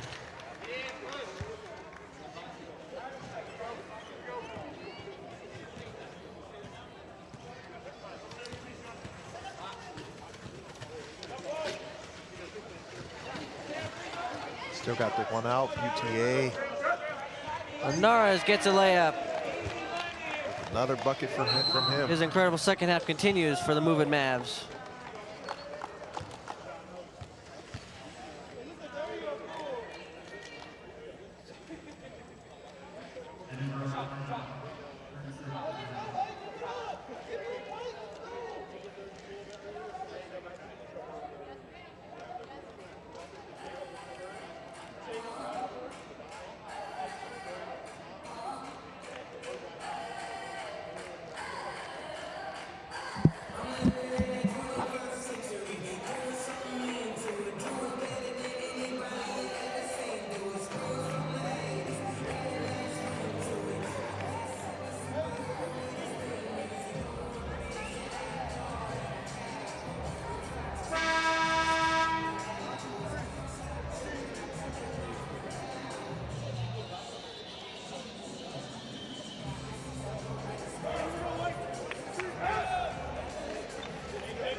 All right, J.P. Pollard with the ball again.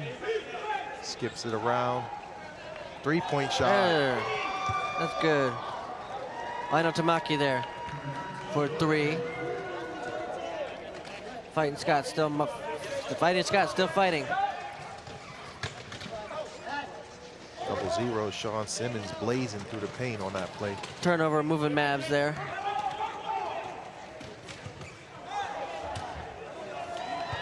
That shot is good. Mitchell, Isaiah Johnson. As we approach 2 minutes here to go in the game.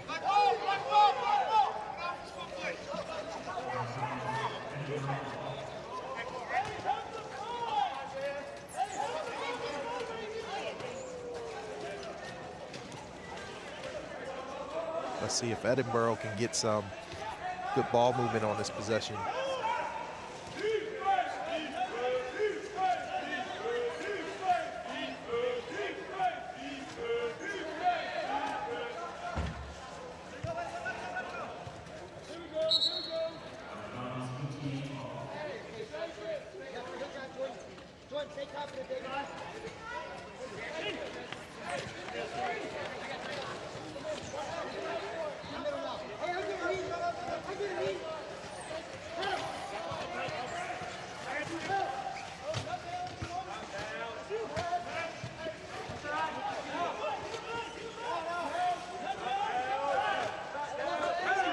That shot is good.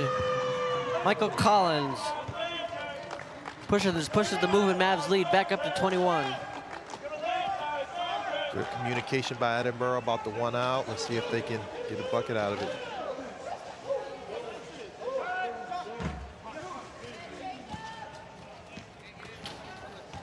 We approach the final minute here in this game.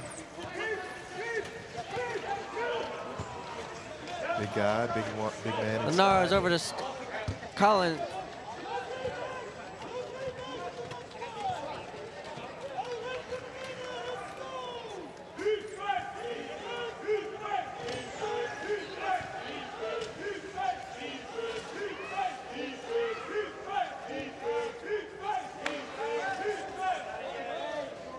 Could it be another?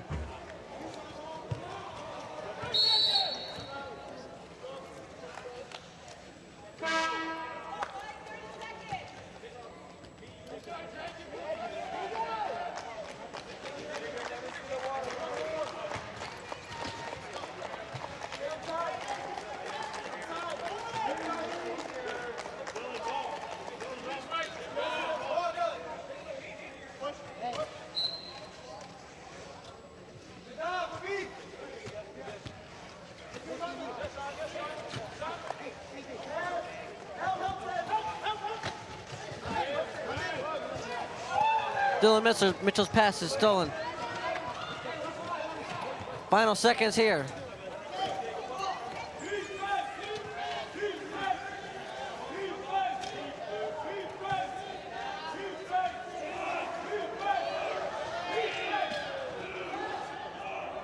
Pollard, last shot. No good. Final score, UTA moving Mavs 78. Edinboro Fighting Scots 57. Appreciate Jesse for joining me on the broadcast today. I apologize sincerely and profusely to UTA fans for getting your name wrong. It was great joining you for this Edinboro UTA matchup. It's always good to see Edinboro and my former school and see UTA play some good basketball. For sure. Congrats to them. Both teams will finish their season here. Again, great games in this tournament for them. Good season. Wish them the best of luck going forward. For Jesse Evans, everybody here, I'm Laith Sinclair. I will see you in the next game between Arizona and Illinois. Thank you all for joining.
a shout out to Kiko? Kiki. What? Kiki. Well, definitely not Chico. Not Chico. Not Chico.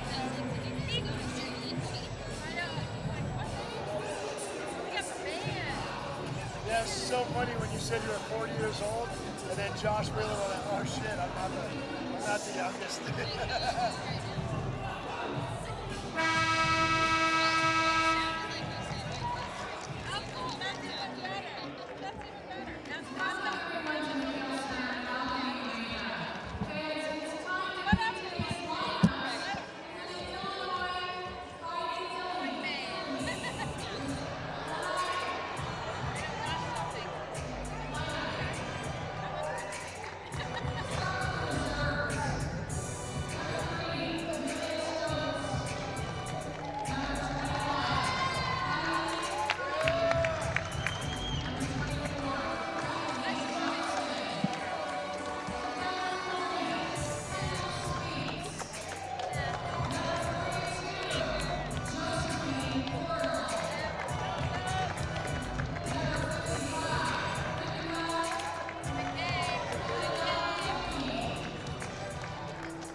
Well, no better way to start out the women's third place game than a celebrity tip-off by one of the two broadcast partners I'm fortunate to be surrounded by for tonight's competition. The Arizona Wildcats playing in a match they may not have anticipated being in heading into this 2026 NIWBT, but certainly going to try and put on a show for the lively crowd in the Kale Center at Alchemy Arena against the number 4 seeded University of Illinois Fighting Illini, who also took a loss to Alabama in the semifinal last night. Welcome to everyone watching around the world. I'm Spencer Thompson alongside Elena Nichols and Renee Tyree. Proud to be with you in Tucson, Arizona. Time to get things started. Sarah Sowers tipping off the ball. Kedrick Ford and Rocco Machia Jr. will get us underway. Arizona wins the opening tip. And just like that, we've already got a stoppage. So for the folks at home watching, some girls can get up by themselves, others need some help. Usually if they're in the play, they're gonna blow the whistle. If they're not, they'll leave them on the floor. Safety stoppage there, gets back in possession to Froese, player that was really the major powerhouse for Arizona and all that she tried to do against UTA the other night. This is a deep toss by Lautenschlager, but Froese loses the rock.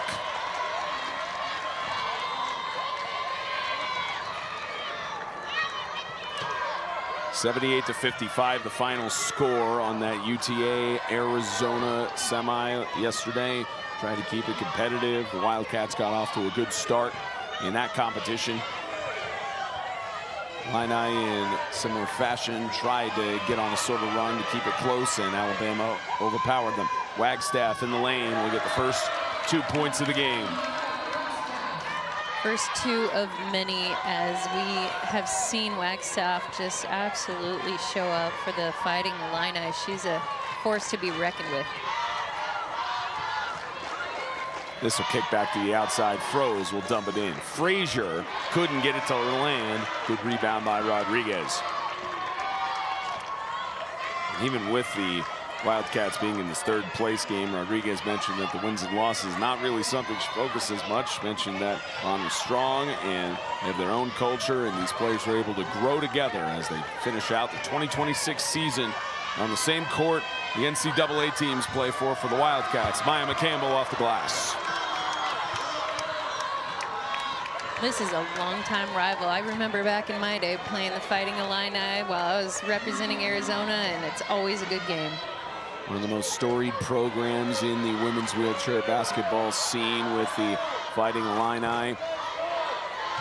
And it's been a back and forth bout between these two programs over the years in the intercollegiate women's scene. Lautenschlager from deep.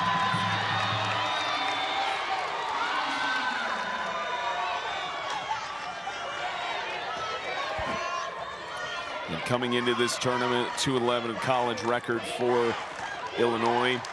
Arizona 3-12. Back and forth bouts between these two in the times they've faced off. Illinois has certainly brought a crowd out here as that shot will airball on the attempt from Wagstaff. Dunn in position for the rebound. Nice pick in the backcourt.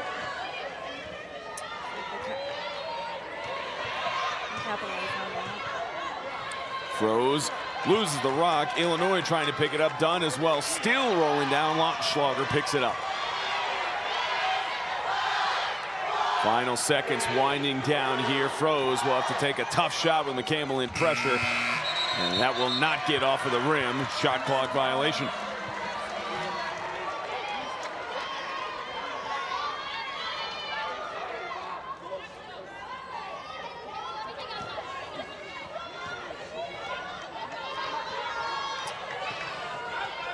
Cannon on the initial possession here for Illinois. Top of the key has got frozen pressure. 25 versus 25. Sure to watch out for that as the game progresses. McCammon around the text of court on the floor as that one won't land for Campbell. Usually money from that angle.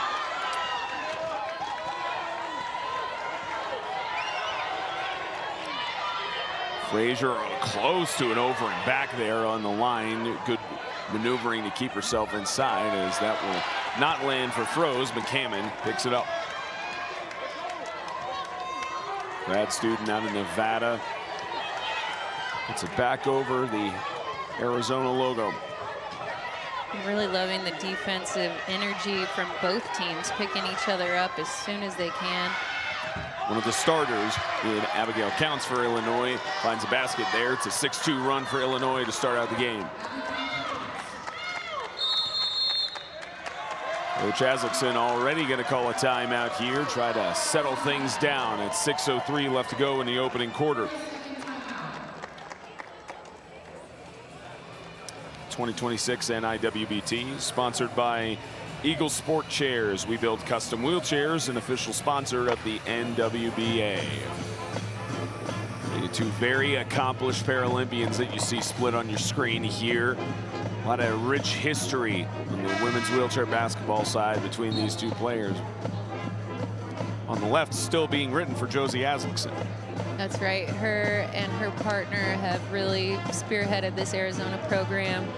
Love to see women on the bench in leadership positions. It makes all the difference.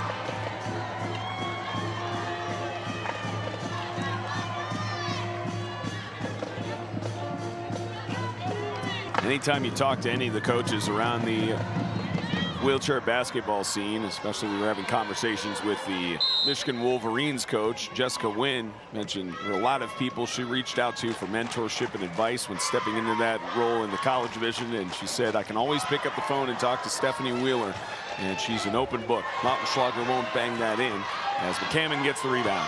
Quick breakaway opportunity here for Campbell. Dunn on the pressure, and Campbell will be fended off. Yeah, wow, that's a, you know, that play could have gone either way. Looks like it might be Illinois' ball here. But yeah, to your point, Stephanie Wheeler, one of my former teammates, Renee played with Steph. She is one of the most knowledgeable women that has ever played the game.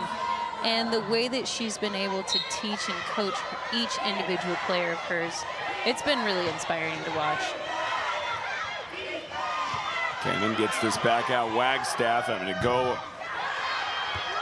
on the attempted putback. It does go out off of Arizona and stay here with Illinois.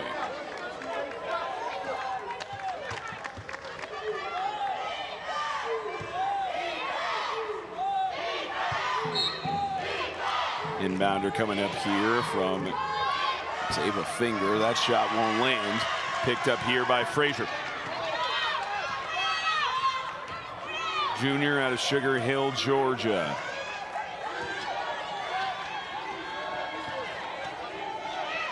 And Wings will kick this back over to Dunn, one of two Arizona players on the program for this NIWBT. That shot won't go down from Rodriguez. Wagstaff, tough pressure here from Lautenschlager, in active hands. She'll have to bounce it over to McCammon.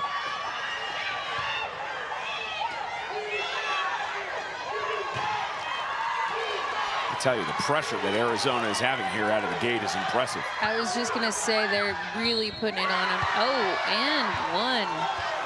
And one for the junior out of Flower Mound, Texas. Yeah, Arizona's really picking them up fast. And, you know, the thing about breaking a press is all the crossing that needs to happen and the recovering. And I'm just seeing a beautiful dance between the two teams. They're playing great defense on both ends. See how this chess match plays out with bringing in several of the players. This is now, it's like Edwards coming in as well. Didn't even notice Froese was off of the bench a little bit there for Arizona. Lautenschlager on the bench getting some water, and looks like Abby Coffin also checked in for a little bit as well for the Wildcats.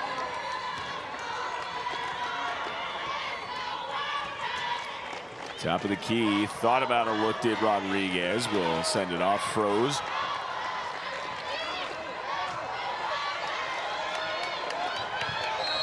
Froese, that's an offensive charge going the other way.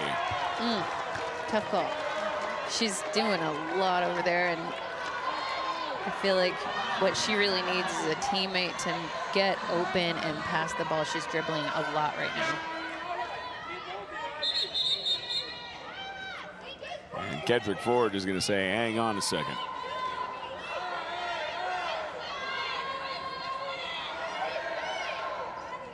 Fans trying to fill the silence with their respective school chants as Kedrick Ford is going to have a conversation here with the table.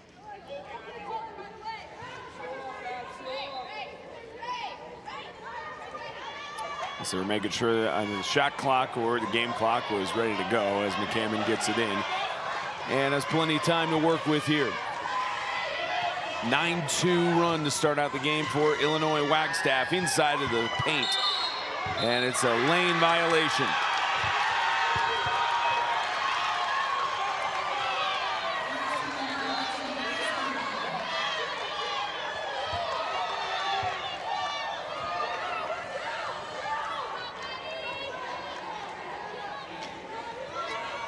Edwards.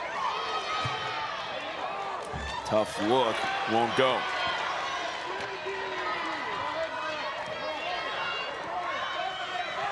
Campbell played last year with the Whitewater Warhawks, a team that finished 5th in the NIWBT. A matchup against Cooney.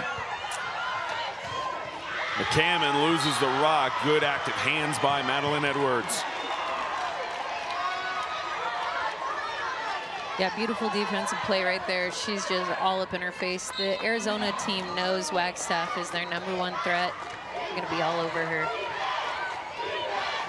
Toss back over Wagstaff. Great reach, great catch. Couldn't finish it off. Froze on the rebound. We talked about in the semifinal, Froze leads this team in every category in points, rebounds, assists, steals, blocked shots.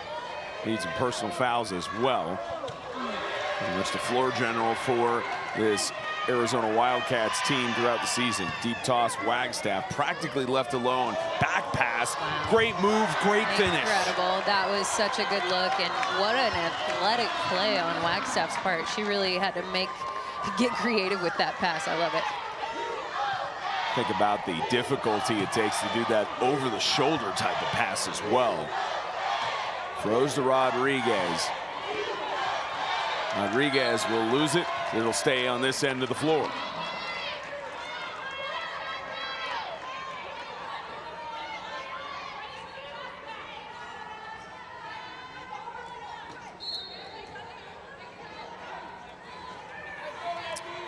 This is an Arizona team that lost in last year's semifinal, 58-26 to Alabama out in Champaign. This is going to be a foul, but Froze will go to the stripe.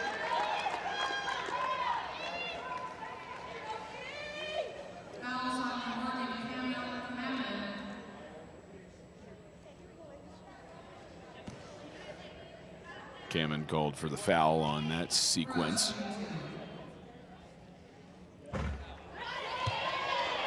Rose normally 67% from the line coming into this NIWBT.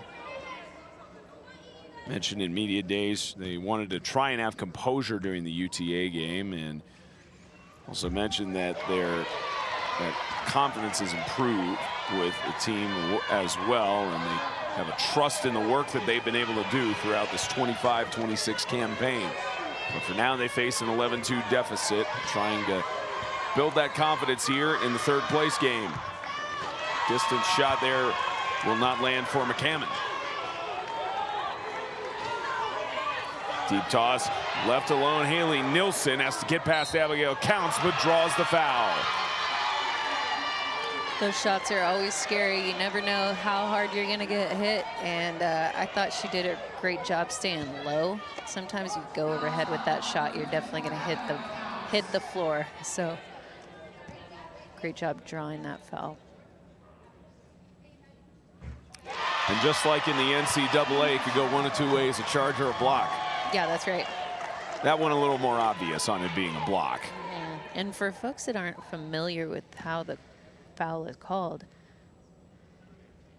it's actually the chair position. So if the front wheels are in front of that person that they're defending in front of their axle, that's a fair stop. If they hit somebody from behind the axle, that's going to be a foul. Arizona gets its first set of points in a little over 6 minutes.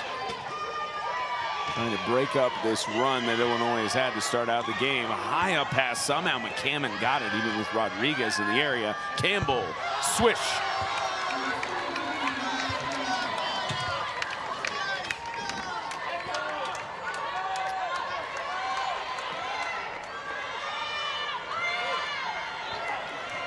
Froze will draw the foul as she tried to go towards the far left wing.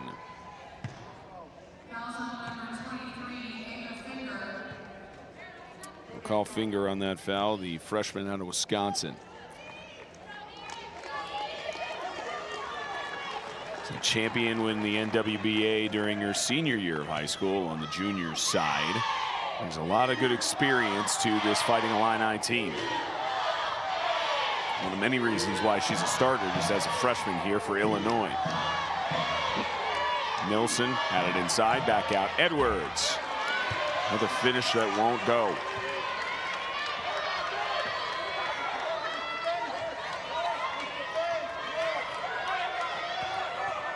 Arizona with a man out situation. The idea here is just to keep the space on the floor. We did see Arizona recover from that.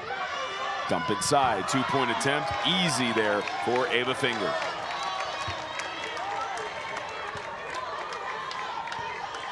Final 40 and change left in this first period. An 11-point lead. Illinois has gone out on a 15-4 run to start out the game. Rose inside, ball loose, picked up by the Illini. Abigail Counts able to get contact there, and still Illinois ball. That was an incredibly athletic play. She's moving backwards, dove in to knock that ball out of her hand, and then as we were talking about earlier, some people can get up by themselves. Froze is doing a back bend, getting up. Like, that's incredible. Impressive. Wagstaff, mismatch of about a second on the shot clock. Not going to matter because she's going to get the N1. I tell you, for an assistant coach in Matthew Poland, who just coached with the men's team earlier in their extra game in the tournament, he still looks as energetic as ever with being on the bench earlier. He's showing up. Sure, he had a cup of coffee or two in between those games as well.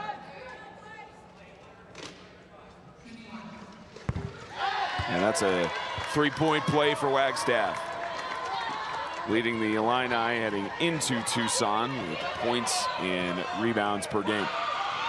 That student in one of the final years of eligibility as well. Edwards looking for help. Froze has 5 seconds to work with. McCammon won't let her shoot it, but on the second attempt, that won't land. And that'll go out in and out of the hands of Edwards. 18-4 at the end of the first period. Illinois is trying to pull another upset. One of 2 that have happened here for the Illini as a whole in Tucson.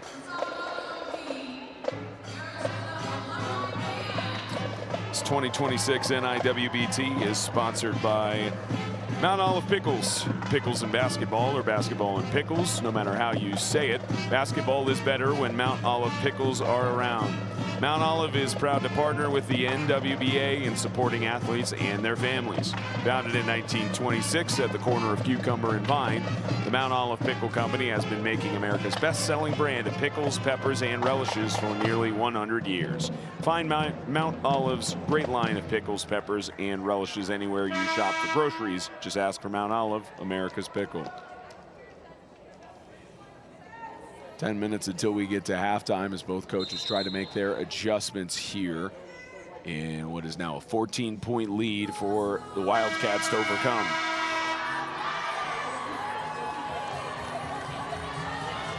Already had an upset on paper in the NCAA women's tournament. UConn falling with their first loss of the 25-26 season to South Carolina.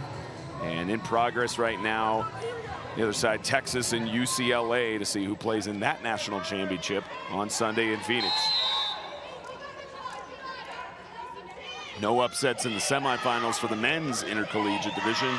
The Iron Roll set for tomorrow afternoon here at McHale Center in Alchemy Arena. 2-point shot will land for Ava Finger.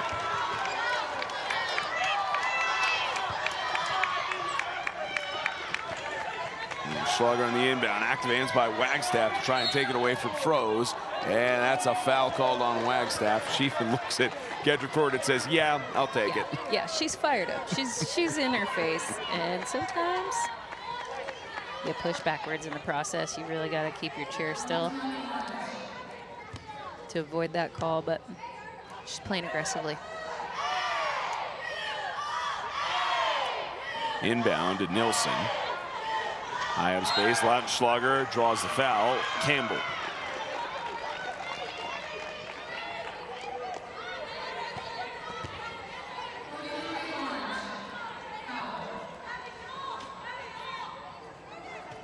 Mike Campbell, the junior out of Iowa.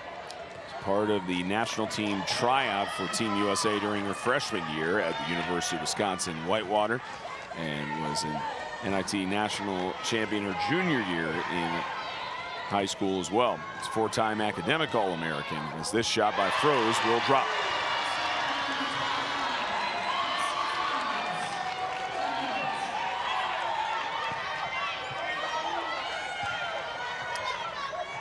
Now, for a Fighting Illini team, their head coach Stephanie Wheeler did mention that they needed to manage the run in their team journey throughout this season, and so far they're managing it pretty well. I think they're managing. McCammon, that is a great block by Froese. Campbell on the cleanup, trying to find a path to the rim. She does find a path to the glass, but not in there, but that was a great block. Yeah, that was incredible. One thing I'm noticing about, Loose transition ball, McCammon will bounce it off. Here goes Wagstaff, splash. That'll make up for it. I was just gonna point out, Nielsen, number 20 on Arizona's team, she actually has some impairment in her hands, and watching her do what she can with what she has, I'm so impressed by her. You're absolutely right. We see that a couple of times here in the NIWBT. You have players who are still able to maneuver the wheels on their chair very well. Yeah, limited hand function. You'll see amputees pushing their chairs with their nub of their arm, and it's just like, I don't know, this sport is incredible. I wish everyone on campus could be here right now to see what's going on here. This tournament's really special. Already feels like a good percentage of this Tucson campus is in here right now with how loud these Wildcats are chanting defense. It's the same yesterday, too, with Arizona's competition in the semifinal. This ball goes loose. Froese will get the rebound.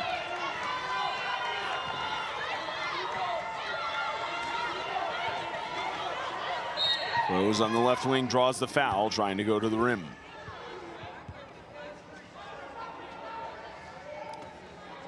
Should add another foul to McCammon's total. Oh, they'll call it on Maya Campbell on that stride. It's either going to be her or Campbell in the area of Froese trying to go to the basket. She's got one there. That's really been the formula for Arizona that we've seen throughout this tournament so far, is go to Froese, and most of the time she's having to take tough shots.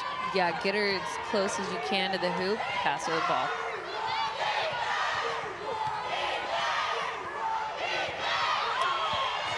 Campbell just looks as you see her teammate in Wagstaff fall to the ground and just lose the ball. No foul called, despite Mary Wagstaff's disbelief.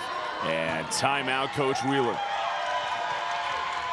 Yeah, that's the difference in getting good position on defense. I saw Froese get in position, stop in time, and then leave it up to Wagstaff to make the mistake there. And so many times Froese is calling those or really drawing those fouls, and you just have to have that chair position to make sure you don't get the call. 2026 NIWBT is sponsored by Eagle Sport Chairs. We build custom wheelchairs, an official sponsor of the NWBA. All the matchups for tomorrow are set. Third place game for the men's bracket will be between the Mustangs of SMSU and the Fighting Illini from Champaign. Alabama, Auburn in the Iron Roll for a national title as well. And women's championship set for 11 a.m. tomorrow between Alabama and the Lady Moving Mavs. Great day of basketball set for tomorrow. Yeah, that's going to be exciting.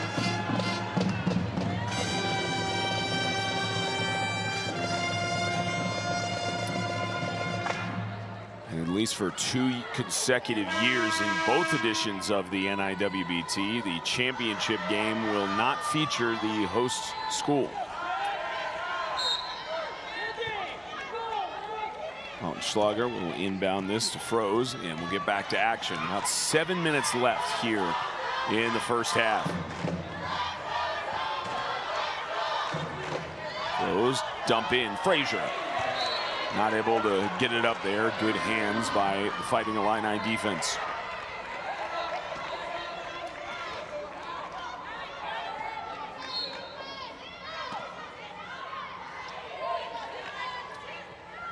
Froze, dump off. Lautenschlager tried to pass it off to Dunn. Good swipe by Abigail Counts.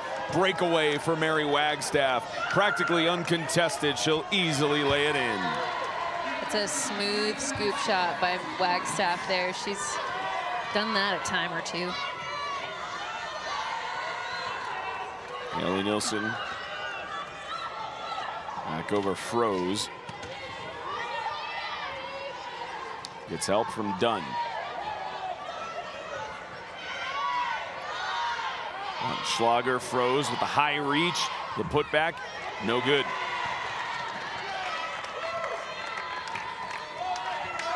Campbell will try to take this back down.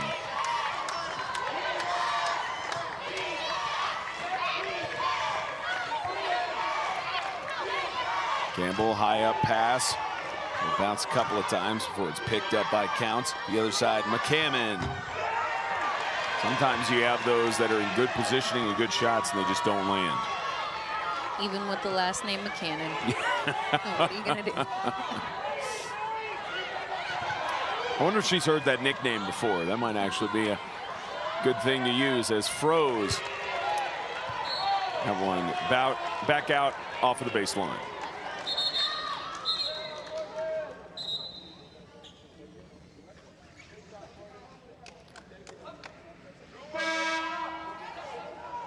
Whistle here for a little bit of a stoppage and a substitution. Looks like Madeline Edwards is going to check back in to give Lautenschlager a chance to decompress. Coach Haslett saying immediately over to her with feedback. Intentionally a coachable moment, as we call those. Wagstaff, Campbell, paint, bang.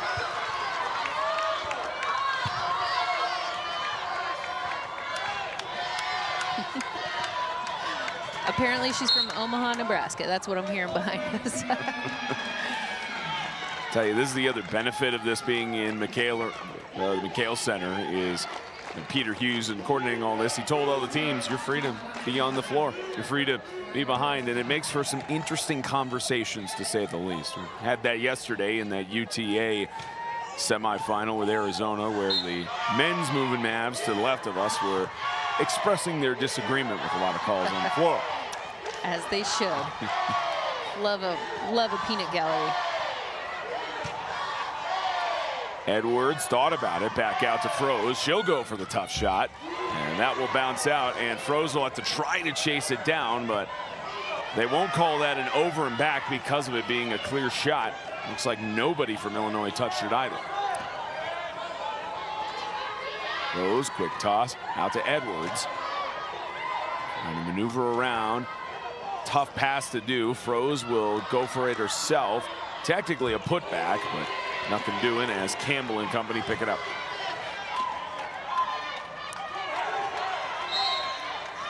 Timeout called by Coach Wheeler, and you could see that Morgan McCammon was looking for a chance to haul it down the court, but 30-second timeout here by Coach Wheeler. That's just great coaching. You see your team in a little bit of a bind trying to get it over half court. It's a good time to burn one.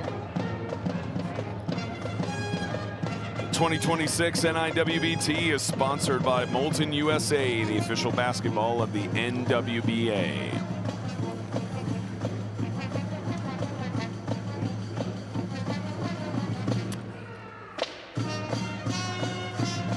Well, at least one benefit you can see here if you're fans in the arena or fans of the wheelchair basketball programs here on campus. You get to watch the Arizona Wildcats tomorrow in the men's Final Four. Although you still would have been able to watch them even if the men were in the championship game. Just maybe would have been a little rush to get to your local bar or local restaurant or wherever you wanted to watch the Final Four. Yeah, really exciting to see the men's team in the Final Four. I ran into a woman at the airport that was headed to the Final Four to watch them, and she was beside herself. Wagstaff in the paint, and I'm sure the bench for Arizona is beside themselves after letting her go uncontested to the rim.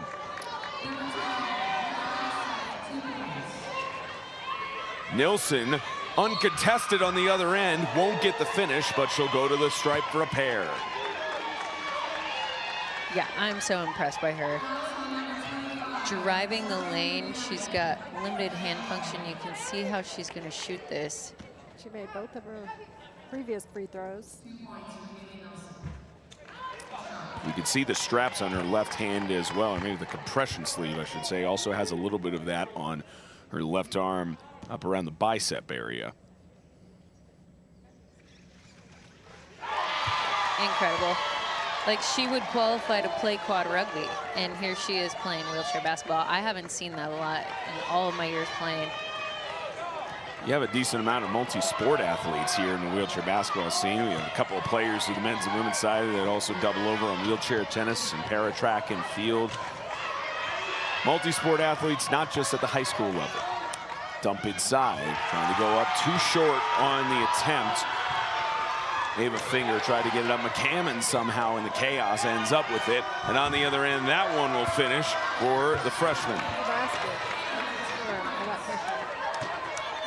I always like to say I started the multi-sport trend as a basketball player turned alpine skier turned sprint kayaker. We were talking earlier, we had a little pizza with the Paralympians up top, and it was so cool to get everybody back together. We had Mike Frogley and Matt Scott and Opie Lottie, Renee, Josh, myself. We were all talking about, you know, how much wheelchair basketball has done for us personally and for our athletic careers. And one thing that Mike Frogley brought up was how important it is to be a multi-sport athlete, change it up. You know, there's burnout, but there's also so many opportunities to cross-train when you're doing multi-sports. And yeah, it's just a great benefit. So there's a lot of hours that these women have played in the gym, and getting outside, switching up the sports, that's how you stay on fire for what you're doing. And with how great of that conversation went, that tells me the pizza was not tremendous. It wasn't the priority. You exactly. Know, and you know a talk's going well when you get a lot of questions. So we had a lot of questions at the end. I'll tell you, this whole week has been impressive with the amount of effort that's gone into those sort of events. Anytime you're, remember I was looking at halftime for several of these games, and on the monitor, you don't just have it in the program, rules and education on how the game of wheelchair basketball works, but you had athletes for Arizona explaining it and showing the different aspects of the game of wheelchair basketball. I tell you, Peter Hughes knows how to put on an event, as do the rest of Arizona athletics. He Hughes has been around. We affectionately refer to him as Stand-Up Pete because his legs don't bend in his wheelchair. I used to play against Stand-Up Pete. He's a fierce competitor, and you know, he's really doing a lot for the world of adaptive sports and wheelchair basketball. It's so fun to see him again. And hard to believe that right after this, he's got a golf fundraiser right after he has to work on. So he's always working, gets maybe a smidge of a vacation over the summer. But he also travels a lot too, so it balances out on the outreaches he does. 30-11, about 2 minutes left to go before halftime. Illinois leading over Arizona, the 4 seed leading on the 3 seed here as Wagstaff. Wow! As she does the famous Steph Curry good night. That was beautiful shot for Wagstaff. Pretty deep too, and contested. That one would have been good all the way from Champaign. Can Froese respond with a 3 of her own? Problem is she's got pressure here from Abigail Counts to even think about a 3. 10 seconds on the shot clock. Dump off to Edwards. Tough 2 that won't finish. Minute 20 before we get to halftime. Arizona has to get 2 times their current score to make it back here, but increase that even more as that basket drains in.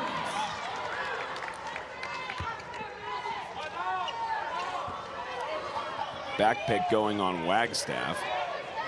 They can't even really get over mid-court to make it effective. Dump off Froese. It's swiped out by Wagstaff.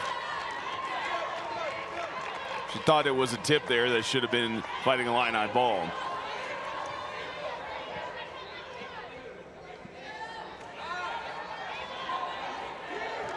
Top off Edwards, the junior from Tulsa, Oklahoma. Left elbow, dump it into Nilsson. Cut back, Edwards, tough shot. Good rebound by Frazier. Like that, Edwards might get another chance with it, try to get the reach of Froze, but McCammon all over it. Sometimes the reach isn't all that you need when trying to go for the rock, as Wagstaff will take it back down. Other side, here goes Ava Finger, as looks like we got a potential stoppage that's coming in Wagstaff, and it's the one thing you hate to see as a player immediately going down for Arizona.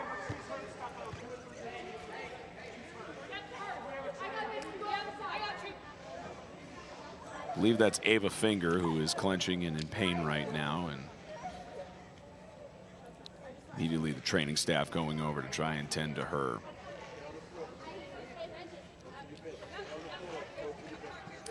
It's not a sight you see often in the game of wheelchair basketball with how tough these athletes are, and main concern right now for Arizona's, pretty sure that's 23, Ella Ray Rodriguez, senior out of Gilroy, California, who is in pain right now.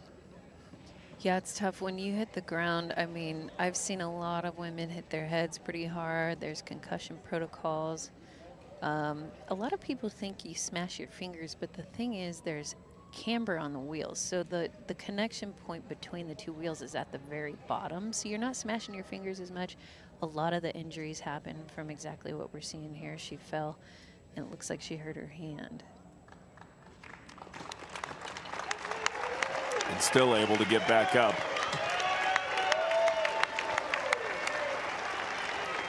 As Edwards will go to the bench to reset.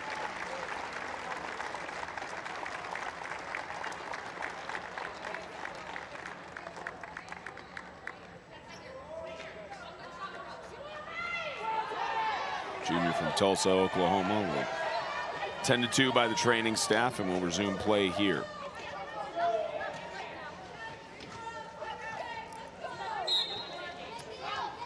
Coming off the bench for you got Frazier, Dunn on the floor. You also got Lautenschlager, Nilsson, and Rodriguez, as that basket will go in, and a safety stoppage at the top of the key.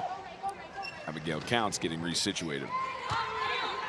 Final 9.8 seconds, 26-point difference between these two. Arizona will try to get one last shot off. Dump out here. I'll give it over to Rodriguez. Won't have a chance to load up for it. She did, but it did not have the range. Thought she wouldn't be able to get it off in time, but that will do it for the first half. 37-11, Illinois trying to claim the third place trophy here. We'll be back in about 15 minutes for coverage of the second half. You're watching the 2026 NIWBT.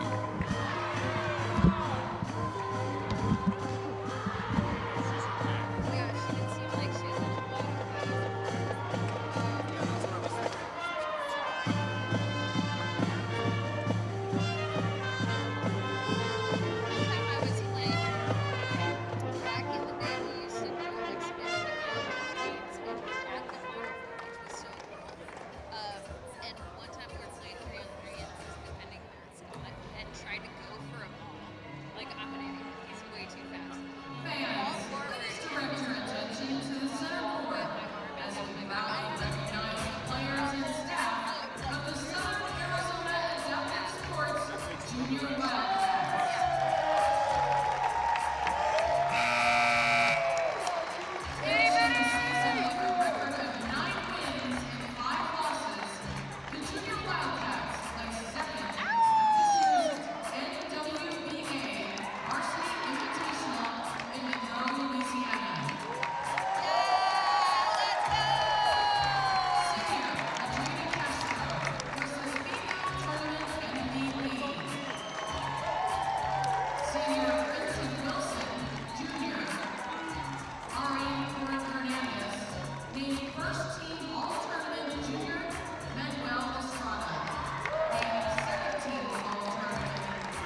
37-11, Illinois leading over Arizona.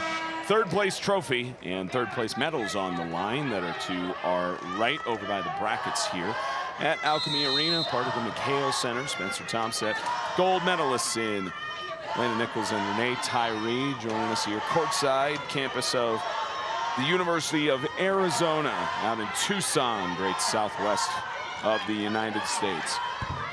As that basket will land in for the Wildcats out of the break by Frazier.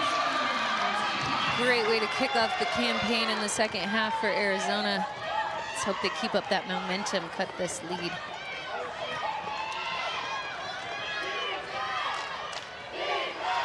Out of the gate trying to get things going here for the Wildcats, but Campbell trying to respond on her own.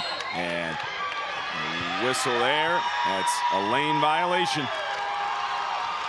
You could see her really trying to get out of that, but Arizona did a great job kind of trapping her in there. And that's part of the rule as well. It doesn't matter if anyone's blocking you from getting out of the lane, you still have to get out within 3 seconds. You never had that trouble during your playing days, of course. Maybe once or twice. Lautenschlager uncontested. She'll go up. Not even too strong, too short there with great active hands from the Fighting Illini.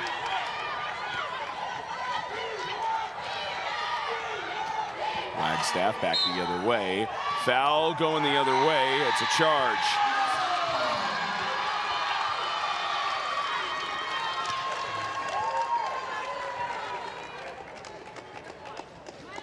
Illinois changing up their defense. Safety stoppage here for Abby Dunn getting situated. I don't even think I saw a thank you from Abby Dunn. She got out by Wagstaff to resituate, and she just twisted, bolted the other way. Pretty sure Wagstaff is the reason she was on the floor. So Froze, not strong enough on that three.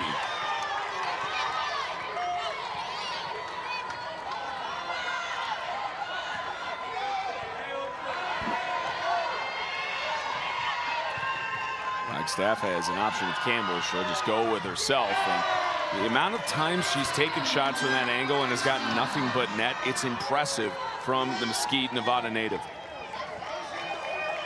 yeah, there's no doubt those girls need to jump her on everything. And Nilsson looked like she could have tried a one-timer there, and it's a foul on the floor.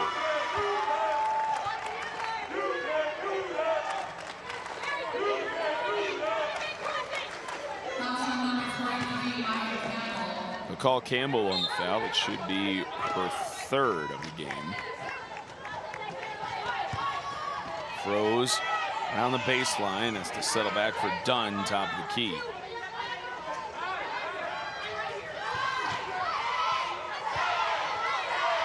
Froze again, won't land. I think it's a tough task to ask of the Wildcats to have only about 4 players on the entire roster having gone for any shots throughout the game, and most of them have gone through Froze. There's a foul on the floor. Yeah, that's really the difference between these two teams. Arizona's not nearly as deep as Illinois, and Illinois's got a lot more options. They're really capitalizing when they do, but Froze is working out there.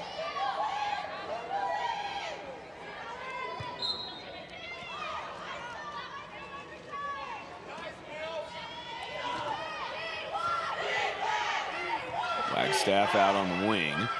Deep toss could have been picked up by Nelson. She couldn't steal it there as tried to swipe it away from McCammon. Mary Wagstaff, swipe away tried by Froze. Doesn't have an angle, just has to haul it up. Does draw the foul before the shot clock goes.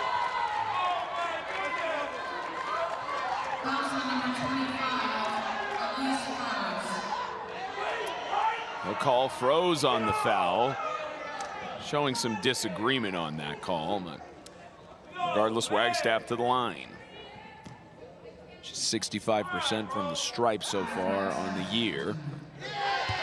The second team All-American and was the team MVP in the 23-24 season for the Illini, and has continued to be on the honor roll from high school all the way forward. In that same 23-24 season, second academic All-American team member. Combine that with being a recreation sport and tourism major in graduate school, I think it's fair to say she knows a thing or two. Thing or two.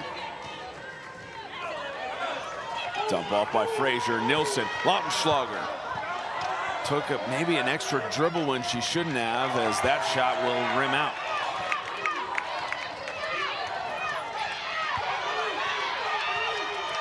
No back pick Lautenschlager. McCammon will head back down. Finger trying to hold her off. McCammon, line dump inside. Here goes Alyssa Freeman. Will go to the line. Alyssa Freeman making her debut here on the season. A senior out of Fredericksburg, Virginia, 1.5, and no stats heading into this NIWBT. And now she'll have a chance to get her first points in her senior year.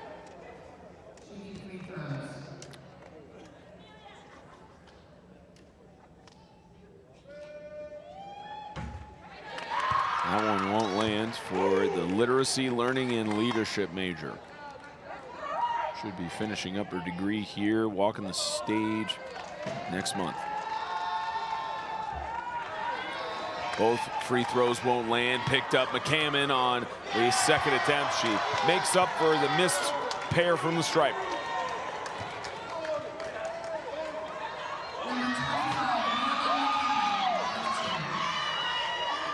Schlager, that one swiped away by Wagstaff. She'll pick it up.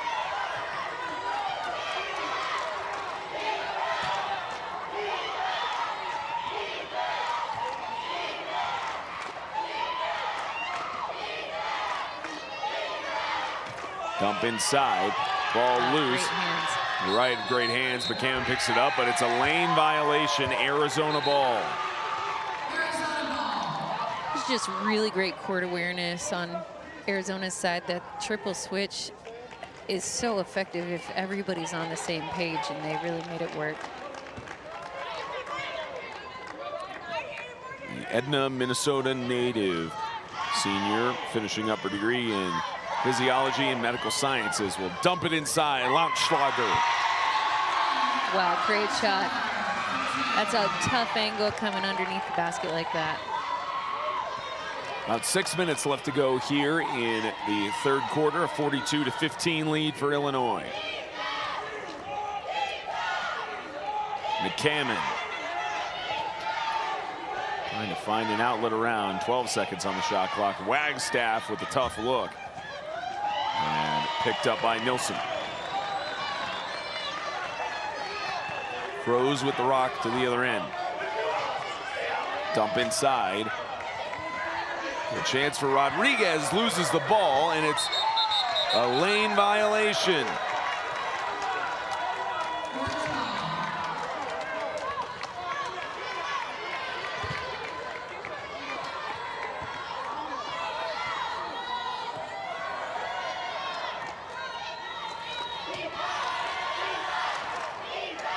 Back out top of the key, McCammon. Try to set things up. McCammon won't land it, and picked up by Dunn. Freed up, froze. Rodriguez has a chance to get on a breakaway here. Has to get the better Abigail Counts, but quick speed by Wagstaff. Dump off, great hands, swatted away by McCammon.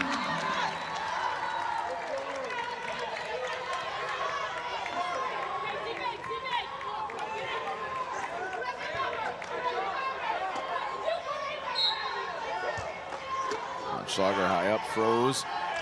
Froze on the putback. And picked up by Finger.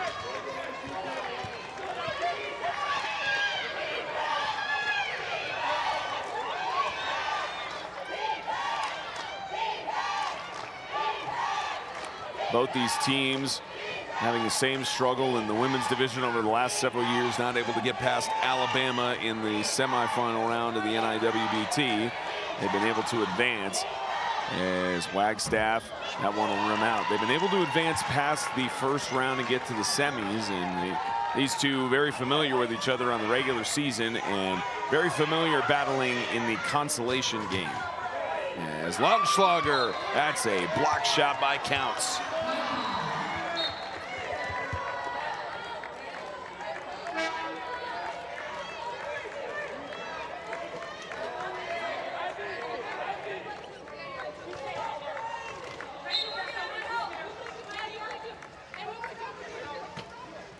Rose on the dump off. Lautenschlager from distance. That one won't land. Campbell on the rebound.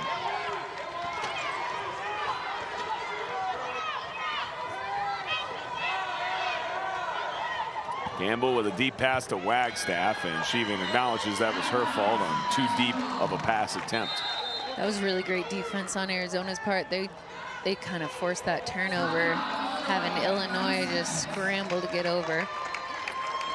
30-second timeout for Coach Wheeler. The 2026 NIWBT is sponsored by Eagles Sport Chairs. We build custom wheelchairs, an official sponsor of the NWBA. I got to tell you, Coach Wheeler right now has Pete Carroll syndrome. I can't tell if that is, it's likely gum with the amount of chews that she has on there. So Pete Carroll would be proud right now. I wonder what type of gum it is that Stephanie Wheeler enjoys.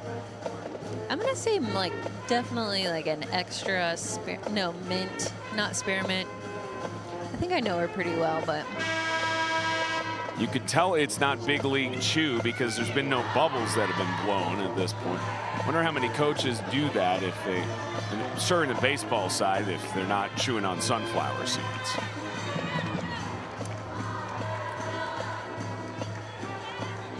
And I just thought of something. One of our sponsors is Mount Olive Pickle Company. They make all these different flavored pickles. You know, they have a lot of flavored sunflower seeds.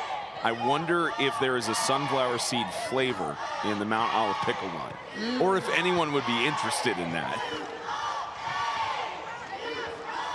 I'm getting a lot of silence from my broadcast partner, so I don't think that landed well. I was going to say, there is a dill pickle flavor. I don't think it's Mount Olive. That's actually my preferred flavor of sunflower seed. Good drain from Lautenschlager as we get back to focusing on what's on the floor. I will say those pickle advertisements are amazing. Yeah. And pickles are genuinely one of the best foods out there. No disrespect to the Mount Olive Company. I do not enjoy pickles. What? I am one of the odd ones out of my family, youngest of 4 siblings. My mom and I do not enjoy them. It's weird. I enjoy sea salt and vinegar, like vinegar chips, but I can't take the flavor of pickle. I don't understand what it is. That's a shame. I know. That's a shame. I know, because there's so many great flavors that Mount Olive has. It's a big problem. Maya Campbell trying to go uncontested to the lane. She'll get the shot up. That is tough for it to bounce pretty much everywhere but inside of the rim. Under 3 left to go in quarter number 3. Inside the paint. Two-pointer won't land. Somehow swipe that back out of there. And after rebounding her own shot, Rodriguez has the deuce. Rodriguez normally shoots 38% from the field. 4'5" senior out of Gilroy, California.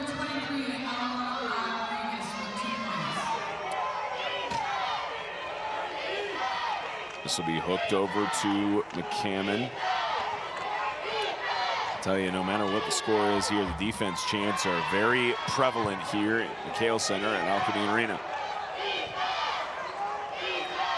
Shot Wagstaff, that'll drain.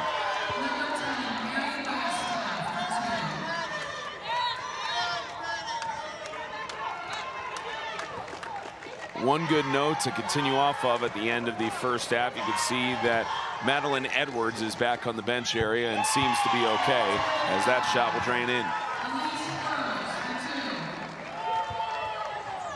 Pros will get the Wildcats to beyond the 20-point margin. They're down by 23.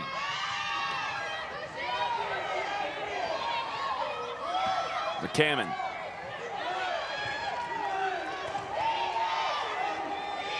She'll try to get set, dump over.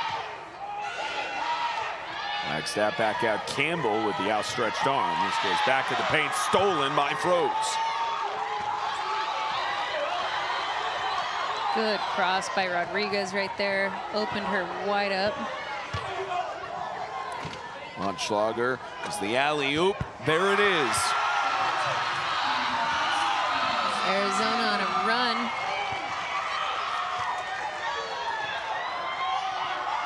Arizona has gotten this back to 44-23. About 50 seconds left to go in quarter number 3 in this battle against the Fighting Illini. Wagstaff will load up. That'll go off the rim, and Arizona's got it back.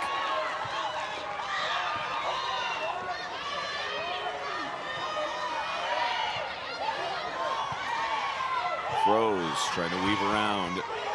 Counts. She'll go for the tough shot. She'll get the drain.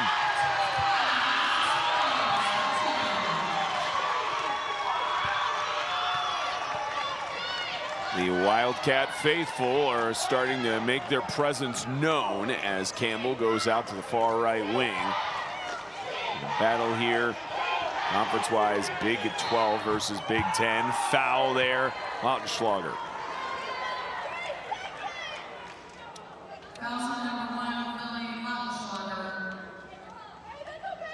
5.4 remaining in this third frame.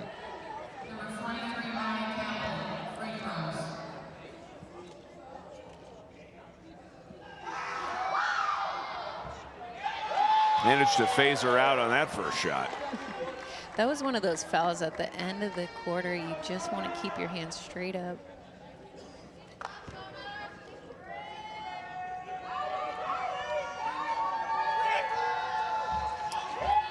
This one rattles in and out, a rebound from Froze. Final seconds here in the third, and Froze will just toss it over. Not enough time for them to get anything off. Well, Arizona has started going on a little run of themselves, trying to mount something back here as we get to the start of the fourth in a few moments here in this third place game for the women's NIWBT. Gotta take a second to shout out my little boy who's at home, YouTube, streaming live, watching it from his wheelchair. He's actually currently laid up with a broken femur and watching some wheelchair basketball. So anybody out there watching that needs to be inspired, it's that little boy. As a good Paralympian mom would, I've been making him push the driveway, work on his chair skills. Is he in the juniors right now, or too young to get up to that point? He's actually not. He's temporarily using a wheelchair because he broke his femur. Okay. So he's not a wheelchair basketball player, but he actually did ask if he could play. So if we had a juniors team in Reno, he'd be out there. They have so many halftime shows here of people getting in the game chairs and trying to push down the length of the court. So might be something for him to consider on the halftime side of things.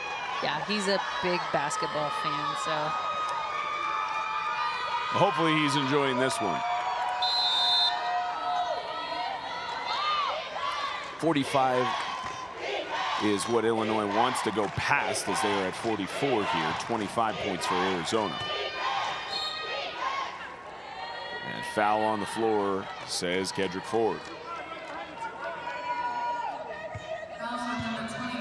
Kedrick Ford, born in Goldsboro, North Carolina, and he's been officiating wheelchair basketball around 23 years. He's also coming off of working the NCAA women's basketball tournament, kept himself very busy. Would have been convenient if he had gotten assigned to Phoenix this time around, but said he had a deep run in that tournament as well, and he was just as shocked as the rest of us are with UConn falling to South Carolina, as this gets picked up by Nilsson. Dump back to Lautenschlager. Another one across midcourt and a toss. That one intended for Rodriguez. It rolls into McCammon's arms. Deep toss.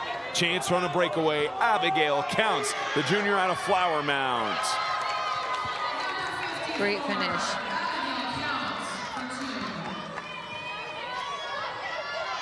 Lautenschlager takes the rock as it's now a 21-point deficit.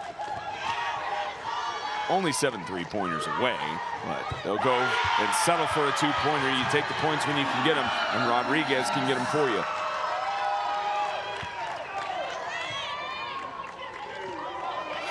Arizona's mixing up the defense.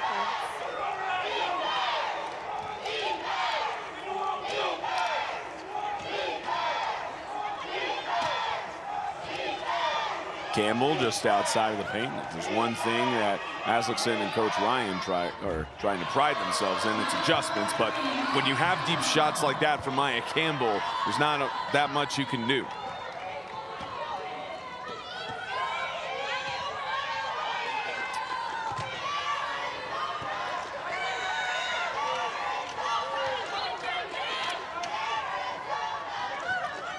Froze, the outside. Dump in, Lautenschlager. Tough shot. I like the awareness there from Lily Lautenschlager taking the shot after Campbell thought that her active hands distracted her enough. Little pump fake. That's incredible composure. It's something you don't learn until you're years deep into the game. Which makes sense with her being a grad student. Learned that over years here with the Wildcats. Wagstaff, that's a charge. Yep, that would be holding on Illinois' part. You could tell she was not able to get free to play defense, and that's just a good call on the ref's part. Arizona has got it within 19 now. About 7:53 left to go in regulation. Talking about how Arizona was going on a run of their own in the third and trying to continue off of that momentum. So Lautenschlager preserves a couple of seconds on the clock.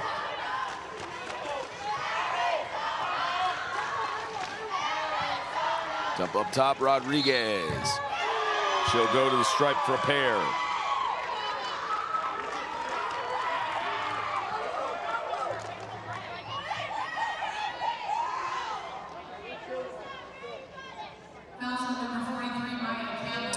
Rodriguez, 21% from the stripe coming into Tucson.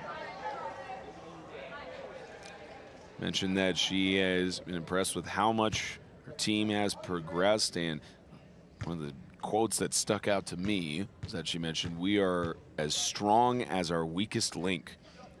That speaks to the teamwork that they try to put together and such, but one of the more profound things I've heard in a long time in this, not even just in this sport, but in the sports world altogether. Yeah, you really have to rely on your weakest player to show up and do the best they can, raise the level of the team all together. Froze thought about a shot on the rebound, as neither of those free throws will land. From the stripe, Nilsson, that'll air ball out of play.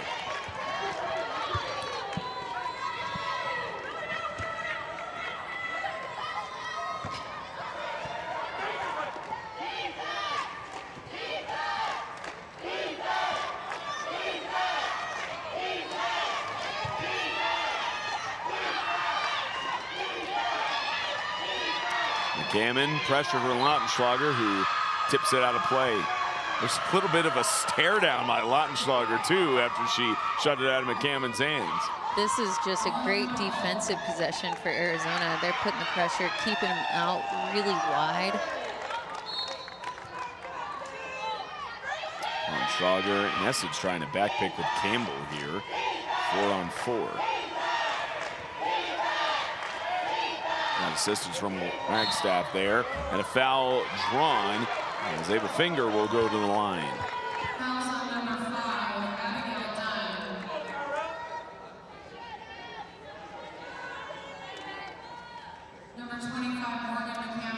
Mentioned it in the semifinal as well for Maya Campbell and Kylie Koenig, both on the floor. Campbell, a junior, Koenig, a grad student. Both of the players were on the Whitewater Warhawks team last year. Not fielding a women's wheelchair basketball team this year, in a rebuilding phase out in Wisconsin. But Coach Wheeler very complimentary of them both. Had Kylie Koenig reach out to her saying what was going on, and actually he said Kylie is a bit of a firecracker in terms of on the floor and in practice, as this 2-point shot by Froze will land. talked earlier about Coach Wheeler's mentorship and how much she cares about the game and especially about women's sports. But the moment she heard that both Campbell and Koenig were not going to be able to play at Wisconsin Whitewater, welcomed them with open arms. Yeah, that's a testament to who Stephanie Wheeler is. You know, it's bigger than basketball to her, in giving girls an opportunity to realize their dreams of playing college ball. It means the world to us, you know, and she knows that that opportunity means the world to other girls. So I'm just proud of my teammate. I like to say that's my teammate. Foul on the floor as Wagstaff possessed it there.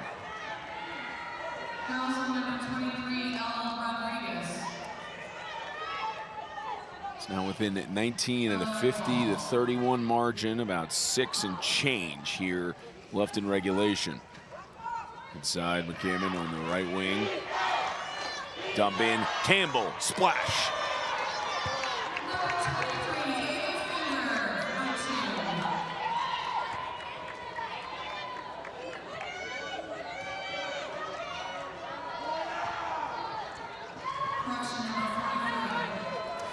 I was wondering for a minute. A PA announcement said it was Ava Finger on there, and almost thought my eyes were failing me for a moment. But goes back to the other end of the floor, Wagstaff.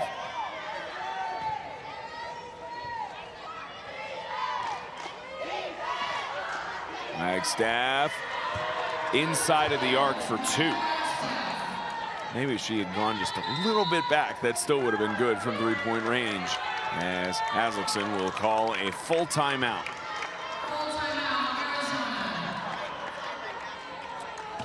2026 NIWBT is sponsored by RGK Wheelchairs.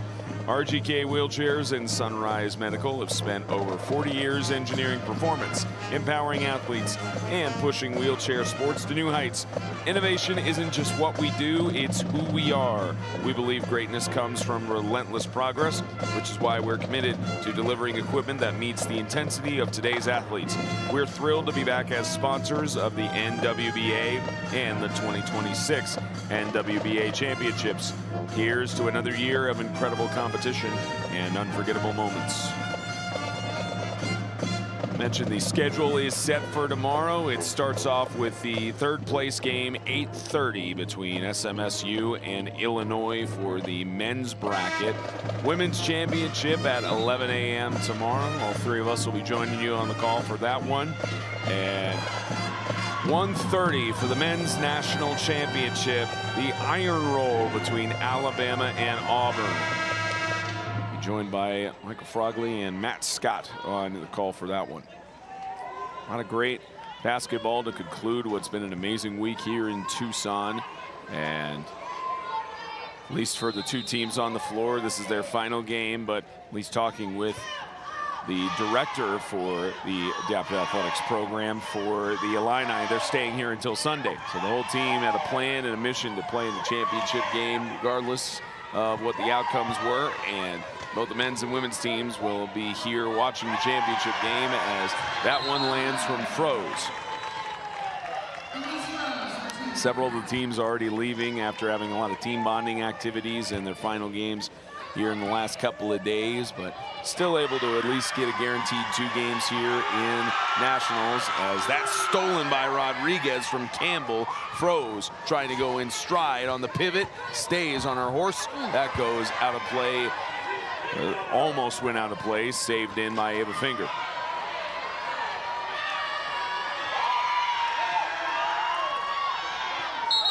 And that is a 10-second violation. Finger did not get over half court in time. So Stephanie absolutely upset about that call, but she was split right down the middle, one wheel on one side and the other. So that's a 10-second call on the Illini. Arizona putting the pressure on. Rodriguez trying to spin around. McCammon with the pressure. Rodriguez high up, Froze. Just outside the left elbow, looking for an angle. Decides to pivot back around. ELC's working in. Yep. Nielsen was working, but it didn't matter because Froese was making a bucket. Campbell. Wagstaff and the Fighting Illini try to fend off this Arizona mounted comeback.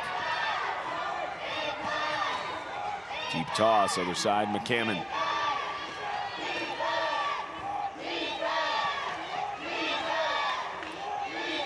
Back right side, that finish won't land. Froese on the rebound. Still around a 19-point margin for these respective teams. Martin Schlager, dump inside Froese. Kick it back out. You have to think Froese would go for a three-pointer at some point. Oh, looked like she was pulling up. Was pulling up, Lautschlager does, and goes out of the reach of Abby Dunn.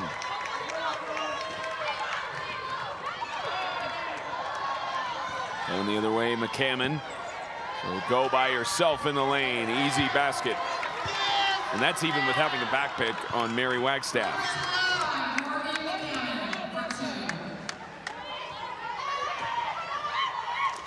Oof, that's tough. Tried passing it off Nilsson, and Campbell intercepted it there. Dump inside.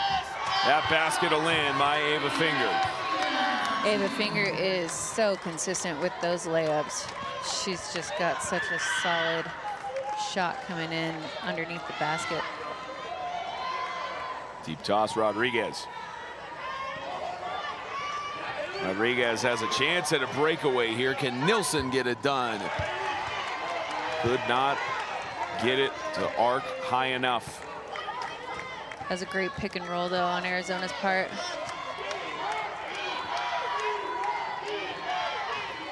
And a dump Finger. That's what's going to win you some basketball games. That's how you win. You finish those inside shots consistently. Deep toss from Lautenschlager to Froese. That'll drop.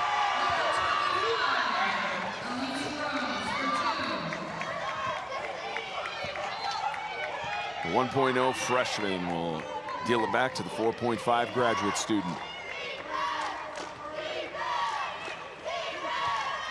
Wagstaff needing some help here, but getting a couple of screens, but Wildcats are all over it. Yep, that was great defense right there. So many switches. Oh, great steal. Reception.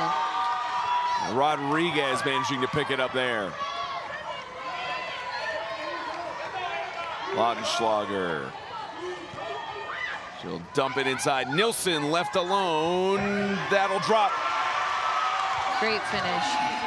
I'm really liking this full court press from Arizona. I feel like they're giving Illinois a hard time getting to the basket.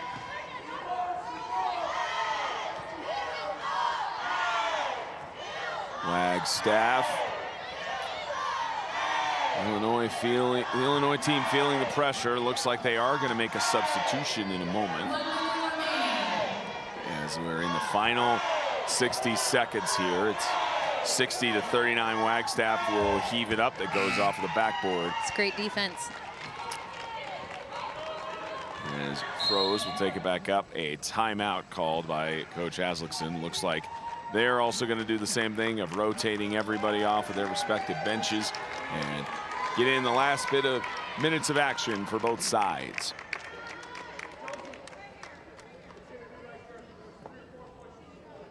'26 NIWBT is sponsored by How I Roll Sports. How I Roll Sports is proud to be the official maintenance partner of the NWBA Championship Series. Always here when you need us, supplying you with the best adaptive sports equipment for over a decade. That's how we roll. Final seconds here on the second to last day of the 2026 NIWBT.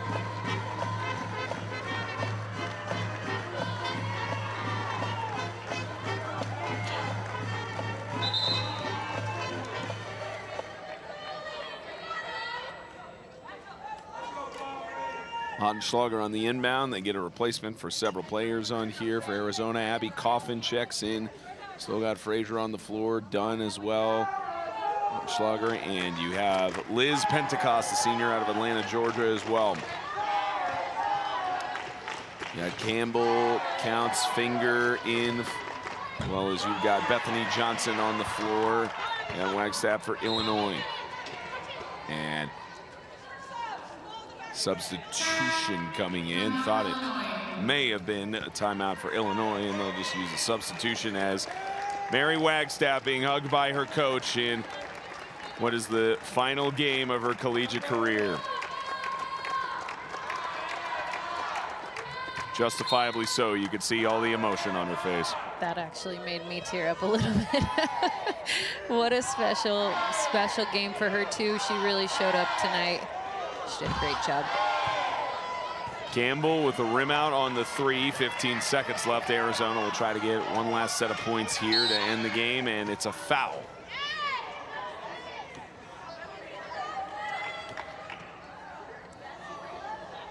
They're gonna need a little help with this one. She's pretty stout. You could see both of them even smiling and such, just sitting there like, well, someone's gonna have to help us get undone here.